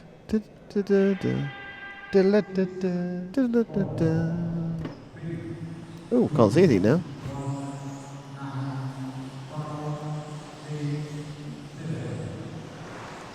Look, you never look at this anyway. This is it all the time. Yeah, wow. Yeah. All the time. Okay. All the time. Like now? No, not now. No, of course not. So we are with, I think, Albert Montek, I believe. There's an interesting story about Albert Montek. Really, tell me about it. Yeah, he actually he's Mr. Montecchi. Mr. Montecchi. Yeah. Really? I found that out. In the toilets with me? Yes. Fantastic. Yeah. In the toilets with Nick. How did you spend your break? Taking photographs of notable racers. They're all notable, but ones that might feature in Frank's report later. Frank's super report. Super report. From Frankie Francis McKinney's super report. He loves being called Francis. Does he? I take it the answer's no. I heard the answer is no. Does your mum call you Francis? He's not listening now, is he? Yeah, he is. Is he? So Francis He's ignoring. mum. He's ignoring this. That's no fun. Oh look. What? 30,000. Wow. Matt, you lucky thing. £3,800 is still waiting in your name in compensation for an accident you had. What accident was that? in the lavatory. I didn't think they knew about that. Wasn't that the accident which James had to avoid by taking his trousers off? How many members of the team have taken their trousers off at this venue today? Well, at least one. At least one. That's a bit odd, isn't it? Not often you could say that about an RC event. I took my trousers off I often today. take my shirt off because I'm changing shirts, but I must admit I've never taken my trousers off. Wow. I've been to Crete and the Isle of Greece, and I sipped champagne on a rock, but I've never taken my trousers off. I don't know what he's doing, but it's slightly annoying. Well, that's you though. That's you know, impatient, and you just have to just bear with it sometimes. Cool. Look at this. We're in business now. Is it not automatic anymore then? I think certain things are, but you might want certain things to stay on for longer than other things. Oh, okay. You remember how upset you got when the grid disappeared when you were reading it? I didn't get upset. Well, I sounded was very upset. It was development. There was a tear. You know how with the development We've said things about development, and you have to raise the issue early and say, "Oh, can I have it for the next couple of seconds?" Or, "Oh, that's lovely." Yuho's looking really bored now. Can we have Yuho? I think he might be listening to this. I think Yuho is considering what to do next. Yuho, actually, I'm looking now at Yuho. I'm looking at the head to my left, and they look really similar. Look, just do a comparison. Oh wow. Yuho. No, the shoes aren't. The shoes. It's the head we want. We're doing hair. Ollie's kind of got this kind of relaxed. I've turned my chair around. Can you copy that pose? Can we get our Yuho, Frank? So that's James Yuho. And back to Yuho. Back to Yuho, quickly. That's it. And he's not moved. He's sat there for 3 minutes. I've got the fingers wrong. Okay, and back again. Fantastic. Don't say we don't bring you quality entertainment here in RC Racing. There you go. None of it much to do with RC, obviously. That is James Parry, or as he's now known, the Yuho Tribute Act. We could be right, said Fred. Hello, and now we have the depressed Right Say Fred, who are now called No Say Fred. Wrong, said Fred. That looks really weird what you're doing, Willie. Can we have Willie on camera, please? He's to the right of us here. Willie is now just a table. Jackie is using Willie as a desk. Jackie, do you want to use a table? Jackie, do you want a table? There's space there. You haven't got to use Willie as a desk. I hope Jackie wasn't doing her internet banking. What do you think? Oh, yeah. Willie had those codes. No problem. He's straight in there. That's your secret pin number, Jackie. I see that. 1, 2, 3, 4. Yep, no problem. Oh, there's cars going round. Oh, there's cars going round. I'm distorting slightly. No, I'm just distorting the truth. My bad. You are bad. You are bad. You're very bad. Bad. He's bad. You know that. Oh, Willie's lost his job as a table. Another job gone, Willie. Never mind. Oh, got a chill. You need a long sleeve t-shirt. I needed a hoodie. What? A Martin hoodie? Oh, you're right, hoodie. A Mario hoodie. Yeah, I have a Mario hoodie. Yeah, me too, but ain't happening, is it? Ain't happening. Anyway. Ain't all happening high enough. Shall we focus? Well, I'm The camera's on fixed focus, which is why it was a bit out of focus when he was trying to capture James. On track, we're looking at the American tobacco themed car. That is car number 6 of Alberto Montecchi from Italy, 25 laps. He's the fastest man. He's just done a new fastest lap, although I didn't catch it.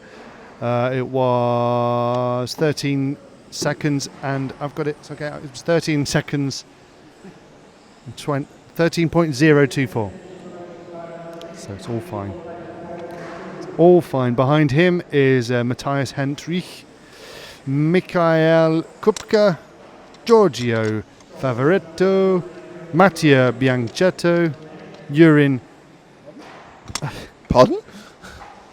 Urin Manchin. And I think the 3 drivers below that. Paolo Balzani is not no driving. Roberto Petrelli. Not driving. And Matteo Berliniconi. Never started. Berlinizioni. Exactly.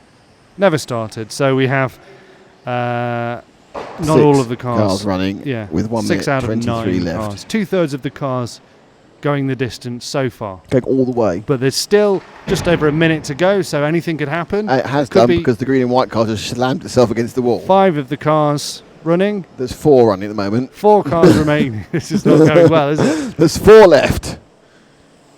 So we've lost 2 more at the moment who are still showing on the. There are only 4 cars going round. Is Alberto Montec going round? Yeah, we're following him now. Excellent. Shall we look at Matthias Hendrich? Well, for 49 seconds. Car number 4. Is he still going round? The white car is car number 7. We haven't shown him much. It must be the Mattia Bianchetto. orange car. Oh, we lost Urin Manchin and we lost Matthias Heinrich. Oh my goodness. It's just gone all orange. We're down to 4 cars. I love that. Look at that. It's got yellow wheels. What? Orange car with yellow wheels. Why do you love that? Because what's the love? I think you're very free with your love. Fetching. You're free with your love. It's just eye-catching. I get worried about you and your love. It's just given away so easily. 10 seconds remaining. What, for your love? Yes. I have 10 seconds of love left. This is Group 1 in round 6. This is their final trip out for the day. It's their final trip out for the day. Pack up and go home after this. They might well do, actually. They probably will do. Could have been here for a long time. Yes. But they may be wanting to hang around to find out who is on the other positions. Oh, it's a result page. Oh, that looks really nice. Alberto Montecchi. Do you want to run us down it? Alberto Montecchi, 35.803. Michael Kupka, 33.812. That's a good start.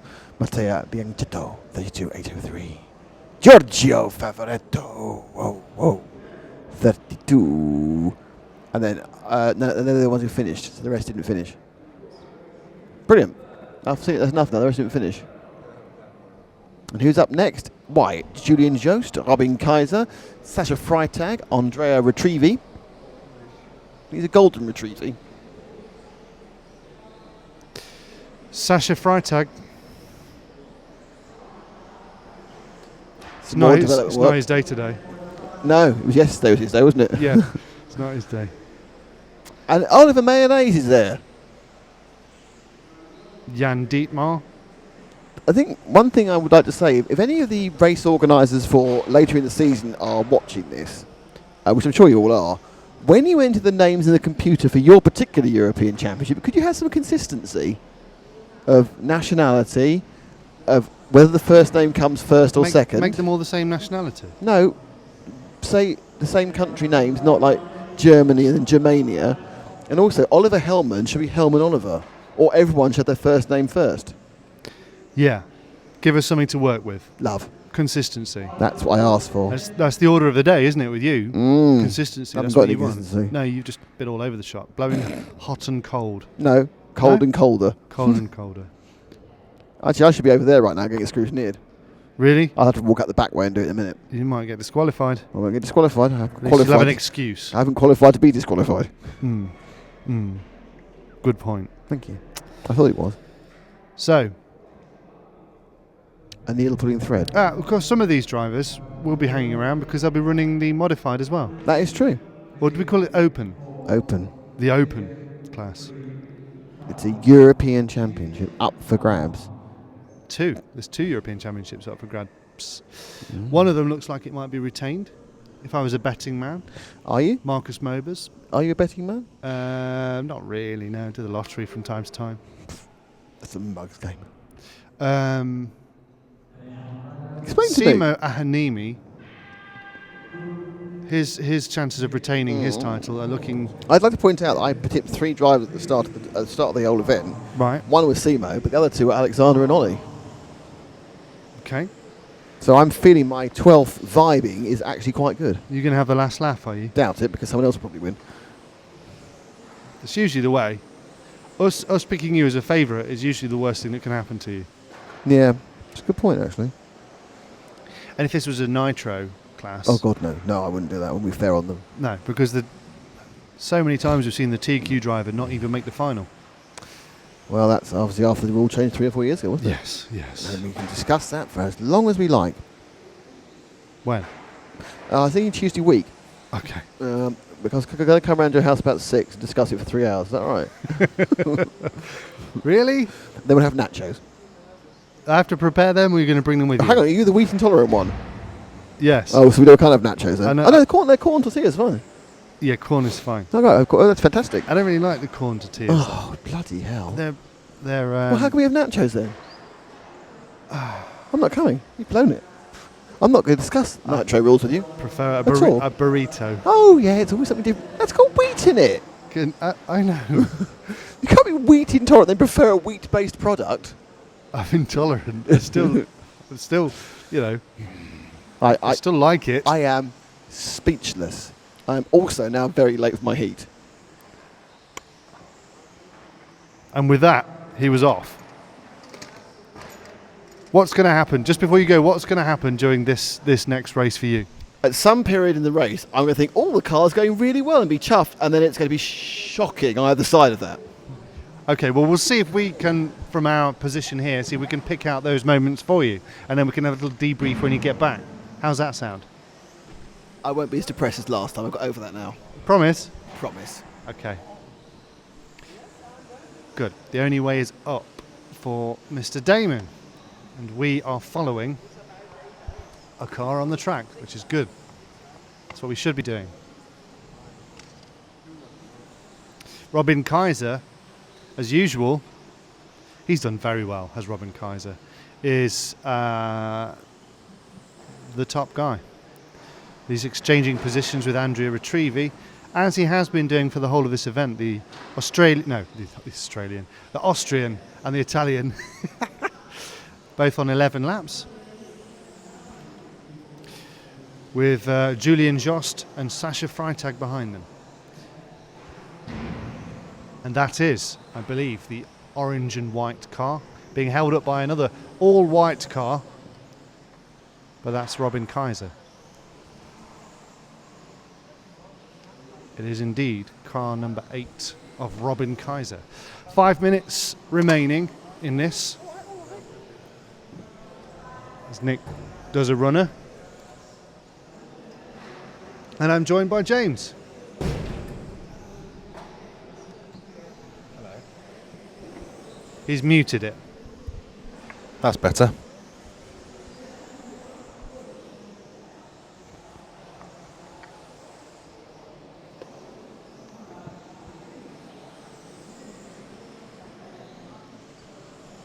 Has Nick gone to be scrutineered now? He's gone to be scrutineered. He's throwing it in at the last minute. I think secretly hoping that he's going to get disqualified, because he got disqualified from the first round by throwing it in, or by not even turning up scrutineering until after his heat, and then discovering that you're supposed to get it scrutineered before the heat.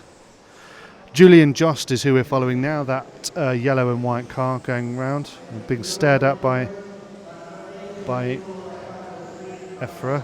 EFRA officials pointing at technical things. James is going to go and assist. They want to pull that. It's okay, it's just Frank's laptop.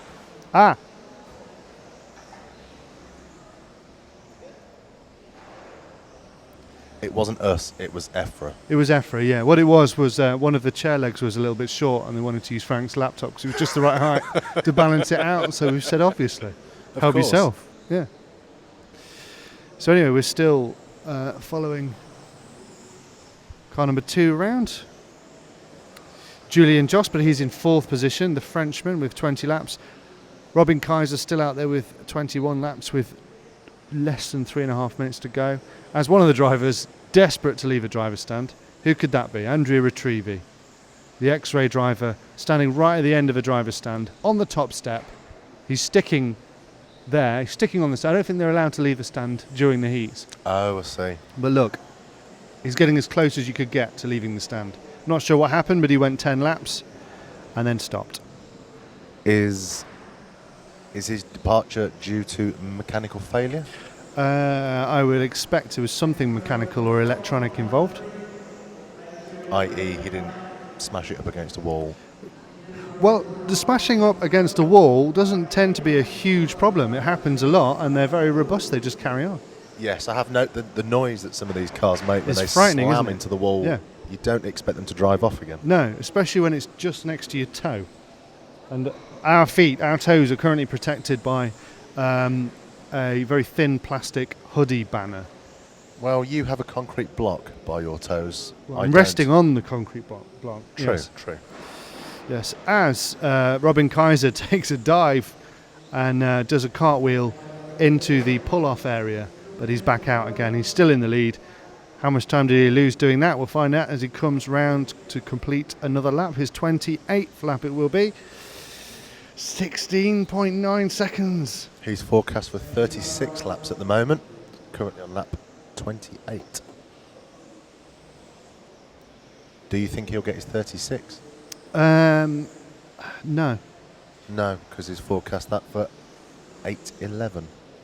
And this is an 8-minute round. No, but if that'll be when he'll complete the lap. If he starts the lap inside of 8 minutes, then that lap will be counted.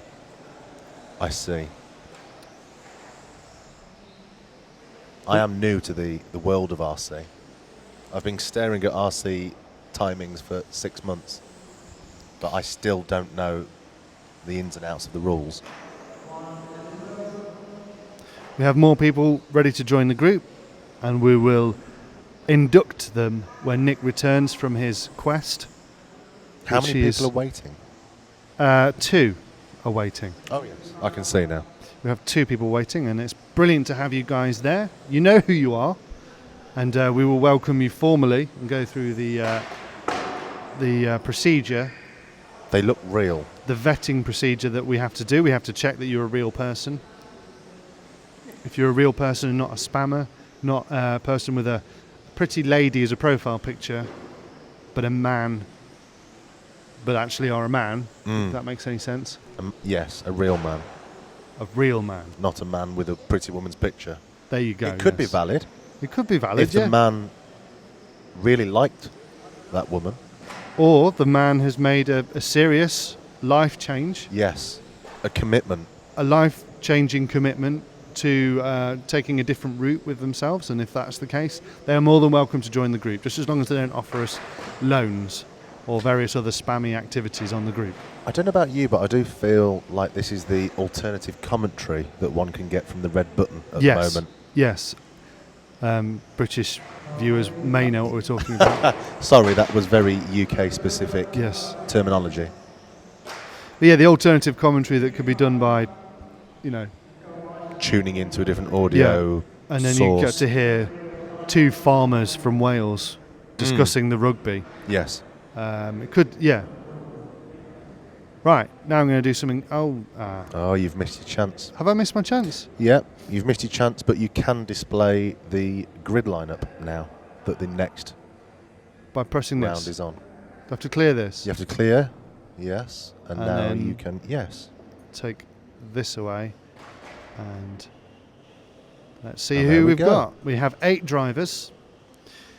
We have Wood Tim, but that's obviously Tim Wood. Obviously. I thought we were going to remove the countries. We didn't do that from the grid lineup. We did it from the result. Is that right? Yes, I will remove that when Nick returns. Okay, fine. So this is Group 3, Race 6. This is stock.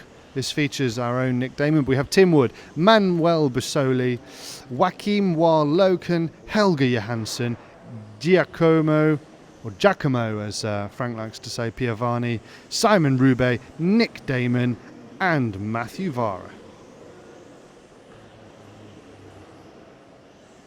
Will Nick updates work? Asks Kevin. Where's the start loop? Asks. The start loop is just before the straight. I don't know if we take the graphics off the screen. Yep. It's a nice smooth exit. Yeah, there's a long story behind that. Okay. If Frank's not. Yes, he is. Frank is there. We'll ask Frank when he is back on camera to show you where the timing loop is. Now, I will settle for Nick finishing 6th. If Nick finishes 6th, I will see that as a success.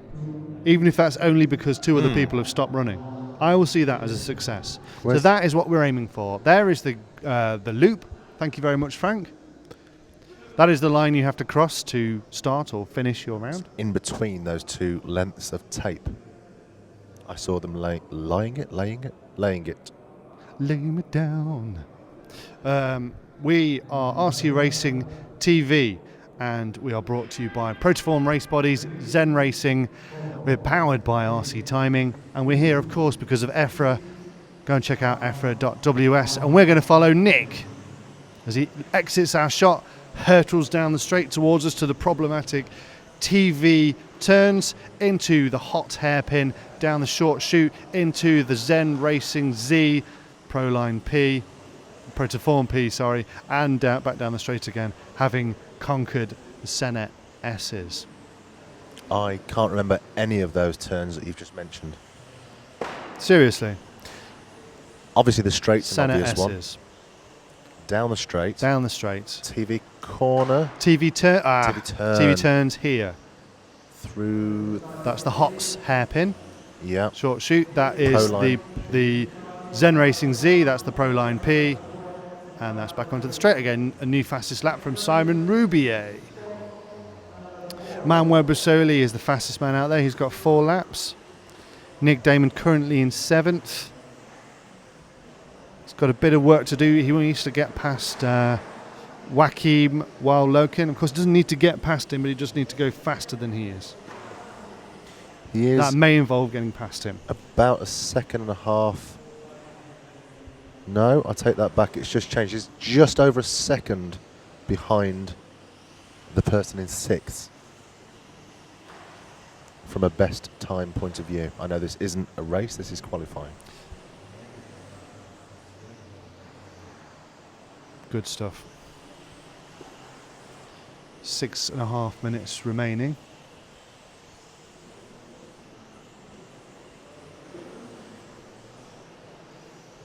And we're watching Manuel Busoli. Frank's on it because he's the guy out in front. Nick has shaved a couple of tenths off that gap. Getting closer to that 6th place that you... That's the target I set. The target, that's right. That's the target I've set. Do you want to keep an eye on Nick? You could do Nick Watch, just monitor everything he does. If he slows down, let us know. If he gets faster, let us know.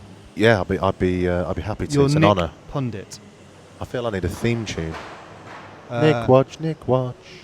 What you gonna do?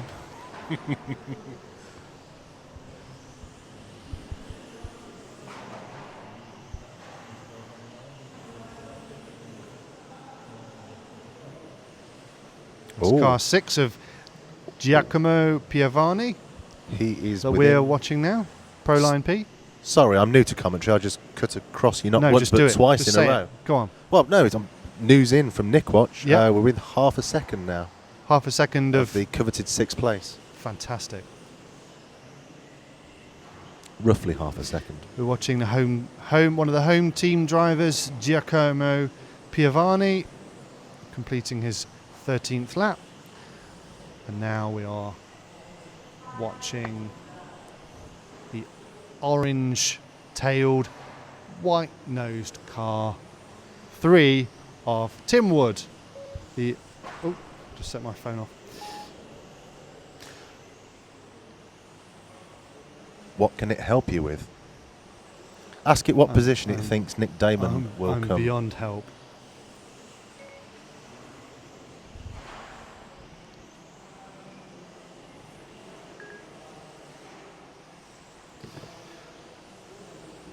Approaching the halfway point. For the viewers at home, Yes. when can they next watch RCTV coverage after we've finished here at Italy tomorrow? They can next watch RC coverage from us, courtesy Live of RC coverage. Racing live coverage. Well, we do have event coverage before that. We have 2 B Euros. We have the 10th IC track B Euro, the 8th IC track B Euro. And where are they? Do you remember? Spain, I believe. And then we will have another live event, which is the 1/8 buggy B Euros. Where's that one? That's in Spain. It's in Spain. And that will be covered with Nick and myself going it alone. Fingers crossed, hoping for the best. Solo. Well, not solo. Duo. For the two of you. Duo. Yes. The dynamic duo. How's Nick doing? Oh, Nick Watch. Let's have a look. No, we're still about half a second behind 6th place. He's on our screen now. This is the trickiest part of the track for him. He's told us, as many drivers have told us, the TV turns are tricky. As he comes now through the Zen Z into the Pro to Form P and onto the main straight again. He's about to approach the hardest bit for him. You see he goes a little bit too wide. Back end of the car wiggles out there, and he's just slightly too erratic for Frank to be able to cover smoothly. We have a message here from Blunderbuggy on YouTube. Hey, Blunderbuggy. Asking, how is it that Nick's name comes up as Nick Damon, yet Matt Vara's name comes up back to front? Well, I can answer that for you. Tell I us. am the man that can answer that. Yeah. The names are entered by the race organisers here in Italy, manually. And kind of a lost in translation. Sometimes they put the first names first, sometimes they put the surnames first, and from my point of view, that's pretty much impossible to work out that has happened from a code point of view. Yeah. So I just have to roll with it. We have to roll with it, and obviously it does happen a lot. Lee Martin, 10th scale buggy, multiple winning European champion, who we've enjoyed covering many times, is often referred to as Martin Lee, just for fun, and that's based on this very same situation that very often the race organiser will go, oh, well, you've got 2 first names. Yes. What do we do with that? And Damon is Damon could be a first name as well. So Well, I'm thinking of the obvious, famous Matt Damon. Matt Damon, yeah. I would have thought that they would have maybe have picked up on that. Right, yeah. I don't mean he's a relation. I mean that Damon is obviously his last name. I don't know. Yeah. I see some drivers running back to the pits. I think there's been some scrutineering going on for the next heat, which has caused a problem, which means drivers have to run back to the pits. And one of those drivers was Mark Stiles, who's not having the event he was hoping for. He did expect this to happen because things went so smoothly during practice. We are now watching car 2 of Helge Johansson, the Norwegian, on 32 laps. In second position, behind Manuel Busoli. These two have been going at it in this particular heat, sharing these positions for most of the day. And maybe this will be the final Nick Watch update, but I can confirm we're still half a second away from 6th. So it is looking unlikely that he will make the targeted 6th place finish. He has been targeted on that. The guy in 6th place, is on 33 laps, whilst Nick is on 30, so he does have a long way to go. He did say earlier that he needs another 2 laps to get him anywhere near on the pace, but he doesn't have 2 laps in the car, he says. And slightly depressingly, he couldn't finish any lower than this because Matthew Vara indeed didn't clock a single lap. So there's still tomorrow. Tomorrow. Maybe tomorrow he'll find another place. Another couple of laps. Maybe. Some extra oomph. Yes. So anyway, we're going to, as we have now completed, I clear this. Yes, you'll have to do it very quickly. And do this. He so got you it. can see Manuel Basoli in first, that's 37 laps in near enough 8 minutes bang on, with Helge Hansen, same number but a second and a bit behind. Simon Roubier, Tim Wood, Giacomo Piovani, Joachim Wall-Loken, Nick Damon and Matthew Vara didn't make the trip. As much as I'm sure my commentary has been riveting for the viewers, I will pass you now back over to Nick. And I will jump on camera whilst Frank goes and turn marshals.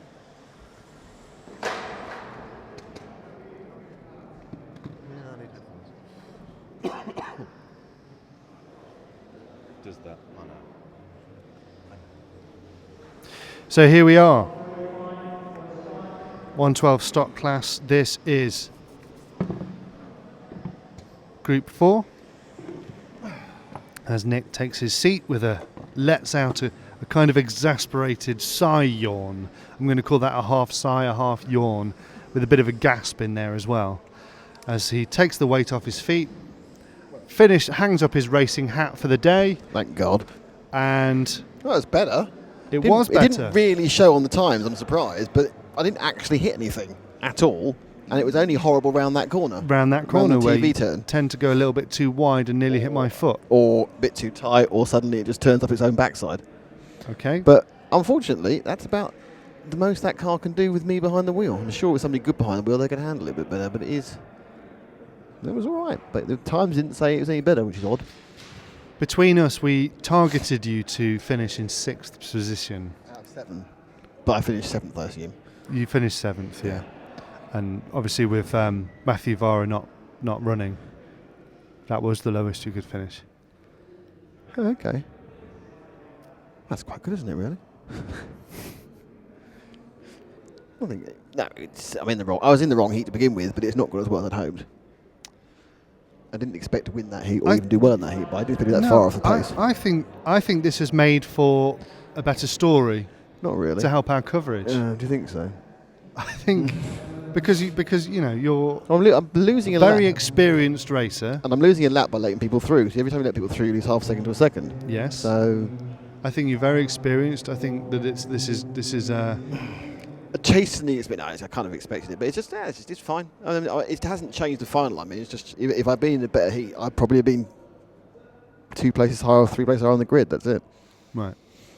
So I'm still going to be in the C final, halfway down the C final, and in that heat there are people I'm faster and people I'm slower around. So I'll actually be able to go have a bit of a racy bit thing. I'm looking forward to it. I am as well. It's going to be a wonderful birthday treat for you. I wouldn't go that far. So Marcus Mobers, who's already on, is away. Hooper Honigel, who's on is a second. Alexander Laurent third. Martin Frederick and Martini. Everything actually gone off in order of the top 8. I think your Michael Teet's actually in 8th. I think he's a little bit further down. He's had a number of retirements. I think he actually strings a race together. He'll be fine, but he pulled out of a lot of races. We've been a bit lucky. We've got getting a bit of spring sun, giving us a bit of extra light. No, you're here. I think. Did your headphones break? My headphones. So I thought I'd stopped. It's done it again. It's broken. It's put it right out. This is very kind of Nazi. It's not. Pull you out the headphones. That's just my big. See, every time I just left, I always see this new equipment for this year. I'm looking at. Oh, it's just 10 grand. That's fair enough then. But I'm liking the new screen. I'm liking the new Yamaha mini mixer. I'm particularly liking these Sennheiser headphones we've managed to get ourselves. Yeah, they're really good. After I broke yours last time. You did break mine, yes. I think things are going very well. I'm really enjoying the informative nature of our new screen, which is powered by RC Timing. And we're watching myrcm.ch if you want the full picture. But it's a great summary for you there on the screen. We're brought to you, and obviously you realise that we are rcracing.tv, but we're brought to you by Protoform and Zen Racing. And we're here because of EFRA. Go and check out EFRA.ws where this is all embedded, and there'll be a qualifying report up later on. Written by Frank, so actually written properly for a change. Properly written. Isn't that right? Oh, he's not. Yeah, he's marshalling. So I forgot he's doing another job for me. With photographs taken by James, so they'll be good photos. Isn't that right? So basically, I've been racing and commentating, and James has been programming and photographing, and Frank has been filming and marshalling and writing.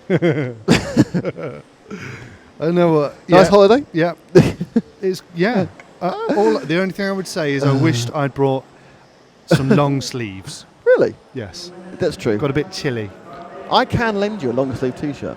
Really? Yes. Well, that'd be nice. Do you remember that I found it? And went, yes. Why have I got a long sleeve T-shirt? Yeah. Because I only wear my motorcycles. I don't wear them actually, really. Wow, so I get to wear your motorcycle sleeves. I think, well, luckily it's washed and ironed. Cool. Ironing of an amateur nature, in fairness. Blunderbuggy says, how come... Oh, you've obviously answered that question. He said, thank you. That's fine. Kevin says, Nick seems to lose 2 laps 3/4 into the race. He did start well, and then in the middle, I started being lapped by everyone, and you don't have to lose a lot of time in being lapped. I wasn't fast enough, I'll admit that. There were some good laps and some bad laps, but overall, that was a better run. I didn't crash at all. Have you had a clean sheet as far as the referee's concerned? Has Franz had to say anything to you? He's just said thank you. That's all he said to me again and again and again. Thank you. Every time you let somebody through. Marcus Mobers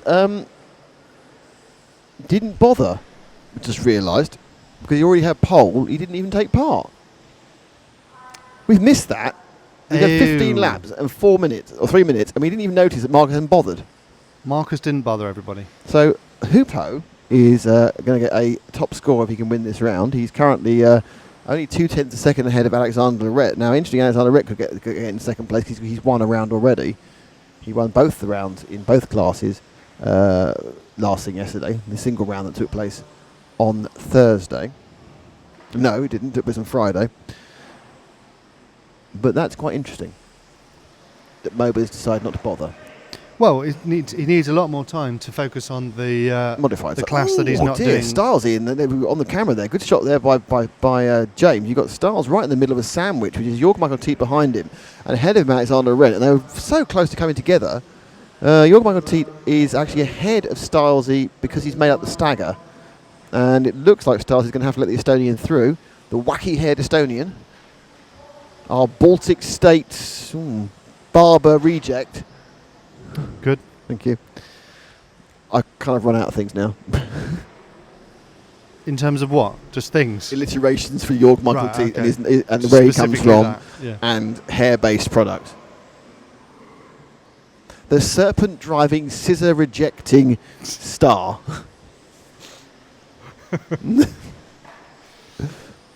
Go on.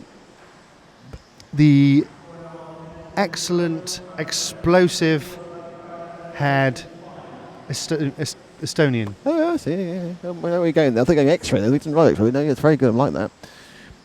So Stars, he's on camera. The red and white car is Mark Stars, and behind him it's the green and orange of Jorg Michael Teat, who I think really, actually, Stars you should let through.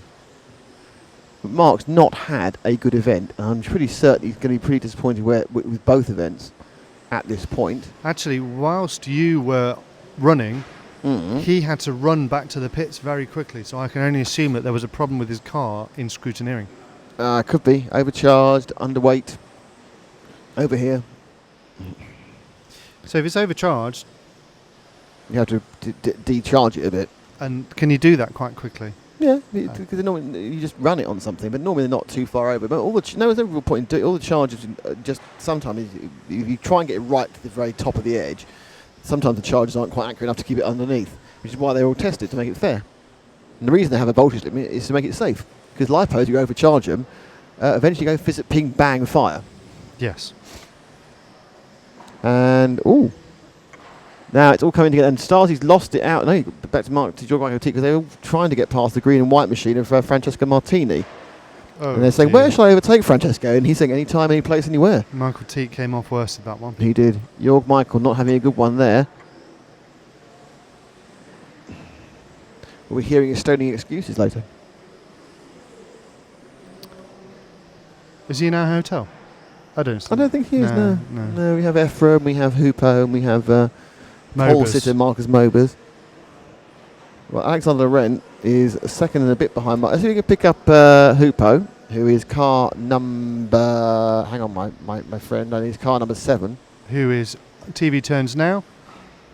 And James has got him already. And he's got 1,028,000 to go, and he picks up the pole in this... Sorry, the win in this round. He will go into second on the grid. Which will be a good result for him, I'd say. I think he'll be pleased with that. Well, it gives him every chance to win tomorrow. He can sit down and think about his car overnight, and then he can do something to it, the CRC. And at that point, he will be able to psych out Marcus, perhaps over dinner with some beer or limoncello. Honegal, not a driver I would expect to be running in stock. Runs in both. He won the Euros. He won stock Euros at the French event in 2011.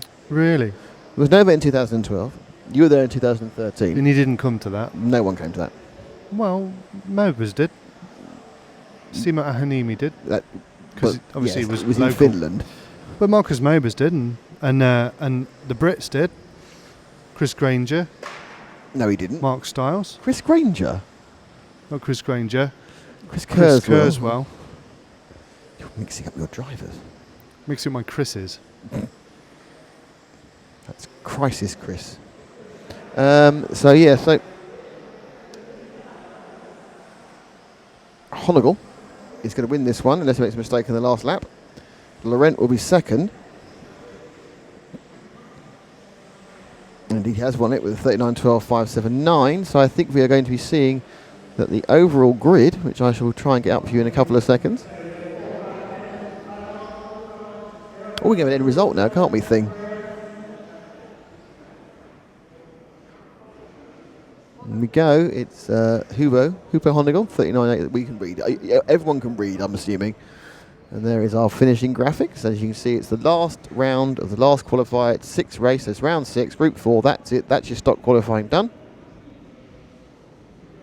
And already we have the result here on the MyRCN website, powered by RC Timing, which I'm viewing thanks to EFRA, Protoform and Zen Racing. And it is Marcus Mobus who takes the pole for the stock championship.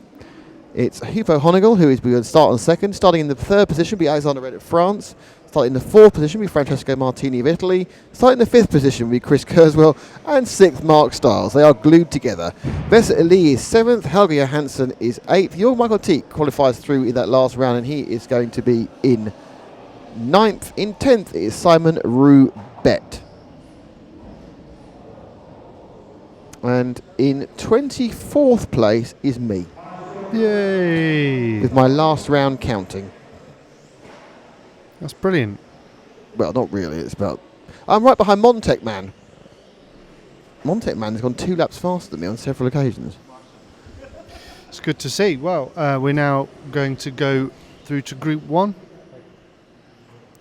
for their 6th and final qualifying. We have Patrick Milta, Marcel Wostelek, Roman Stopka, Marco Mazzini, Luca Pellegotti, Simone Bellin, Luca Uditechu. It's your favourite. I love it with the Wolverine look. Uchadu. But before we do anything else... Uchadu. James Caan, the movie star. Yes. Claudio Rossi. But we have people to induct. We need to induct some people quickly. quickly. Okay, go. It's Cody Knutson, who I know for a fact is not from this country, by Italy. He's from the US of A. He likes hobbyvelocity.com. And he has a touring car. Hey, Cody. And Cody is from Issaquah in Washington State, which is over by Seattle, I would think. But he's now joined with the rest of the world, over 3,000 people who want to be part of the RC Racing TV Facebook group. Cody, I won't say it's going to be easy. No. But, it's not a... Nothing easy. Nothing good in life is easy. No. It's not a smooth path by any chance. You've taken Or the fork in the road now, and you've taken the difficult and winding route. The but it's the route to glory. And winding Anyway, so Stephen Curtis Rich is also joining us. Hey, Stephen. And he has joined us, and he comes from Cardiff. So we've got Stephen Curtis Rich, who's currently residing in Bonnie, Wales. Stephen, welcome to the group. And we are now a couple of laps into this first of 6 races in the final round of the Buggy Championship. Buggy Championship? What are you talking about? Open Championship. What are you doing? More progress. Do you want more progress? Let's have more progress. Okay. Mo progress. Mo progress. Mo progress. Waka waka waka. But basically what you're saying is, whilst you're progressing, you're leaving me all to do it myself. Aren't you? It's the best way. I don't think it is.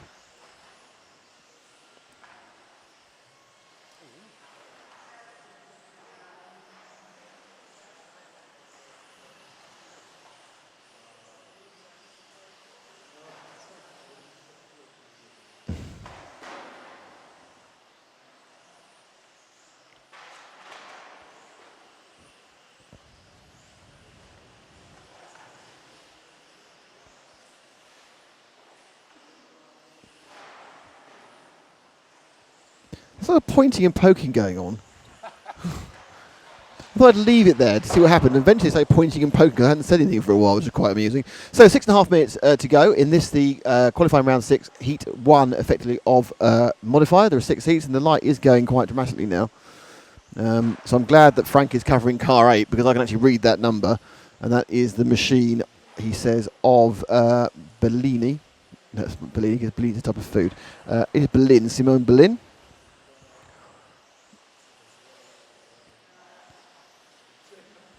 Running well. What else we got? So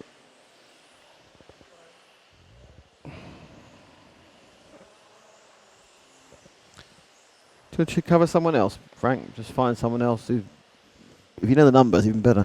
And we're down to 6. It's Patrick Mitat leading from Roman Stopka, from Simon Berlin, from Marco Mazzini, Luca Ucitadu, and Luca Pelagotti. So it's France, Austria, and then 4 Italians in this, the first of the open heats. If you look at it actually on the 3-letter acronyms, the last 2, 9 and 10, I keep looking, I think it's Rosberg and Fisichella.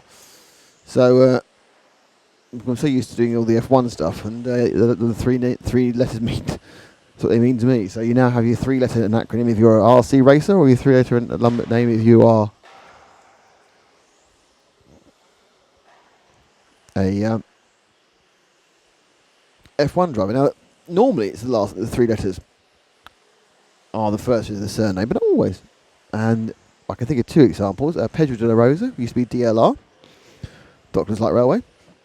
And of course, when Ralph and Michael were running together, they both would have been SCH. So Ralph was RSC and Michael's MSC. But when Michael came back for Mercedes a few years ago and Ralph wasn't racing, he was still MSC. He didn't become SHU. SCH, sorry. Interesting, really. And obviously we wish Michael a speedy recovery, and hopefully he will recover as much as humanly possible from his very tragic accident when he was skiing at the beginning of the year. Coming together are 2 cars there. The yellow car that Frank's showing is the car number sprinting up now through the Zenzi and down the Protoform P, going down the straight. And this is my one chance to see what number it is, and it's number 0, and it's Luca Ujiceku. I can tell that this is Uchetu, the man who has Wolverine type facial tendencies. Why is Matt, who said he was going to get progress? I'm kind of saying this to James. James, well, Matt's gone with his computer. I'm just interested why Matt's disappeared with his computer. Has he gone to look at something he shouldn't? No, he's not disappeared with his computer. It's just behind me. I think It's he's popped to the behind little you. boys' room. Oh, well, that would be suitable for him. He would qualify for that. He said progress, and so progress is him having a wee, is it? Believe me, that's progress. Well, you're the one who took your trousers off, so who knows? I bet you one thing you didn't want whilst you were there with your trousers off was a knock on the door. Go, hello, Mr. Barry, it's the RSPCA. What I didn't want was my the event broadcast to our viewers. I can only apologise to the RSPCA to our viewers. Why? They don't want to hear those kind of stories. They do. Oh, they do. Matt's back after his natural break. Hello, Matt. Nick broadcast where you've just been. Really?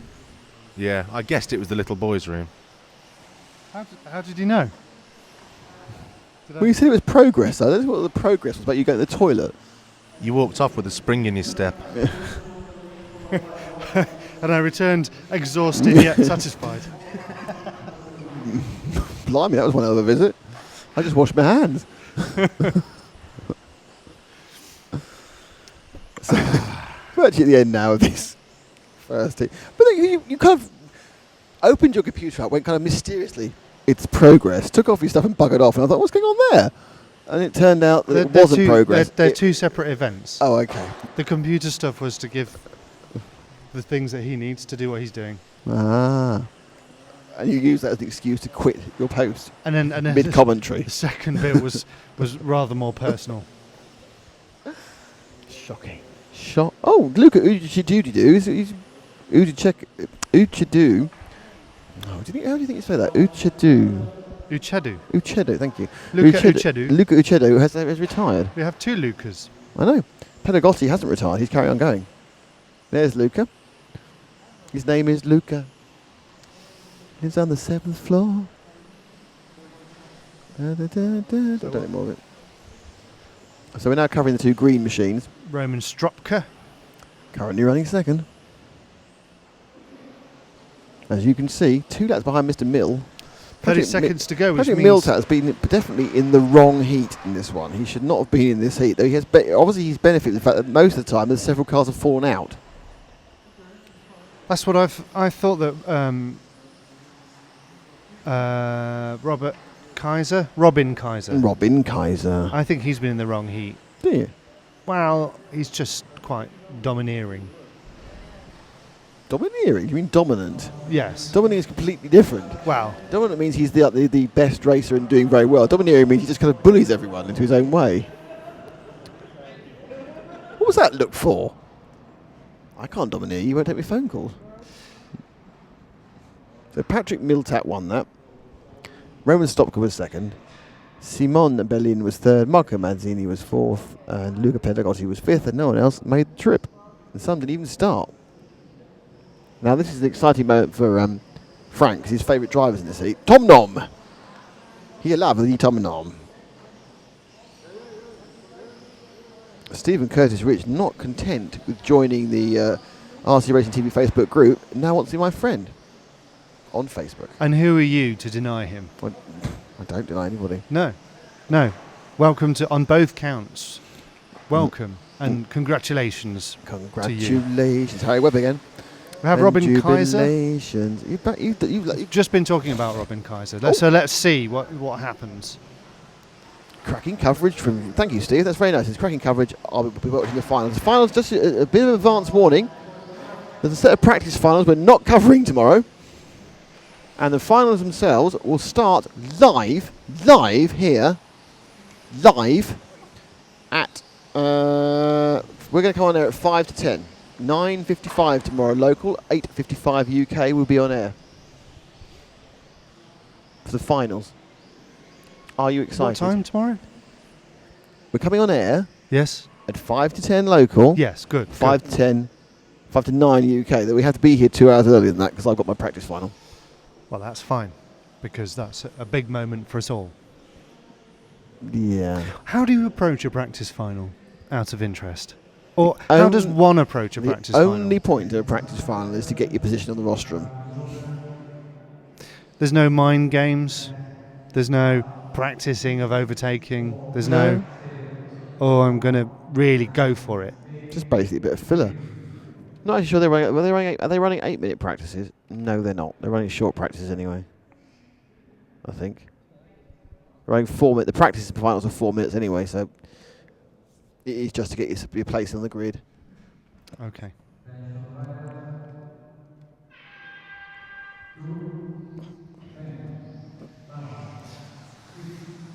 Now, for me, Tommy Jensen has the most fetching car here.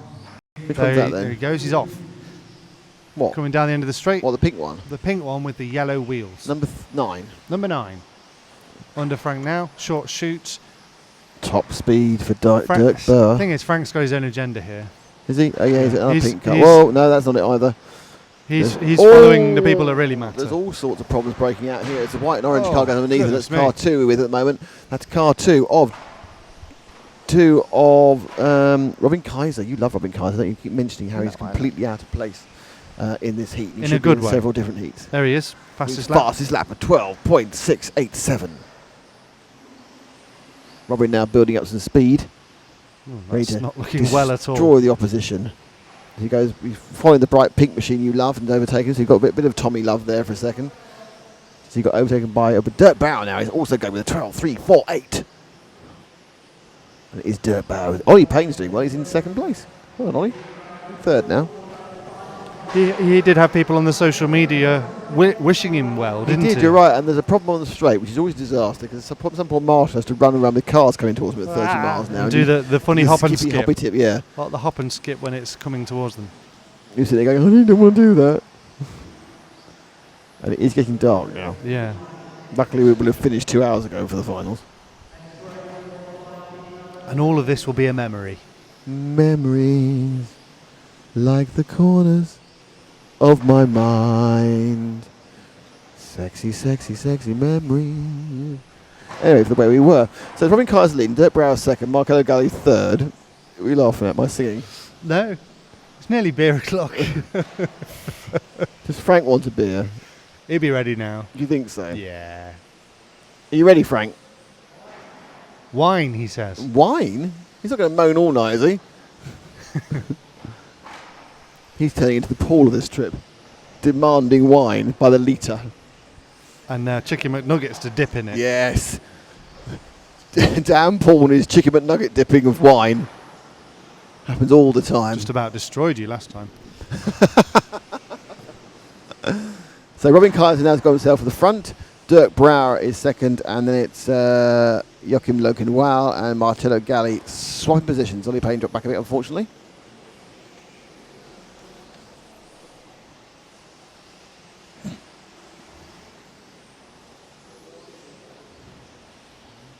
Lee Palmer's running for the UK.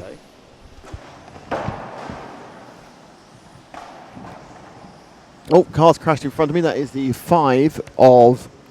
that's a leader. Dirk Bauer has just thrown it in the tumbleweed of an accident as he clipped a bit of plastic, and his life was no longer worth living. And he ended up doing a lap of 16 seconds and dropping down to 4th. So Robin Kaiser now leads by 0.4 of a second from Marcello Galli. Just back is Joachim Wahl. Oh, and somebody else does a massive aerial jump up as they clip an inner corner they didn't want to clip. I don't know whether we've gone past the point where the other shots are looking a little bit dark. How do you say? Dark. Ropey. Dark. Ollie Payne, who's PAY. There's some chewing and some. Oh, go on, do it. Go on, press it. Oh. Is some sort of preparation for something? Oh, that's gone. That one's gone. Yeah. It's too dark. It's too dark.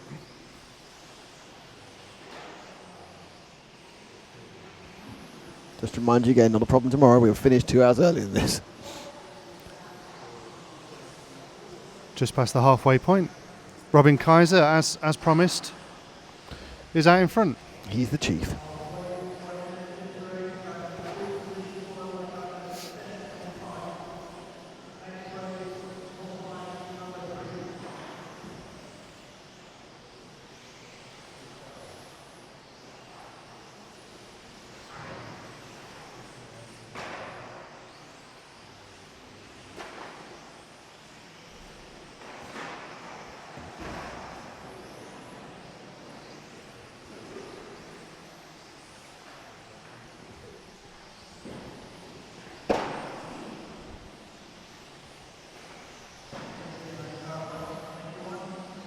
So is this now the second of the 6 heats within modified winds its weary way towards its conclusion?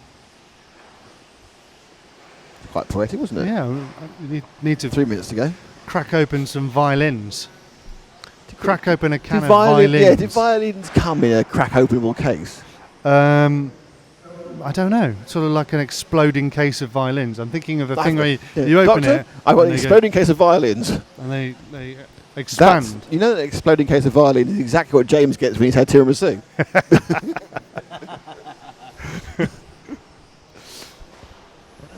Yes. I think what you've learned now really is, James, anything you say on the trip does not stay on the trip. It stays on the stream. Nothing is sacred really anymore. We've might not discuss some of the things we talked about right at the end of the yesterday evening. No, but we've broached many new areas on today's stream. Yes. I think it's been a new experience.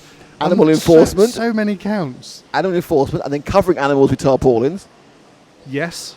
We've had a bit of language. We have, sorry about that. We've had a bit of... Not just from yourself. No. Also from... sweary Alex Hagberg. Swearington Alex Hagberg. Shocking. We've had Dallas, first time ever commentating on the stream. Yes. Not the last time. Should your transmitter be on? No, thank you. And now the we need to arrange... The board, the EFRA board are just standing looking at us now. Dinner? What time? Probably, what do you think? What time we would finish? 8:30 too early? Was it 9, do you think? Whatever. I'm hungry now. Yeah, but Frank has a report to write. Yeah. I can eat while he writes that. 8:30, I think. Coming up to a minute remaining here in RC-landia. See you at the restaurant by the hotel. Anyone else is welcome to come with us at the restaurant by the hotel, 8:30. We're eating with EFRA. Yes, and they're paying. Yeah, that's a good point. I'm not sure about that part, by the way. Okay. Eating with EFRA, which could be the sequel to Dancing with the Stars, couldn't it? Think about it. That actually is... I'm sorry, but I think I may have invented the next great reality show. The next great reality show is called Eating with EFRA. Eating with EFRA. Now, what I'd like people who are listening on the stream to do is develop the concept for me, because it's kind of quite basic at the moment. What happens next? Yes. You have Dallas and Willie and Jackie and obviously... Sander. Oh! Carlos. Jesus Christ, this food is horrible. Yeah. I'm not sure, whenever I do with Carlos, he starts off all right, then he turns into the Count from Sesame Street. Yes, he does. Jesus Christ, 1 off-road car, 2 off-road car, 3 off-road car, That's it. It's almost like he's here with us in the room. I'm sure he is. He will be with us in the room for our next live stream. What's our next live stream? Our next live stream is the Euro B of 1/8 off-road buggy. It is. And it's going to be in Spain. Oh, blimey. Bart Herskin, are you listening to this? You know, as this, we've brought them high definition this weekend, and we've brought them live timing. Bart wants to know, here we go. Are you ready? Yep. Mr. Nick, is there any way to show real-time telemetry of racers' input to the transmitters during a race? I think the answer to that is no, but we've taken it on board. What have I done? You missed it. I missed it. Look at this. Bart Herskin, Herskanian, has said he's enjoyed this event, even though the track has proven inadequate to hold Nick's awesomeness in the corners to show off his point and squirt technique. Well, I don't want to talk about point and squirt technique, really. No. Not at the moment. I'd prefer not. So, I'm glad people came. The stream's growing as people wait for the.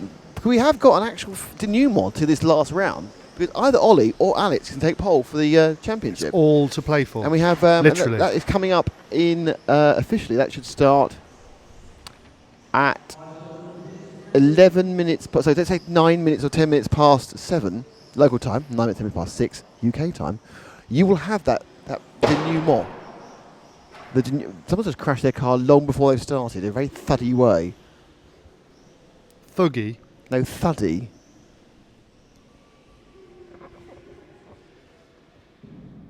What, I've got a message. I'm kind of hoping it might be for my French friend who might be saying something esoteric again. Okay. He's not saying anything of it so far today.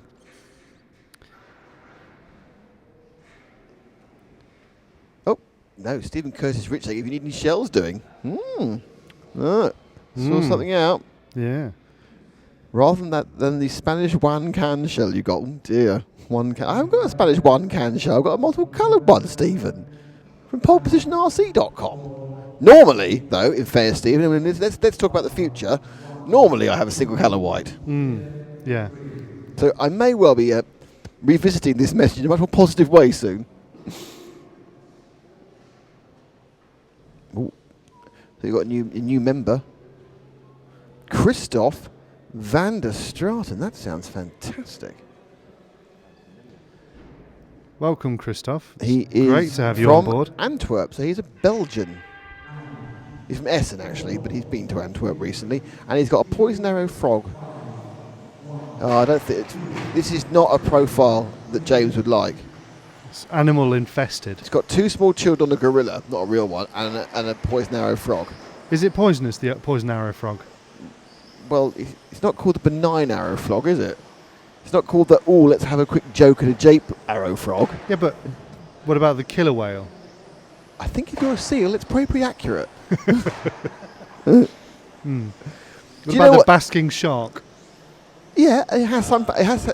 That's what they do. They. I've got him on that one, haven't I? No. I've got him. I think you got him on that one. No, because I've got you. They swim in the low levels of the sea, so you can see them basking in the sun. What's the animal that starts with the lesser speckled? Help me out here. No, it wasn't one of those. Newt? Toad? Lesser speckled? No, I'm on my own on that one. King penguin. That was, without doubt, one of the most useless. That was what. Before I get to your next one, that was one of the most useless interjections ever. The king penguin, as everyone knows, is just a bigger chocolate biscuit. Emperor penguin. That's an Italian penguin with delusions of grandeur. I challenge you to show me a penguin that's been a king. Puffin. Same to you. Anyway, do you know why a poison arrow frog is called a poison arrow frog? Because it's poisonous? Because what's the arrow bit come from? Because the indigenous Indians actually will wipe the tips of their arrows on the back and get the poisonous slime on it to make the tips of their arrows poisonous when they go into animals. Because people lick toads, don't they? No, that was an episode of The Simpsons. No, or Family Guy. No, it was real. It was does Family happen. Guy. People do it. It's Family Guy. What's the finish name? Nick, who have you got for MotoGP in this weekend? Well, Red Bull fixed. The big problem I have, actually, is I haven't seen any of the MotoGP. I haven't seen qualifying. So give me a chance, and I'll go and see who won qualifying, and I'll come back and sound knowledgeable. Talk among yourselves.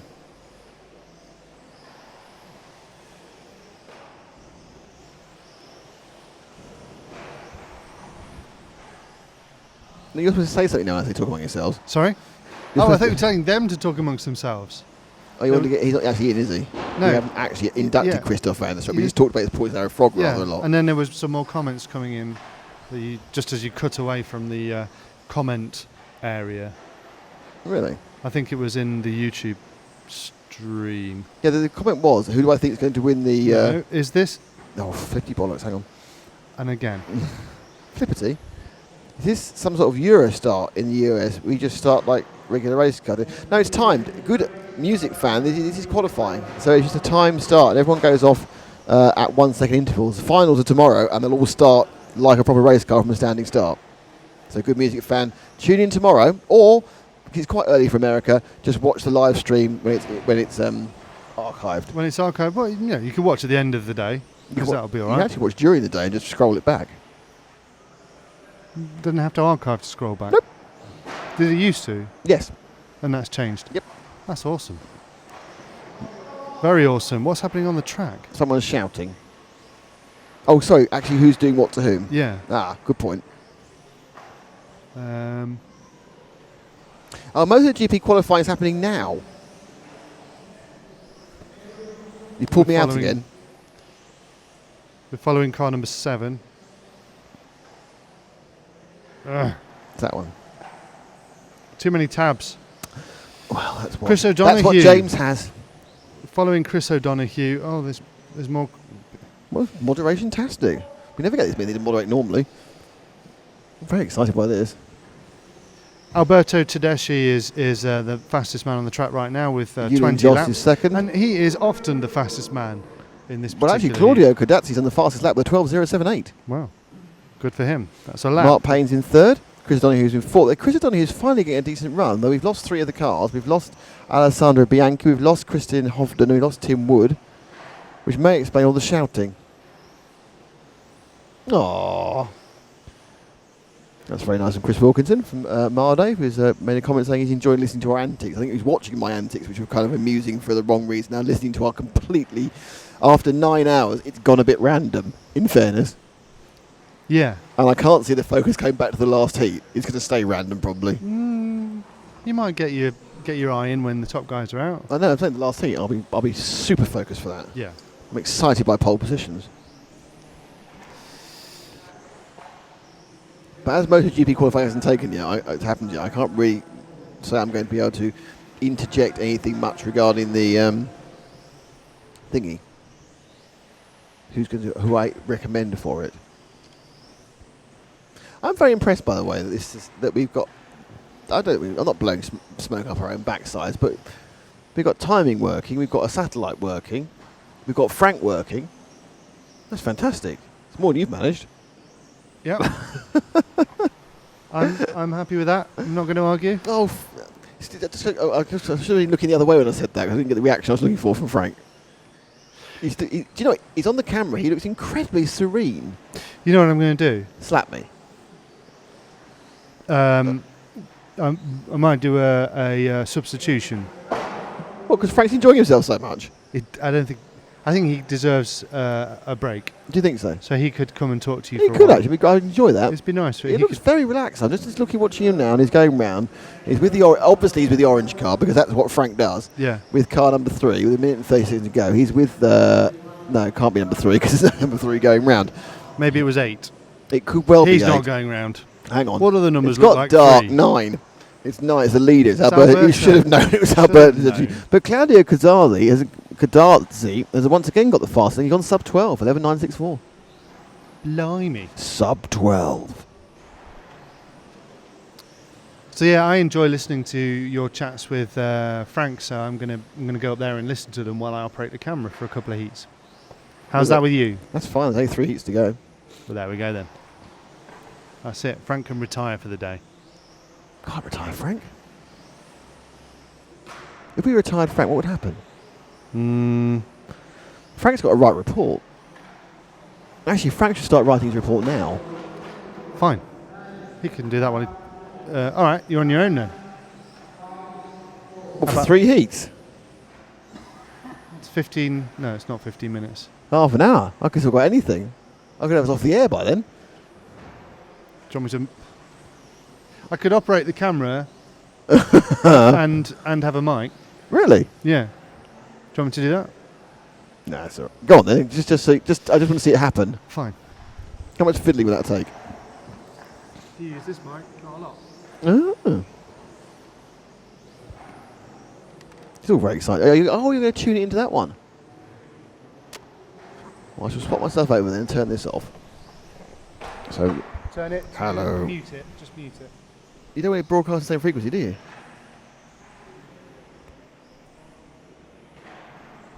Is that not me? Oh, no. Right, I should turn it off now. I know what you're saying, because you get a screech, don't you? Okay, this one's now ended. This heat's final round of 3. Alberto has won it with a 39.808. Then Mark Payne. And then, I'm sorry, Julien Juste.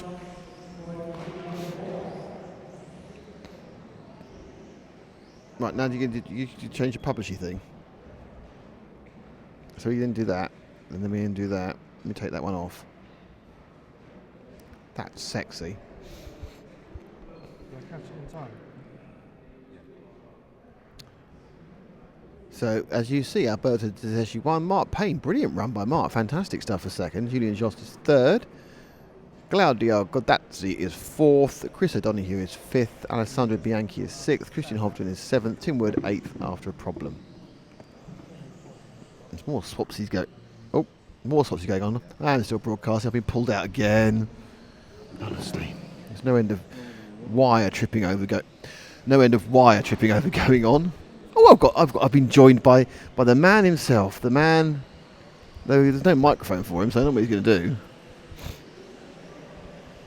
So we'll just undo the publishing thing. Hello. And publish the grid lineup. Hello. Here we go. Hello. A bit noisy. Am I still on it?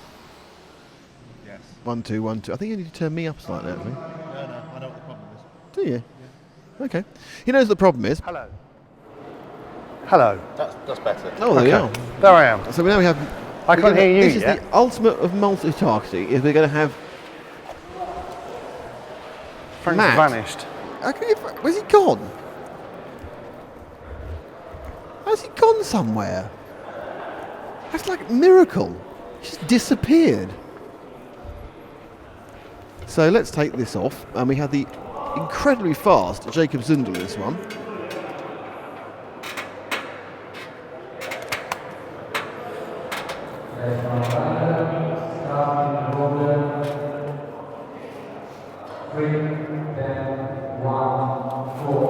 So this is coming up now, 3 races to go. We are RC Racing TV. We are brought to you thanks to the authors of Protoform and Zen Racing, and the timing is done by RC Timing, of course. Our fabulous friends there, and our fabulous Protoform, and our fabulous new friends at Zen Racing, and of course it's all about EFRA. We're going to dinner with EFRA. I don't know who's buying, but we're going out to dinner with EFRA. And a very creaky Matt is going to talk whilst camerising. Capturing. And here comes Frank. There he is. I think he needed a natural break. Am I on a mic? No, Frank, you're not. Off they go for this, the round 4, sorry, qualifying round 6, the last run for the round 4ists. Has he got you downloaded the pictures for him? Pardon? Right. Sorry. Don't forget we can hear what you say now. So when you go quack or anything, we can hear you go, oh no, what's happening? I'm filming something. So who are you going to film first? I'm filming the pink one. The pink one, obviously. There's a massive accident there. Who was that? That was car 3. That was Kurzweil, I think. Completely destroyed his car. Oh, I think they can't see. There's lots of crashing. So you're on number 9 down here, which is the machine of Kumi Bwai. Fastest lap from Jacob Zundel. I'm sure he didn't have a pink car earlier on. Mate, could you just do a little bit more talking? You asked me to look at the levels. Yes. And you're not talking. Oh, sorry.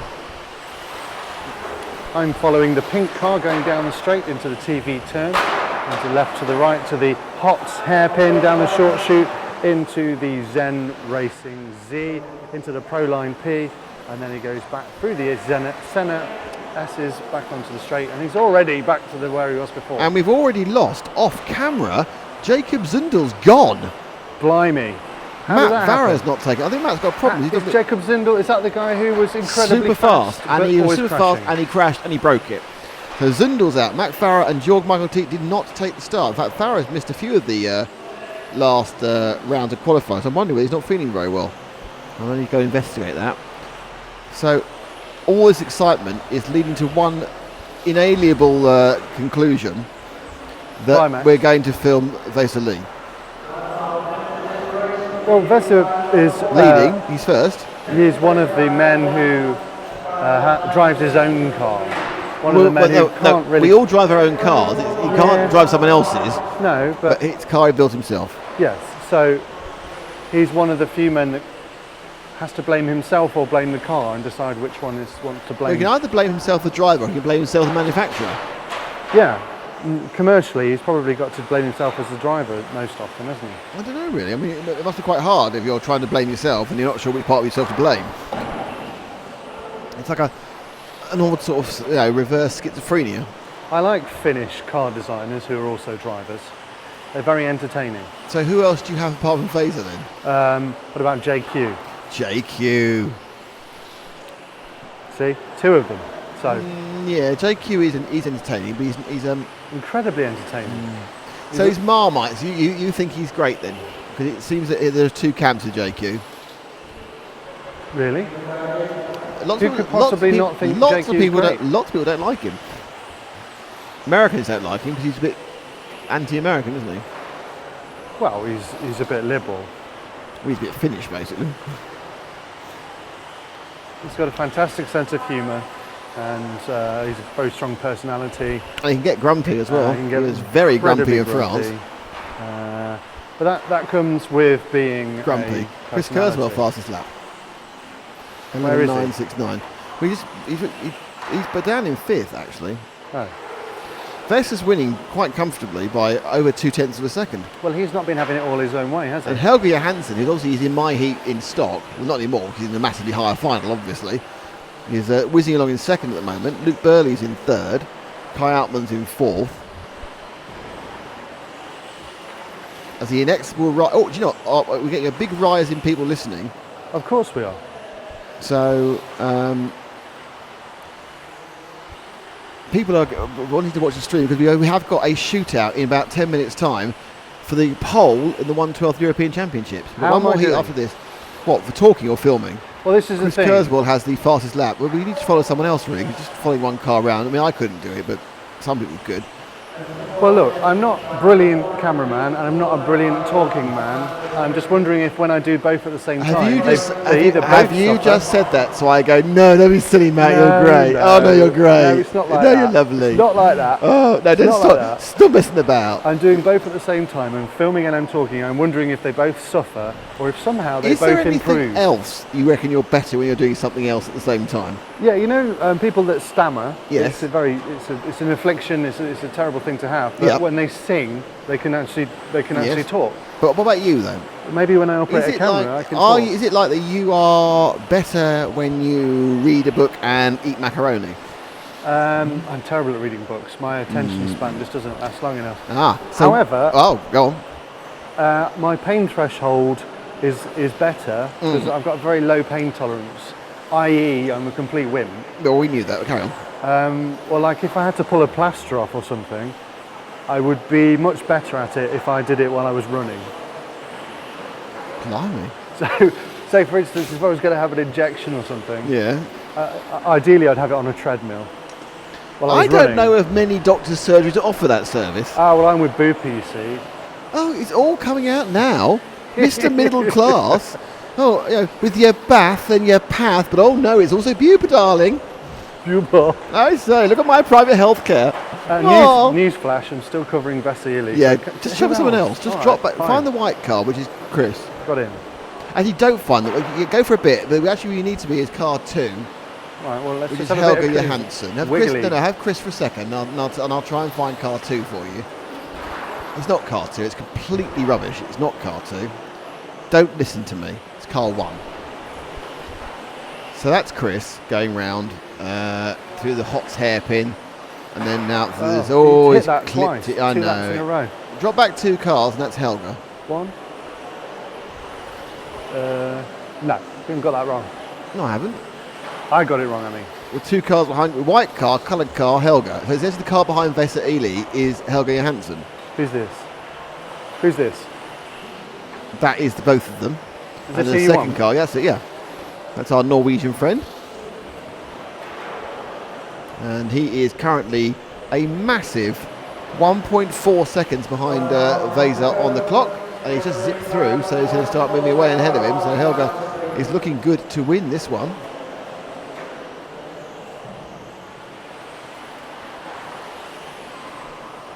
He's picked up 9/10 of a second. He can carry on stretching the lead as Kurzweil kind of nibbles around the back of Vesa. It could be that Johansson from Norway will take the win over Vesa from Finland and start an all-out Scandinavian war.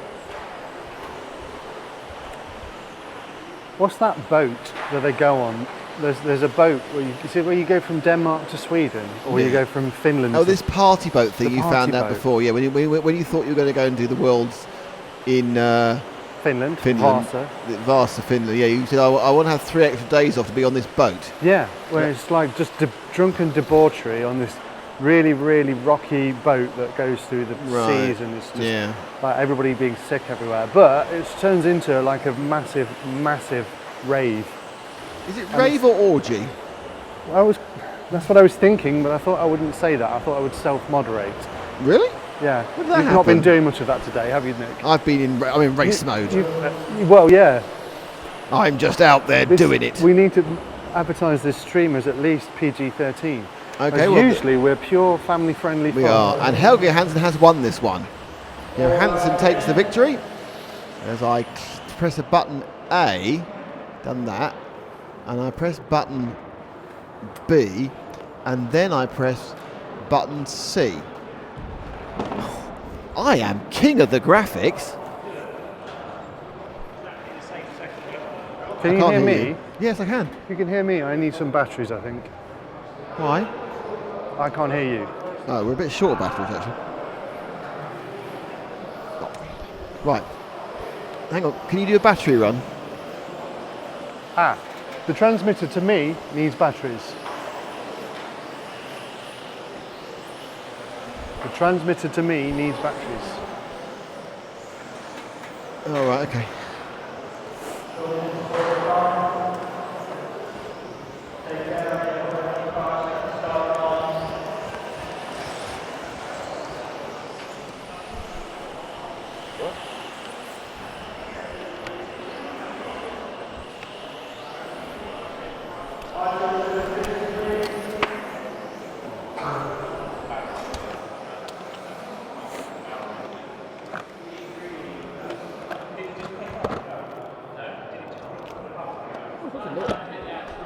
Oh, there's lots of noise going on. I hear everything going on in the bin.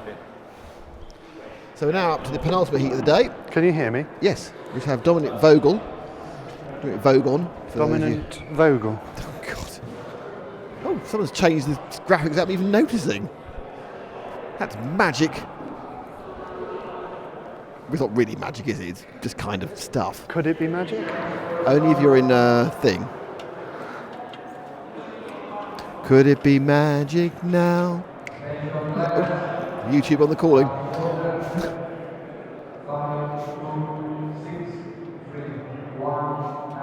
So, good music fan, do these cars carry transponders? Yes, they do indeed. They've all got a timing transponder on them, which gives you an accurate to a thousandth of a second, which is probably pushing it slightly, but it's a MyLapse transponder. It's the same one that they would, well, the same style that they use for marathons, for all sorts of sports. They use them all around the world. You mean F1, don't they? Yeah. And this particular one interacts with my RCM, doesn't it? Mm-hmm. Who power our on-screen graphics, our new exciting... With RC timing. Oh yeah. Let's go, baby. And you're with Dominic Vogel, who's vogeled off in the lead with the red and yellow and white machine. Going through... If you're not with Dominic, are you Vogel? Yes, you are. I believe so. I'm with the first car that yes, because I've got confused. He's really caught up the bloke at the back really quickly. But it's Arnaud Lampierre with an 11.872 who picks up the fastest lap so far.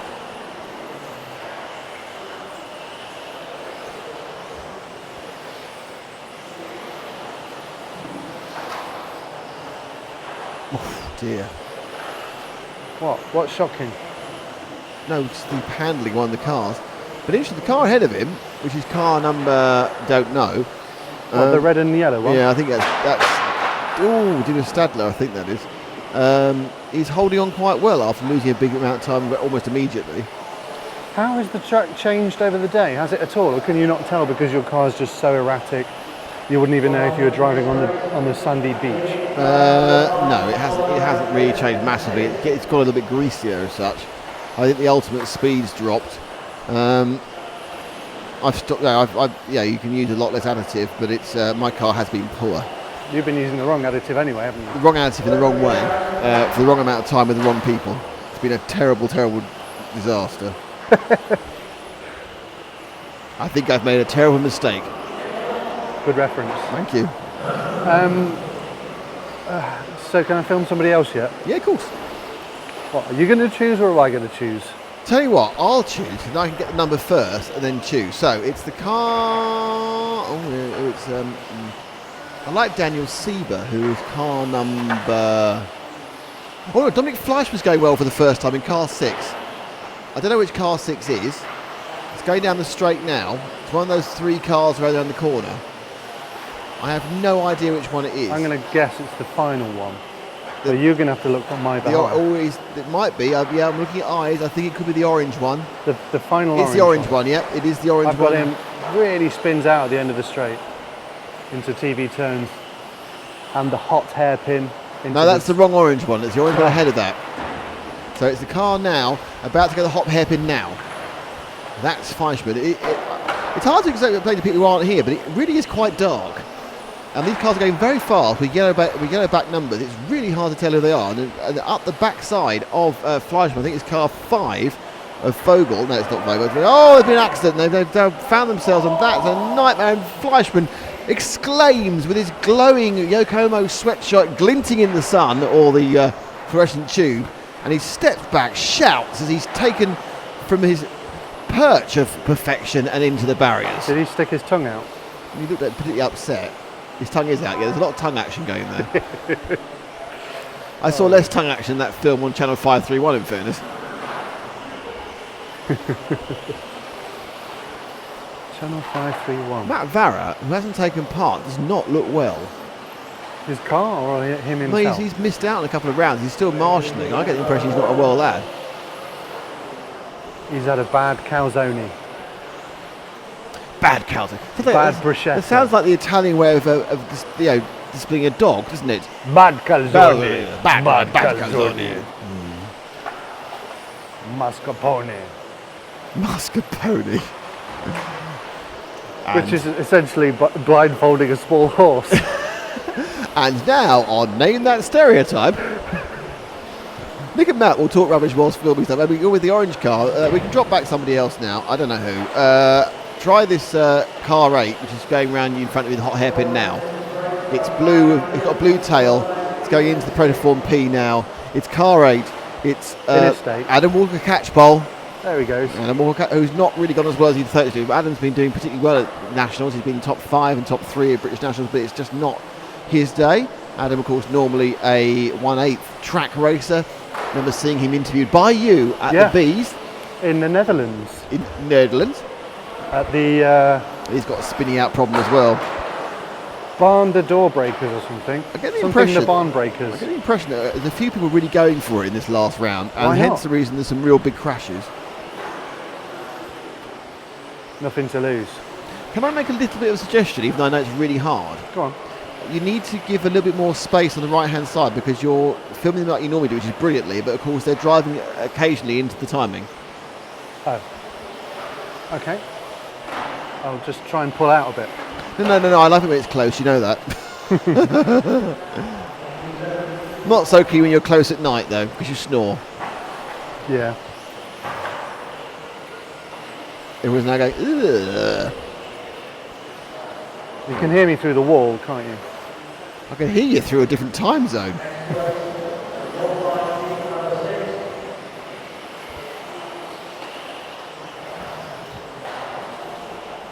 There's as yet undiscovered tribes in India, in South American Indians, who can hear your snoring.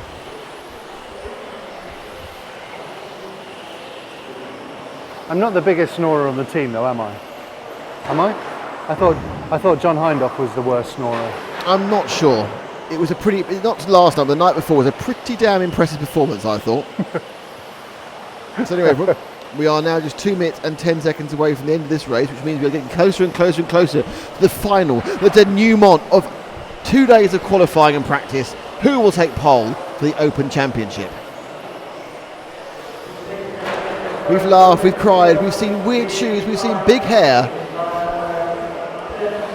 But we don't know who's going to be on pole tomorrow for the A finals. Ollie Jeffries. Okay.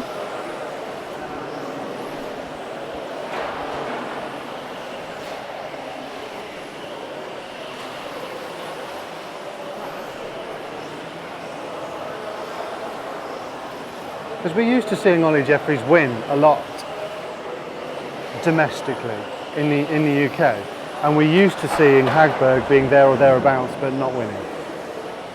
So I don't really know. We've got two. We've got a national winner and Yes. an international almost winner going head to head.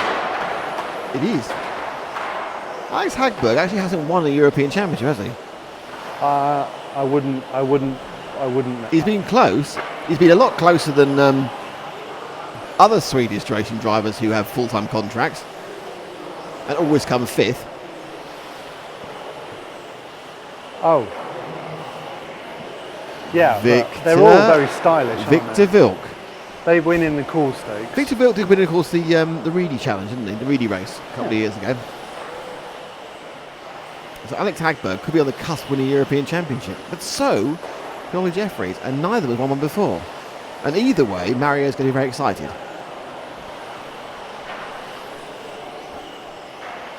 I wonder if Protoform are going to be excited. I wonder if there's going to be a lot of Protoforming type things happening. I wonder they're always in Protoform body shells. I know that Alex is. I know Protoform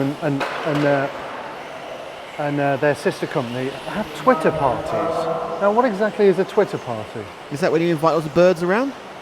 And by that I mean the birds of natural, of a feather, not birds of a I sort wouldn't of invite them round. 1970s sort of sitcom. Turned into Last some couple kind of birds there. Alfred Hitchcock film. Oh, that'd be I awful, think it wouldn't would be more convenient to go to an aviary rather than invite them all round to your house. It'd make a right mess.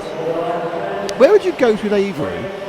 There is an aviary near my house. Is there? Yeah. It's really manky. Is it full of bird stuff? Full of rotten birds. It's not been cleaned very much. Sounds like a strip club I went to. There's Daniel Sieber. How did he do? He was somewhere. Cool. I need to put the results up to tell you the answer to that question. I'm going to publish the results. Oh, I forgot to take off the graphic first. Mr. There we go. He won. Daniel Sieber won with a 48.02. There you go. Massimo Fantini was second with a 48.04. Michel Ramoli, Tim Altman. Right, this is we're now getting to the bread and butter part of the whole thing now, aren't we? The crux. The crux. Thank you. Carl Predmore has just said we're much better than Live RC. That's not. I wouldn't. That's for you to say. That's you know for what I mean? Kyle to say. Thank That's you, for Kyle. Kyle It's to very say. sweet of you to say so, and it does make us feel good after a very, very long day. Tenner in the post. Dollars, euros, pounds. I don't know where he's from. Kevin Poulter, can you hear me, mother? I don't know why. Perhaps we're doing 70s jokes about sitcoms. Right, everybody, tune in, settle down. I'm taking off the results of the last one. I'm going to publish the grid of the next bit because it's all about this. There's Hagberg on camera. Jeffries is second. Alexander Lorenz third. Marcus Mober's fourth. But it's actually, though anybody could win it, obviously, he says, stating the obvious, it's all about, is it Jeffries or is it Hagberg who will take pole position? I'm going with Jeffries. Currently, if they both fritz out, it's going to be Hagberg. Okay.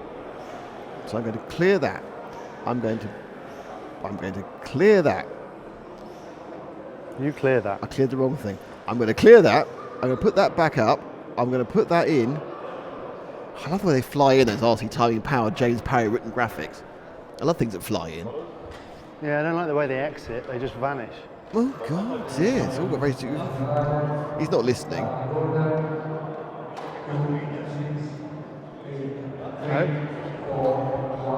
So Alex Hagberg will be off first this one with the green car, then Ollie Jeffries, car 6, will be second.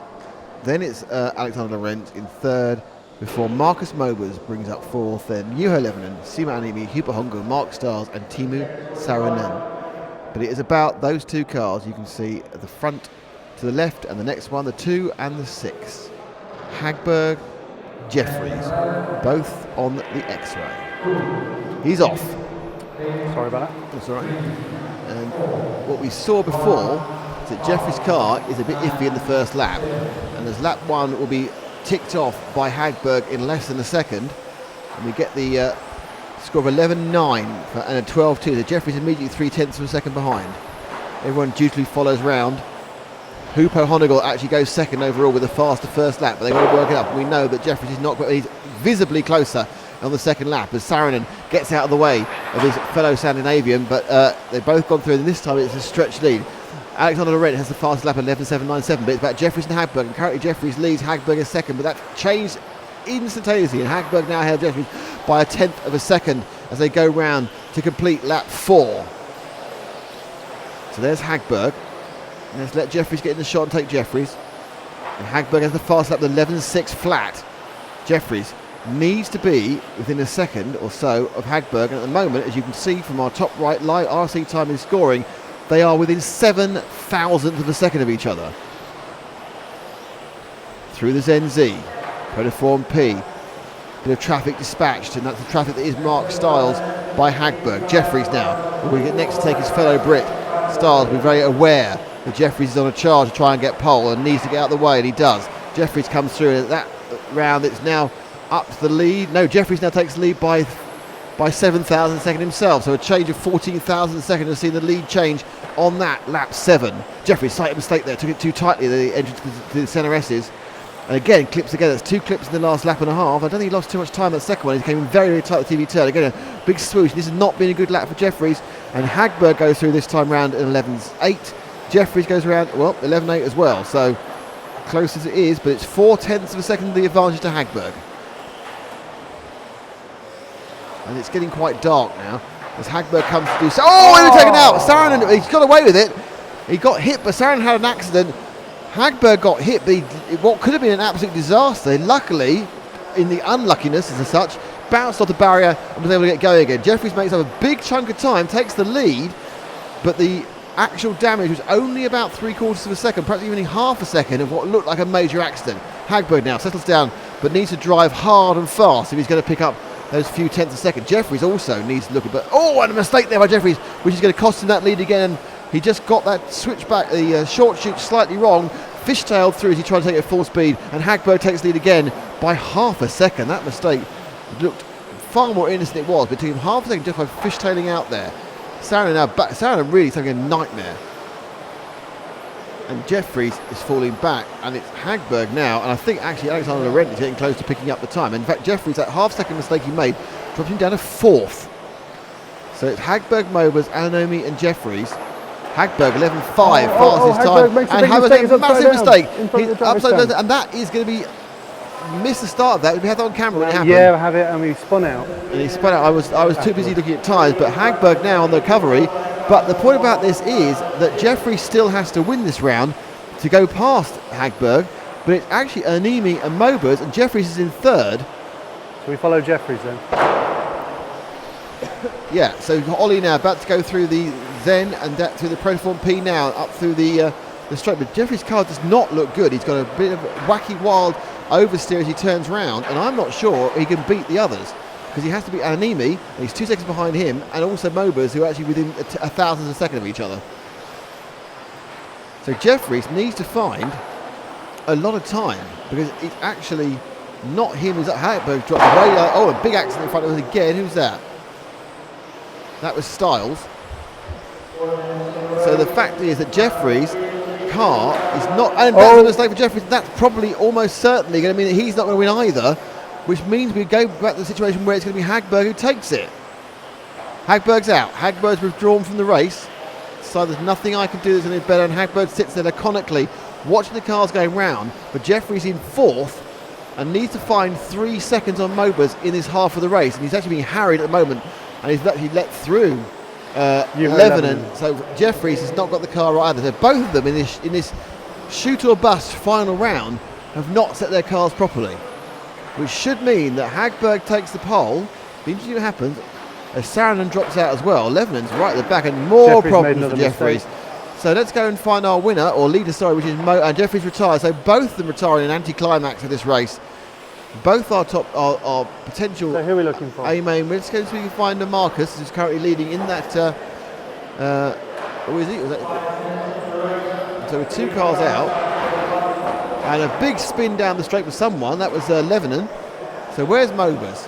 I think that's him now going round the TV turns. The number 3 machine comes underneath you on the hot, and he has a lead. But Ananimi and Mobers are swapping the lead. Ananimi with 11.7 and Marcus 11.7. The difference is about half a second. Laurent, 4 cars have dropped out of this now, and Levinen isn't really taking his 3 laps back. So they 4 cars really in contention for the big points. And it's looking pretty bad. Ananimi has a 2/10 lead in this. We're following Mobers as he goes past Let's drop back drop back behind. There's 2 cars for you. Back behind Liven, and you get Anonimi, who's finally found some pace in his car quite late. That's Styles, and you go forward 1 car. The car now coming around the TV turns. The white to blue to purple machine of Simo, the European champion 2011 and 2013. There was no European championship in 2012. So he's been champion for 3 years, Simo, the Finn. And he won it before a few years before. I think in 2004, I think he won it as well. He is now with Mobers. They are neck and neck. In fact, when we moved to Simu, Mobers took the lead, typically. And Mobers in the car that is going through the Protoform P now and down and onto the start-finish straight is back in the lead. And I've absolutely no idea how this is going to affect the overall rankings. I still think it's going to be Hagberg from Jeffries for pole. Mobers wants this. Running away with the stock qualifying isn't enough for him. He was nowhere near satisfied with that. Well, this is what's important. Yeah, to the him. interesting thing is that Ollie's car was horrible and Hagberg's car crashed. So at the moment you have to say that Hagberg's the favourite for the Euros, for the championship, because he's going to start on pole. Unless Ollie changes back whatever he did this time, he's got a car that's not very nice in the track it is now. We're now to the final minute of qualifying, what's been a very long day in the round in the 12th European Championships, brought to you by EFRA, of course. And Simo Enimi has just put the fastest lap and gone into the lead, the fastest lap of the entire race, 11.421, now leads by 1,000th of a second with 48 seconds to go. Protoform have helped us, Zen Racing have really helped us as a Protoform, and of course RC Timing bringing you the fantastic graphics on your right hand side. You can see that Mobers then got it back the next lap. It's ebbing and flowing. Mobers currently is leading. This is the car you can see, the yellow to grade back with the Mob Gums tyres, the on point machine. And Animi, the CRC, is trying to get him on a lap by lap basis. And Styles crashes trying to get out of the way, but there's some good points behind it. Those Styles have dropped a lot of laps. There's some good points to some people because the top guys have missed out. So we may see some shuffling in the lower reaches of the A final as Mobers now runs his last lap. This is his last lap. Mobers will go over, of course. He had a 0.6 of a second lead. Mobers finishes with a 41.803. And he takes the round. So the question is, when this goes, who has taken the overall qualifying? Waiting for the race over. Alex Hagberg walking away, I think, is the man who has taken pole. And Alex Hagberg walking away is the man who's taken pole. Is Hagberg on pole for tomorrow? Ollie Jeffries second. Marcus Mobers is third. Daniel Sieber is, Alexander Laurent is fourth. Daniel Sieber comes to fifth. Simo starts from sixth in his Defence European Championship. Arnaud Lampierre is seventh. Dominic Vogel eighth. Hubert Honigel way down in ninth. Massimo Fantini for the home team. That's the race result, not the overall result. Is in 10th. Levenham misses out on the final mat. He won't be happy with that. In 11th, he's got BQ. He needs James's hat. Mark Stars doesn't even make the B final. He's 23rd. Kurzweil 19th. Some well-known names have had absolute nightmares. Just goes to show that when more people turn up, it's a completely different event than what it was last year. So, congratulations to Alexander Hagberg. You've picked up pole. Congratulations to Ollie Jeffries. You're second. And of course, in the other championship, it's Marcus Mobers on pole for the stock. It's Hupo Honigel, then Alexander Lorette, and then it is Francesco Martini. Kurzweil and Stars have made the A in that one for the UK code, so it's quite a mystery situation.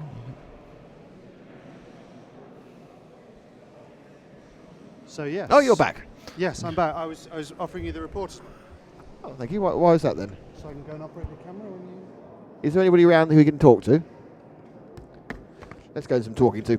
Right, anyway, so that is the result. Frank, as we speak, is scribbling away with a race result program.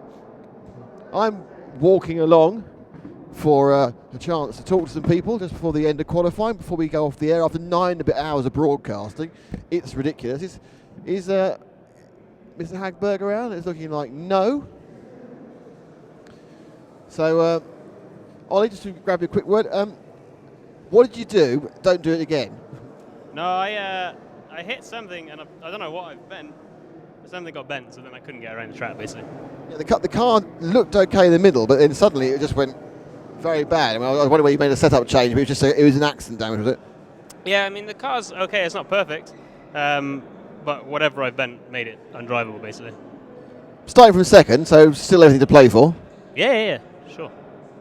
Yeah, I'll let you go. So I'll break your car and I'll let you go. That's fine. Thank you very much.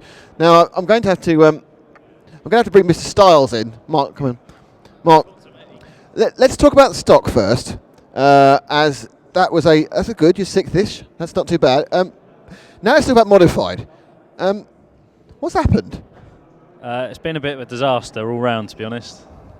No, I feel your pain. I know what you're saying. I'm looking at this stuff and I want to curse this well-worn, interesting carpet, which obviously it's me and you, because other people have worked it out. Is it just so alien from UK conditions? Is that it? I think that's what it is. There's a few of us British guys that were coming here with quite high hopes because our nationals have been really competitive this year and we've all been going really well.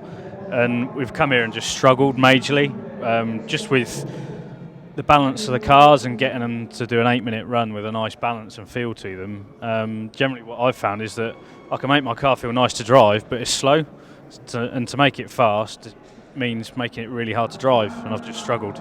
Is this, do you think, we're paying the price for going to the non-oil additives?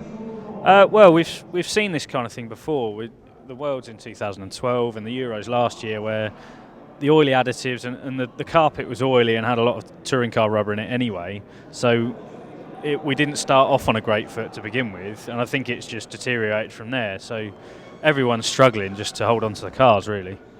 Well, Mark, I wish you all the best of luck in the stock final. I'm pleased to see you're lining up next to Crisis, which is how we expect things to be. But you've actually not even made the same final as Crisis in Modified, which is very depressing for me. Yeah, unfortunately, I'll probably in the C final for Modified, but I made the main in stock, so that's good. And yeah, I always have a good race with Chris, so we'll see what happens. Thanks, Mark. Fantastic. So, interestingly, someone has the X-Ray team have done my job for me and taken it out. But first things first, I can grab a quick word with Marcus. Marcus, on the live stream. First of all, congratulations for taking pole within the stock class, and so much on pole. You didn't even bother going out for the last round. Yeah, because I wanted to fix my modified car, and it was a pretty good decision because my car was pretty dialed in the last modified run too. A little bit too late for modified, but it's okay. I'm happy. I'm third there too. The stock's looking very good. I mean, you're looking at a massive odds-on bet for the stock, but what can you do from third on the grid, especially with Alex going so well in modified? Well, I think now my modified car is pretty safe, which was not the case the whole weekend. So, I mean, we'll see what Alex and Ollie will do, So, and I mean, still something in there, but we'll see. And the good thing is we'll see you in the restaurant in about an hour's time. Oh, yeah, right. Thanks, Marcus. So just our final person to talk to. It's young Mr. Hagberg. Dr. Hagberg, congratulations. You picked up the pole for the Open event despite a quite disastrous last run. Yeah, I mean, the car was really good in the last one. I mean, I made a stupid mistake, but so did Ollie, and then the TQ went to me, so yeah.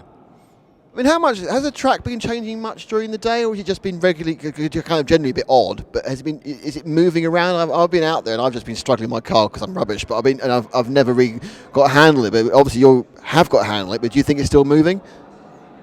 I don't think the track has changed that much as it did yesterday, but it's still a bit quicker towards the end of the day, whereas it's a bit looser in the morning. But.